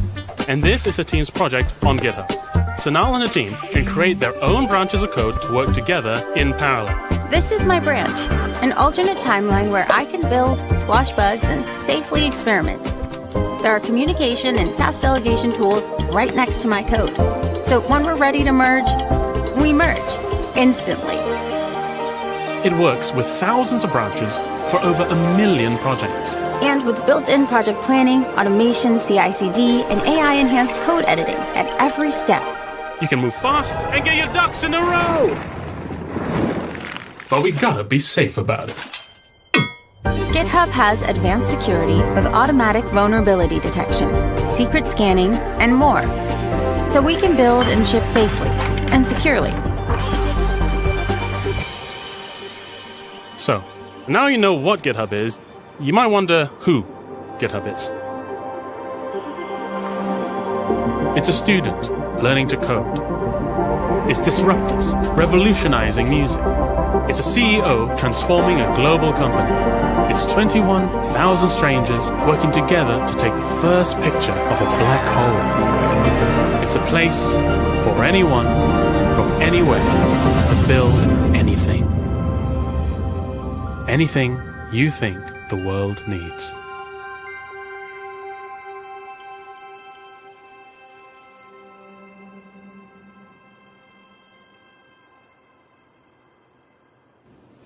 What's that? You already knew that? Well, why didn't you say anything? I was talking for ages back there. It's embarrassing. I know that, of course, if you're here, it's because you want to make a game. But not just any game. You want to make a game in 48 hours. And I think that this is crazy, especially as a game developer. I think, it's incredible that we're able to make a game in such a short amount of time. It's really cool to see so many people get involved and make good stuff. People get prizes, people learn, you form groups, you make friends. So yeah, it's just a really great time. I honestly think the kind of ideas that people are going to come up in this game jam are going to be phenomenal because there's no need to think outside the box because the box is so big to the extent that there are so many things that you can do with it. So I'm just genuinely excited to see this.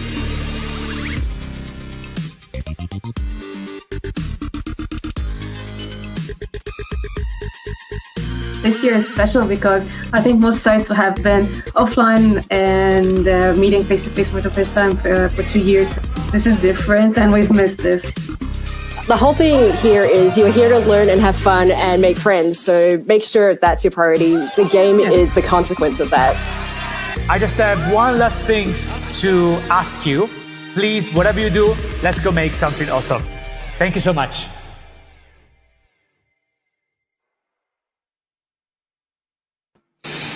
Hello, everyone, and we are back with the Global Game Jam 2024 theme reveal, which, in case you didn't catch it and you didn't see it at the top of the screen, it is Make Me Laugh. And I am joined by my illustrious co-hosts, Trish, Mac, and Steph.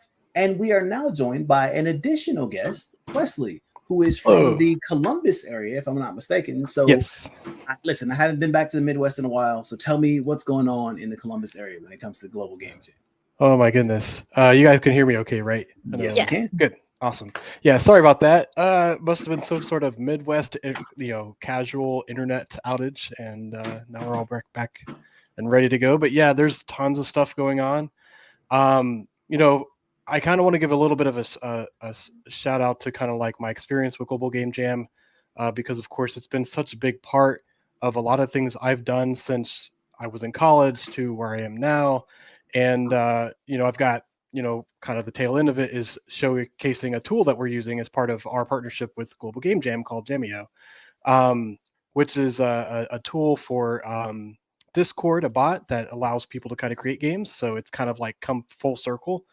But yeah, I guess easiest way to do this, if it's okay with you all, I'd like to share a little bit of my screen to kind of show you my journey. Sounds good. Demo time. Let's do it. Let me see.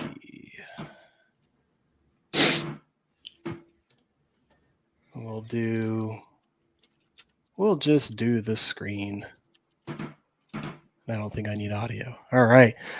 So my alma mater was CCAD, the Columbus College of Art and Design. I actually went in there for animation. I did a little bit of 3D modeling, kind of worked with them for a while. That was years ago, back in 2010. So it's kind of dating myself a little bit. But what I mean by it came full circle is that, since then I had been like working, in games, especially towards the end of my year, I started getting interested in game development, talking to a few folks, talked to some people in the industry after I graduated college. And now, actually, for the first time this year, we are collaborating together, which is awesome. So this year we are moving our site to the campus area, which is really cool. I'm actually part of a local game development community called the Central Ohio Game Dev Group. And we've been doing this for years, probably since 2016, I would say, is officially like when we've done our first ones. And the goal has always been like, when I went out of college, I went out to the East Coast and West Coast, apply different portfolios and whatever. But the goal was really just to kind of be like, well, we've got a lot of talented game developers from around the US, including the Midwest. Like, why can't we do games here? So that's kind of been our spiel for a while. After college, I started a game studio called Multivarious Games. So it's a local studio. We've done a lot of different projects with many different clients around the Midwest. A couple years later, we went in and started a game expo for our community called GDEX, which is the Midwest Game Developer Expo. So we've been doing that every year. Either the summer or the fall is going to be this year. So that'll be a lot of fun to kind of showcase that. But the goal, again, was to create an environment here for game developers. And it was all kind of in the inspiration of the many different projects coming out of Global Game Jam or other different game jams and the talent coming out of the Midwest. So what I wanted to kind of do is do a little bit of a flashback to one of the first games I worked on in 2016. So 2016, if you guys remember, do you guys remember what the theme was that year? Does anybody remember? Okay. Ooh, I I'm sure Tim does. Yeah. Tim will let us know. I thought I knew what it was, and Ritual. then I had to look it up. I was like, I don't know if it was that. So we did Ritual. So I did this really weird game with a bunch of like friends of mine called How to Be a Whiz, and we just wanted to be as hipster as possible. Like, that's one of the cool things about the first day is like you just kind of want to have like the craziest brainstorms ever, and that's probably honestly one of the most favorite parts about Global Game Jam is that first night when you're kind of getting together and kind of like brainstorming a bunch of stuff because nothing's off the table. Like you can kind of do whatever. And we're just like, yeah, let's just go with it. So like I made a bunch of chicken scratch drawings, and there was Dumbledore at the time because like Harry Potter was like popular, and like Dumbledore as like a visual novel like character, and then I had a hipster guy who was trying to be a wizard. It was like the weirdest thing. We had like different potions and stuff you had to mix, and there was like mini games and stuff. So I'm not gonna show it because like it's really broken and it's kind of weird, which is kind of the charm, I think, in game jams. They're kind of these fun little gems. But if you ever want to look it up, you can take a look at it. I think the biggest thing that I enjoy about game jams is like the people that you learn and so this is actually from that game jam site. The people circled were actually the folks on my team, and they're still very much friends of mine till this day. I think that's one of the coolest things is it can kind of be intimidating, meeting new people and not knowing folks, and you might get randomized into people. You may not know game development, and you might be surprised by the time you're done with the game jam, like how many people like can help you like get that started and how much game development you actually do know or will learn in a short amount of time. So like it started from here. This was actually one of our offices in downtown Columbus or close by downtown for Multivarious Games. And we opened up our office because it was like one of the first years we actually moved there. And I will say it was one of the best and one of the worst experiences. It was not very good for sleeping. I remember it was a very old, drafty like building, and I remember sleeping in the cold because it was like really cold at that time because obviously it was like January, February. and just being like, I can't get any sleep, but I need to rest because I've been jamming too long. Which I would suggest, please do take breaks, please rest and refresh. So we've grown since then. This is one of our other sites that we've had. This is actually a co-working space. Oh my called the gosh. Idea Foundry. Yeah, so You doubled, tripled. exactly. Yeah, so we've this is the Central Ohio Game Dev Group, or the cogg.com, or COG logo or whatnot. So this is the group I've helped collaborate with a lot, with multivarious games and a lot of other different things. And they're just the coolest group. Like, I think every group out there is awesome. I find your local group. If you don't have one, I highly suggest starting one. Maybe you have this game jam and you might be inspired to start one anyways, or like what Heather was doing, start up an IGDA chapter. Whatever you can do to help propel game development within your own community, I think you'd be surprised how many people are just super excited to get involved in that. And we've been doing events every month, so it's been a lot of fun there. So yeah, so we've actually had quite a bit of, I guess this is kind of the transition, is during 2020, obviously COVID happened and a lot of us had to go online. We had to pivot, and actually that's how this website got built, is we needed to be adaptable to help people continue to do game development and game development opportunities online. And so we created a website, we created a Discord, we made a YouTube channel, we started doing streams online. It was like a whole thing that we kind of wanted to do anyways. But we, actually needed to also do the same thing with GDEX. GDEX actually started, because we were always in person, right? So we had to do an expo online just because people were so excited to do something, with other people, showcase the games that they've been doing all year round. Maybe it was a game jam game and they polished it up for the end of the year and they wanted to show it off, or they're a student like at CCAD or OSU or whatever, and they wanted to show it off. So we decided to do something called GDEX TV, which kickstarted actually our first game jam for that expo, called the GDEX Game Jam, which is pretty funny because it's the same initials, right? I was always like, it's the same thing as GGJ. Like, we can't do that. But what it also initiated was the bot I was talking about, which is Jamio. So Jamio was actually a bot from one of our programmers at Multivarious Games.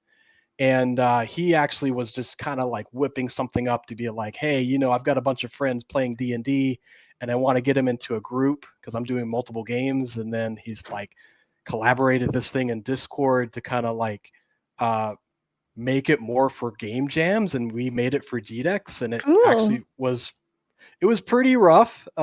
We actually got it working pretty well at the time for our specific server.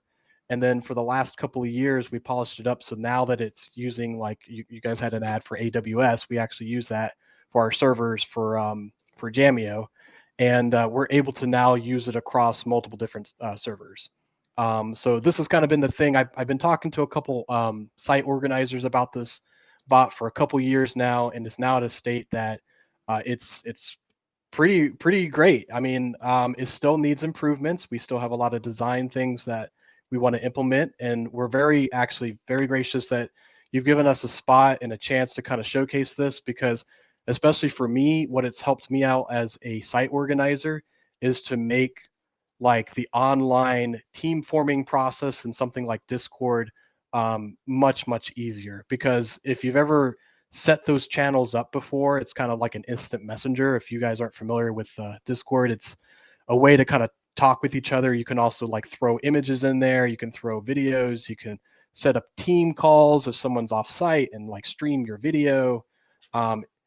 But setting up the permissions and all those channels can be really cumbersome. And as a site organizer, you just don't want to take too much time away that you could be spending like going in and talking to jammers and brainstorming with them. So that's what this does. So what I wanted to do, I know I kind of like threw a bunch of information up on you, but is kind of showcase a little bit of this bot. We did this a couple days ago on some of the other streams, but there's some things that actually are working pretty well now. And I wanted to kind of give you guys a demonstration of how it looks. So So this is actually one of my test accounts. And so if you're familiar with Discord, you can go to discord.com, and once you sign in, it'll actually take you to your own page. So it's pretty easy to set up if you've never done a server before. So a server is like, we got a cluster of these in a group in here. It's just your initial home page for the place that you want to go. So if you just hit add server, and you can say create my own, you can just say skip this question, because you can choose these things later. And GGJ stream server. And then this automatically makes you what's called a hashtag is a text channel, and then a mic is like a voice channel. So text channels and Discords are there for like where if you want to post images or text or message people. Voice channels are there for if you want to stream things and kind of talk to people in live. So what I'm going to do now is, now that I'm signed in, I have my own server, and I have to actually be an owner of the server to be able to invite the bot Jamio. All I have to do is go to jamio.xyz, and then I can go to this dashboard button. And if you don't see your name up here at the top right, just make sure you go to discord.com and sign in, and you should see that. But once I'm in here, I actually probably have to, reload.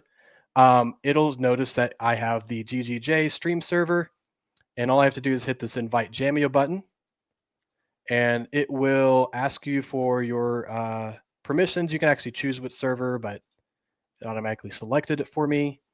So I'll just authorize that, make sure I'm human, and then I can close that window. And if I go into the Discord server, you'll now know or notice that I have a couple new channels. So there's this Jamio admin channel. There's this text channel, which gives me a lot of different information, which I'll break down here in just a sec. So it's kind of working in the background, setting up all these channels automatically for me. There's an audit channel, which actually, as I start to work with it, it'll start to add text descriptions of things if I'm having questions about what's going on. And then it actually sends me what's called a DM or a direct message right here to kind of give me information about my jam. It will tell me like what I need to know for like, if I want to relink him, if he gets disconnected, I can go back in there. So that's just kind of handy if I need to go back in and re-invite him. So what's great now is he's in the jam. If I actually hit my show my members list, you can actually see him here on the right side. And then that's me, Rio Wolf. That's kind of my test account. And then in here, I just need to read these instructions. But in the shorthand, anything that is kind of highlighted here in this list under commands, you can use. So I always like to test and just say, okay, help. And help gives you a list of a bunch of different commands that you can try. So if you are interested in testing this out, this is free up to like 20 jammers. When we actually have a special discount code for you guys this session with Global Game Jam. If you want to get 25% off, if you say you need more jammers, you can use the code GGJ24, and then 10% of that proceeds will actually go to Global Game Jam. So it's kind of a great way to kind of help out your community. But the big thing is like now I can look in here, okay, and I can say, cool, there's some information I can look from. And then if I want to initiate my jam, all I have to do is type in initiate jam. And then Jamio will say, hi, Wesley. Sometimes it'll be different languages just for fun. It says, you can host a jam on the server. There are several different settings you need to set up first. Are you ready to start a new jam event here? And I can say Y for yes, yes, or confirm. So there's always like a shorthand. So I always like to say Y for yes. This seems so helpful. It really does. Yes. And so it's a little bit like it takes some getting used to, but like once you kind of read through the prompts, it kind of just is like a wizard that kind of steps you through. Here it'll display the name. So it says, hey, new, what new name do you want? I'll just solve, I don't know. I did the last one, Happy Jam, right? So now it says, cool. Now your name is Happy Jam. Would you like an acronym for it? So if you want a shorthand is going to be great because it's going to make for you a bunch of channels. So if you have a really long jam name, you don't want this big long jam name in all your channels because it might be hard to read. So you can just do like 2 letters. So if I said HJ, it'll add that acronym in there. And now it says, cool, now you have everything you need to go. Would you like to create this? So now I can hit Y for yes. And Jamio will start creating the channels over here on the left automatically for you. So you kind of see that it created, this is called a category. And it creates the registration page. So this part, just because it's creating the whole entire jam, it might take a couple seconds to kind of go through. But right here, it'll say, as long as it's saying initiate jam, yeah. It's all just filtering right in. That's so like awesome and easy for people that are like maybe like first time doing this and they don't even know where to start to organize their project. And that's the thing too, is a lot of this is based off of designs that we've done in the past for our own game jams. But we're working a lot of different designs as we start to progress this to kind of help, you know, provide whatever design you guys want. So this is an evolving process. So we're trying to like, you know, get that working. But you'll notice, yeah, so there's, as an admin, I will always be able to see these 2 channels. If I want somebody else to be a part of that and be an admin as well, all I have to do is assign them the admin role. So actually what I'm going to do is I'm going to invite my other friend, my other account, and I'll have him jump in here.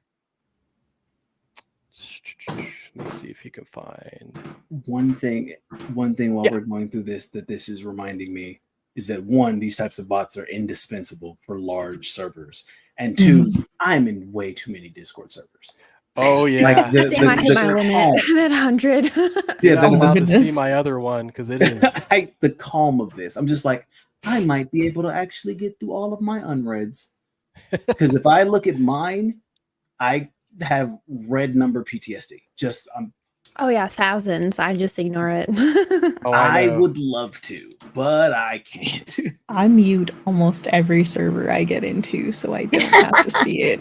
I mute them just so I don't get the. I made a mistake once of reinstalling it on my phone and not resetting my settings, and set my phone down. Like, I'll give it a second to get, you know, me back into all of my new accounts.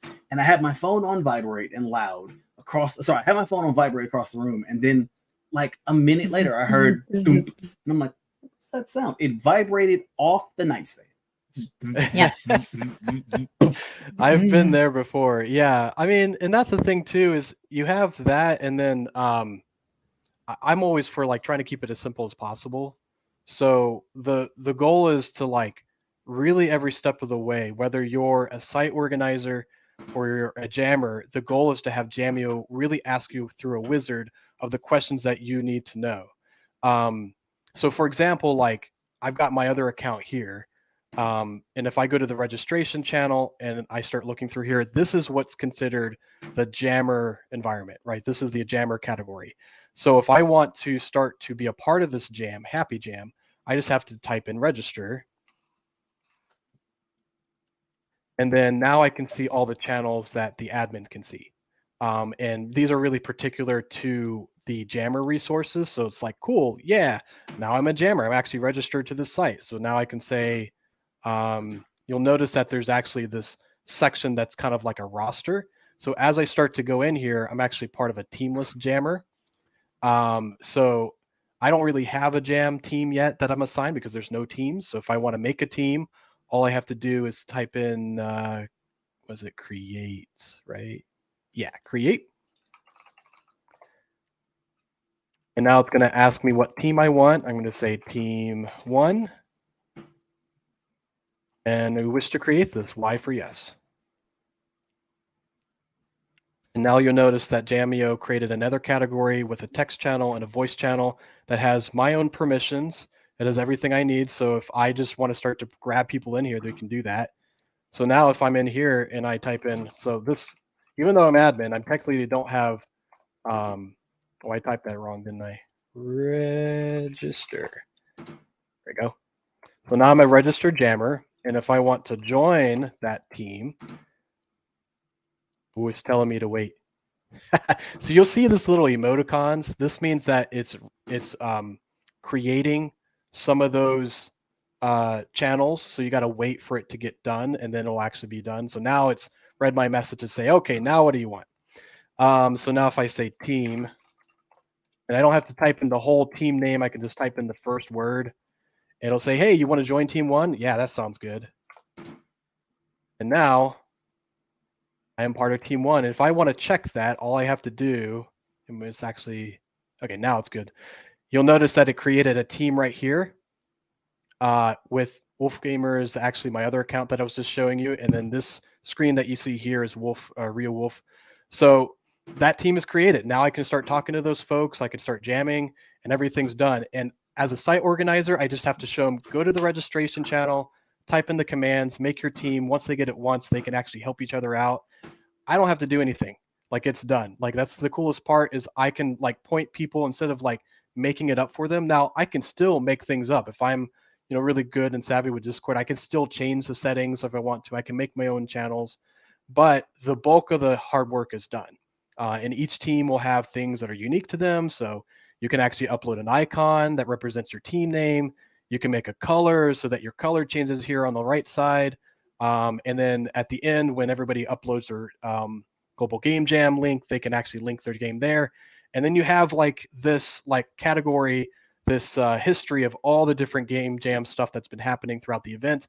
And you don't really have to like do very much else. I mean, like I said, there's a lot of other things you can do. You can go into role assignments. So if you want to showcase that you're a technical person, a creative person, or management, sometimes like game design, you could just hit these emoticons down here. And now that actually gets assigned to my name.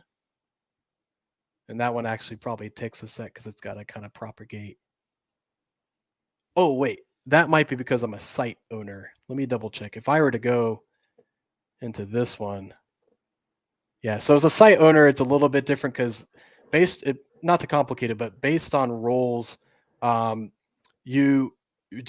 will need to have a higher role than you.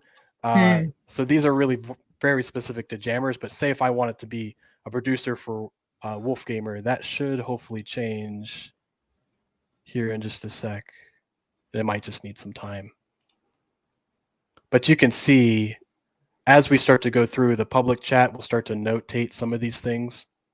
So I guess what I would say, because I don't want to take a bunch of time from you guys, but because there's a lot you can go through, is if you're interested in this, like I said, it's free up to 20 jammers. If you need more, there's a code for, you know, when you register, there's actually, you know, a couple different tiers you can go through. If you need to, just let us know. Like, if there's any way we can help you, really, we just want people to try it out. So if there's any way we can help you, let us know. But there is a code. If you want to use it, that's ZGJ2024. That'll give you 25% off. And what that'll allow you to do is, at least if you want to try it on a test server, you can test it out, see what you think, see if you like it, try it out with your jammers.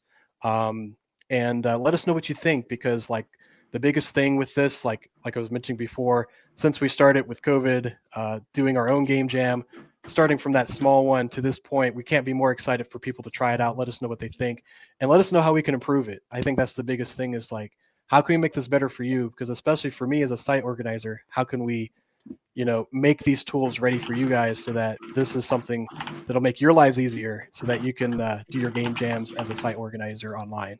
So yeah, just let us know if you have any questions.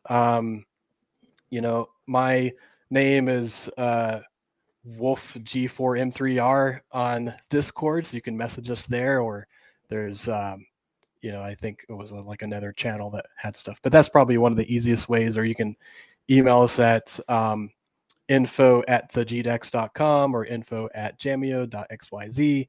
You can get us ready. So that's all. Sorry.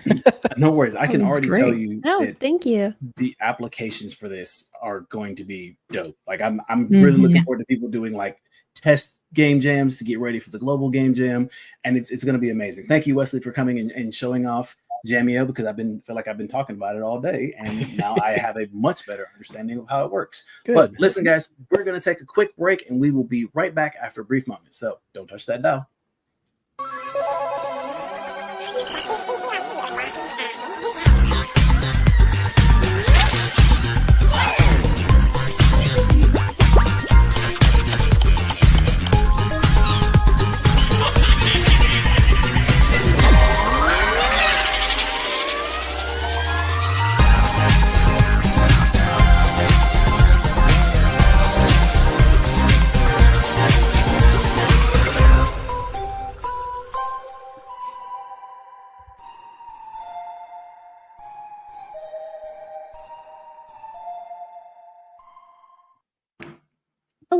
Hello, and welcome back to the Global Game Jam Reveal Show. I'm Mac and Cheese Please, joined by Trish, Alchemist, and Stephazoid. And we have Tim with us from California. Hey, what's going on? Hey, how you all doing? This has been a fabulous show today. You are all troopers for sure. It's been really fun to watch. It's been so cool. It's fun when you get to talk to game devs who are just so passionate. The energy is contagious. So we're on through everybody else. But tell me about the game dev scene in California. Oh, well, I mean, we're a hot spot for this sort of stuff. So it's something that we've been immersed in for years and years, and it's just so fun being a part of this event and being able to show people how easy it is actually to sort of get your feet wet making games and things like that. And for us, I'm at Azusa Pacific University. We're about 20 minutes from Hollywood and Burbank and all of the places that games are made. So it's just really fun having people come in and share their expertise, and also come in with absolutely no expertise and leave with a game. So it's amazing. Where do you see people taking the Make Me Laugh theme this year? That's a great question. We've had a lot of, and people have said this throughout the different sessions today, but we've had a lot of games that have happened over the years that have actually been pretty funny. Coming up with that and knowing that, that the whole conversation, I think, when we were trying to figure all of this out, was the fact that everyone feels that our world is sort of in a state of unrest right now. And we were really ready to do something that wasn't serious.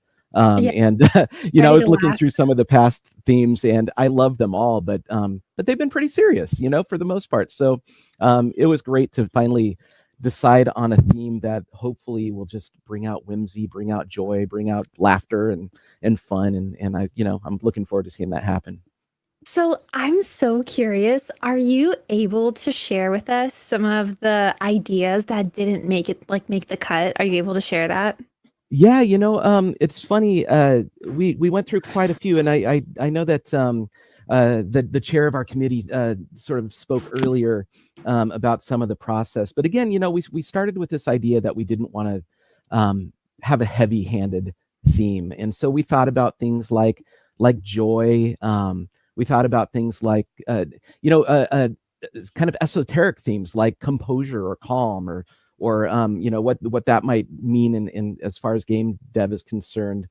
We also thought about things like rewards and achievements and exploration and other things like that. And so there were quite a bit of really, really cool themes that came out. We also, a lot of the themes that we discussed, and I'm not going to be able to list them all, of course, I just can't remember, but a lot of them were really amazing. But then we were kind of thinking, well, that might make a better diversifier, or something that someone would add on to a game. And so we had a long sort of list that we just culled through, and kind of once we came across the Make Me Laugh theme, I think everyone unanimously was like, oh, that sounds like a fit.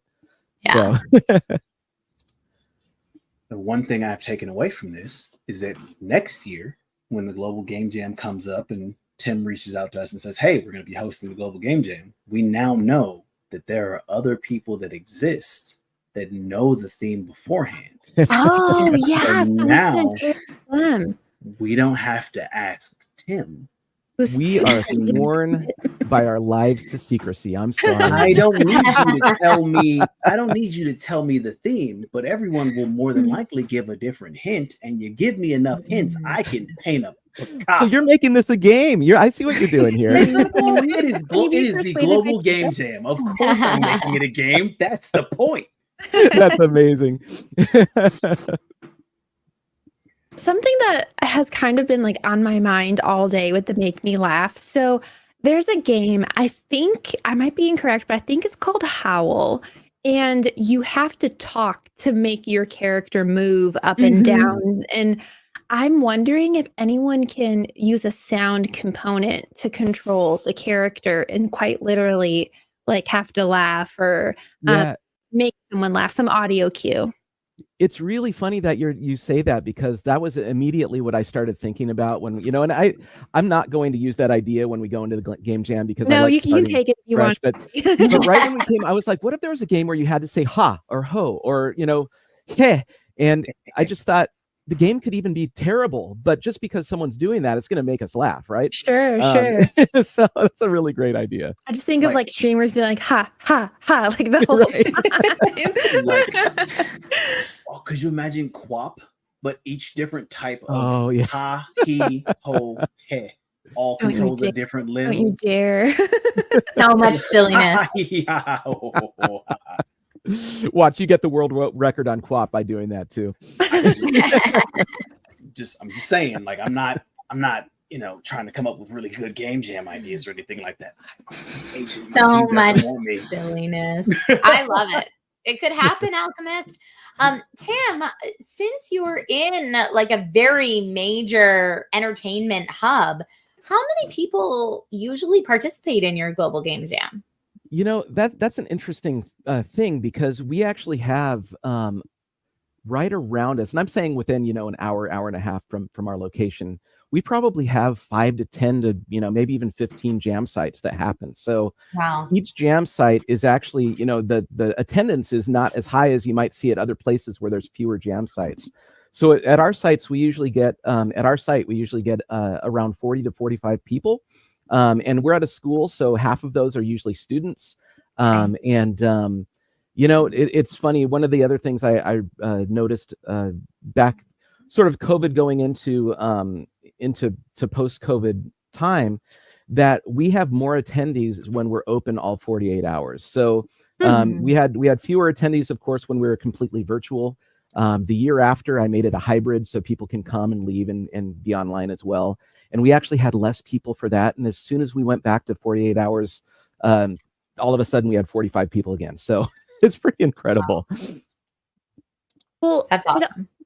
It kind of touches on, I forgot who it was, but a couple hours ago, someone was saying that they got job opportunities from the Global Game Jam, and it's more about community than it is about the game. And so not that you can't have an online community, but it loses a little bit of a charm when it's totally online versus in person as well.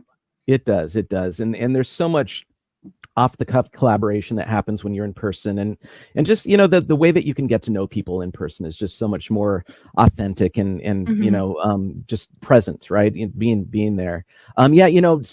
Speaking of that exact thing, our very first year, which was 2019, so this is our 6th game jam that we're doing. I'm really so excited about it. It's I have some funny stories about sort of the just the concept of deciding to do a game jam for the first time and being so intimidated by it and not wanting to do all of the work. And then all of a sudden, now I can't wait to do it every year, right? So it's just it's such a fun thing. But our first year in 2019, we actually had, so our games program at our school is within our cinematic arts program. And we had a screenwriter come and do the game jam with us. She had never made games before. And I had a keynote speaker come in from a company that did a talk, and they actually sort of stuck around for most of the weekend. They ended up hiring her as a narrative designer from that game jam. So it happens. It's a super fun thing. And we have people that, based on our location, last year we had someone from Niantic join our jam. We had someone from Riot join our jam. We had, it's just so fun seeing all of these people come together and forget about the stress of work and just have fun. It's like you forget about the stress of work and then have the stress of, oh no, a game in 48 hours, but you're excited about it. Yeah, there's just something different about this sort of stress, and no matter how tired you are, it's such a celebratory experience every minute of it. Something else that with so much experience that you have under your belt with this, do you have any advice for anyone? Either advice for a first-time jammer or a long-time jammer, like something that you're like, people need to know about this?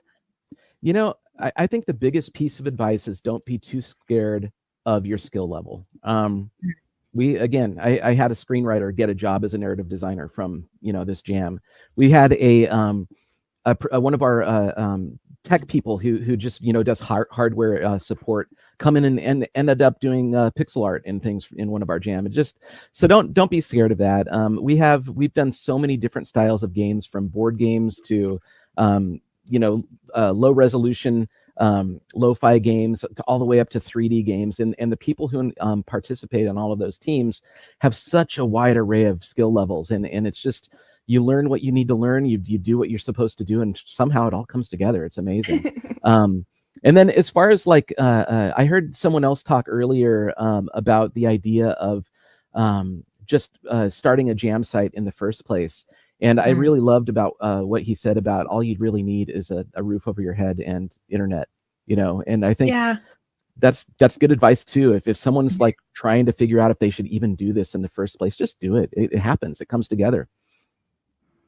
That's awesome advice. Everybody starts somewhere in terms of starting a site. Everybody starts somewhere in terms of their game development career, putting a toe in the water. Tim, thank you so much for joining us today. Do you have any last words to leave everyone with? I just can't wait until people make me laugh. We can. Yeah, I'm excited. Everyone's going to kick butt. Thank you so much for doing this today. It's been fabulous. Thank you. Thank you. Thank you, Tim. It's been awesome having you. And and shout out and thanks as well to our headline sponsors, Big Bang and Empower. And our Empower sponsors, AWS for Games and Hathora. We absolutely could not make Global Game Jam possible without you. So thanks again. We also want to thank our global promotion sponsors, SideFX and Unity. Thanks for being awesome. And a huge thank you to our diversifier sponsors, UK Games Fund, GitHub, ReadSpeaker, Dots.eco, Leonardo, as well as our product or service sponsors, Perforce, CyberEver, Nate, and We Love Indies. Finally, we want to thank our promotion partners, Game Maker, Fred Rogers Productions, I stumbled over that, G Develop, In-Game Job, GD Bay, Code Inspire. Everyone in the chat, do it with me this time. I'm not resisting. Swish Swoosh, Jamio, JCI, Cinti, and Values Value. Go to globalgamejam.org/sponsors to learn more about the amazing offers that these sponsors have for you to take advantage of during your Global Game Jam 2020.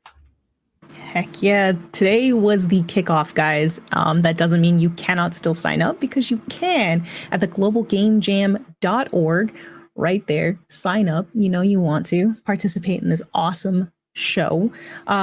You also, if you would like to help support, and you can afford to do so, go to liberapay.com/globalgamejam, and you can make a monthly recurring donation. It helps out the Global Game Jam, helps us put on great shows like this one and more. And it's a 501c3 nonprofit organization, and your donation is tax deductible. We thank you in advance.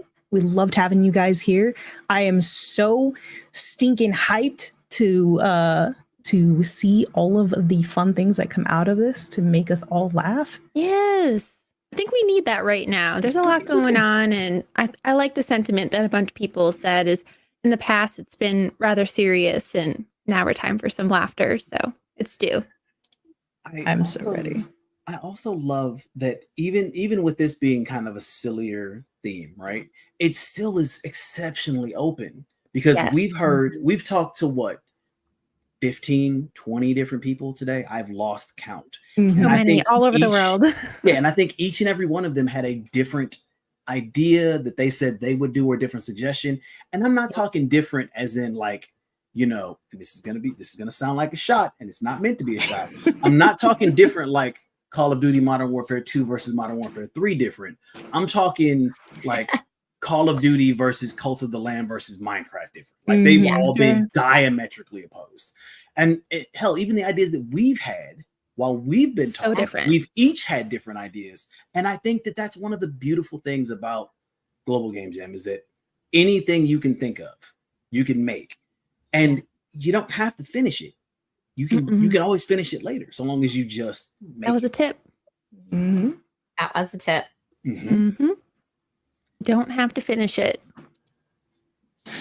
Stay hydrated, get rest. Those are your other top 2 ones. Eat pizza, lots of it. Oh yeah, a tip for organizers: bring pizza. No. And ice cream, apparently. Pizza and ice cream. Yeah. People like food. There is But one honestly, negative. such a great chat today. So enlightening to talk to developers from all over the world, hear what game dev means to them, what humor means to them, and just get some insights into some of the make me laugh game jam titles that might come out of this. So thank you to all of you who are watching. Thank you, Mac and Cheese Please, Stephazoid, Alchemist Joker, for including me and having all of us walk through this journey with you today. This has been awesome. There is one thing that I've realized joining us is a sad thing about this. What? This is basically me pre-ordering wish lists for my wallet to cry later.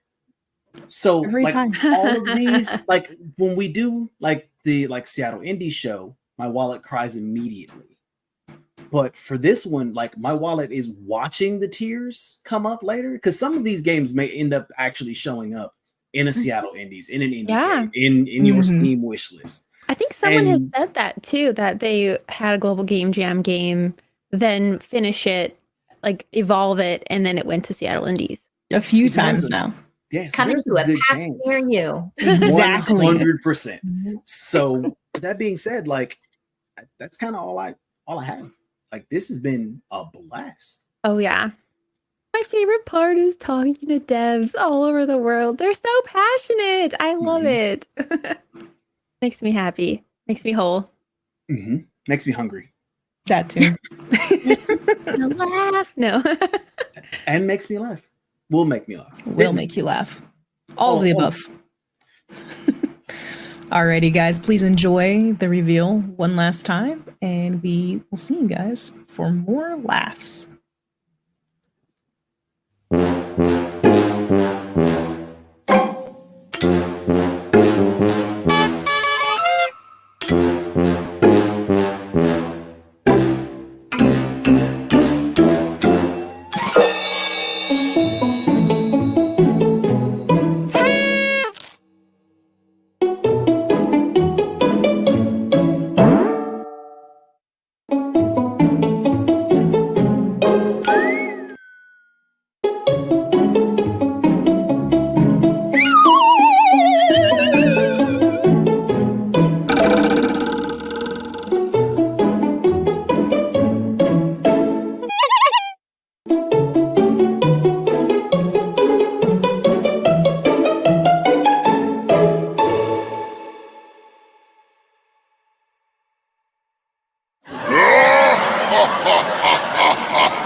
along.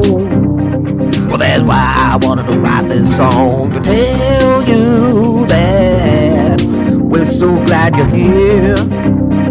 Well, there's no reason to fear, because you don't have to be the best. It don't matter how you're dressed. The mission for the weekend is have fun. You don't have to try to impress everyone. Don't make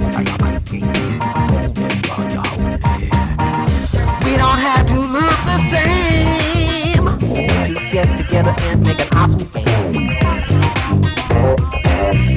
We don't have to look the same to get together and make an awesome game. Now let me share some sage advice.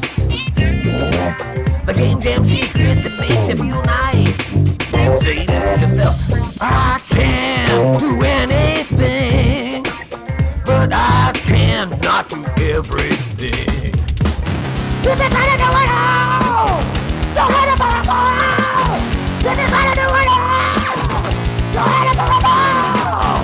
If you're gonna do it all, don't hit it for a ball. If you're gonna do it all, don't hit it for a ball. Wanna work that little stroke? You already know. Wanna work that little stroke? You already know. And when you fail, you never lose. 'Cause that's the feeling of you paying your dues.